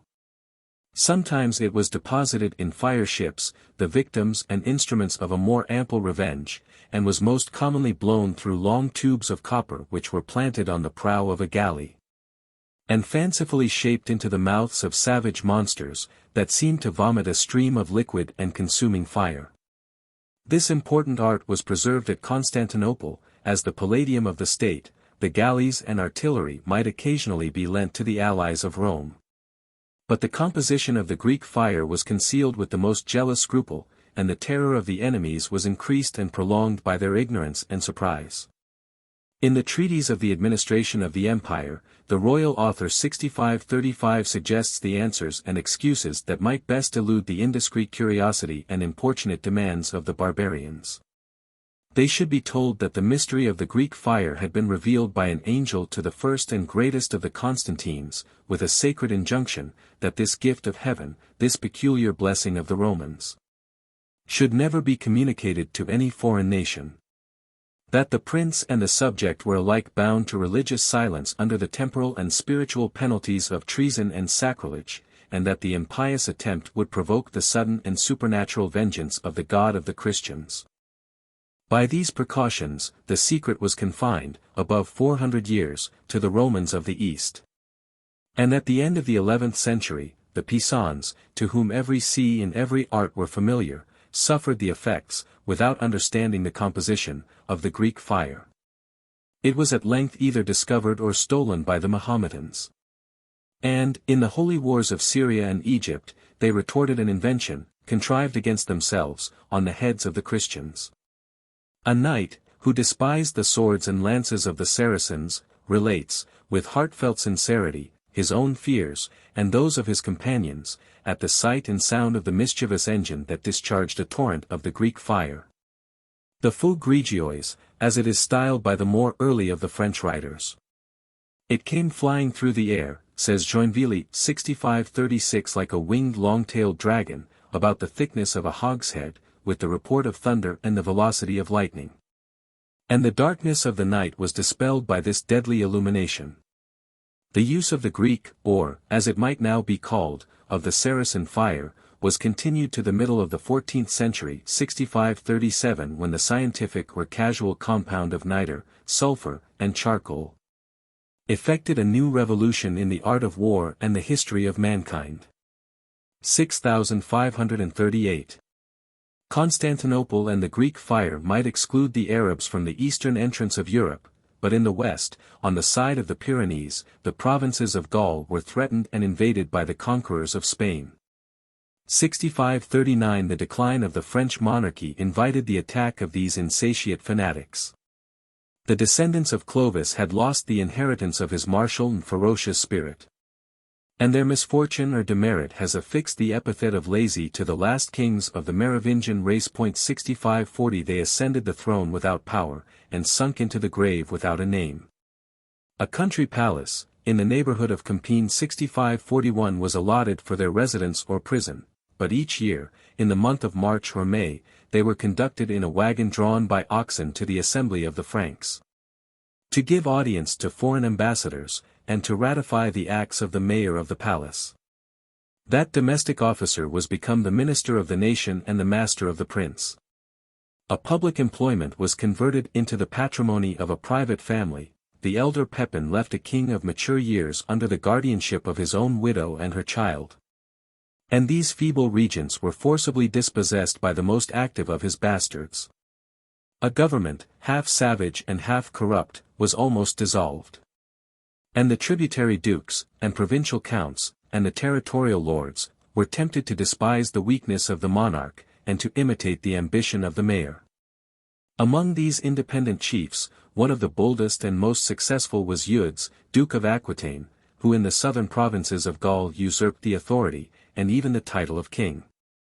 The Goths, the Gascons, and the Franks, assembled under the standard of this Christian hero. He repelled the first invasion of the Saracens, and Zama, lieutenant of the Caliph, lost his army in his life under the walls of Thulaus.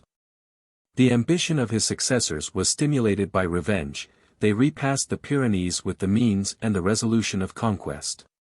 The advantageous situation which had recommended Narbonne 6542 as the first Roman colony was again chosen by the Moslems. They claimed the province of Septimania or Languedoc as a just dependence of the Spanish monarchy. The vineyards of Gascony and the city of Bordeaux were possessed by the sovereign of Damascus and Samarcand. And the south of France, from the mouth of the Garonne to that of the Rhône, assumed the manners and religion of Arabia. But these narrow limits were scorned by the spirit of Abdalrahman, or Abderrahim, who had been restored by the Caliph Hashim to the wishes of the soldiers and people of Spain. That veteran and daring commander adjudged to the obedience of the Prophet whatever yet remained of France or of Europe, and prepared to execute the sentence, at the head of a formidable host, in the full confidence of surmounting all opposition either of nature or of man. His first care was to suppress a domestic rebel, who commanded the most important passes of the Pyrenees. Menuza, a Moorish chief, had accepted the alliance of the Duke of Aquitaine. And Eudes, from a motive of private or public interest, devoted his beauteous daughter to the embraces of the African misbeliever. But the strongest fortresses of Cerdagne were invested by a superior force. The rebel was overtaken and slain in the mountains, and his widow was sent a captive to Damascus, to gratify the desires, or more probably the vanity, of the commander of the faithful. From the Pyrenees, Abderrahim proceeded without delay to the passage of the Rhône and the siege of Arles. An army of Christians attempted the relief of the city. The tombs of their leaders were yet visible in the 13th century. And many thousands of their dead bodies were carried down the rapid stream into the Mediterranean Sea. The arms of Abderrahim were not less successful on the side of the ocean. He passed without opposition the Garonne and Dordogne, which unite their waters in the Gulf of Bordeaux. But he found, beyond those rivers, the camp of the intrepid Eudes, who had formed a second army and sustained a second defeat, so fatal to the Christians, that, according to their sad confession, God alone could reckon the number of the slain. The victorious Saracen overran the provinces of Aquitaine, whose Gallic names are disguised, rather than lost, in the modern appellations of Périgord, Saintonge, and Poitou. His standards were planted on the walls, or at least before the gates of Tours and of Sens. And his detachments overspread the kingdom of Burgundy as far as the well-known cities of Lyons and Besançon. The memory of these devastations, for Abderrahim did not spare the country or the people, was long preserved by tradition. And the invasion of France by the Moors or Mohammedans affords the groundwork of those fables, which have been so wildly disfigured in the romances of chivalry, and so elegantly adorned by the Italian muse. In the decline of society and art, the deserted cities could supply a slender booty to the Saracens. Their richest spoil was found in the churches and monasteries, which they stripped of their ornaments and delivered to the flames, and the tutelar saints, both Hilary of Poitiers and Martin of Tours, forgot their miraculous powers in the defense of their own sepulchres. 6543 A victorious line of march had been prolonged above 1,000 miles from the Rock of Gibraltar to the banks of the Loire. The repetition of an equal space would have carried the Saracens to the confines of Poland and the highlands of Scotland. The Rhine is not more impassable than the Nile or Euphrates, and the Arabian fleet might have sailed without a naval combat into the mouth of the Thames.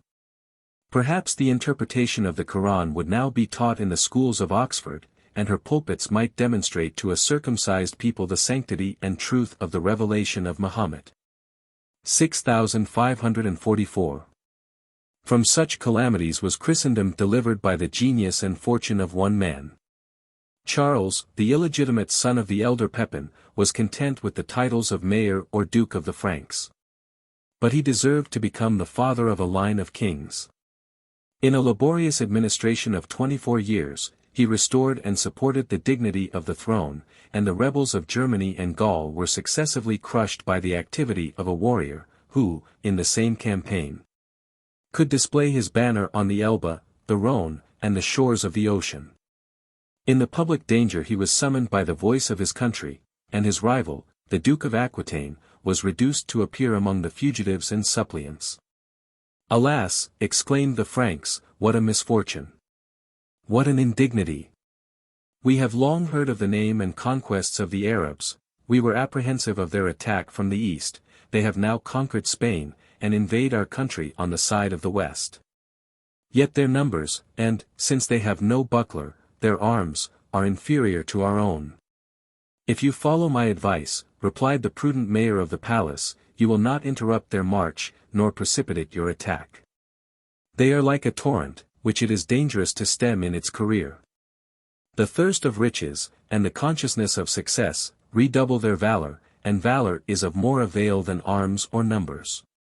Be patient till they have loaded themselves with the encumbrance of wealth. The possession of wealth will divide their counsels and assure your victory." This subtle policy is perhaps a refinement of the Arabian writers. And the situation of Charles will suggest a more narrow and selfish motive of procrastination, the secret desire of humbling the pride and wasting the provinces of the rebel Duke of Aquitaine. It is yet more probable, that the delays of Charles were inevitable and reluctant. A standing army was unknown under the first and second race.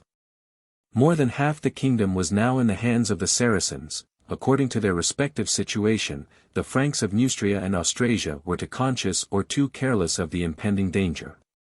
And the voluntary aids of the Gepidine Germans were separated by a long interval from the standard of the Christian general. No sooner had he collected his forces, than he sought and found the enemy in the center of France, between Tours and Poitiers. His well-conducted march was covered with a range of hills, and Abderrahim appears to have been surprised by his unexpected presence. The nations of Asia, Africa, and Europe, advanced with equal ardor to an encounter which would change the history of the world. In the 6 first days of desultory combat, the horsemen and archers of the east maintained their advantage, but in the closer onset of the 7th day, the Orientals were oppressed by the strength and stature of the Germans, who, with stout hearts and iron hands 6545 asserted the civil and religious freedom of their posterity.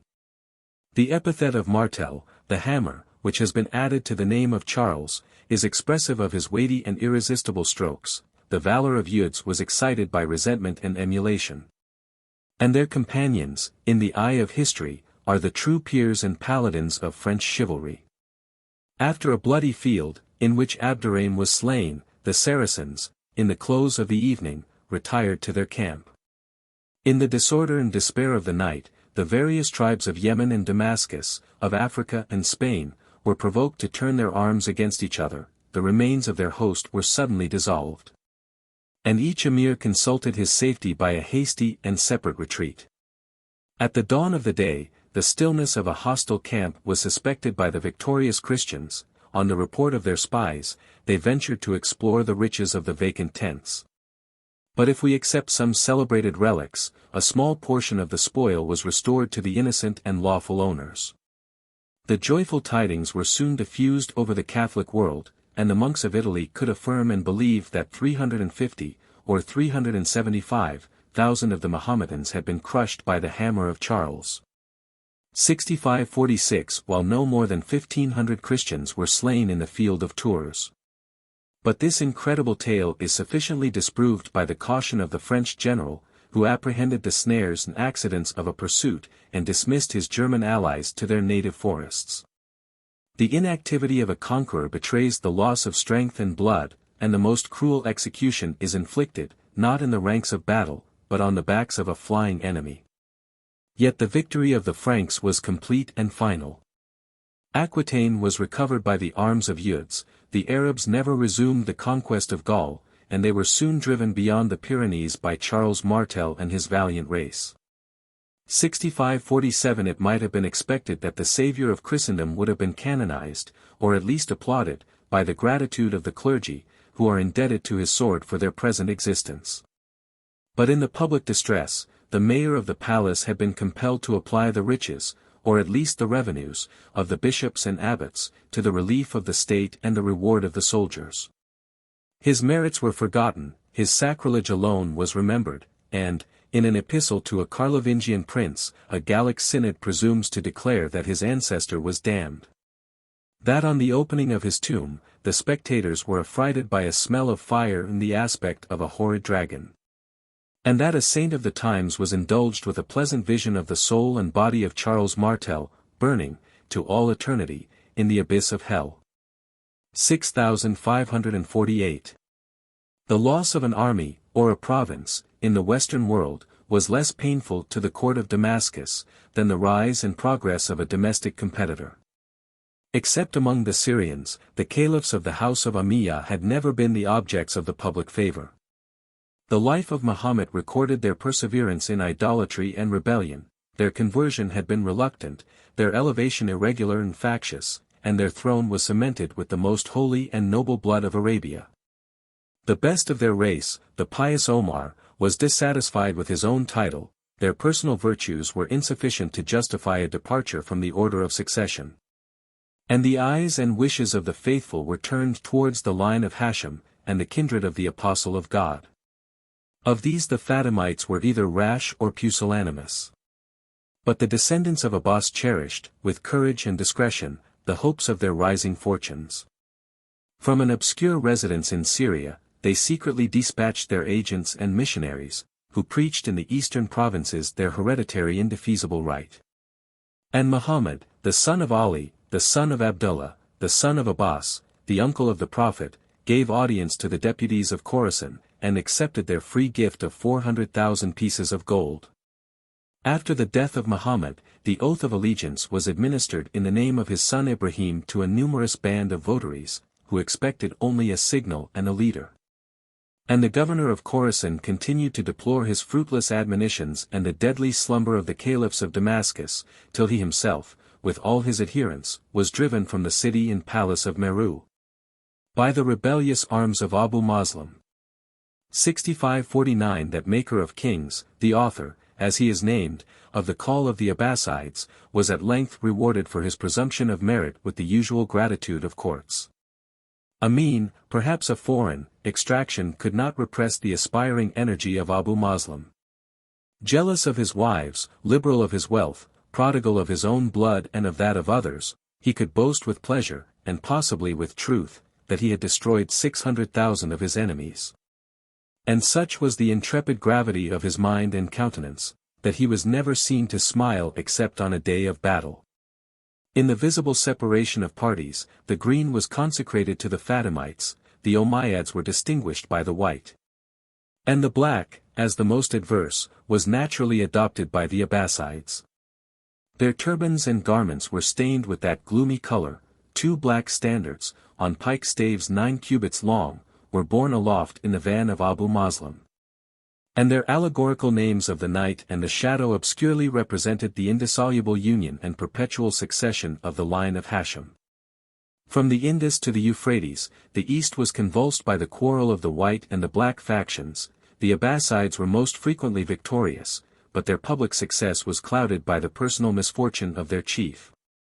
The court of Damascus, awakening from a long slumber, resolved to prevent the pilgrimage of Mecca, which Ibrahim had undertaken with a splendid retinue, to recommend himself at once to the favor of the Prophet and of the people. A detachment of cavalry intercepted his march and arrested his person, and the unhappy Ibrahim, snatched away from the promise of untasted royalty, expired in iron fetters in the dungeons of Haran.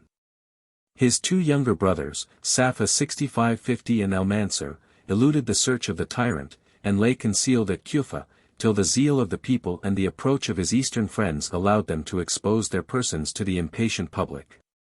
On Friday, in the dress of a caliph, in the colors of the sect, Safa proceeded with religious and military pomp to the mosque. Ascending the pulpit, he prayed and preached as the lawful successor of Muhammad.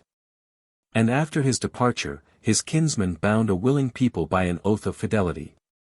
But it was on the banks of the Zab, and not in the mosque of Kufa, that this important controversy was determined.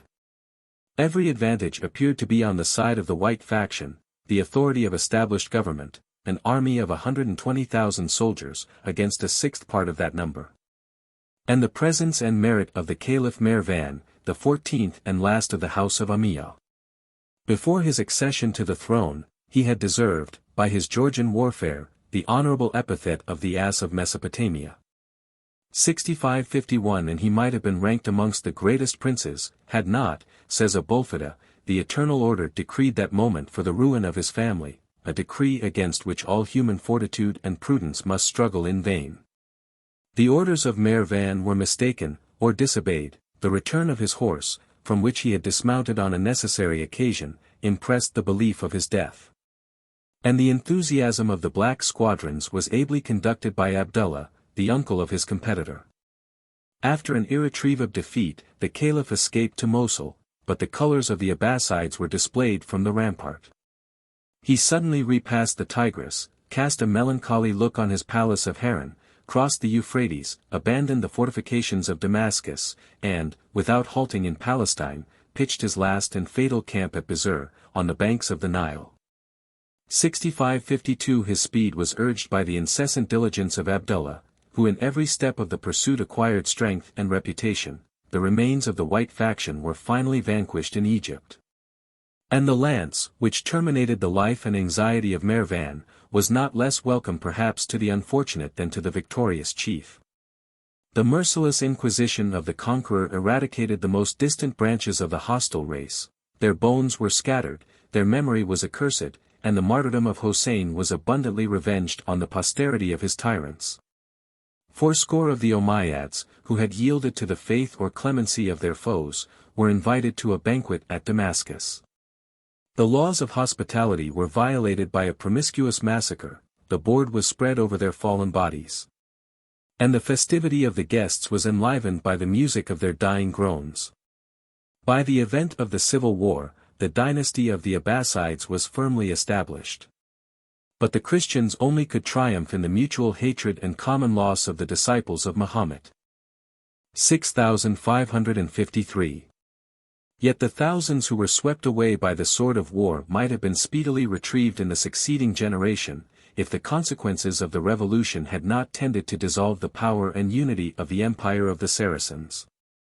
In the proscription of the Umayyads, a royal youth of the name of Abdurrahman alone escaped the rage of his enemies, who hunted the wandering exile from the banks of the Euphrates to the valleys of Mount Atlas. His presence in the neighborhood of Spain revived the zeal of the white faction. The name and cause of the Abbasides had been first vindicated by the Persians, the West had been pure from civil arms. And the servants of the abdicated family still held, by a precarious tenure, the inheritance of their lands and the offices of government. Strongly prompted by gratitude, indignation, and fear, they invited the grandson of the Caliph Hashim to ascend the throne of his ancestors, and, in his desperate condition, the extremes of rashness and prudence were almost the same. The acclamations of the people saluted his landing on the coast of Andalusia, and, after a successful struggle, Abdurrahman established the throne of Cordova, and was the father of the Umayyads of Spain, who reigned above 250 years from the Atlantic to the Pyrenees. 6554 He slew in battle a lieutenant of the Abbasides, who had invaded his dominions with a fleet and army, the head of Allah, in salt and camphire, was suspended by a daring messenger before the palace of Mecca. And the Caliph Al-Mansur rejoiced in his safety, that he was removed by seas and lands from such a formidable adversary. Their mutual designs or declarations of offensive war evaporated without effect. But instead of opening a door to the conquest of Europe, Spain was dissevered from the trunk of the monarchy, engaged in perpetual hostility with the East, and inclined to peace and friendship with the Christian sovereigns of Constantinople and France. The example of the Umayyads was imitated by the real or fictitious progeny of Ali, the Idrisites of Mauritania, and the more powerful Fatimites of Africa and Egypt.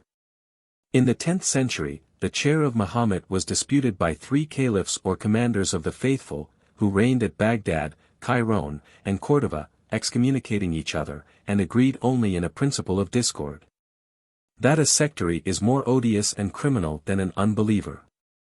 6555.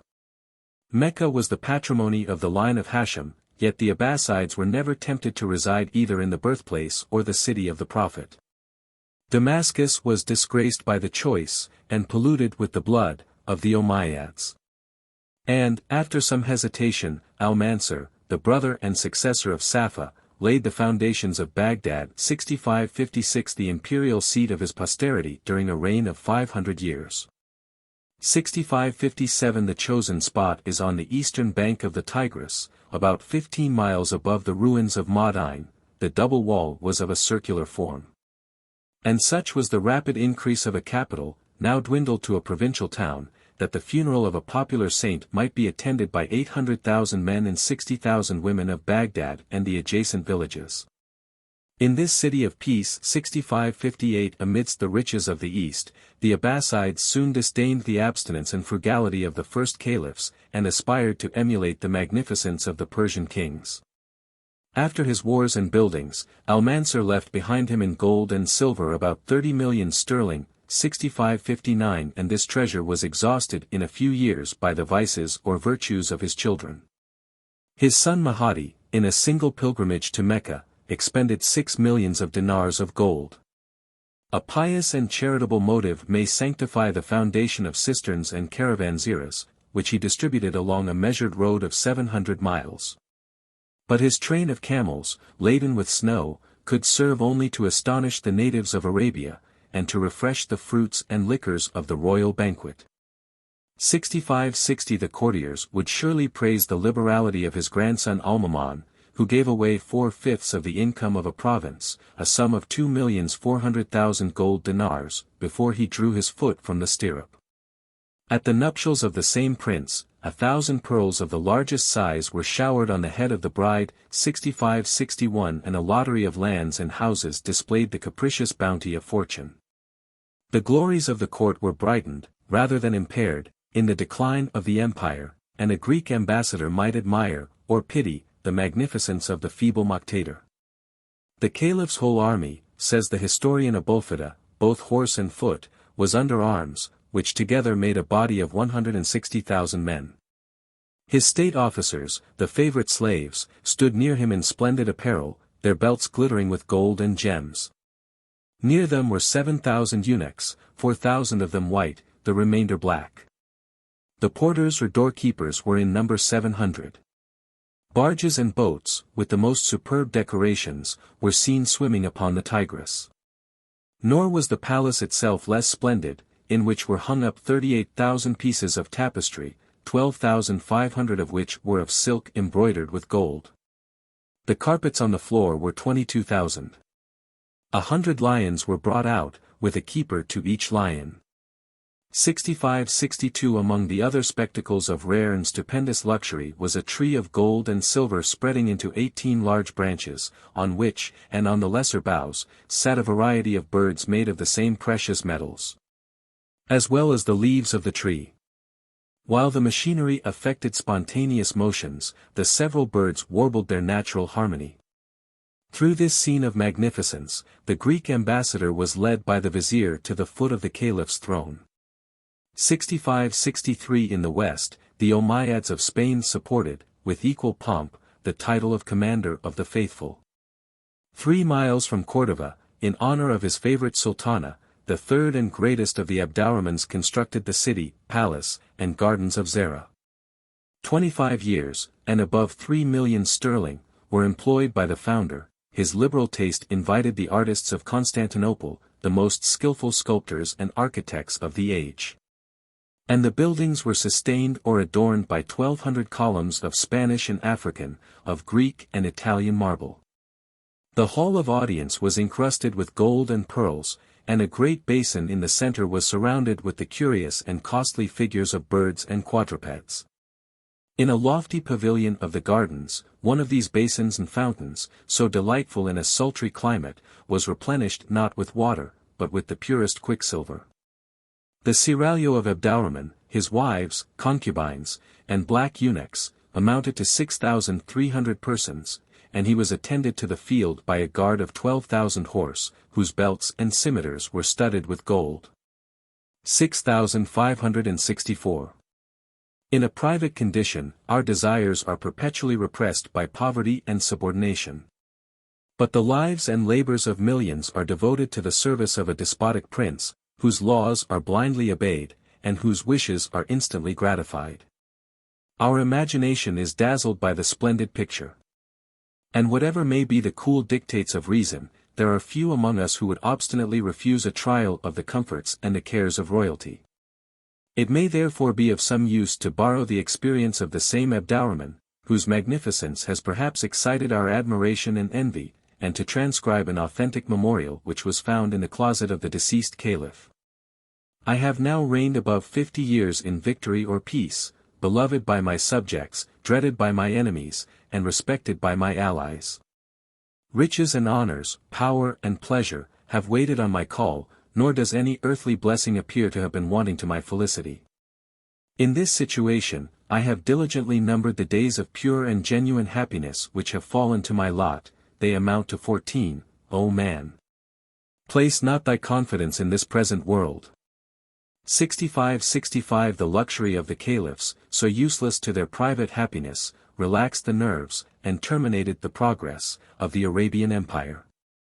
Temporal and spiritual conquest had been the sole occupation of the first successors of Muhammad. And after supplying themselves with the necessaries of life, the whole revenue was scrupulously devoted to that salutary work. The Abbasides were impoverished by the multitude of their wants, and their contempt of economy. Instead of pursuing the great object of ambition, their leisure, their affections, the powers of their mind, were diverted by pomp and pleasure. The rewards of valor were embezzled by women and eunuchs. And the royal camp was encumbered by the luxury of the palace. A similar temper was diffused among the subjects of the caliph. Their stern enthusiasm was softened by time and prosperity. They sought riches in the occupations of industry, fame in the pursuits of literature, and happiness in the tranquility of domestic life. War was no longer the passion of the Saracens. And the increase of pay, the repetition of donatives, were insufficient to allure the posterity of those voluntary champions who had crowded to the standard of Abubekr and Omar for the hopes of spoil and of paradise. Under the reign of the Umayyads, the studies of the Moslems were confined to the interpretation of the Quran, and the eloquence and poetry of their native tongue. A people continually exposed to the dangers of the field must esteem the healing powers of medicine, or rather of surgery. But the starving physicians of Arabia murmured a complaint that exercise and temperance deprived them of the greatest part of their practice. 65. After their civil and domestic wars, the subjects of the Abbasides, awakening from this mental lethargy, found leisure and felt curiosity for the acquisition of profane science. This spirit was first encouraged by the Caliph al-Mansur, who, besides his knowledge of the Mahometan law, had applied himself with success to the study of astronomy. But when the scepter devolved to al-Mamun, the seventh of the Abbasides, he completed the designs of his grandfather, and invited the muses from their ancient seats. His ambassadors at Constantinople, his agents in Armenia, Syria, and Egypt, collected the volumes of Grecian science. At his command they were translated by the most skillful interpreters into the Arabic language. His subjects were exhorted assiduously to peruse these instructive writings. And the successor of Mahomet assisted with pleasure and modesty at the assemblies and disputations of the learned. He was not ignorant, says Abulpharagius, that they are the elect of God, his best and most useful servants, whose lives are devoted to the improvement of their rational faculties. The mean ambition of the Chinese or the Turks may glory in the industry of their hands or the indulgence of their brutal appetites. Yet these dexterous artists must view, with hopeless emulation, the hexagons and pyramids of the cells of a beehive. 65-67 These fortitudinous heroes are awed by the superior fierceness of the lions and tigers. And in their amorous enjoyments they are much inferior to the vigor of the grossest and most sordid quadrupeds. The teachers of wisdom are the true luminaries and legislators of a world, which, without their aid, would again sink in ignorance and barbarism.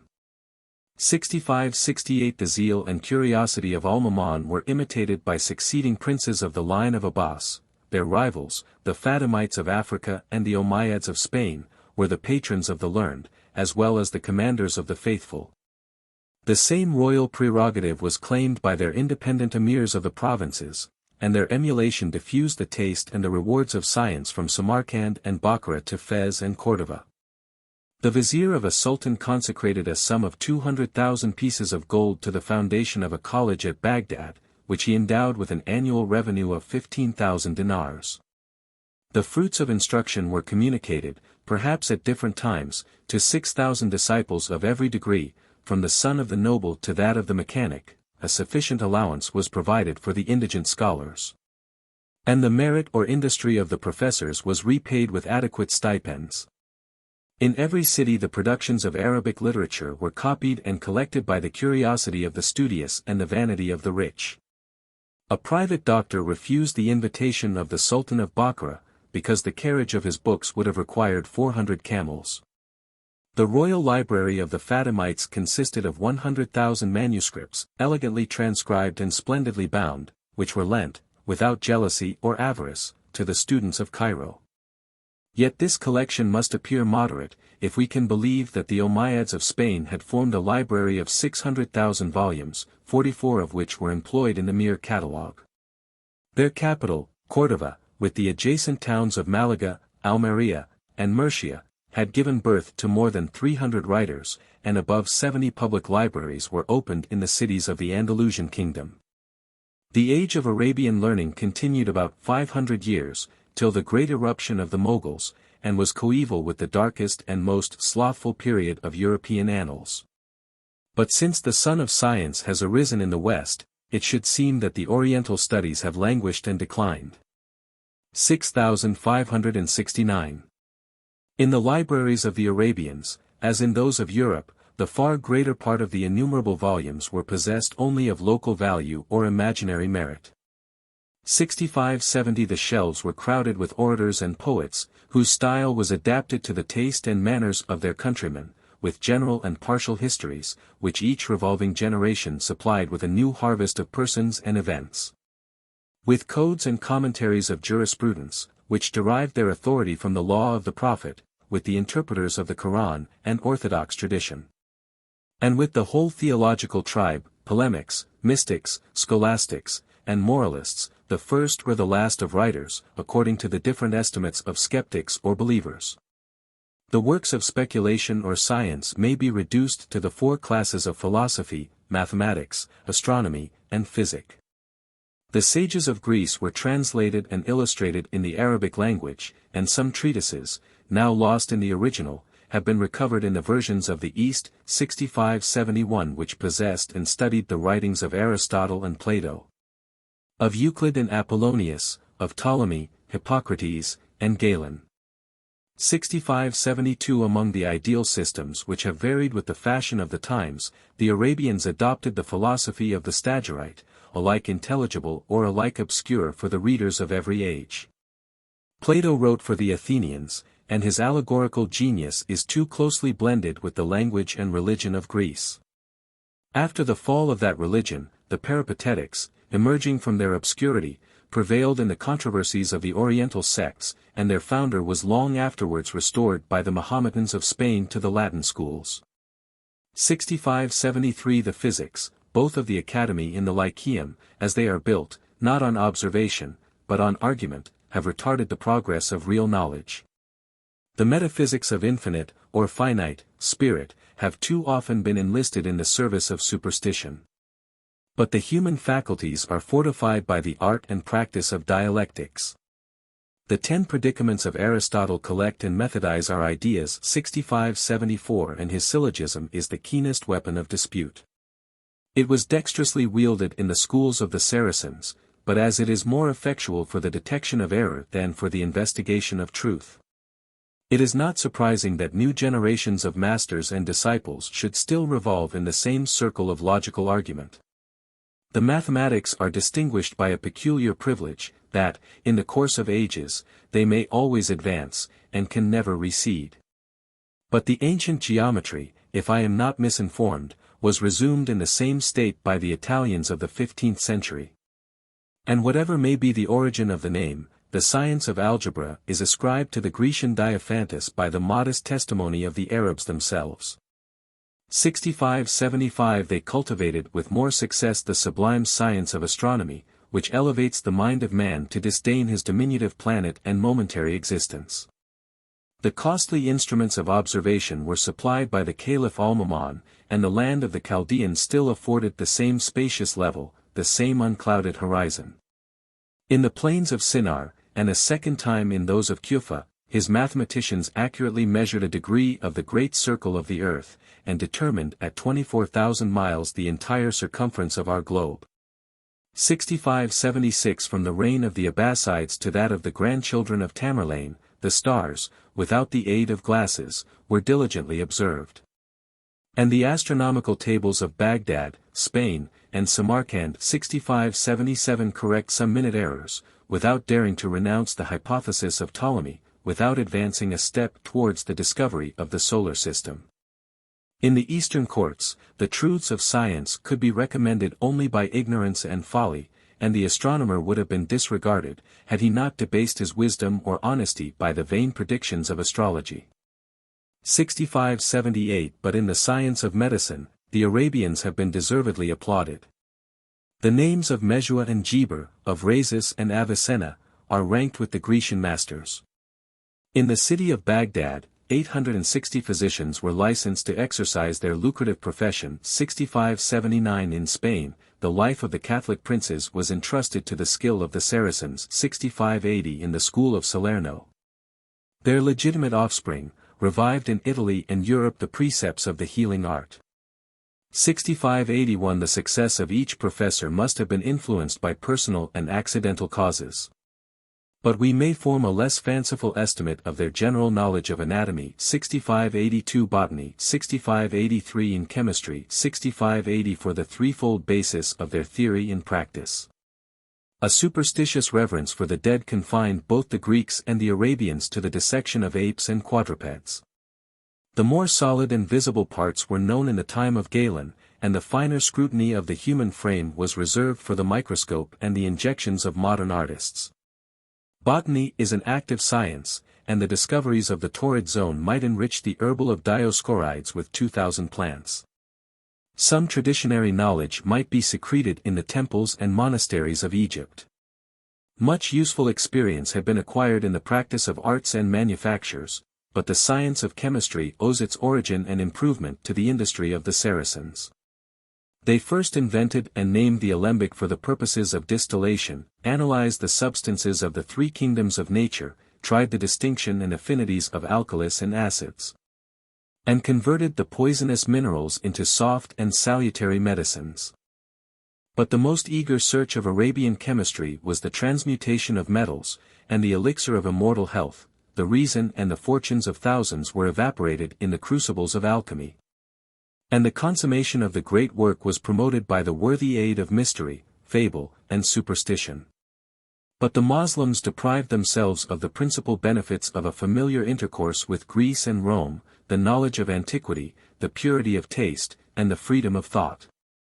Confident in the riches of their native tongue, the Arabians disdained the study of any foreign idiom. The Greek interpreters were chosen among their Christian subjects. They formed their translations, sometimes on the original text, more frequently perhaps on a Syriac version. And in the crowd of astronomers and physicians, there is no example of a poet, an orator, or even an historian, being taught to speak the language of the Saracens. 6585 The mythology of Homer would have provoked the abhorrence of those stern fanatics. They possessed in lazy ignorance the colonies of the Macedonians, and the provinces of Carthage and Rome. The heroes of Plutarch and Livy were buried in oblivion. And the history of the world before Muhammad was reduced to a short legend of the patriarchs, the prophets, and the Persian kings. Our education in the Greek and Latin schools may have fixed in our minds a standard of exclusive taste. And I am not forward to condemn the literature and judgment of nations, of whose language I am ignorant.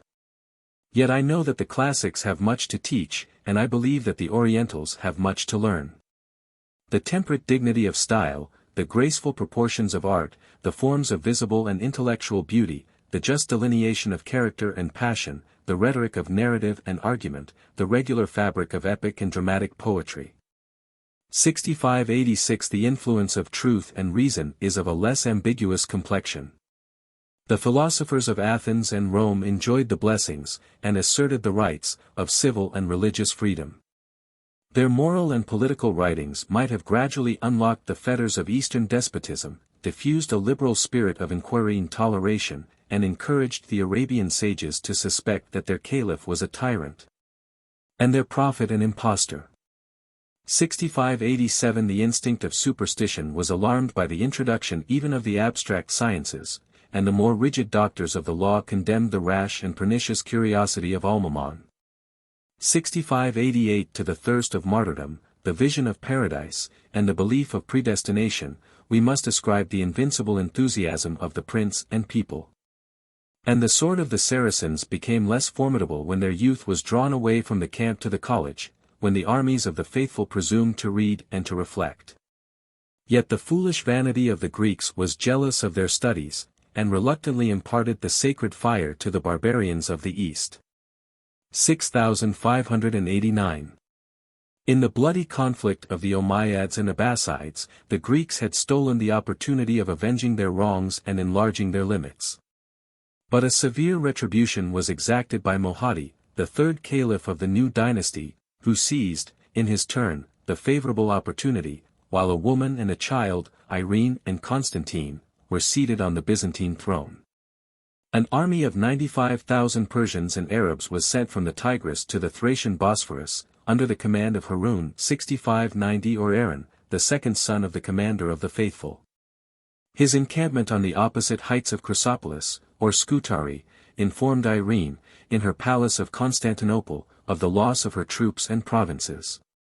With the consent or connivance of their sovereign, her ministers subscribed an ignominious peace, and the exchange of some royal gifts could not disguise the annual tribute of 70,000 dinars of gold, which was imposed on the Roman Empire. The Saracens had too rashly advanced into the midst of a distant and hostile land. Their retreat was solicited by the promise of faithful guides and plentiful markets. And not a Greek had courage to whisper, that their weary forces might be surrounded and destroyed in their necessary passage between a slippery mountain and the river Sangarius. 5 years after this expedition, Harun ascended the throne of his father and his elder brother. The most powerful and vigorous monarch of his race, illustrious in the West, as the ally of Charlemagne, and familiar to the most childish readers, as the perpetual hero of the Arabian tales. His title to the name of al-Rashid, the Just, is sullied by the extirpation of the generous, perhaps the innocent, Barmecides. Yet he could listen to the complaint of a poor widow who had been pillaged by his troops, and who dared, in a passage of the Quran, to threaten the inattentive despot with the judgment of God and posterity. His court was adorned with luxury and science, but, in a reign of 23 years, Harun repeatedly visited his provinces from Khorasan to Egypt. 9 times he performed the pilgrimage of Mecca. 8 times he invaded the territories of the Romans, and as often as they declined the payment of the tribute, they were taught to feel that a month of depredation was more costly than a year of submission.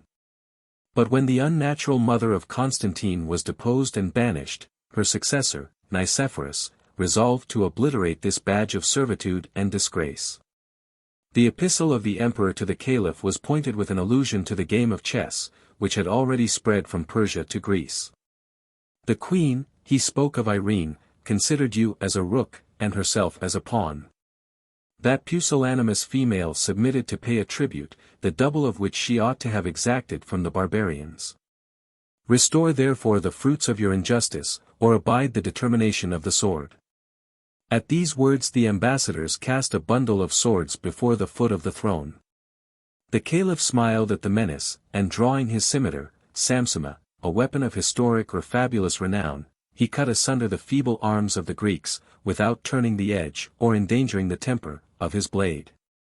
He then dictated an epistle of tremendous brevity, in the name of the most merciful God, Harun al-Rashid, commander of the faithful, to Nicephorus, the Roman dog. I have read thy letter, O thou son of an unbelieving mother. Thou shalt not hear, thou shalt behold, my reply. It was written in characters of blood and fire on the plains of Phrygia, and the warlike celerity of the Arabs could only be checked by the arts of deceit and the show of repentance. The triumphant caliph retired, after the fatigues of the campaign, to his favorite palace of Raqqa on the Euphrates 6591, but the distance of 500 miles, and the inclemency of the season, encouraged his adversary to violate the peace. Nicephorus was astonished by the bold and rapid march of the commander of the faithful, who repassed, in the depth of winter, the snows of Mount Taurus. His stratagems of policy and war were exhausted. And the perfidious Greek escaped with 3 wounds from a field of battle overspread with 40,000 of his subjects. Yet the emperor was ashamed of submission, and the caliph was resolved on victory. 135,000 regular soldiers received pay, and were inscribed in the military roll, and above 300,000 persons of every denomination marched under the black standard of the Abbasides. They swept the surface of Asia Minor far beyond Tyana and Ancyra, and invested the Pontic Heraclea 6592, once a flourishing state, now a paltry town. At that time capable of sustaining, in her antique walls, a month's siege against the forces of the East. The ruin was complete, the spoil was ample. But if Harun had been conversant with Grecian story, he would have regretted the statue of Hercules, whose attributes, the club, the bow, the quiver, and the lion's hide, were sculptured in massy gold. The progress of desolation by sea and land, from the Euxine to the Isle of Cyprus, compelled the Emperor Nicephorus to retract his haughty defiance. In the new treaty, the ruins of Heraclea were left forever as a lesson and a trophy. And the coin of the tribute was marked with the image and superscription of Harun and his 3 sons. 6593 Yet this plurality of lords might contribute to remove the dishonor of the Roman name.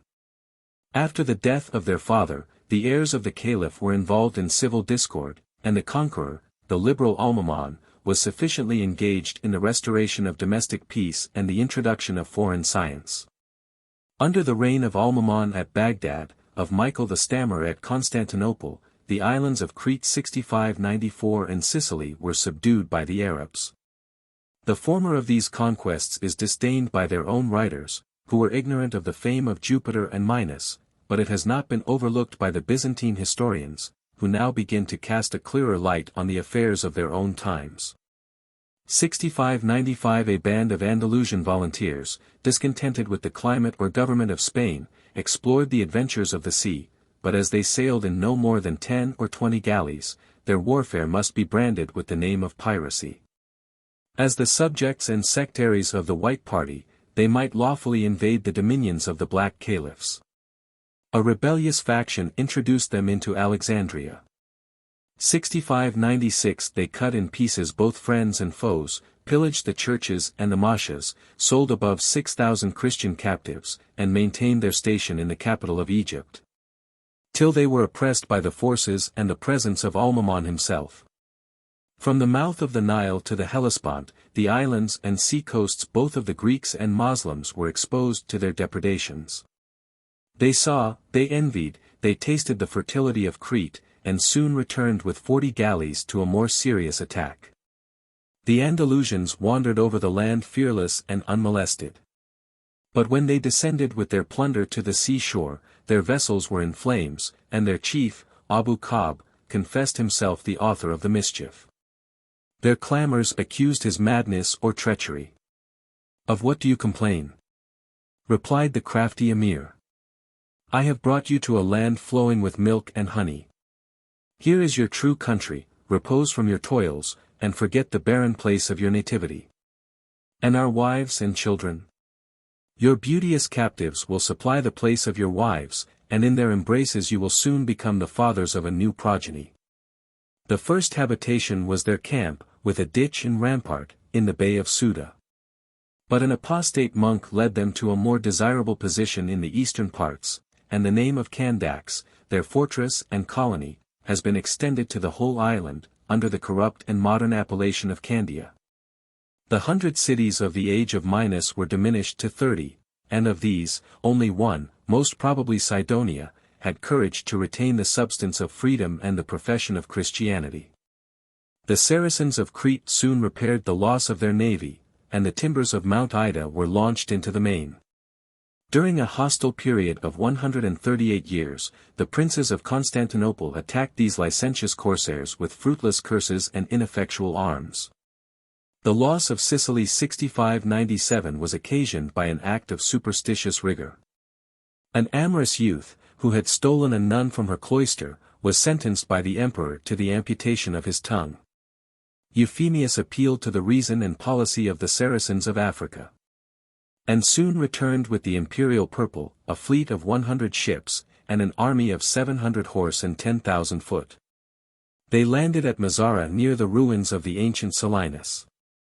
But after some partial victories, Syracuse 6598 was delivered by the Greeks, the apostate was slain before her walls, and his African friends were reduced to the necessity of feeding on the flesh of their own horses.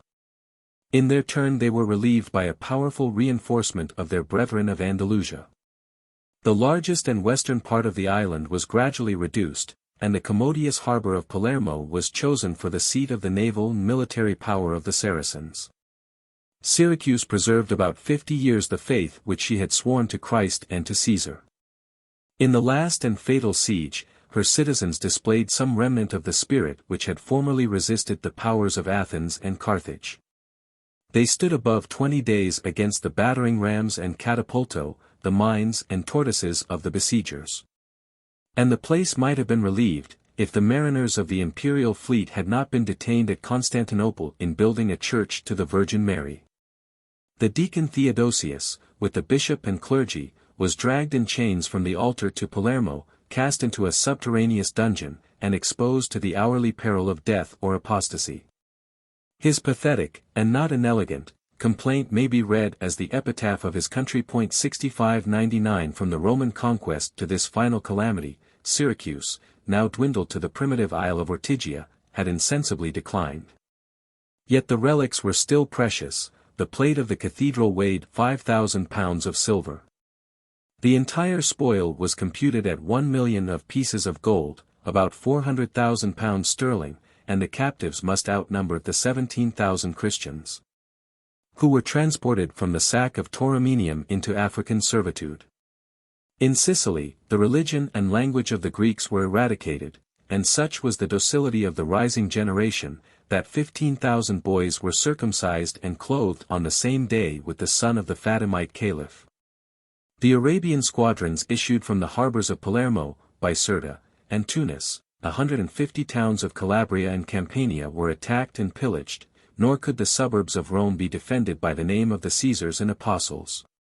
Had the Mahometans been united, Italy must have fallen an easy and glorious accession to the empire of the Prophet.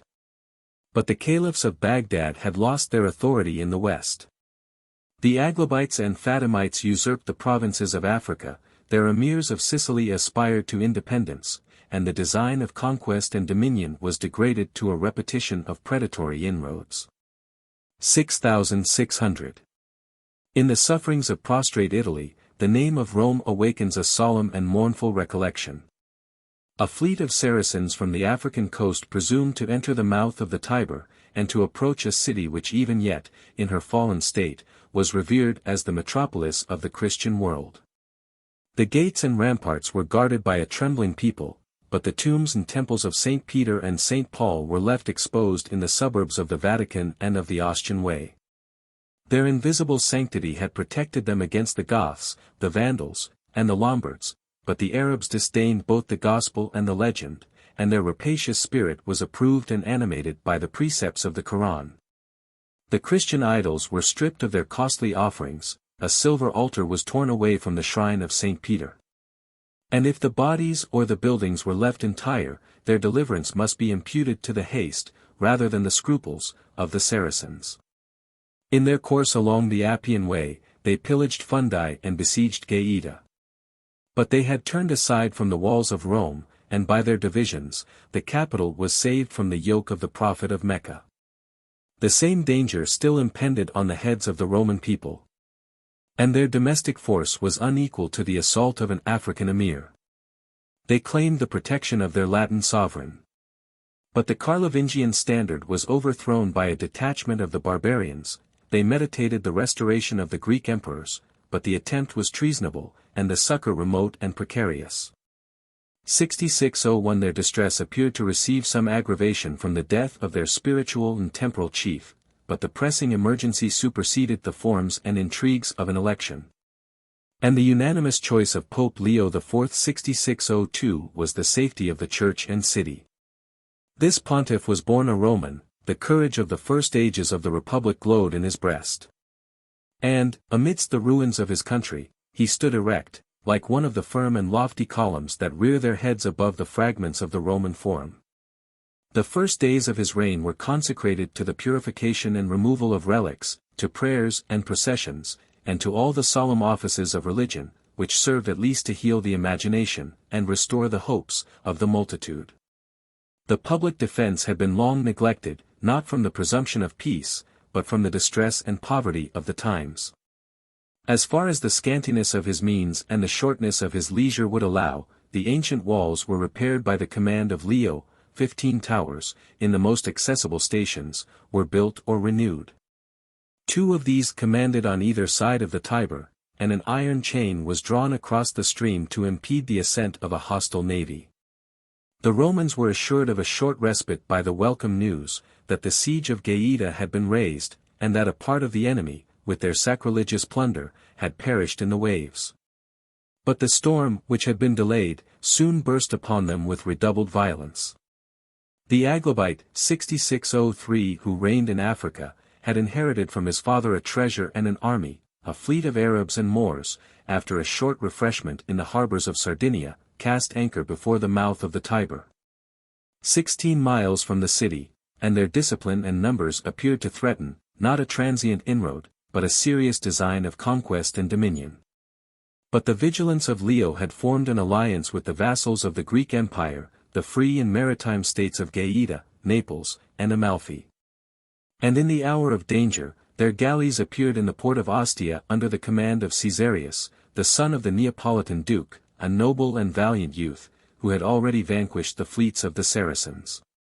With his principal companions, Caesarius was invited to the Lateran palace, and the dexterous pontiff affected to inquire their errand, and to accept with joy and surprise their providential succor. The city bands, in arms, attended their father to Ostia, where he reviewed and blessed his generous deliverers. They kissed his feet, received the communion with martial devotion, and listened to the prayer of Leo, that the same God who had supported St. Peter and St. Paul on the waves of the sea, would strengthen the hands of his champions against the adversaries of his holy name. After a similar prayer, and with equal resolution, the Moslems advanced to the attack of the Christian galleys, which preserved their advantageous station along the coast. The victory inclined to the side of the Allies, when it was less gloriously decided in their favor by a sudden tempest, which confounded the skill and courage of the stoutest mariners. The Christians were sheltered in a friendly harbor, while the Africans were scattered and dashed in pieces among the rocks and islands of a hostile shore. Those who escaped from shipwreck and hunger neither found, nor deserved, mercy at the hands of their implacable pursuers. The sword and the gibbet reduced the dangerous multitude of captives. And the remainder was more usefully employed, to restore the sacred edifices which they had attempted to subvert. The pontiff, at the head of the citizens and allies, paid his grateful devotion at the shrines of the apostles. And, among the spoils of this naval victory, 13 Arabian bows of pure and massy silver were suspended round the altar of the fishermen of Galilee. The reign of Leo IV was employed in the defense and ornament of the Roman state. The churches were renewed and embellished, near 4,000 pounds of silver were consecrated to repair the losses of St. Peter. And his sanctuary was decorated with a plate of gold of the weight of 216 pounds, embossed with the portraits of the Pope and Emperor, and encircled with a string of pearls. Yet this vain magnificence reflects less glory on the character of Leo than the paternal care with which he rebuilt the walls of Horta and Emiria, and transported the wandering inhabitants of Centumceli to his new foundation of Leopolis, 12 miles from the seashore. 6604 By his liberality, a colony of Corsicans, with their wives and children, was planted in the station of Porto, at the mouth of the Tiber. The falling city was restored for their use. The fields and vineyards were divided among the new settlers, their first efforts were assisted by a gift of horses and cattle. And the hardy exiles, who breathed revenge against the Saracens, swore to live and die under the standard of St. Peter. The nations of the west and north who visited the threshold of the apostles had gradually formed the large and populous suburb of the Vatican, and their various habitations were distinguished, in the language of the times, as the schools of the Greeks and Goths, of the Lombards and Saxons. But this venerable spot was still open to sacrilegious insult. The design of enclosing it with walls and towers exhausted all that authority could command, or charity would supply, and the pious labor of 4 years was animated in every season, and at every hour, by the presence of the indefatigable pontiff. The love of fame, a generous but worldly passion, may be detected in the name of the Leonine city, which he bestowed on the Vatican, yet the pride of the dedication was tempered with Christian penance and humility. The boundary was trod by the bishop and his clergy, barefoot, in sackcloth and ashes. The songs of triumph were modulated to psalms and litanies, the walls were besprinkled with holy water. And the ceremony was concluded with a prayer, that, under the guardian care of the apostles and the angelic host, both the old and the new Rome might ever be preserved pure, prosperous, and impregnable. 6605. The Emperor Theophilus, son of Michael the Stammerer, was one of the most active and high-spirited princes who reigned at Constantinople during the Middle Age. In offensive or defensive war, he marched in person 5 times against the Saracens, formidable in his attack, esteemed by the enemy in his losses and defeats. In the last of these expeditions he penetrated into Syria, and besieged the obscure town of Sozopetra, the casual birthplace of the Caliph Motassem, whose father Harun was attended in peace or war by the most favored of his wives and concubines. The revolt of a Persian impostor employed at that moment the arms of the Saracen, and he could only intercede in favor of a place for which he felt and acknowledged some degree of filial affection. These solicitations determined the emperor to wound his pride in so sensible a part. Sozopetra was leveled with the ground, the Syrian prisoners were marked or mutilated with ignominious cruelty, and 1,000 female captives were forced away from the adjacent territory. Among these a matron of the house of Abbas invoked, in an agony of despair, the name of Motassem, and the insults of the Greeks engaged the honor of her kinsman to avenge his indignity, and to answer her appeal. Under the reign of the 2 elder brothers, the inheritance of the youngest had been confined to Anatolia, Armenia, Georgia, and Circassia. This frontier station had exercised his military talents. And among his accidental claims to the name of Octonary 6606 the most meritorious are the 8 battles which he gained or fought against the enemies of the Quran.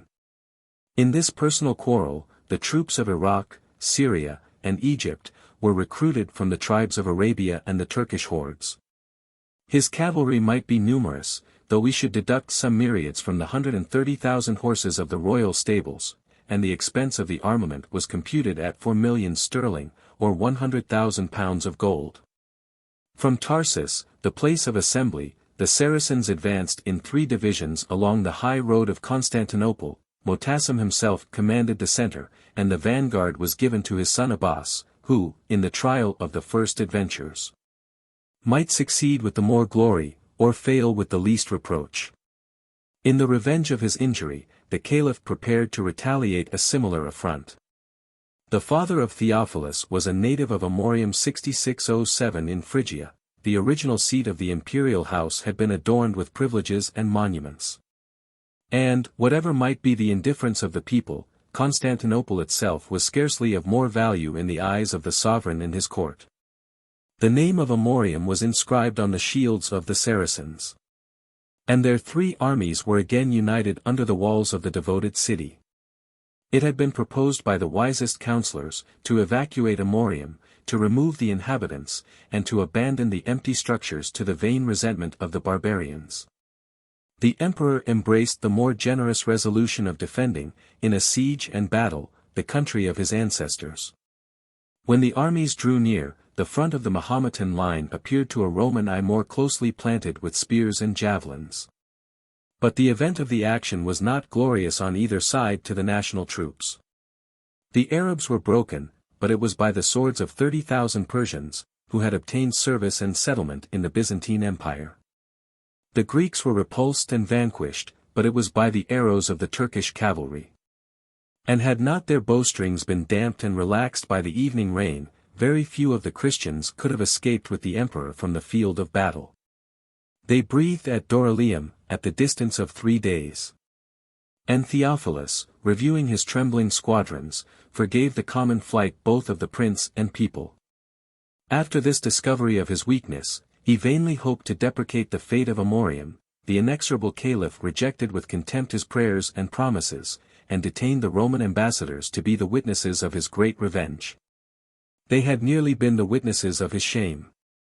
The vigorous assaults of 55 days were encountered by a faithful governor, a veteran garrison, and a desperate people. And the Saracens must have raised the siege, if a domestic traitor had not pointed to the weakest part of the wall, a place which was decorated with the statues of a lion and a bull. The vow of Motassem was accomplished with unrelenting rigor. Tired, rather than satiated, with destruction, he returned to his new palace of Samarra, in the neighborhood of Baghdad. While the unfortunate 6608 Theophilus implored the tardy and doubtful aid of his western rival the Emperor of the Franks. Yet in the siege of Amorium about 70,000 Moslems had perished. Their loss had been revenged by the slaughter of 30,000 Christians, and the sufferings of an equal number of captives, who were treated as the most atrocious criminals. Mutual necessity could sometimes extort the exchange or ransom of prisoners 6609, but in the national and religious conflict of the two empires, peace was without confidence, and war without mercy. Quarter was seldom given in the field. Those who escaped the edge of the sword were condemned to hopeless servitude, or exquisite torture. And a Catholic emperor relates, with visible satisfaction, the execution of the Saracens of Crete, who were flayed alive, or plunged into cauldrons of boiling oil. 6610 To a point of honor Motassem had sacrificed a flourishing city, 200,000 lives, and the property of millions. The same caliph descended from his horse, and dirted his robe, to relieve the distress of a decrepit old man, who, with his laden ass, had tumbled into a ditch. On which of these actions did he reflect with the most pleasure, when he was summoned by the angel of death, 6611. With Motassem, the eighth of the Abbasides, the glory of his family and nation expired. When the Arabian conquerors had spread themselves over the east, and were mingled with the servile crowds of Persia, Syria, and Egypt, they insensibly lost the freeborn and martial virtues of the desert. The courage of the south is the artificial fruit of discipline and prejudice. The active power of enthusiasm had decayed, and the mercenary forces of the caliphs were recruited in those climates of the north, of which valor is the hardy and spontaneous production. Of the Turks 6612 who dwelt beyond the Oxus and Jaxartes, the robust youths, either taken in war or purchased in trade, were educated in the exercises of the field, and the profession of the Mahometan faith. The Turkish guards stood in arms round the throne of their benefactor, and their chiefs usurped the dominion of the palace and the provinces. Motassem, the first author of this dangerous example, introduced into the capital above 50,000 Turks. Their licentious conduct provoked the public indignation. And the quarrels of the soldiers and people induced the caliph to retire from Baghdad, and establish his own residence and the camp of his barbarian favorites at Samarra on the Tigris, about 12 leagues above the city of peace.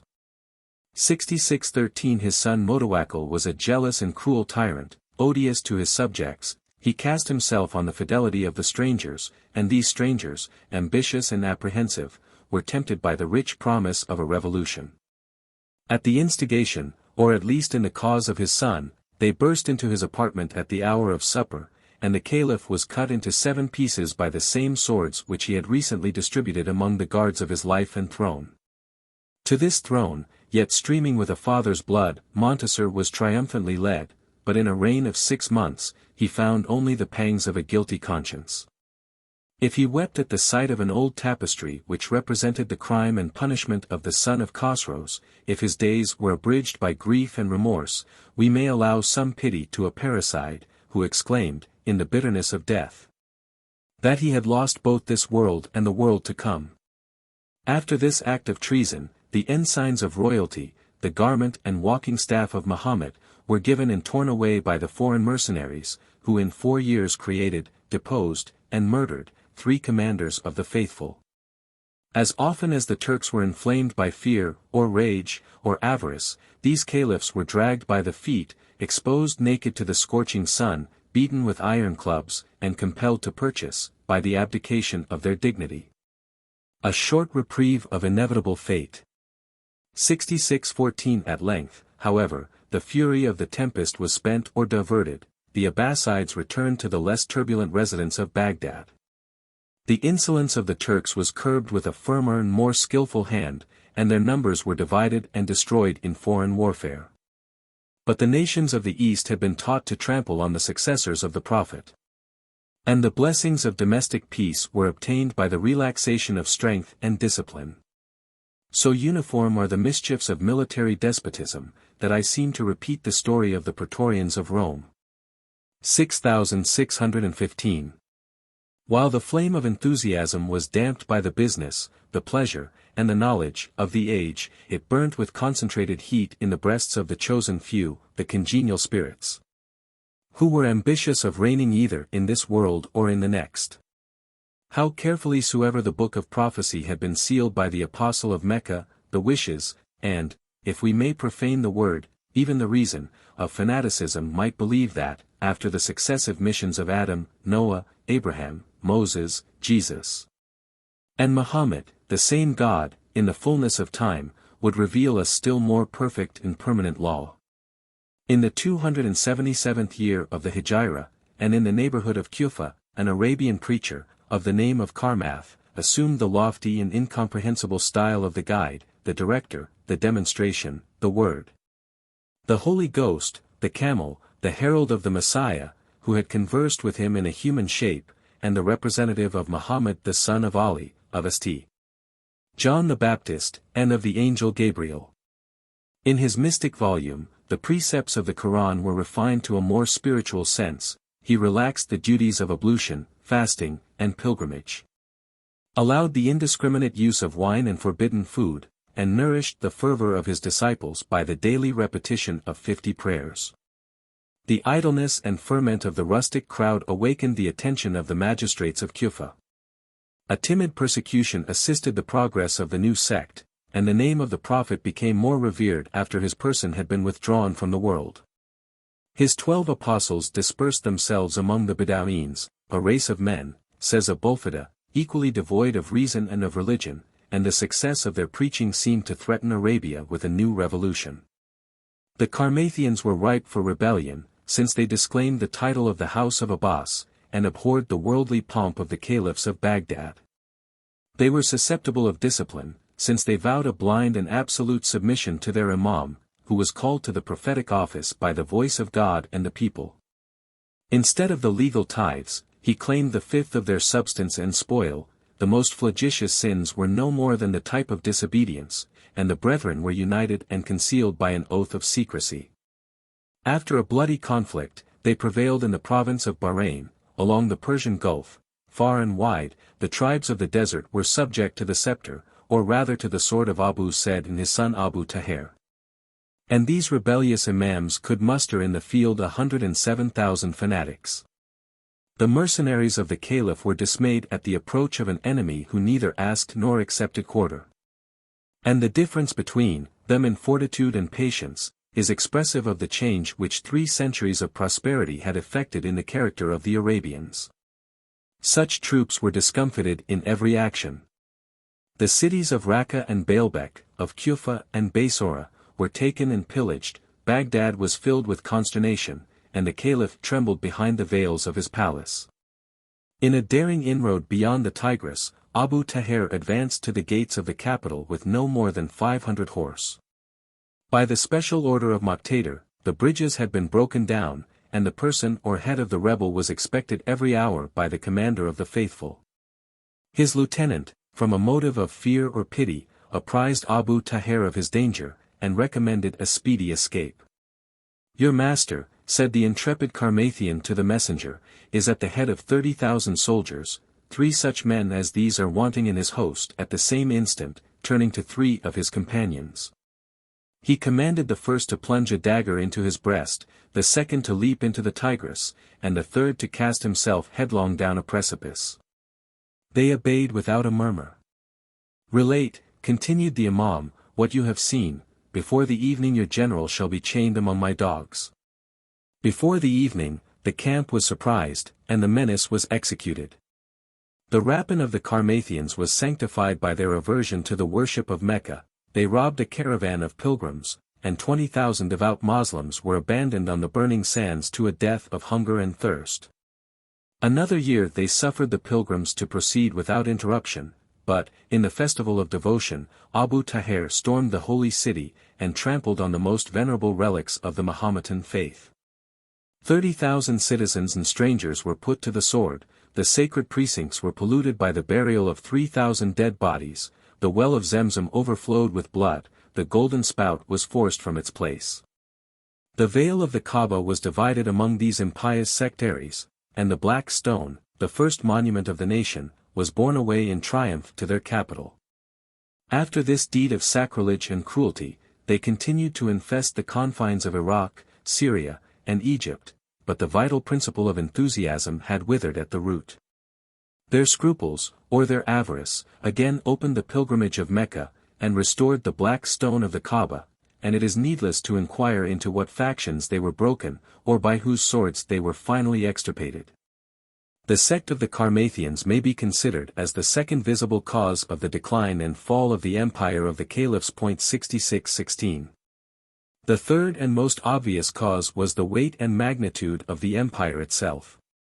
The Caliph al-Ma'mun might proudly assert that it was easier for him to rule the east and the west than to manage a chessboard of 2 feet square. 66-17. Yet I suspect that in both those games he was guilty of many fatal mistakes.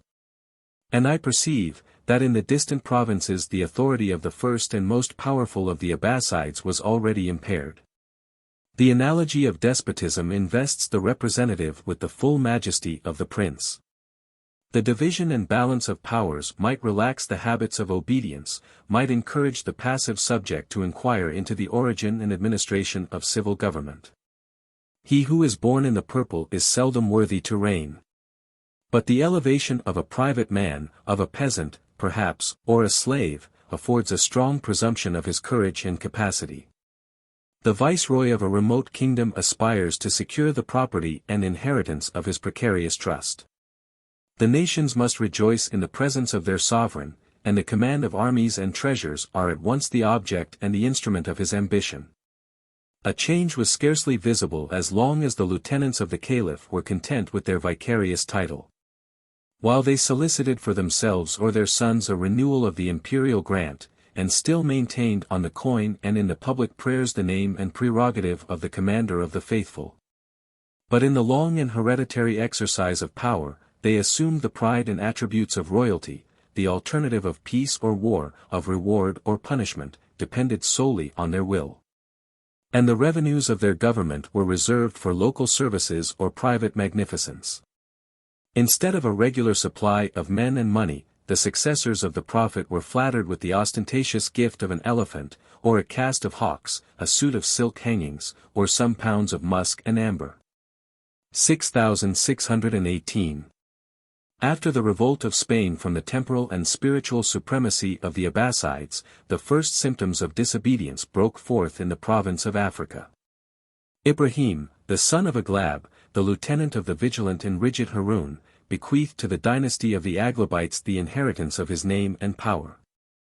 The indolence or policy of the caliphs dissembled the injury and loss, and pursued only with poison the founder of the Edrisites 6619 who erected the kingdom and city of Fez on the shores of the Western Ocean.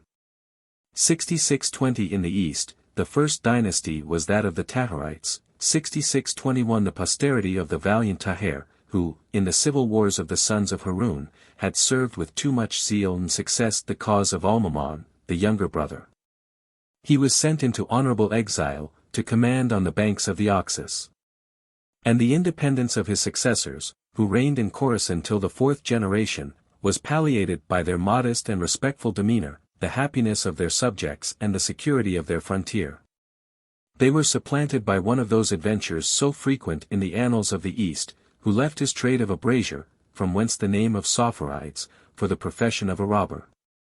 In a nocturnal visit to the treasure of the prince of Sistan, Jacob, the son of LIII, stumbled over a lump of salt, which he unwarily tasted with his tongue. Salt, among the Orientals, is the symbol of hospitality, and the pious robber immediately retired without spoil or damage. The discovery of this honorable behavior recommended Jacob to pardon and trust. He led an army at first for his benefactor, at last for himself, subdued Persia, and threatened the residence of the Abbasides. On his march towards Baghdad, the conqueror was arrested by a fever. He gave audience in bed to the ambassador of the caliph, and beside him on a table were exposed a naked scimitar, a crust of brown bread, and a bunch of onions. "If I die," said he, "your master is delivered from his fears. If I live, this must determine between us. If I am vanquished, I can return without reluctance to the homely fare of my youth." From the height where he stood, the descent would not have been so soft or harmless. A timely death secured his own repose and that of the caliph, who paid with the most lavish concessions the retreat of his brother Amru to the palaces of Shiraz and Ispahan. The Abbasides were too feeble to contend, too proud to forgive. They invited the powerful dynasty of the Samanides, who passed the Oxus with 10,000 horse so poor, that their stirrups were of wood, so brave that they vanquished the Saffarian army, 8 times more numerous than their own. The captive Amru was sent in chains, a grateful offering to the court of Baghdad, and as the victor was content with the inheritance of Transoxiana and Khorasan, the realms of Persia returned for a while to the allegiance of the caliphs. The provinces of Syria and Egypt were twice dismembered by their Turkish slaves of the race of Toulon and Ilkshid. 6622 These barbarians, in religion and manners the countrymen of Muhammad, emerged from the bloody factions of the palace to a provincial command and an independent throne. Their names became famous and formidable in their time. But the founders of these two potent dynasties confessed, either in words or actions, the vanity of ambition. The first on his deathbed implored the mercy of God to a sinner, ignorant of the limits of his own power. The second, in the midst of 400,000 soldiers and 8,000 slaves, concealed from every human eye the chamber where he attempted to sleep. Their sons were educated in the vices of kings, and both Egypt and Syria were recovered and possessed by the Abbasides during an interval of 30 years. In the decline of their empire, Mesopotamia, with the important cities of Mosul and Aleppo, was occupied by the Arabian princes of the tribe of Hamadan. The poets of their court could repeat without a blush, that nature had formed their countenances for beauty, their tongues for eloquence, and their hands for liberality and valor, but the genuine tale of the elevation and reign of the Hamadanites exhibits a scene of treachery, murder, and parricide. At the same fatal period, the Persian kingdom was again usurped by the dynasty of the Boides, by the sword of 3 brothers, who, under various names, were styled the support and columns of the state, and who, from the Caspian Sea to the ocean, would suffer no tyrants but themselves. Under their reign, the language and genius of Persia revived, and the Arabs, 304 years after the death of Muhammad, were deprived of the scepter of the East. Rahadi, the 20th of the Abbasides, and the 39th of the successors of Muhammad, was the last who deserved the title of Commander of the Faithful. 6623 The last, says Abulfeda, who spoke to the people, or conversed with the learned. The last who, in the expense of his household, represented the wealth and magnificence of the ancient caliphs. After him, the lords of the Eastern world were reduced to the most abject misery, and exposed to the blows and insults of a servile condition. The revolt of the provinces circumscribed their dominions within the walls of Baghdad, but that capital still contained an innumerable multitude, vain of their past fortune, discontented with their present state, and oppressed by the demands of a treasury which had formerly been replenished by the spoil and tribute of nations. Their idleness was exercised by faction and controversy. Under the mask of piety, the rigid followers of Hanbal 6624 invaded the pleasures of domestic life, burst into the houses of plebeians and princes, the wine, broke the instruments, beat the musicians, and dishonored, with infamous suspicions, the associates of every handsome youth. In each profession, which allowed room for two persons, the one was a votary, the other an antagonist, of Ali, and the Abbasides were awakened by the clamorous grief of the sectaries, who denied their title, and cursed their progenitors. A turbulent people could only be repressed by a military force, but who could satisfy the avarice or assert the discipline of the mercenaries themselves? The African and the Turkish guards drew their swords against each other, and the chief commanders, the emirs al-Amra 6625 imprisoned or deposed their sovereigns, and violated the sanctuary of the Mosh and Harem. If the caliphs escaped to the camp or court of any neighboring prince, their deliverance was a change of servitude, till they were prompted by despair to invite the Boides, the sultans of Persia, who silenced the factions of Baghdad by their irresistible arms. The civil and military powers were assumed by Mu'izz al-Dawlat, the second of the three brothers, and a stipend of £60,000 was assigned by his generosity for the private expense of the commander of the faithful. But on the 40th day, at the audience of the ambassadors of Khorasan, and in the presence of a trembling multitude, the caliph was dragged from his throne to a dungeon, by the command of the stranger, and the rude hands of his Dilamites. His palace was pillaged, his eyes were put out, and the mean ambition of the Abbasides aspired to the vacant station of danger and disgrace. In the school of adversity, the luxurious caliphs resumed the grave and abstemious virtues of the primitive times. Despoiled of their armor and silken robes, they fasted, they prayed, they studied the Quran and the tradition of the Sunnites, they performed, with zeal and knowledge, the functions of their ecclesiastical character. The respect of nations still waited on the successors of the apostle, the oracles of the law and conscience of the faithful, and the weakness or division of their tyrants sometimes restored the Abbasides to the sovereignty of Baghdad. But their misfortunes had been embittered by the triumph of the Fatimites, the real or spurious progeny of Ali. Arising from the extremity of Africa, these successful rivals extinguished, in Egypt and Syria, both the spiritual and temporal authority of the Abbasides, and the monarch of the Nile insulted the humble pontiff on the banks of the Tigris. In the declining age of the caliphs, in the century which elapsed after the war of Theophilus and Motassem, the hostile transactions of the two nations were confined to some inroads by sea and land, the fruits of their close vicinity and indelible hatred. But when the Eastern world was convulsed and broken, the Greeks were roused from their lethargy by the hopes of conquest and revenge. The Byzantine Empire, since the accession of the Basilian race, had reposed in peace and dignity. And they might encounter with their entire strength the front of some petty emir, whose rear was assaulted and threatened by his national foes of the Mahometan faith. The lofty titles of the Morning Star, and the death of the Saracens 6626 were applied in the public acclamations to Nicephorus Phocas, a prince as renowned in the camp, as he was unpopular in the city. In the subordinate station of great domestic, or general of the East, he reduced the island of Crete, and extirpated the nest of pirates who had so long defied, with impunity, the majesty of the empire. 6627 His military genius was displayed in the conduct and success of the enterprise, which had so often failed with loss and dishonor. The Saracens were confounded by the landing of his troops on safe and level bridges, which he cast from the vessels to the shore. 7 months were consumed in the siege of Candia. The despair of the native Cretans was stimulated by the frequent aid of their brethren of Africa and Spain. And after the massy wall and double ditch had been stormed by the Greeks, a hopeless conflict was still maintained in the streets and houses of the city. 6628 The whole island was subdued in the capital, and a submissive people accepted, without resistance, the baptism of the conqueror. 6629 Constantinople applauded the long-forgotten pomp of a triumph. But the imperial diadem was the sole reward that could repay the services, or satisfy the ambition, of Nicephorus.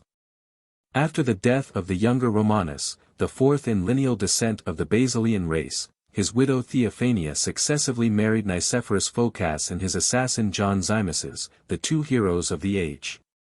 They reigned as the guardians and colleagues of her infant sons, and the 12 years of their military command formed the most splendid period of the Byzantine annals.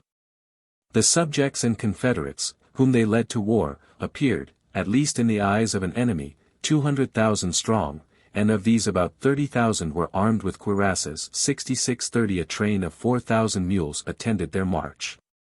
And their evening camp was regularly fortified with an enclosure of iron spikes. A series of bloody and undecisive combats is nothing more than an anticipation of what would have been effected in a few years by the course of nature. But I shall briefly prosecute the conquests of the two emperors from the hills of Cappadocia to the desert of Baghdad. The sieges of Mopsuestia and Tarsus, in Cilicia, first exercised the skill and perseverance of their troops, on whom, at this moment, I shall not hesitate to bestow the name of Romans. In the double city of Mopsuestia, which is divided by the river Saris, 200,000 Moslems were predestined to death or slavery. 6631 A surprising degree of population, which must at least include the inhabitants of the dependent districts. They were surrounded and taken by assault, but Tarsus was reduced by the slow progress of famine, and no sooner had the Saracens yielded on honorable terms than they were mortified by the distant and unprofitable view of the naval succors of Egypt.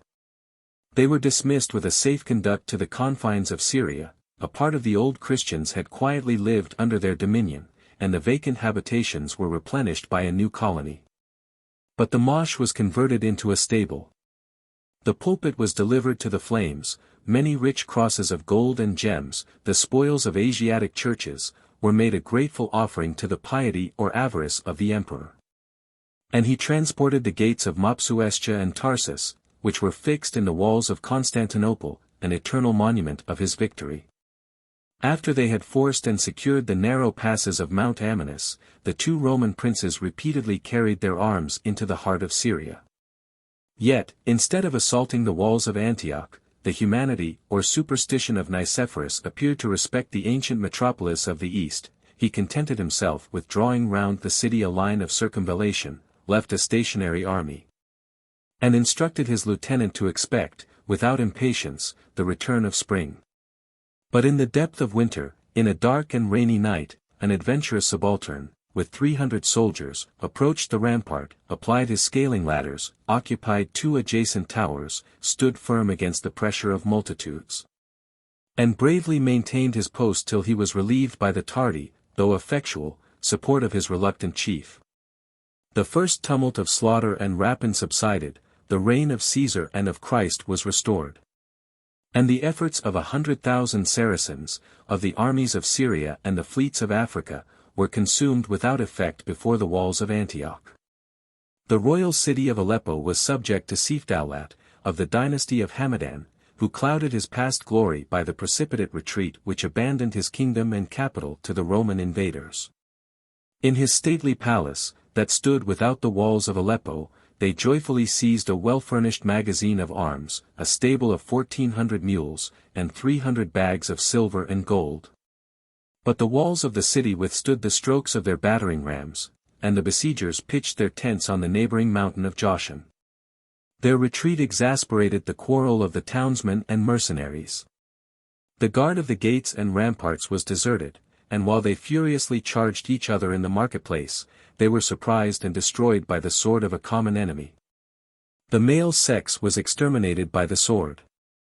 10,000 youths were led into captivity, the weight of the precious spoil exceeded the strength and number of the beasts of burden, the superfluous remainder was burnt. And, after a licentious possession of 10 days, the Romans marched away from the naked and bleeding city. In their Syrian inroads they commanded the husbandmen to cultivate their lands, that they themselves, in the ensuing season, might reap the benefit. More than 100 cities were reduced to obedience. And 18 pulpits of the principal moshas were committed to the flames to expiate the sacrilege of the disciples of Mahomet. The classic names of Hierapolis, Apamea, and Emesa, revive for a moment in the list of conquest. The Emperor Ximeses encamped in the paradise of Damascus, and accepted the ransom of a submissive people. And the torrent was only stopped by the impregnable fortress of Tripoli, on the seacoast of Phoenicia. Since the days of Heraclius, the Euphrates, below the passage of Mount Taurus, had been impervious, and almost invisible, to the Greeks. The river yielded a free passage to the victorious Ximeses. And the historian may imitate the speed with which he overran the once famous cities of Samosata, Edessa, Martyropolis, Amida, 6632 and Nisibis, the ancient limit of the empire in the neighborhood of the Tigris. His ardor was quickened by the desire of grasping the virgin treasures of Ecbatana, 6633, a well-known name, under which the Byzantine writer has concealed the capital of the Abbasides. The consternation of the fugitives had already diffused the terror of his name, but the fancied riches of Baghdad had already been dissipated by the avarice and prodigality of domestic tyrants. The prayers of the people, and the stern demands of the lieutenant of the Boides, required the caliph to provide for the defense of the city. The helpless Mothi replied, that his arms, his revenues, and his provinces, had been torn from his hands, and that he was ready to abdicate a dignity which he was unable to support. The emir was inexorable, the furniture of the palace was sold. And the paltry price of 40,000 pieces of gold was instantly consumed in private luxury. But the apprehensions of Baghdad were relieved by the retreat of the Greeks. Thirst and hunger guarded the desert of Mesopotamia. And the emperor, satiated with glory, and laden with oriental spoils, returned to Constantinople, and displayed, in his triumph, the silk, the aromatics, and 300 myriads of gold and silver. Yet the powers of the East had been bent, not broken, by this transient hurricane. After the departure of the Greeks, the fugitive princes returned to their capitals. The subjects disclaimed their involuntary oaths of allegiance. The Moslems again purified their temples, and overturned the idols of the saints and martyrs. The Nestorians and Jacobites preferred a Saracen to an orthodox master. And the numbers and spirit of the Melchites were inadequate to the support of the church and state. Of these extensive conquests, Antioch, with the cities of Cilicia and the Isle of Cyprus, was alone restored, a permanent and useful accession to the Roman Empire. 6634. LIII, Fate of the Eastern Empire. Fate of the Eastern Empire in the 10th century. Extent and division. Wealth and revenue. Palace of Constantinople. Titles and offices. Pride and power of the emperors. Tactics of the Greeks, Arabs, and Franks. Loss of the Latin tongue. Studies and solitude of the Greeks. A ray of historic light seems to beam from the darkness of the 10th century. We open with curiosity in respect the royal volumes of Constantine Porphyrogenitus 6635, which he composed at a mature age for the instruction of his son, and which promise to unfold the state of the Eastern Empire, both in peace and war, both at home and abroad. In the first of these works he minutely describes the pompous ceremonies of the church and palace of Constantinople, according to his own practice, and that of his predecessors. 6636. In the second, he attempts an accurate survey of the provinces, the themes, as they were then denominated, both of Europe and Asia. 6637. The system of Roman tactics, the discipline and order of the troops, and the military operations by land and sea, are explained in the third of these didactic collections, which may be ascribed to Constantine or his father Leo. 6638. In the fourth, of the administration of the empire, he reveals the secrets of the Byzantine policy, in friendly or hostile intercourse with the nations of the earth. The literary labors of the age, the practical systems of law, agriculture, and history, might redound to the benefit of the subject and the honor of the Macedonian princes. The 60 books of the XLIX 6639, the Code and Pandex of Civil Jurisprudence, were gradually framed in the 3 first reigns of that prosperous dynasty. The art of agriculture had amused the leisure, and exercise the pens, of the best and wisest of the ancients, and their chosen precepts are comprised in the 20 books of the Geoponics 6640 of Constantine. At his command, the historical examples of vice and virtue were methodized in 53 books 6641, and every citizen might apply, to his contemporaries or himself, the lesson or the warning of past times.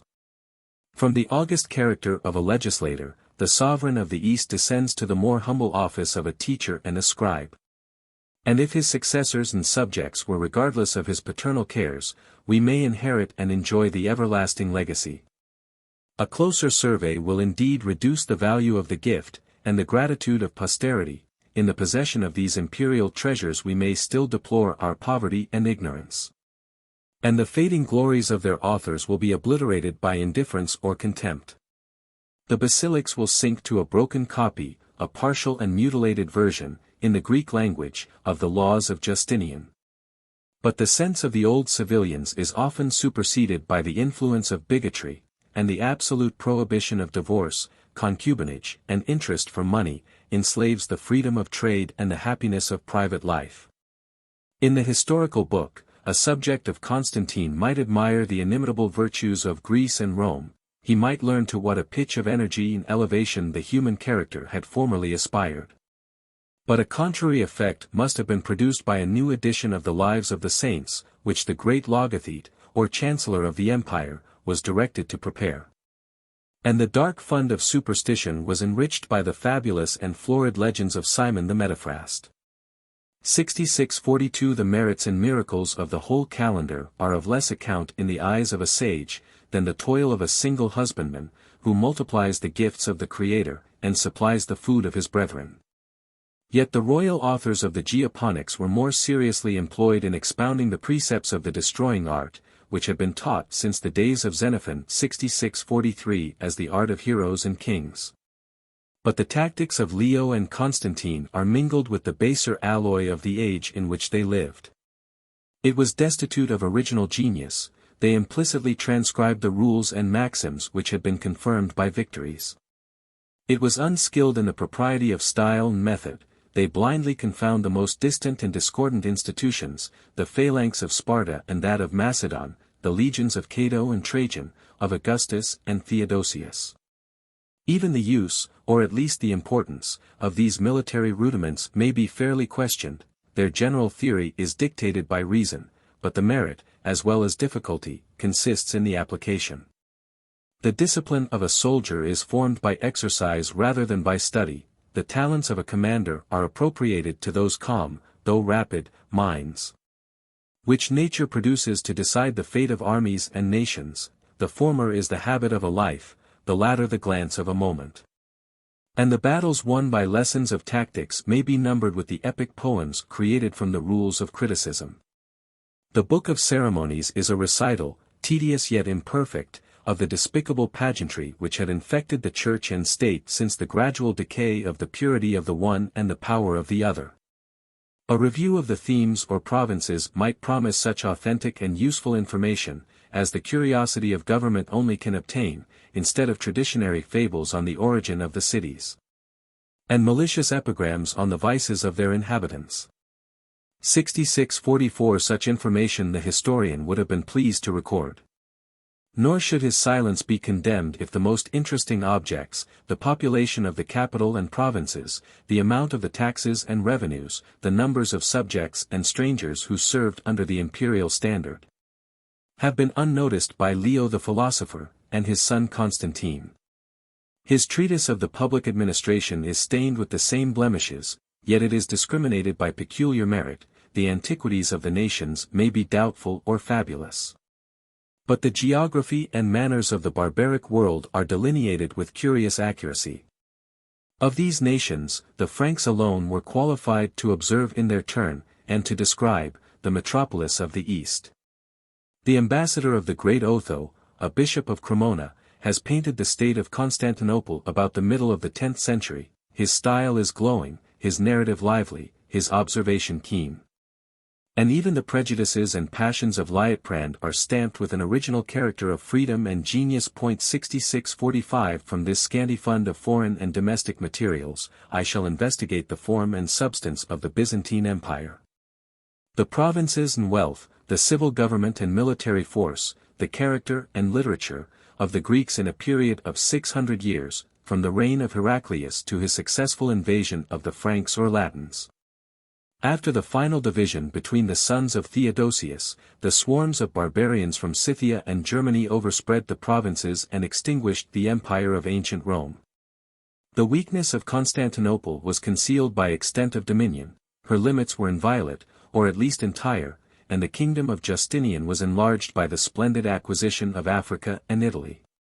But the possession of these new conquests was transient and precarious, and almost a moiety of the Eastern Empire was torn away by the arms of the Saracens. Syria and Egypt were oppressed by the Arabian caliphs. And, after the reduction of Africa, their lieutenants invaded and subdued the Roman province which had been changed into the Gothic monarchy of Spain.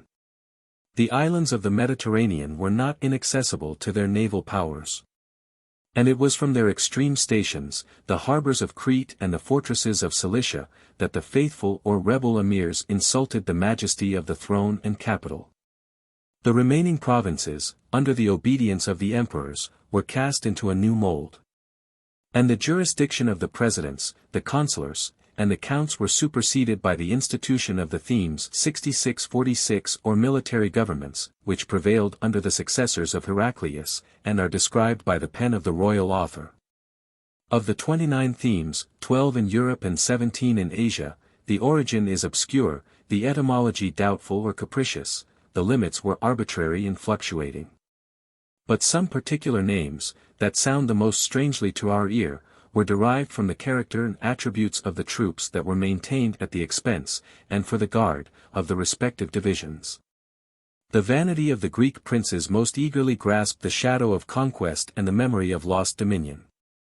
A new Mesopotamia was created on the western side of the Euphrates, the appellation and praetor of Sicily were transferred to a narrow slip of Calabria. And a fragment of the Duchy of Beneventum was promoted to the style and title of the theme of Lombardy. In the decline of the Arabian Empire, the successors of Constantine might indulge their pride in more solid advantages.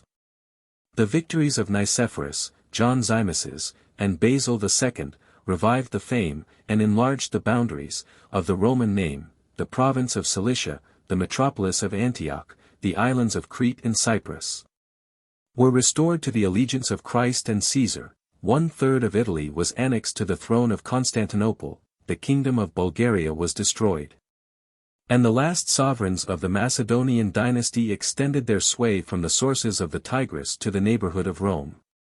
In the 11th century, the prospect was again clouded by new enemies and new misfortunes, the relics of Italy were swept away by the Norman adventures.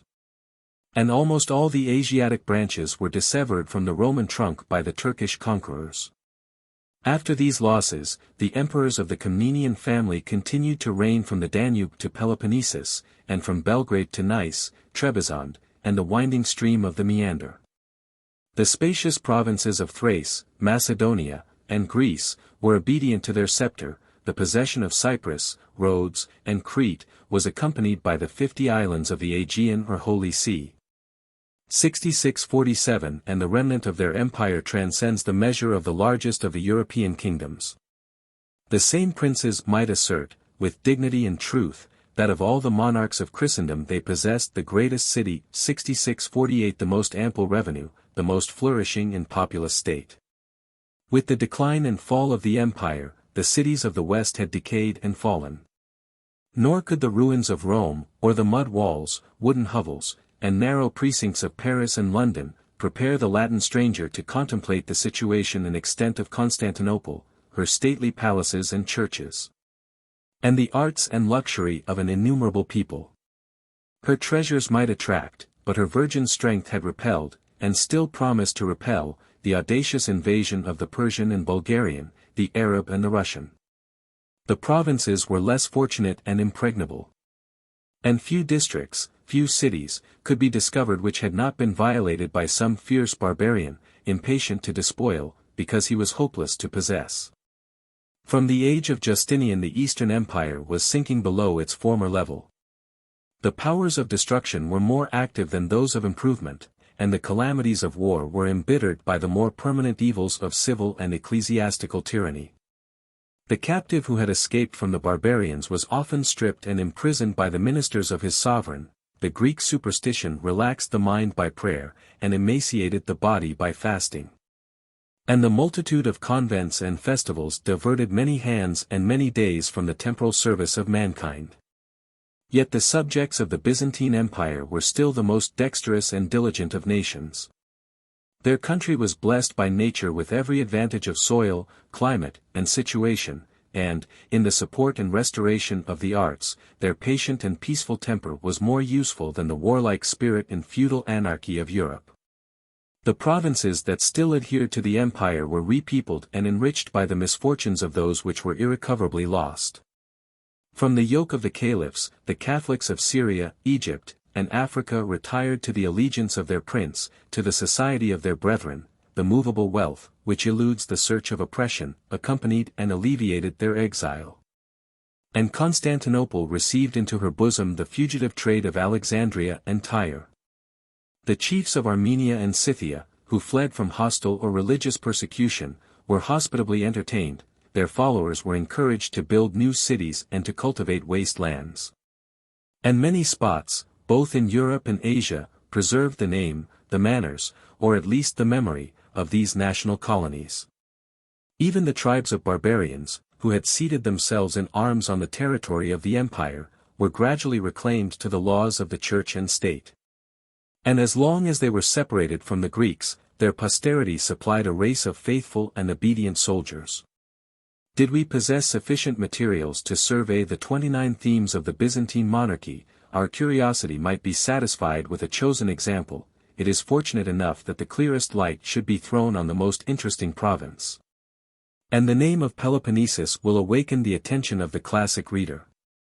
As early as the 8th century, in the troubled reign of the iconoclasts, Greece, and even Peloponnesus 6649 were overrun by some Sclavonian bands who outstripped the royal standard of Bulgaria. The strangers of old, Cadmus, and Danaus, and Pelops, had planted in that fruitful soil the seeds of policy and learning, but the savages of the north eradicated what yet remained of their sickly and withered roots. In this eruption, the country and the inhabitants were transformed, the Grecian blood was contaminated, and the proudest nobles of Peloponnesus were branded with the names of foreigners and slaves. By the diligence of succeeding princes, the land was in some measure purified from the barbarians, and the humble remnant was bound by an oath of obedience, tribute, and military service, which they often renewed and often violated. The siege of Patras was formed by a singular concurrence of the Sclavonians of Peloponnesus and the Saracens of Africa. In their last distress, a pious fiction of the approach of the Praetor of Corinth revived the courage of the citizens. Their sally was bold and successful, the strangers embarked, the rebels submitted, and the glory of the day was ascribed to a phantom or a stranger, who fought in the foremost ranks under the character of Saint Andrew the Apostle. The shrine which contained his relics was decorated with the trophies of victory, and the captive race was forever devoted to the service and vassalage of the Metropolitan Church of Patras. By the revolt of two Sclavonian tribes, in the neighborhood of Helos and Lacedaemon, the peace of the peninsula was often disturbed. They sometimes insulted the weakness, and sometimes resisted the oppression, of the Byzantine government, till at length the approach of their hostile brethren extorted a golden bull to define the rights and obligations of the Ezorites and Melengi, whose annual tribute was defined at 1,200 pieces of gold. From these strangers the imperial geographer has accurately distinguished a domestic, and perhaps original, race, who, in some degree, might derive their blood from the much-injured Helots. The liberality of the Romans, and especially of Augustus, had enfranchised the maritime cities from the dominion of Sparta, and the continuance of the same benefit ennobled them with the title of Eleuthero, or Free Laconians. 6650 In the time of Constantine Porphyrogenitus, they had acquired the name of Minotes, under which they dishonor the claim of liberty by the inhuman pillage of all that is shipwrecked on their rocky shores. Their territory, barren of corn, but fruitful of olives, extended to the Cape of Malea. They accepted a chief or prince from the Byzantine praetor, and a light tribute of 400 pieces of gold was the badge of their immunity, rather than of their dependence. The freemen of Laconia assumed the character of Romans, and long adhered to the religion of the Greeks. By the zeal of the Emperor Basil, they were baptized in the faith of Christ, but the altars of Venus and Neptune had been crowned by these rustic votaries 500 years after they were proscribed in the Roman world.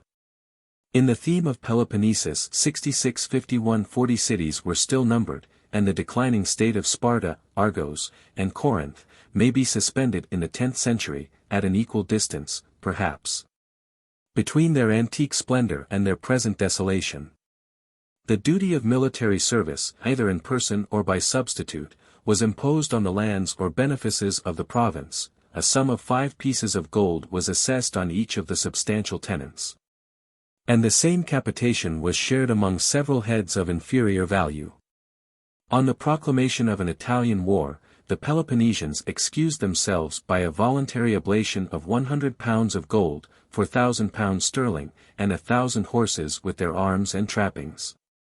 The churches and monasteries furnished their contingent. A sacrilegious profit was extorted from the sale of ecclesiastical honors, and the indigent bishop of Leucadia 66-52 was made responsible for a pension of 100 pieces of gold. 6,653. But the wealth of the province, and the trust of the revenue, were founded on the fair and plentiful produce of trade and manufacturers. And some symptoms of liberal policy may be traced in a law which exempts from all personal taxes the mariners of Peloponnesus, and the workmen in parchment and purple. This denomination may be fairly applied or extended to the manufacturers of linen, woolen, and more especially of silk, the two former of which had flourished in Greece since the days of Homer. And the last was introduced perhaps as early as the reign of Justinian. These arts, which were exercised at Corinth, Thebes, and Argos, afforded food and occupation to a numerous people. The men, women, and children were distributed according to their age and strength. And, if many of these were domestic slaves, their masters, who directed the work and enjoyed the profit, were of a free and honorable condition. The gifts which a rich and generous matron of Peloponnesus presented to the Emperor Basil, her adopted son, were doubtless fabricated in the Grecian looms. Danielis bestowed a carpet of fine wool, of a pattern which imitated the spots of a peacock's tail, of a magnitude to overspread the floor of a new church, erected in the triple name of Christ, of Michael the Archangel, and of the prophet Elijah. She gave 600 pieces of silk and linen, of various use and denomination. The silk was painted with the Tyrian dye, and adorned by the labors of the needle. And the linen was so exquisitely fine, that an entire piece might be rolled in the hollow of a cane. 66-54 In his description of the Greek manufactures, an historian of Sicily discriminates their price, according to the weight and quality of the silk, the closeness of the texture, the beauty of the colors, and the taste and materials of the embroidery. A single, or even a double or treble thread was thought sufficient for ordinary sale, but the union of 6 threads composed a piece of stronger and more costly workmanship. Among the colors, he celebrates, with affectation of eloquence, the fiery blaze of the scarlet, and the softer luster of the green. The embroidery was raised either in silk or gold. The more simple ornament of stripes or circles was surpassed by the nicer imitation of flowers. The vestments that were fabricated for the palace or the altar often glittered with precious stones. And the figures were delineated in strings of oriental pearls. 66-55 Till the 12th century, Greece alone, of all the countries of Christendom, was possessed of the insect who is taught by nature, and of the workmen who are instructed by art, to prepare this elegant luxury. But the secret had been stolen by the dexterity and diligence of the Arabs. The caliphs of the East and West scorned to borrow from the unbelievers their furniture and apparel. And 2 cities of Spain, Almeria and Lisbon, were famous for the manufacture, the use, and, perhaps, the exportation, of silk. It was first introduced into Sicily by the Normans. And this emigration of trade distinguishes the victory of Roger from the uniform and fruitless hostilities of every age. After the sack of Corinth, Athens, and Thebes, his lieutenant embarked with a captive train of weavers and artificers of both sexes, a trophy glorious to their master, and disgraceful to the Greek emperor. 6656 The king of Sicily was not insensible of the value of the present. And, in the restitution of the prisoners, he accepted only the male and female manufacturers of Thebes and Corinth, who labor, says the Byzantine historian, under a barbarous lord, like the old Eretrians in the service of Darius. 6657 A stately edifice, in the palace of Palermo, was erected for the use of this industrious colony, 6658 and the art was propagated by their children and disciples to satisfy the increasing demand of the Western world. The decay of the looms of Sicily may be ascribed to the troubles of the island, and the competition of the Italian cities. In the year 1314, Lucca alone, among her sister republics, enjoyed the lucrative monopoly. 6659 A domestic revolution dispersed the manufacturers to Florence, Bologna, Venice, Milan, and even the countries beyond the Alps. And 13 years after this event the statutes of Medina enjoin the planting of mulberry trees, and regulate the duties on raw silk. 6660 The northern climates are less propitious to the education of the silkworm. But the industry of France and England. 6661 is supplied and enriched by the productions of Italy and China. I must repeat the complaint that the vague and scanty memorials of the times will not afford any just estimate of the taxes, the revenue, and the resources of the Greek Empire.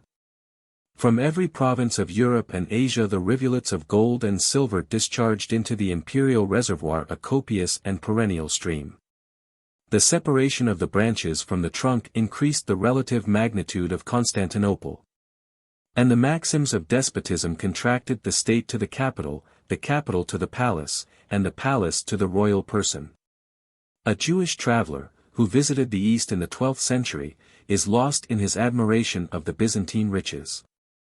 It is here, says Benjamin of Tudela, in the Queen of Cities, that the tributes of the Greek Empire are annually deposited and the lofty towers are filled with precious magazines of silk, purple, and gold. It is said, that Constantinople pays each day to her sovereign 20,000 pieces of gold, which are levied on the shops, taverns, and markets, on the merchants of Persia and Egypt, of Russia and Hungary, of Italy and Spain, who frequent the capital by sea and land. 6662 In all pecuniary matters, the authority of a Jew is doubtless respectable. But as the 365 days would produce a yearly income exceeding 7 million sterling, I am tempted to retrench at least the numerous festivals of the Greek calendar. The mass of treasure that was saved by Theodora and Basil II will suggest a splendid, though indefinite, idea of their supplies and resources. The mother of Michael, before she retired to a cloister, attempted to check or expose the prodigality of her ungrateful son, by a free and faithful account of the wealth which he inherited. 109,000 pounds of gold, and 300,000 of silver, the fruits of her own economy and that of her deceased husband. 6663 The avarice of Basil is not less renowned than his valor and fortune. His victorious armies were paid and rewarded without breaking into the mass of 200,000 pounds of gold, about 8 million sterling, which he had buried in the subterraneous vaults of the palace. 6664 Such accumulation of treasure is rejected by the theory and practice of modern policy, and we are more apt to compute the national riches by the use and abuse of the public credit. Yet the maxims of antiquity are still embraced by a monarch formidable to his enemies, by a republic respectable to her allies, and both have attained their respective ends of military power and domestic tranquility. Whatever might be consumed for the present wants, or reserved for the future use, of the state, the first and most sacred demand was for the pomp and pleasure of the emperor, and his discretion only could define the measure of his private expense. The princes of Constantinople were far removed from the simplicity of nature, yet, with the revolving seasons, they were led by taste or fashion to withdraw to a purer air, from the smoke and tumult of the capital. They enjoyed, or affected to enjoy, the rustic festival of the vintage. Their leisure was amused by the exercise of the chase and the calmer occupation of fishing, and in the summer heats, they were shaded from the sun, and refreshed by the cooling breezes from the sea. The coasts and islands of Asia and Europe were covered with their magnificent villas. But, instead of the modest art which secretly strives to hide itself and to decorate the scenery of nature, the marble structure of their gardens served only to expose the riches of the lord, and the labors of the architect. The successive casualties of inheritance and forfeiture had rendered the sovereign proprietor of many stately houses in the city and suburbs, of which 12 were appropriated to the ministers of state. But the great palace 66-65, the center of the imperial residence, was fixed during 11 centuries to the same position, between the hippodrome, the cathedral of St. Sophia, and the gardens, which descended by many a terrace to the shores of the Propontis. The primitive edifice of the first Constantine was a copy, or rival, of ancient Rome. The gradual improvements of his successors aspired to emulate the wonders of the Old World 66-66, and in the 10th century, the Byzantine palace excited the admiration, at least of the Latins, by an unquestionable preeminence of strength, size, and magnificence. 66-67, but the toil and treasure of so many ages had produced a vast and irregular pile. Each separate building was marked with the character of the times and of the founder. And the want of space might excuse the reigning monarch, who demolished, perhaps with secret satisfaction, the works of his predecessors. The economy of the Emperor Theophilus allowed a more free and ample scope for his domestic luxury and splendor. A favorite ambassador, who had astonished the Abbasides themselves by his pride and liberality, presented on his return the model of a palace, which the Caliph of Baghdad had recently constructed on the banks of the Tigris. The model was instantly copied and surpassed. The new buildings of Theophilus 66-68 were accompanied with gardens, and with 5 churches, one of which was conspicuous for size and beauty. It was crowned with 3 domes. The roof of gilt brass reposed on columns of Italian marble, and the walls were encrusted with marbles of various colors. In the face of the church, a semicircular portico, of the figure and name of the Greek sigma, was supported by 15 columns of Phrygian marble, and the subterraneous vaults were of a similar construction. The square before the sigma was decorated with a fountain, and the margin of the basin was lined and encompassed with plates of silver. In the beginning of each season, the basin, instead of water, was replenished with the most exquisite fruits, which were abandoned to the populace for the entertainment of the prince. He enjoyed this tumultuous spectacle from a throne resplendent with gold and gems, which was raised by a marble staircase to the height of a lofty terrace. Below the throne were seated the officers of his guards, the magistrates, the chiefs of the factions of the circus. The inferior steps were occupied by the people, and the place below was covered with troops of dancers, singers, and pantomimes. The square was surrounded by the Hall of Justice, the Arsenal, and the various offices of business and pleasure, and the Purple Chamber was named from the annual distribution of robes of scarlet and purple by the hand of the Empress herself. The long series of the apartments was adapted to the seasons, and decorated with marble and porphyry, with painting, sculpture, and mosaics, with a profusion of gold, silver, and precious stones. His fanciful magnificence employed the skill and patience of such artists as the times could afford, but the taste of Athens would have despised their frivolous and costly labors. A golden tree, with its leaves and branches, which sheltered a multitude of birds warbling their artificial notes, and 2 lions of massy gold, and of natural size, who looked and roared like their brethren of the forest. The successors of Theophilus, of the Basilian and Comnenian dynasties, were not less ambitious of leaving some memorial of their residence, and the portion of the palace most splendid and august was dignified with the title of the Golden Triclinium. 66-69. With becoming modesty, the rich and noble Greeks aspired to imitate their sovereign, and when they passed through the streets on horseback, in their robes of silk and embroidery, they were mistaken by the children for kings. 66-70. A matron of Peloponnesus 66-71 who had cherished the infant fortunes of Basil the Macedonian, was excited by tenderness or vanity to visit the greatness of her adopted son. In a journey of 500 miles from Patras to Constantinople, her age or indolence declined the fatigue of a horse or carriage. The soft litter or bed of Danielis was transported on the shoulders of 10 robust slaves. And as they were relieved at easy distances, a band of 300 were selected for the performance of this service. She was entertained in the Byzantine palace with filial reverence, and the honors of a queen. And whatever might be the origin of her wealth, her gifts were not unworthy of the regal dignity. I have already described the fine and curious manufactures of Peloponnesus, of linen, silk, and woolen. But the most acceptable of her presents consisted in 300 beautiful youths, of whom 100 were eunuchs.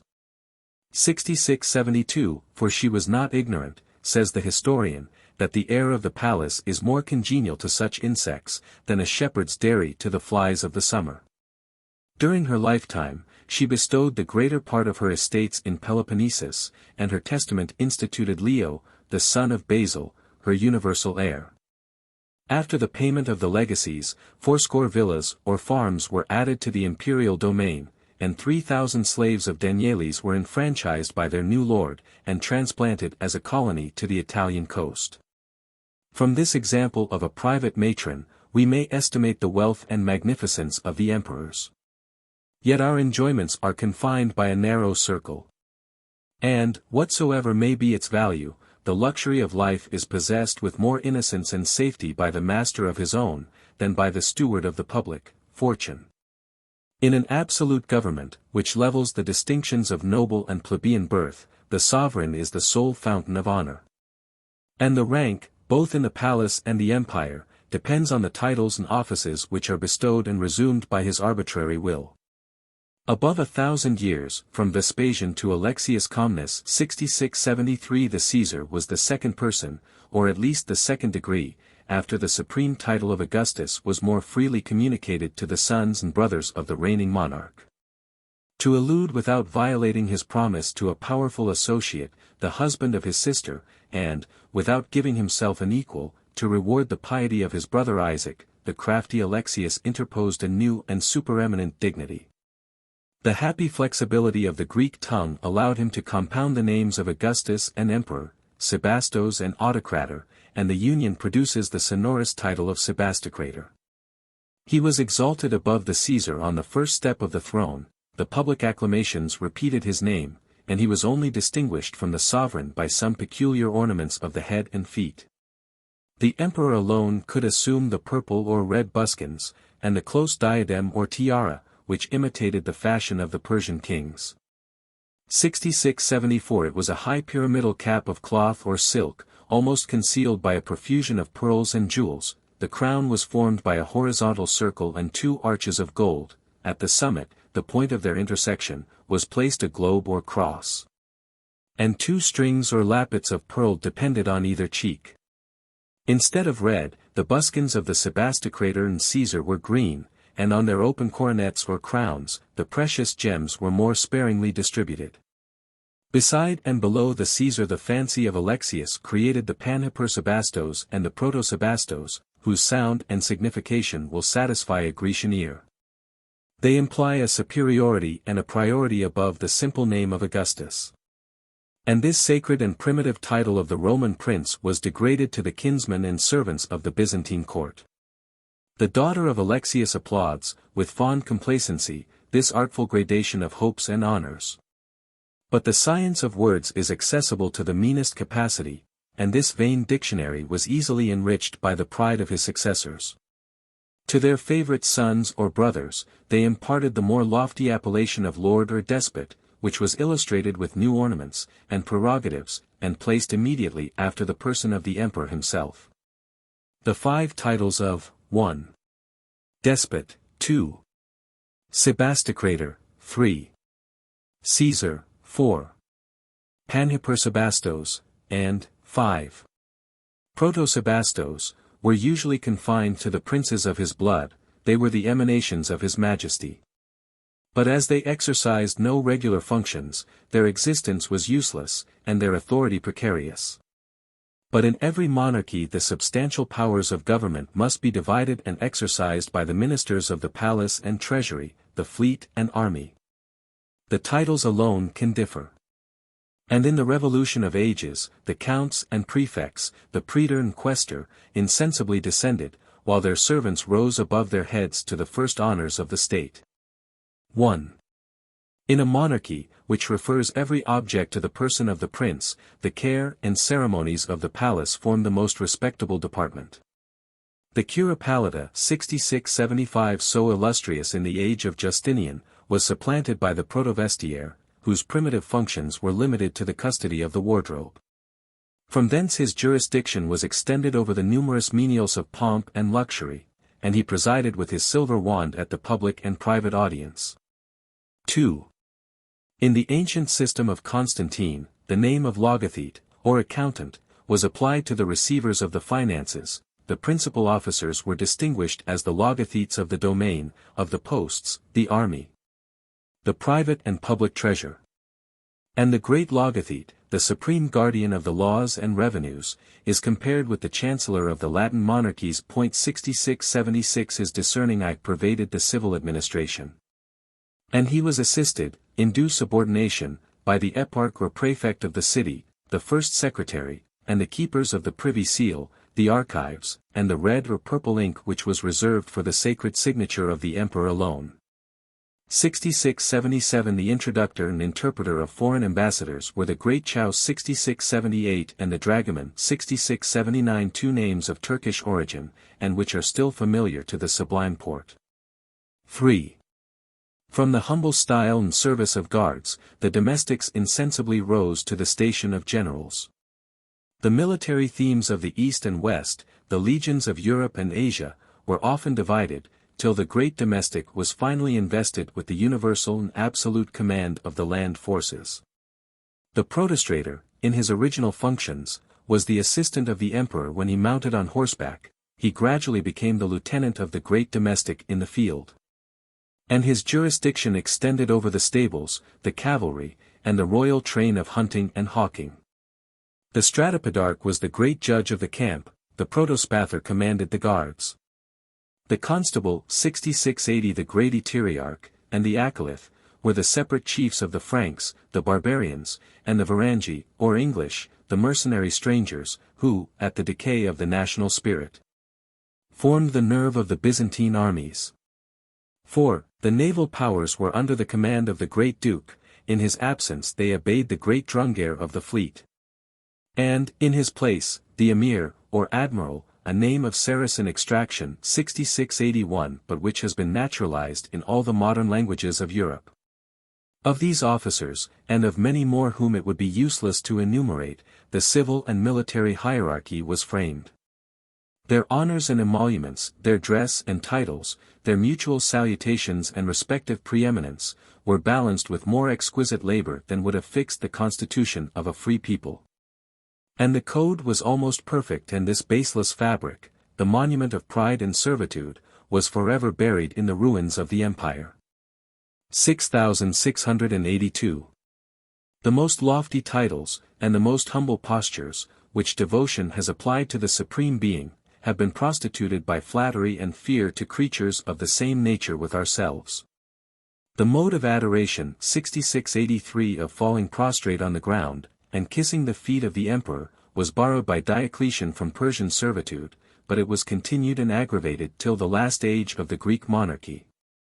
Excepting only on Sundays, when it was waived, from a motive of religious pride, this humiliating reverence was exacted from all who entered the royal presence, from the princes invested with the diadem and purple, and from the ambassadors who represented their independent sovereigns, the caliphs of Asia, Egypt, or Spain, the kings of France and Italy, and the Latin emperors of ancient Rome.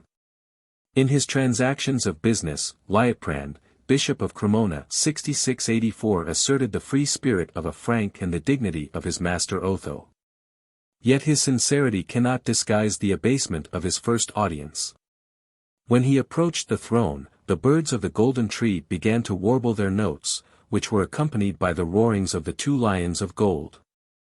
With his two companions Liutprand was compelled to bow and to fall prostrate, and thrice to touch the ground with his forehead. He arose, but in the short interval, the throne had been hoisted from the floor to the ceiling, the imperial figure appeared in new and more gorgeous apparel, and the interview was concluded in haughty and majestic silence. In this honest and curious narrative, the Bishop of Cremona represents the ceremonies of the Byzantine court, which are still practiced in the Sublime Porte, and which were preserved in the last age by the Dukes of Muscovy or Russia. After a long journey by sea and land, from Venice to Constantinople, the ambassador halted at the Golden Gate, till he was conducted by the formal officers to the hospitable palace prepared for his reception. But this palace was a prison, and his jealous keepers prohibited all social intercourse either with strangers or natives. At his first audience, he offered the gifts of his master, slaves, and golden vases, and costly armor. The ostentatious payment of the officers and troops displayed before his eyes the riches of the empire. He was entertained at a royal banquet. 6685 in which the ambassadors of the nations were marshalled by the esteem or contempt of the Greeks. From his own table, the emperor, as the most signal favor, sent the plates which he had tasted. And his favorites were dismissed with a robe of honor. 6686 in the morning and evening of each day, his civil and military servants attended their duty in the palace, their labors were repaid by the sight, perhaps by the smile, of their lord. His commands were signified by a nod or a sign, but all earthly greatness stood silent and submissive in his presence. In his regular or extraordinary processions through the capital, he unveiled his person to the public view. The rites of policy were connected with those of religion. And his visits to the principal churches were regulated by the festivals of the Greek calendar. On the eve of these processions, the gracious or devout intention of the monarch was proclaimed by the heralds.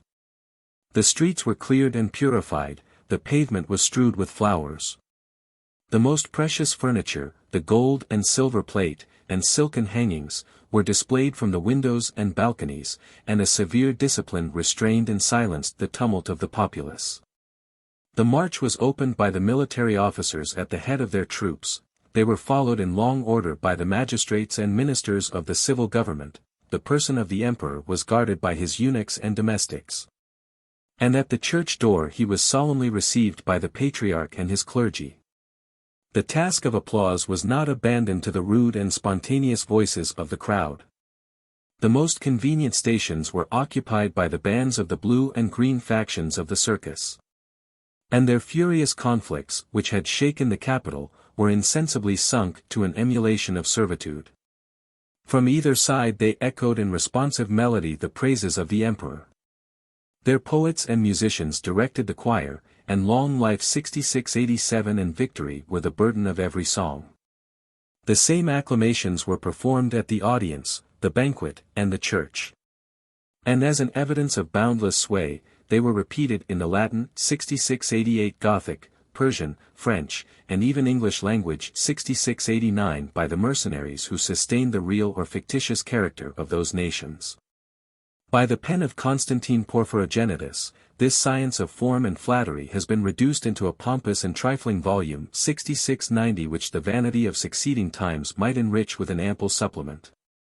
Yet the calmer reflection of a prince would surely suggest that the same acclamations were applied to every character and every reign, and if he had risen from a private rank, he might remember that his own voice had been the loudest and most eager in applause, at the very moment when he envied the fortune, or conspired against the life, of his predecessor.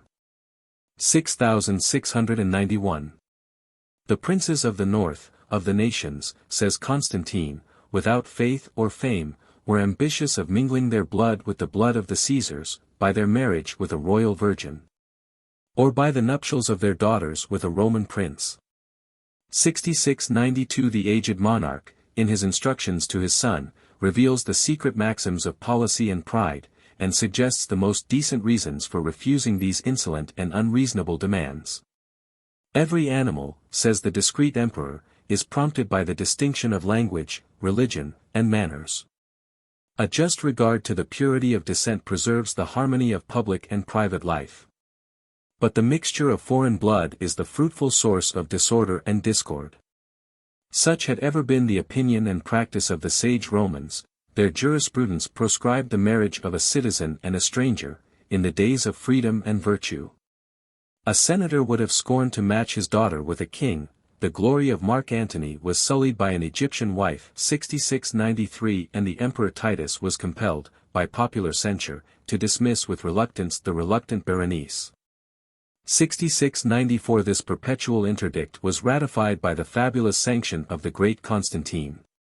The ambassadors of the nations, more especially of the unbelieving nations, were solemnly admonished, that such strange alliances had been condemned by the founder of the church and city. The irrevocable law was inscribed on the altar of Saint Sophia. And the impious prince who should stain the majesty of the purple was excluded from the civil and ecclesiastical communion of the Romans. If the ambassadors were instructed by any false brethren in the Byzantine history, they might produce three memorable examples of the violation of this imaginary law: the marriage of Leo, or rather of his father Constantine IV, with the daughter of the king of the Khosars, the nuptials of the granddaughter of Romanus with a Bulgarian prince, and the union of Bertha of France or Italy with young Romanus, the son of Constantine Porphyrogenitus himself. To these objections three answers were prepared, which solved the difficulty and established the law. I. The deed and the guilt of Constantine Copronymus were acknowledged.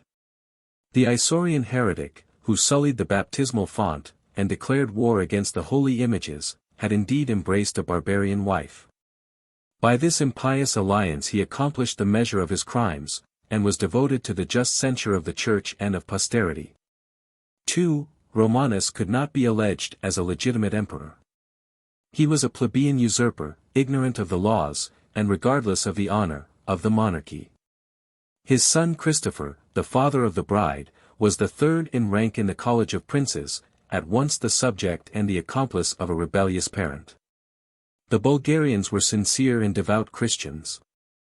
And the safety of the empire, with the redemption of many thousand captives, depended on this preposterous alliance. Yet no consideration could dispense from the law of Constantine. The clergy, the senate, and the people, disapproved the conduct of Romanus, and he was reproached, both in his life and death, as the author of the public disgrace. 3. For the marriage of his own son with the daughter of Hugo, king of Italy, a more honorable defense is contrived by the wise Porphyrogenitus. Constantine, the great and holy, esteemed the fidelity in valor of the Franks. 6695. And his prophetic spirit beheld the vision of their future greatness. They alone were excepted from the general prohibition. Hugo, king of France, was the lineal descendant of Charlemagne. 6696. And his daughter Bertha inherited the prerogatives of her family and nation. The voice of truth and malice insensibly betrayed the fraud or error of the imperial court. The patrimonial estate of Hugo was reduced from the monarchy of France to the simple county of Alls, though it was not denied that, in the confusion of the times, he had usurped the sovereignty of Provence, and invaded the kingdom of Italy. His father was a private noble, and if Bertha derived her female descent from the Carlovingian line, every step was polluted with illegitimacy or vice. The grandmother of Hugo was the famous Valdrada, the concubine, rather than the wife, of the second Lothair, whose adultery, divorce, and second nuptials, had provoked against him the thunders of the Vatican. His mother, as she was styled, the great Bertha, was successively the wife of the Count of Alls and of the Marquis of Tuscany. France and Italy were scandalized by her gallantries. And, till the age of 80, her lovers, of every degree, were the zealous servants of her ambition. The example of maternal incontinence was copied by the King of Italy. And the three favorite concubines of Hugo were decorated with the classic names of Venus, Juno, and Semele. 6697. The daughter of Venus was granted to the solicitations of the Byzantine court. Her name of Bertha was changed to that of Eudoxia. And she was wedded, or rather betrothed, to young Romanus, the future heir of the Empire of the East. The consummation of this foreign alliance was suspended by the tender age of the two parties. And, at the end of 5 years, the union was dissolved by the death of the virgin spouse. The second wife of the Emperor Romanus was a maiden of plebeian, but of Roman, birth. And their 2 daughters, Theophano and Anne, were given in marriage to the princes of the earth. The eldest was bestowed, as the pledge of peace, on the eldest son of the great Otho, who had solicited this alliance with arms and embassies. It might legally be questioned how far a Saxon was entitled to the privilege of the French nation, but every scruple was silenced by the fame and piety of a hero who had restored the empire of the West. After the death of her father-in-law and husband, Theophano governed Rome, Italy, and Germany, during the minority of her son, the third Otho. And the Latins have praised the virtues of an empress, who sacrificed to a superior duty the remembrance of her country. 6698 In the nuptials of her sister Anne, every prejudice was lost, and every consideration of dignity was superseded, by the stronger argument of necessity and fear. A pagan of the north, Wolodomir, great prince of Russia, aspired to a daughter of the Roman purple, and his claim was enforced by the threats of war, the promise of conversion, and the offer of a powerful succor against a domestic rebel. A victim of her religion and country, the Grecian princess was torn from the palace of her fathers, and condemned to a savage reign, and a hopeless exile on the banks of the Borysthenes, or in the neighborhood of the polar circle. 6699 Yet the marriage of Anne was fortunate and fruitful, the daughter of her grandson Jorislaus was recommended by her imperial descent, and the King of France, Henry I, sought a wife on the last borders of Europe and Christendom. 6700 In the Byzantine palace, the emperor was the first slave of the ceremonies which he imposed, of the rigid forms which regulated each word and gesture, besieged him in the palace, and violated the leisure of his rural solitude.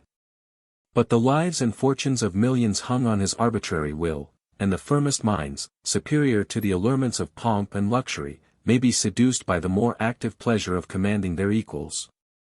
The legislative and executive powers were centered in the person of the monarch, and the last remains of the authority of the Senate were finally eradicated by Leo the philosopher.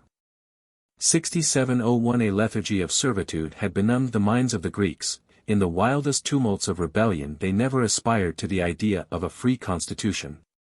And the private character of the prince was the only source and measure of their public happiness.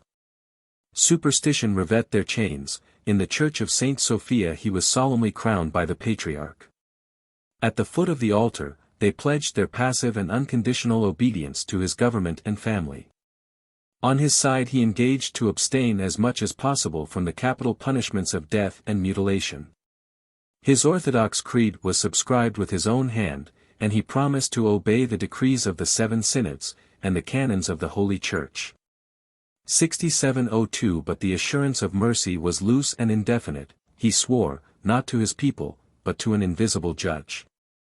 And except in the inexpiable guilt of heresy, the ministers of heaven were always prepared to preach the indefeasible right, and to absolve the venial transgressions, of their sovereign.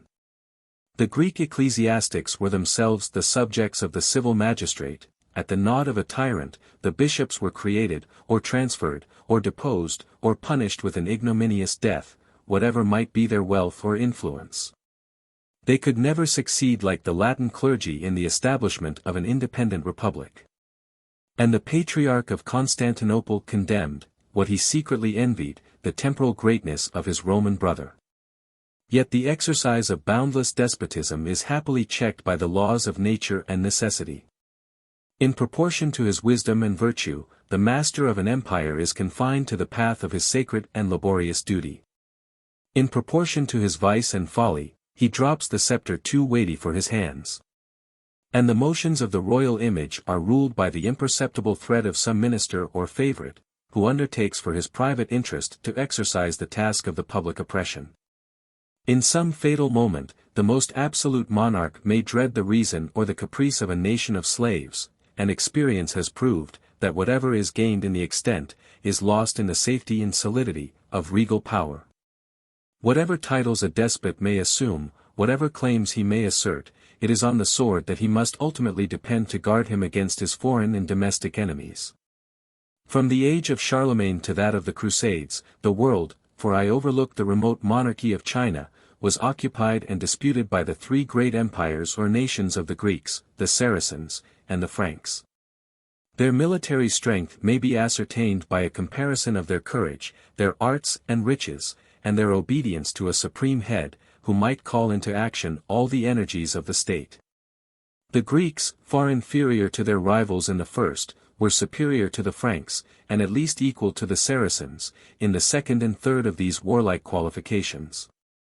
The wealth of the Greeks enabled them to purchase the service of the poorer nations, and to maintain a naval power for the protection of their coasts and the annoyance of their enemies. 6703 A commerce of mutual benefit exchanged the gold of Constantinople for the blood of Sclavonians and Turks, the Bulgarians and Russians. Their valor contributed to the victories of Nicephorus and Zymices. And if a hostile people pressed too closely on the frontier, they were recalled to the defense of their country, and the desire of peace, by the well-managed attack of a more distant tribe. 67 For the command of the Mediterranean, from the mouth of the Tanais to the columns of Hercules, was always claimed, and often possessed, by the successors of Constantine. Their capital was filled with naval stores and dexterous artificers. The situation of Greece and Asia, the long coasts, deep gulfs, and numerous islands, accustomed their subjects to the exercise of navigation. And the trade of Venice and Amalfi supplied a nursery of seamen to the imperial fleet. 6705 Since the time of the Peloponnesian and Punic Wars, the sphere of action had not been enlarged. And the science of naval architecture appears to have declined. The art of constructing those stupendous machines which displayed 3, or 6, or 10, ranges of oars, rising above, or falling behind, each other, was unknown to the shipbuilders of Constantinople, as well as to the mechanicians of modern days. 6706 The dromones 6707 or light galleys of the Byzantine Empire, were content with 2 tiers of oars. Each tier was composed of 25 benches, and 2 rowers were seated on each bench, who plied their oars on either side of the vessel. To these we must add the captain or centurion, who, in time of action, stood erect with his armor-bearer on the poop, 2 steersmen at the helm, and 2 officers at the prow, the one to manage the anchor, the other to point and play against the enemy the tube of liquid fire. The whole crew, as in the infancy of the art, performed the double service of mariners and soldiers. They were provided with defensive and offensive arms, with bows and arrows, which they used from the upper deck, with long pikes, which they pushed through the portholes of the lower tier. Sometimes, indeed, the ships of war were of a larger and more solid construction, and the labors of combat and navigation were more regularly divided between 70 soldiers and 230 mariners. But for the most part they were of the light and manageable size, and as the Cape of Malea in Peloponnesus was still clothed with its ancient terrors, an imperial fleet was transported 5 miles overland across the Isthmus of Corinth. 6708 The principles of maritime tactics had not undergone any change since the time of Thucydides. A squadron of galleys still advanced in a crescent, charged to the front, and strove to impel their sharp beaks against the feeble sides of their antagonists. A machine for casting stones and darts was built of strong timbers, in the midst of the deck, and the operation of boarding was effected by a crane that hoisted baskets of armed men. The language of signals, so clear and copious in the naval grammar of the moderns, was imperfectly expressed by the various positions and colors of a commanding flag. In the darkness of the night, the same orders to chase, to attack, to halt, to retreat, to break, to form, were conveyed by the lights of the leading galley. By land, the fire signals were repeated from one mountain to another. A chain of 8 stations commanded a space of 500 miles, and Constantinople in a few hours was apprised of the hostile motions of the Saracens of Tarsus. 6709 Some estimate may be formed of the power of the Greek emperors, by the curious and minute detail of the armament which was prepared for the reduction of Crete. A fleet of 112 galleys, and 75 vessels of the Pamphylian style, was equipped in the capital, the islands of the Aegean Sea, and the seaports of Asia, Macedonia, and Greece. It carried 34,000 mariners, 7,340 soldiers, 700 Russians, and 5,087 Mardites, whose fathers had been transplanted from the mountains of Libanus. Their pay, most probably of a month, was computed at 34 centenaries of gold, about 136,000 pounds sterling. Our fancy is bewildered by the endless recapitulation of arms and engines, of clothes and linen, of bread for the men and forage for the horses, and of stores and utensils of every description, inadequate to the conquest of a petty island, but amply sufficient for the establishment of a flourishing colony. 6710.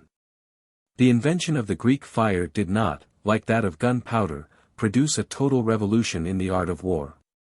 To these liquid combustibles the city and empire of Constantine owed their deliverance. And they were employed in sieges and sea fights with terrible effect. But they were either less improved, or less susceptible of improvement. The engines of antiquity, the catapulti, ballistae, and battering rams, were still of most frequent and powerful use in the attack and defense of fortifications. Nor was the decision of battles reduced to the quick and heavy fire of a line of infantry, whom it were fruitless to protect with armor against a similar fire of their enemies. Steel and iron were still the common instruments of destruction and safety. And the helmets, cuirasses, and shields, of the 10th century did not, either in form or substance, essentially differ from those which had covered the companions of Alexander or Achilles. 6711 But instead of accustoming the modern Greeks, like the legionaries of old, to the constant and easy use of this salutary weight, their armor was laid aside in light chariots, which followed the march, till, on the approach of an enemy, they resumed with haste and reluctance the unusual encumbrance. Their offensive weapons consisted of swords, battle-axes, and spears, but the Macedonian pike was shortened a fourth of its length, and reduced to the more convenient measure of 12 cubits or feet. The sharpness of the Scythian and Arabian arrows had been severely felt.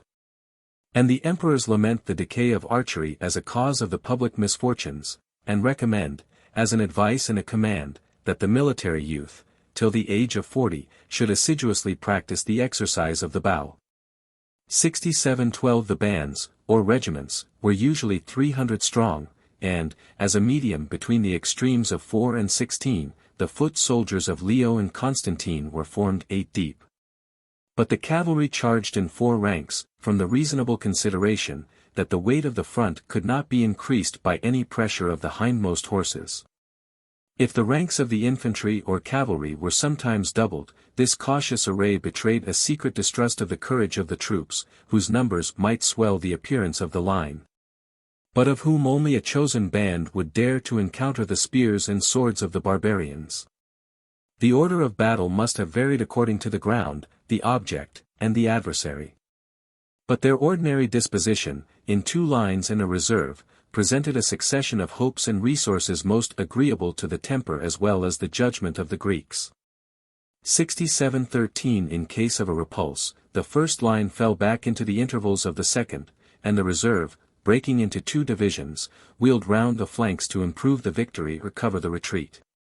Whatever authority could enact was accomplished, at least in theory, by the camps and marches, the exercises and evolutions, the edicts and books, of the Byzantine monarch. 6714 Whatever art could produce from the forge, the loom, or the laboratory, was abundantly supplied by the riches of the prince, and the industry of his numerous workmen. But neither authority nor art could frame the most important machine, the soldier himself. And if the ceremonies of Constantine always supposed the safe and triumphal return of the emperor, 6715 his tactics seldom soar above the means of escaping a defeat, and procrastinating the war.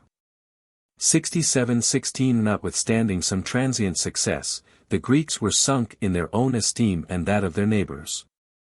A cold hand and a loquacious tongue was the vulgar description of the nation. The author of the tactics was besieged in his capital. And the last of the barbarians, who trembled at the name of the Saracens, or Franks, could proudly exhibit the medals of gold and silver which they had extorted from the feeble sovereign of Constantinople.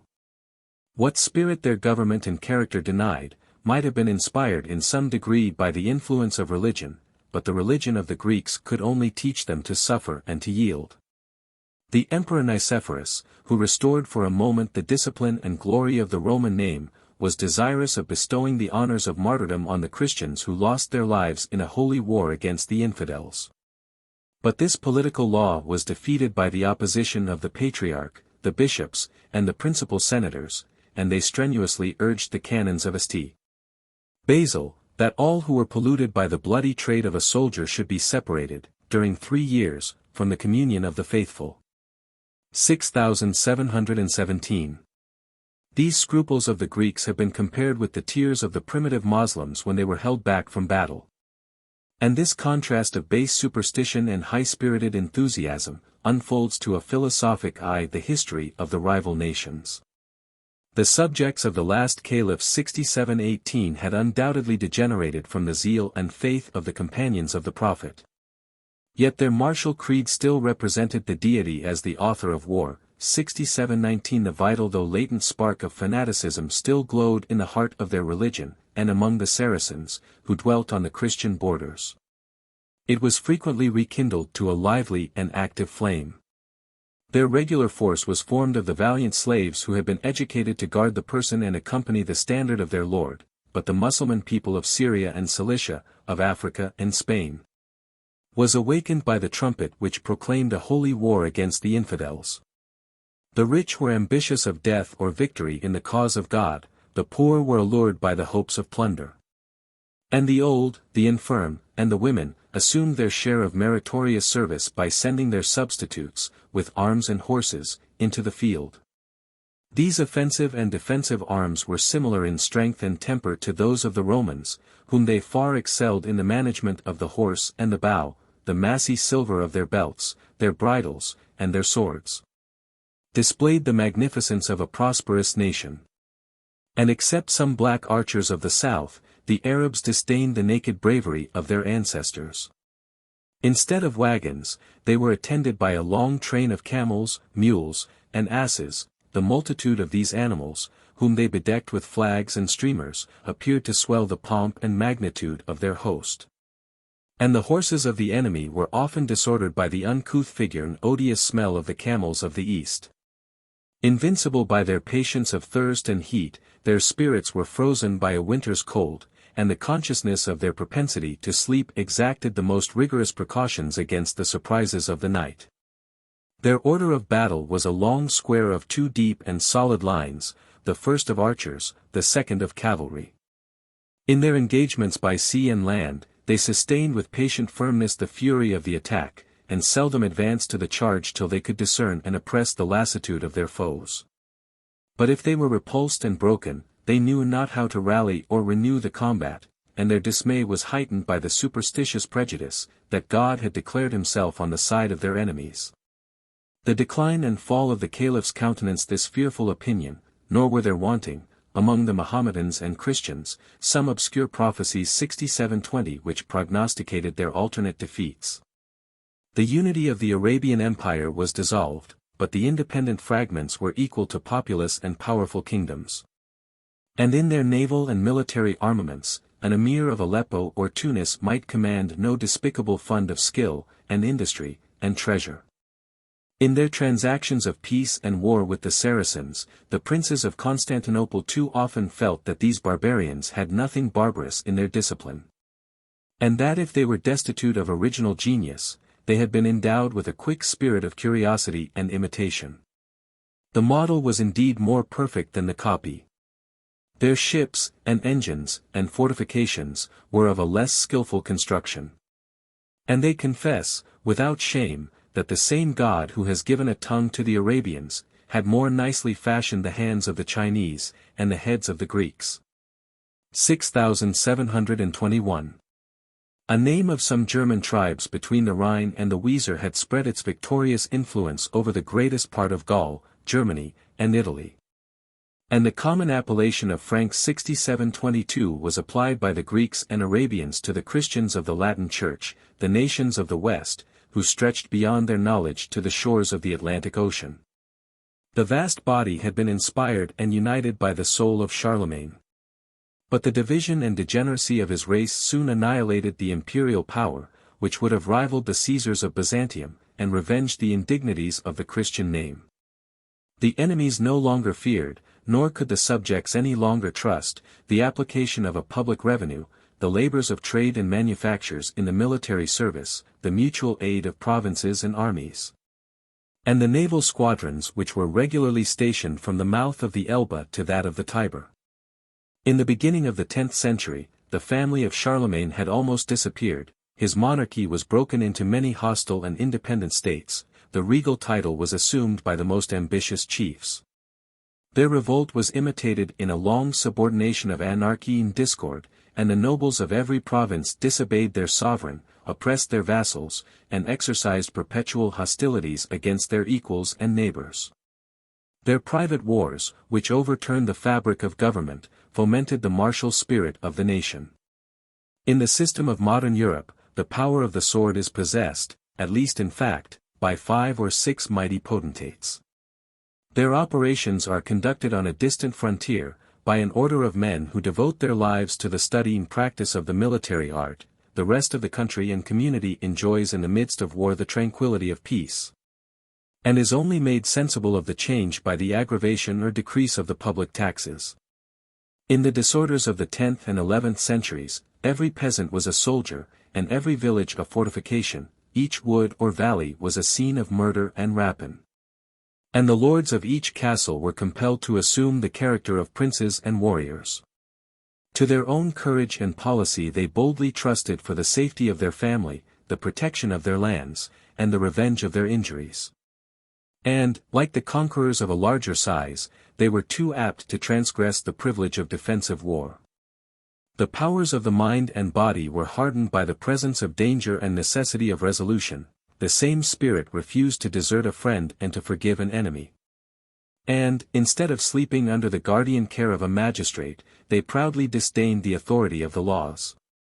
In the days of feudal anarchy, the instruments of agriculture and art were converted into the weapons of bloodshed, the peaceful occupations of civil and ecclesiastical society were abolished or corrupted.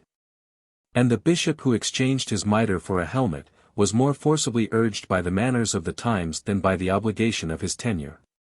6723. The love of freedom and of arms was felt, with conscious pride, by the Franks themselves, and is observed by the Greeks with some degree of amazement and terror. The Franks, says the Emperor Constantine, are bold and valiant to the verge of temerity, and their dauntless spirit is supported by the contempt of danger and death.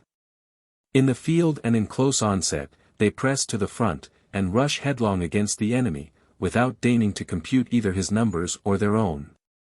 Their ranks are formed by the firm connections of consanguinity and friendship. And their martial deeds are prompted by the desire of saving or revenging their dearest companions. In their eyes, a retreat is a shameful flight, and flight is indelible infamy. 6724. A nation endowed with such high and intrepid spirit, must have been secure of victory if these advantages had not been counterbalanced by many weighty defects.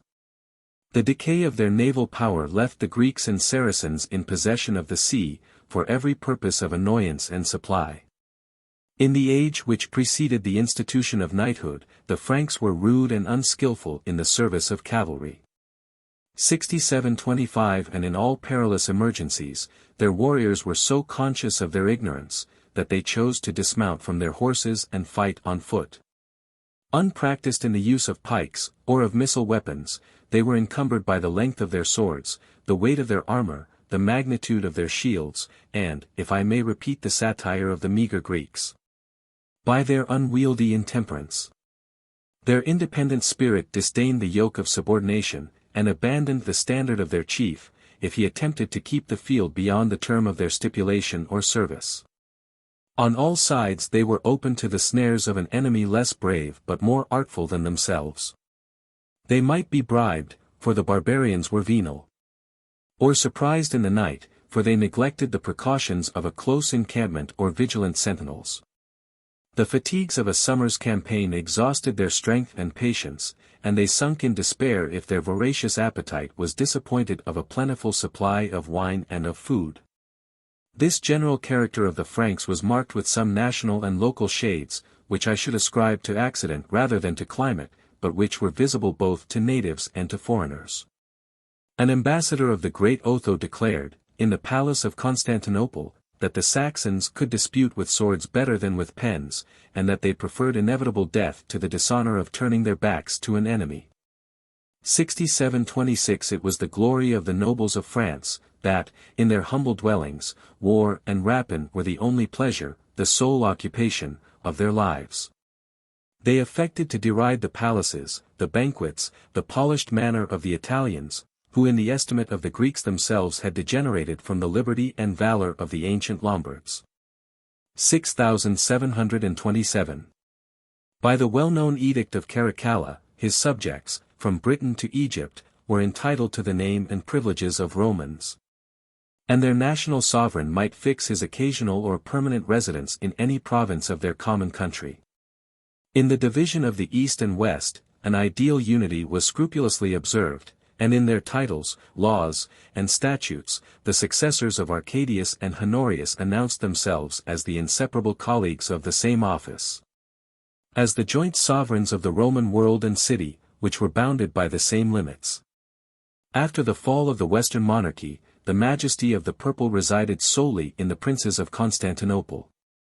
And of these, Justinian was the first who, after a divorce of 60 years, regained the dominion of ancient Rome, and asserted, by the right of conquest, the august title of Emperor of the Romans.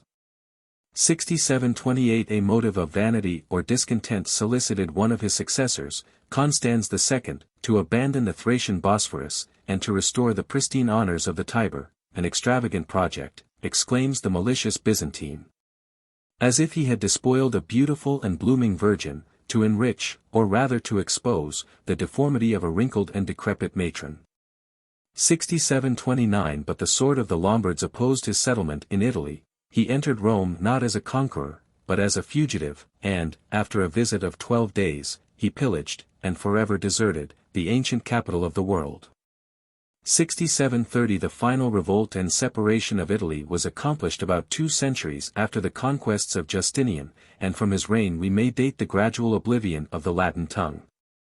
That legislator had composed his institutes, his code, and his Pandex, in a language which he celebrates as the proper and public style of the Roman government, the consecrated idiom of the palace and senate of Constantinople, of the campus and tribunals of the East.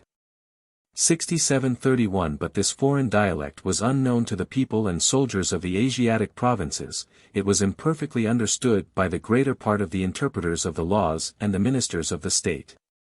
After a short conflict, nature and habit prevailed over the obsolete institutions of human power, for the general benefit of his subjects. Justinian promulgated his novels in the 2 languages, the several parts of his voluminous jurisprudence were successively translated. 6732 The original was forgotten, the version was studied, and the Greek, whose intrinsic merit deserved indeed the preference, obtained a legal, as well as popular establishment in the Byzantine monarchy. The birth and residence of succeeding princes estranged them from the Roman idiom, Tiberius by the Arabs 6733 and Maurice by the Italians 6734 are distinguished as the first of the Greek Caesars. As the founders of a new dynasty and empire, the silent revolution was accomplished before the death of Heraclius. And the ruins of the Latin speech were darkly preserved in the terms of jurisprudence and the acclamations of the palace. After the restoration of the Western Empire by Charlemagne and the Othos, the names of Franks and Latins acquired an equal signification and extent. And these haughty barbarians asserted, with some justice, their superior claim to the language and dominion of Rome. They insulted the alien of the East who had renounced the dress and idiom of Romans. And their reasonable practice will justify the frequent appellation of Greeks. 6735 But this contemptuous appellation was indignantly rejected by the prince and people to whom it was applied. Whatsoever changes had been introduced by the lapse of ages, they alleged a lineal and unbroken succession from Augustus and Constantine. And, in the lowest period of degeneracy and decay, the name of Romans adhered to the last fragments of the Empire of Constantinople. 6736. While the government of the East was transacted in Latin, the Greek was the language of literature and philosophy. Nor could the masters of this rich and perfect idiom be tempted to envy the borrowed learning and imitative taste of their Roman disciples. After the fall of paganism, the loss of Syria and Egypt, and the extinction of the schools of Alexandria and Athens, the studies of the Greeks insensibly retired to some regular monasteries, and above all, to the Royal College of Constantinople, which was burnt in the reign of Leo the Isaurian. 6737 In the pompous style of the age, the president of that foundation was named the Son of Science, his 12 associates, the professors in the different arts and faculties, were the 12 signs of the zodiac. A library of 36,500 volumes was open to their inquiries. And they could show an ancient manuscript of Homer, on a roll of parchment 120 feet in length, the intestines, as it was fabled, of a prodigious serpent.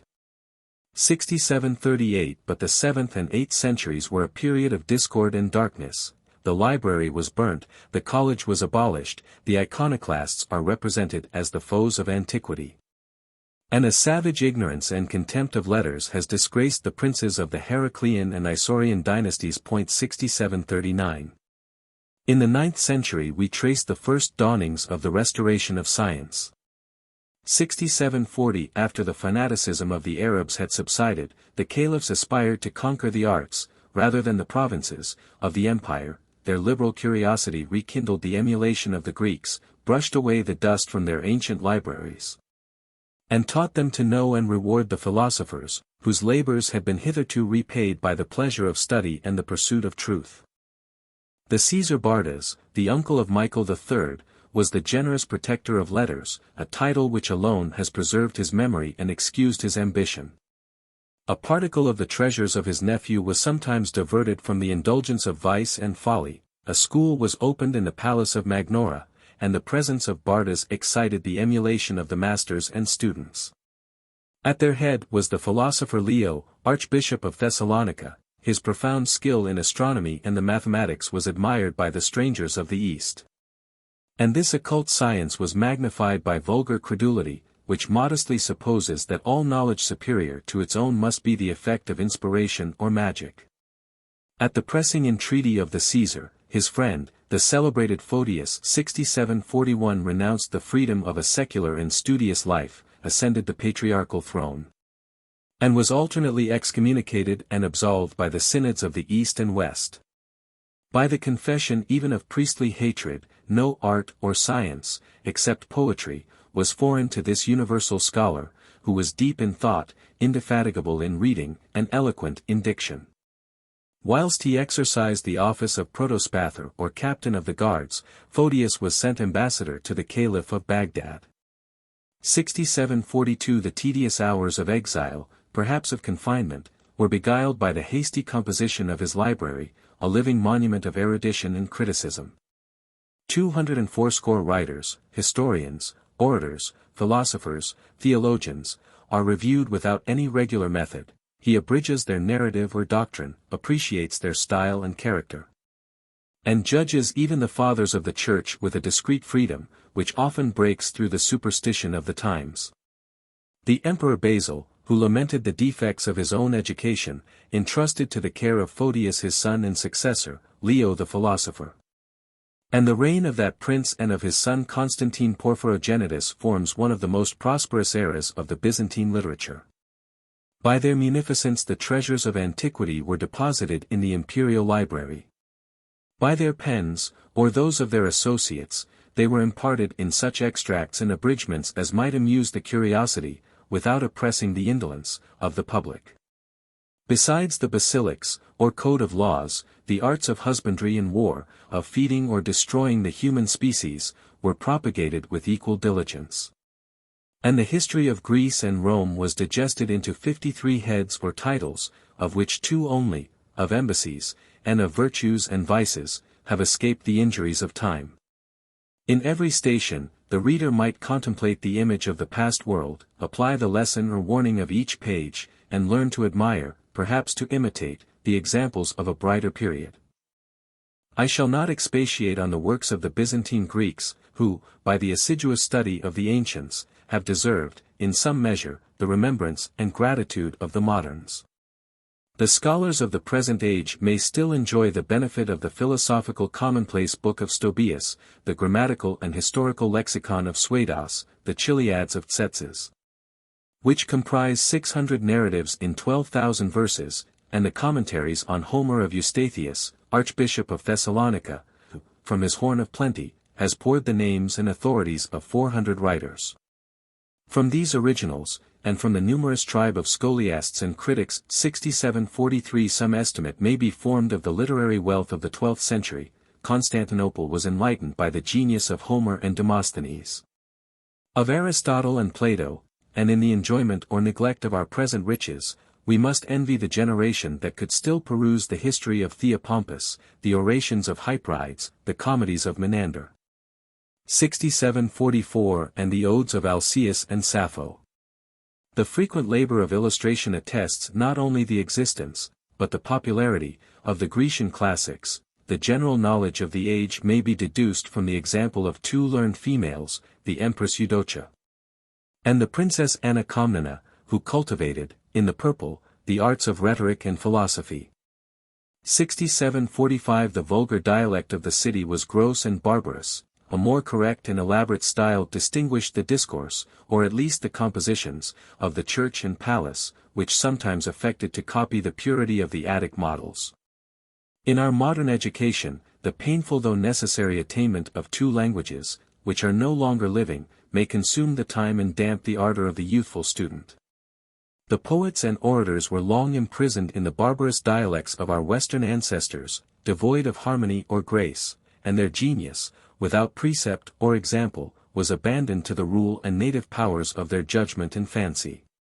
But the Greeks of Constantinople, after purging away the impurities of their vulgar speech, acquired the free use of their ancient language, the most happy composition of human art, and a familiar knowledge of the sublime masters who had pleased or instructed the first of nations. But these advantages only tend to aggravate the reproach and shame of a degenerate people. They held in their lifeless hands the riches of their fathers, without inheriting the spirit which had created and improved that sacred patrimony. They read, they praised, they compiled. But their languid souls seemed alike incapable of thought and action. In the revolution of 10 centuries, not a single discovery was made to exalt the dignity or promote the happiness of mankind. Not a single idea has been added to the speculative systems of antiquity, and a succession of patient disciples became in their turn the dogmatic teachers of the next servile generation. Not a single composition of history, philosophy, or literature, has been saved from oblivion by the intrinsic beauties of style or sentiment, of original fancy, or even of successful imitation. In prose, the least offensive of the Byzantine writers are absolved from censure by their naked and unpresuming simplicity, but the orators, most eloquent 6746 in their own conceit, are the farthest removed from the models whom they affect to emulate. In every page our taste and reason are wounded by the choice of gigantic and obsolete words, a stiff and intricate phraseology, the discord of images, the childish play of false or unseasonable ornament, and the painful attempt to elevate themselves, to astonish the reader, and to involve a trivial meaning in the smoke of obscurity and exaggeration. Their prose is soaring to the vicious affectation of poetry, their poetry is sinking below the flatness and insipidity of prose. The tragic, epic, and lyric muses were silent and inglorious. The bards of Constantinople seldom rose above a riddle or epigram, a panegyric or tale. They forgot even the rules of prosody. And with the melody of Homer yet sounding in their ears, they confound all measure of feet and syllables in the impotent strains which have received the name of political or city verses. 6747 The minds of the Greek were bound in the fetters of a base and imperious superstition which extends her dominion round the circle of profane science. Their understandings were bewildered in metaphysical controversy, in the belief of visions and miracles. They had lost all principles of moral evidence, and their taste was vitiated by the homilies of the monks. An absurd medley of declamation and scripture. Even these contemptible studies were no longer dignified by the abuse of superior talents. The leaders of the Greek Church were humbly content to admire and copy the oracles of antiquity. Nor did the schools of pulpit produce any rivals of the fame of Athanasius and Chrysostom. 6748.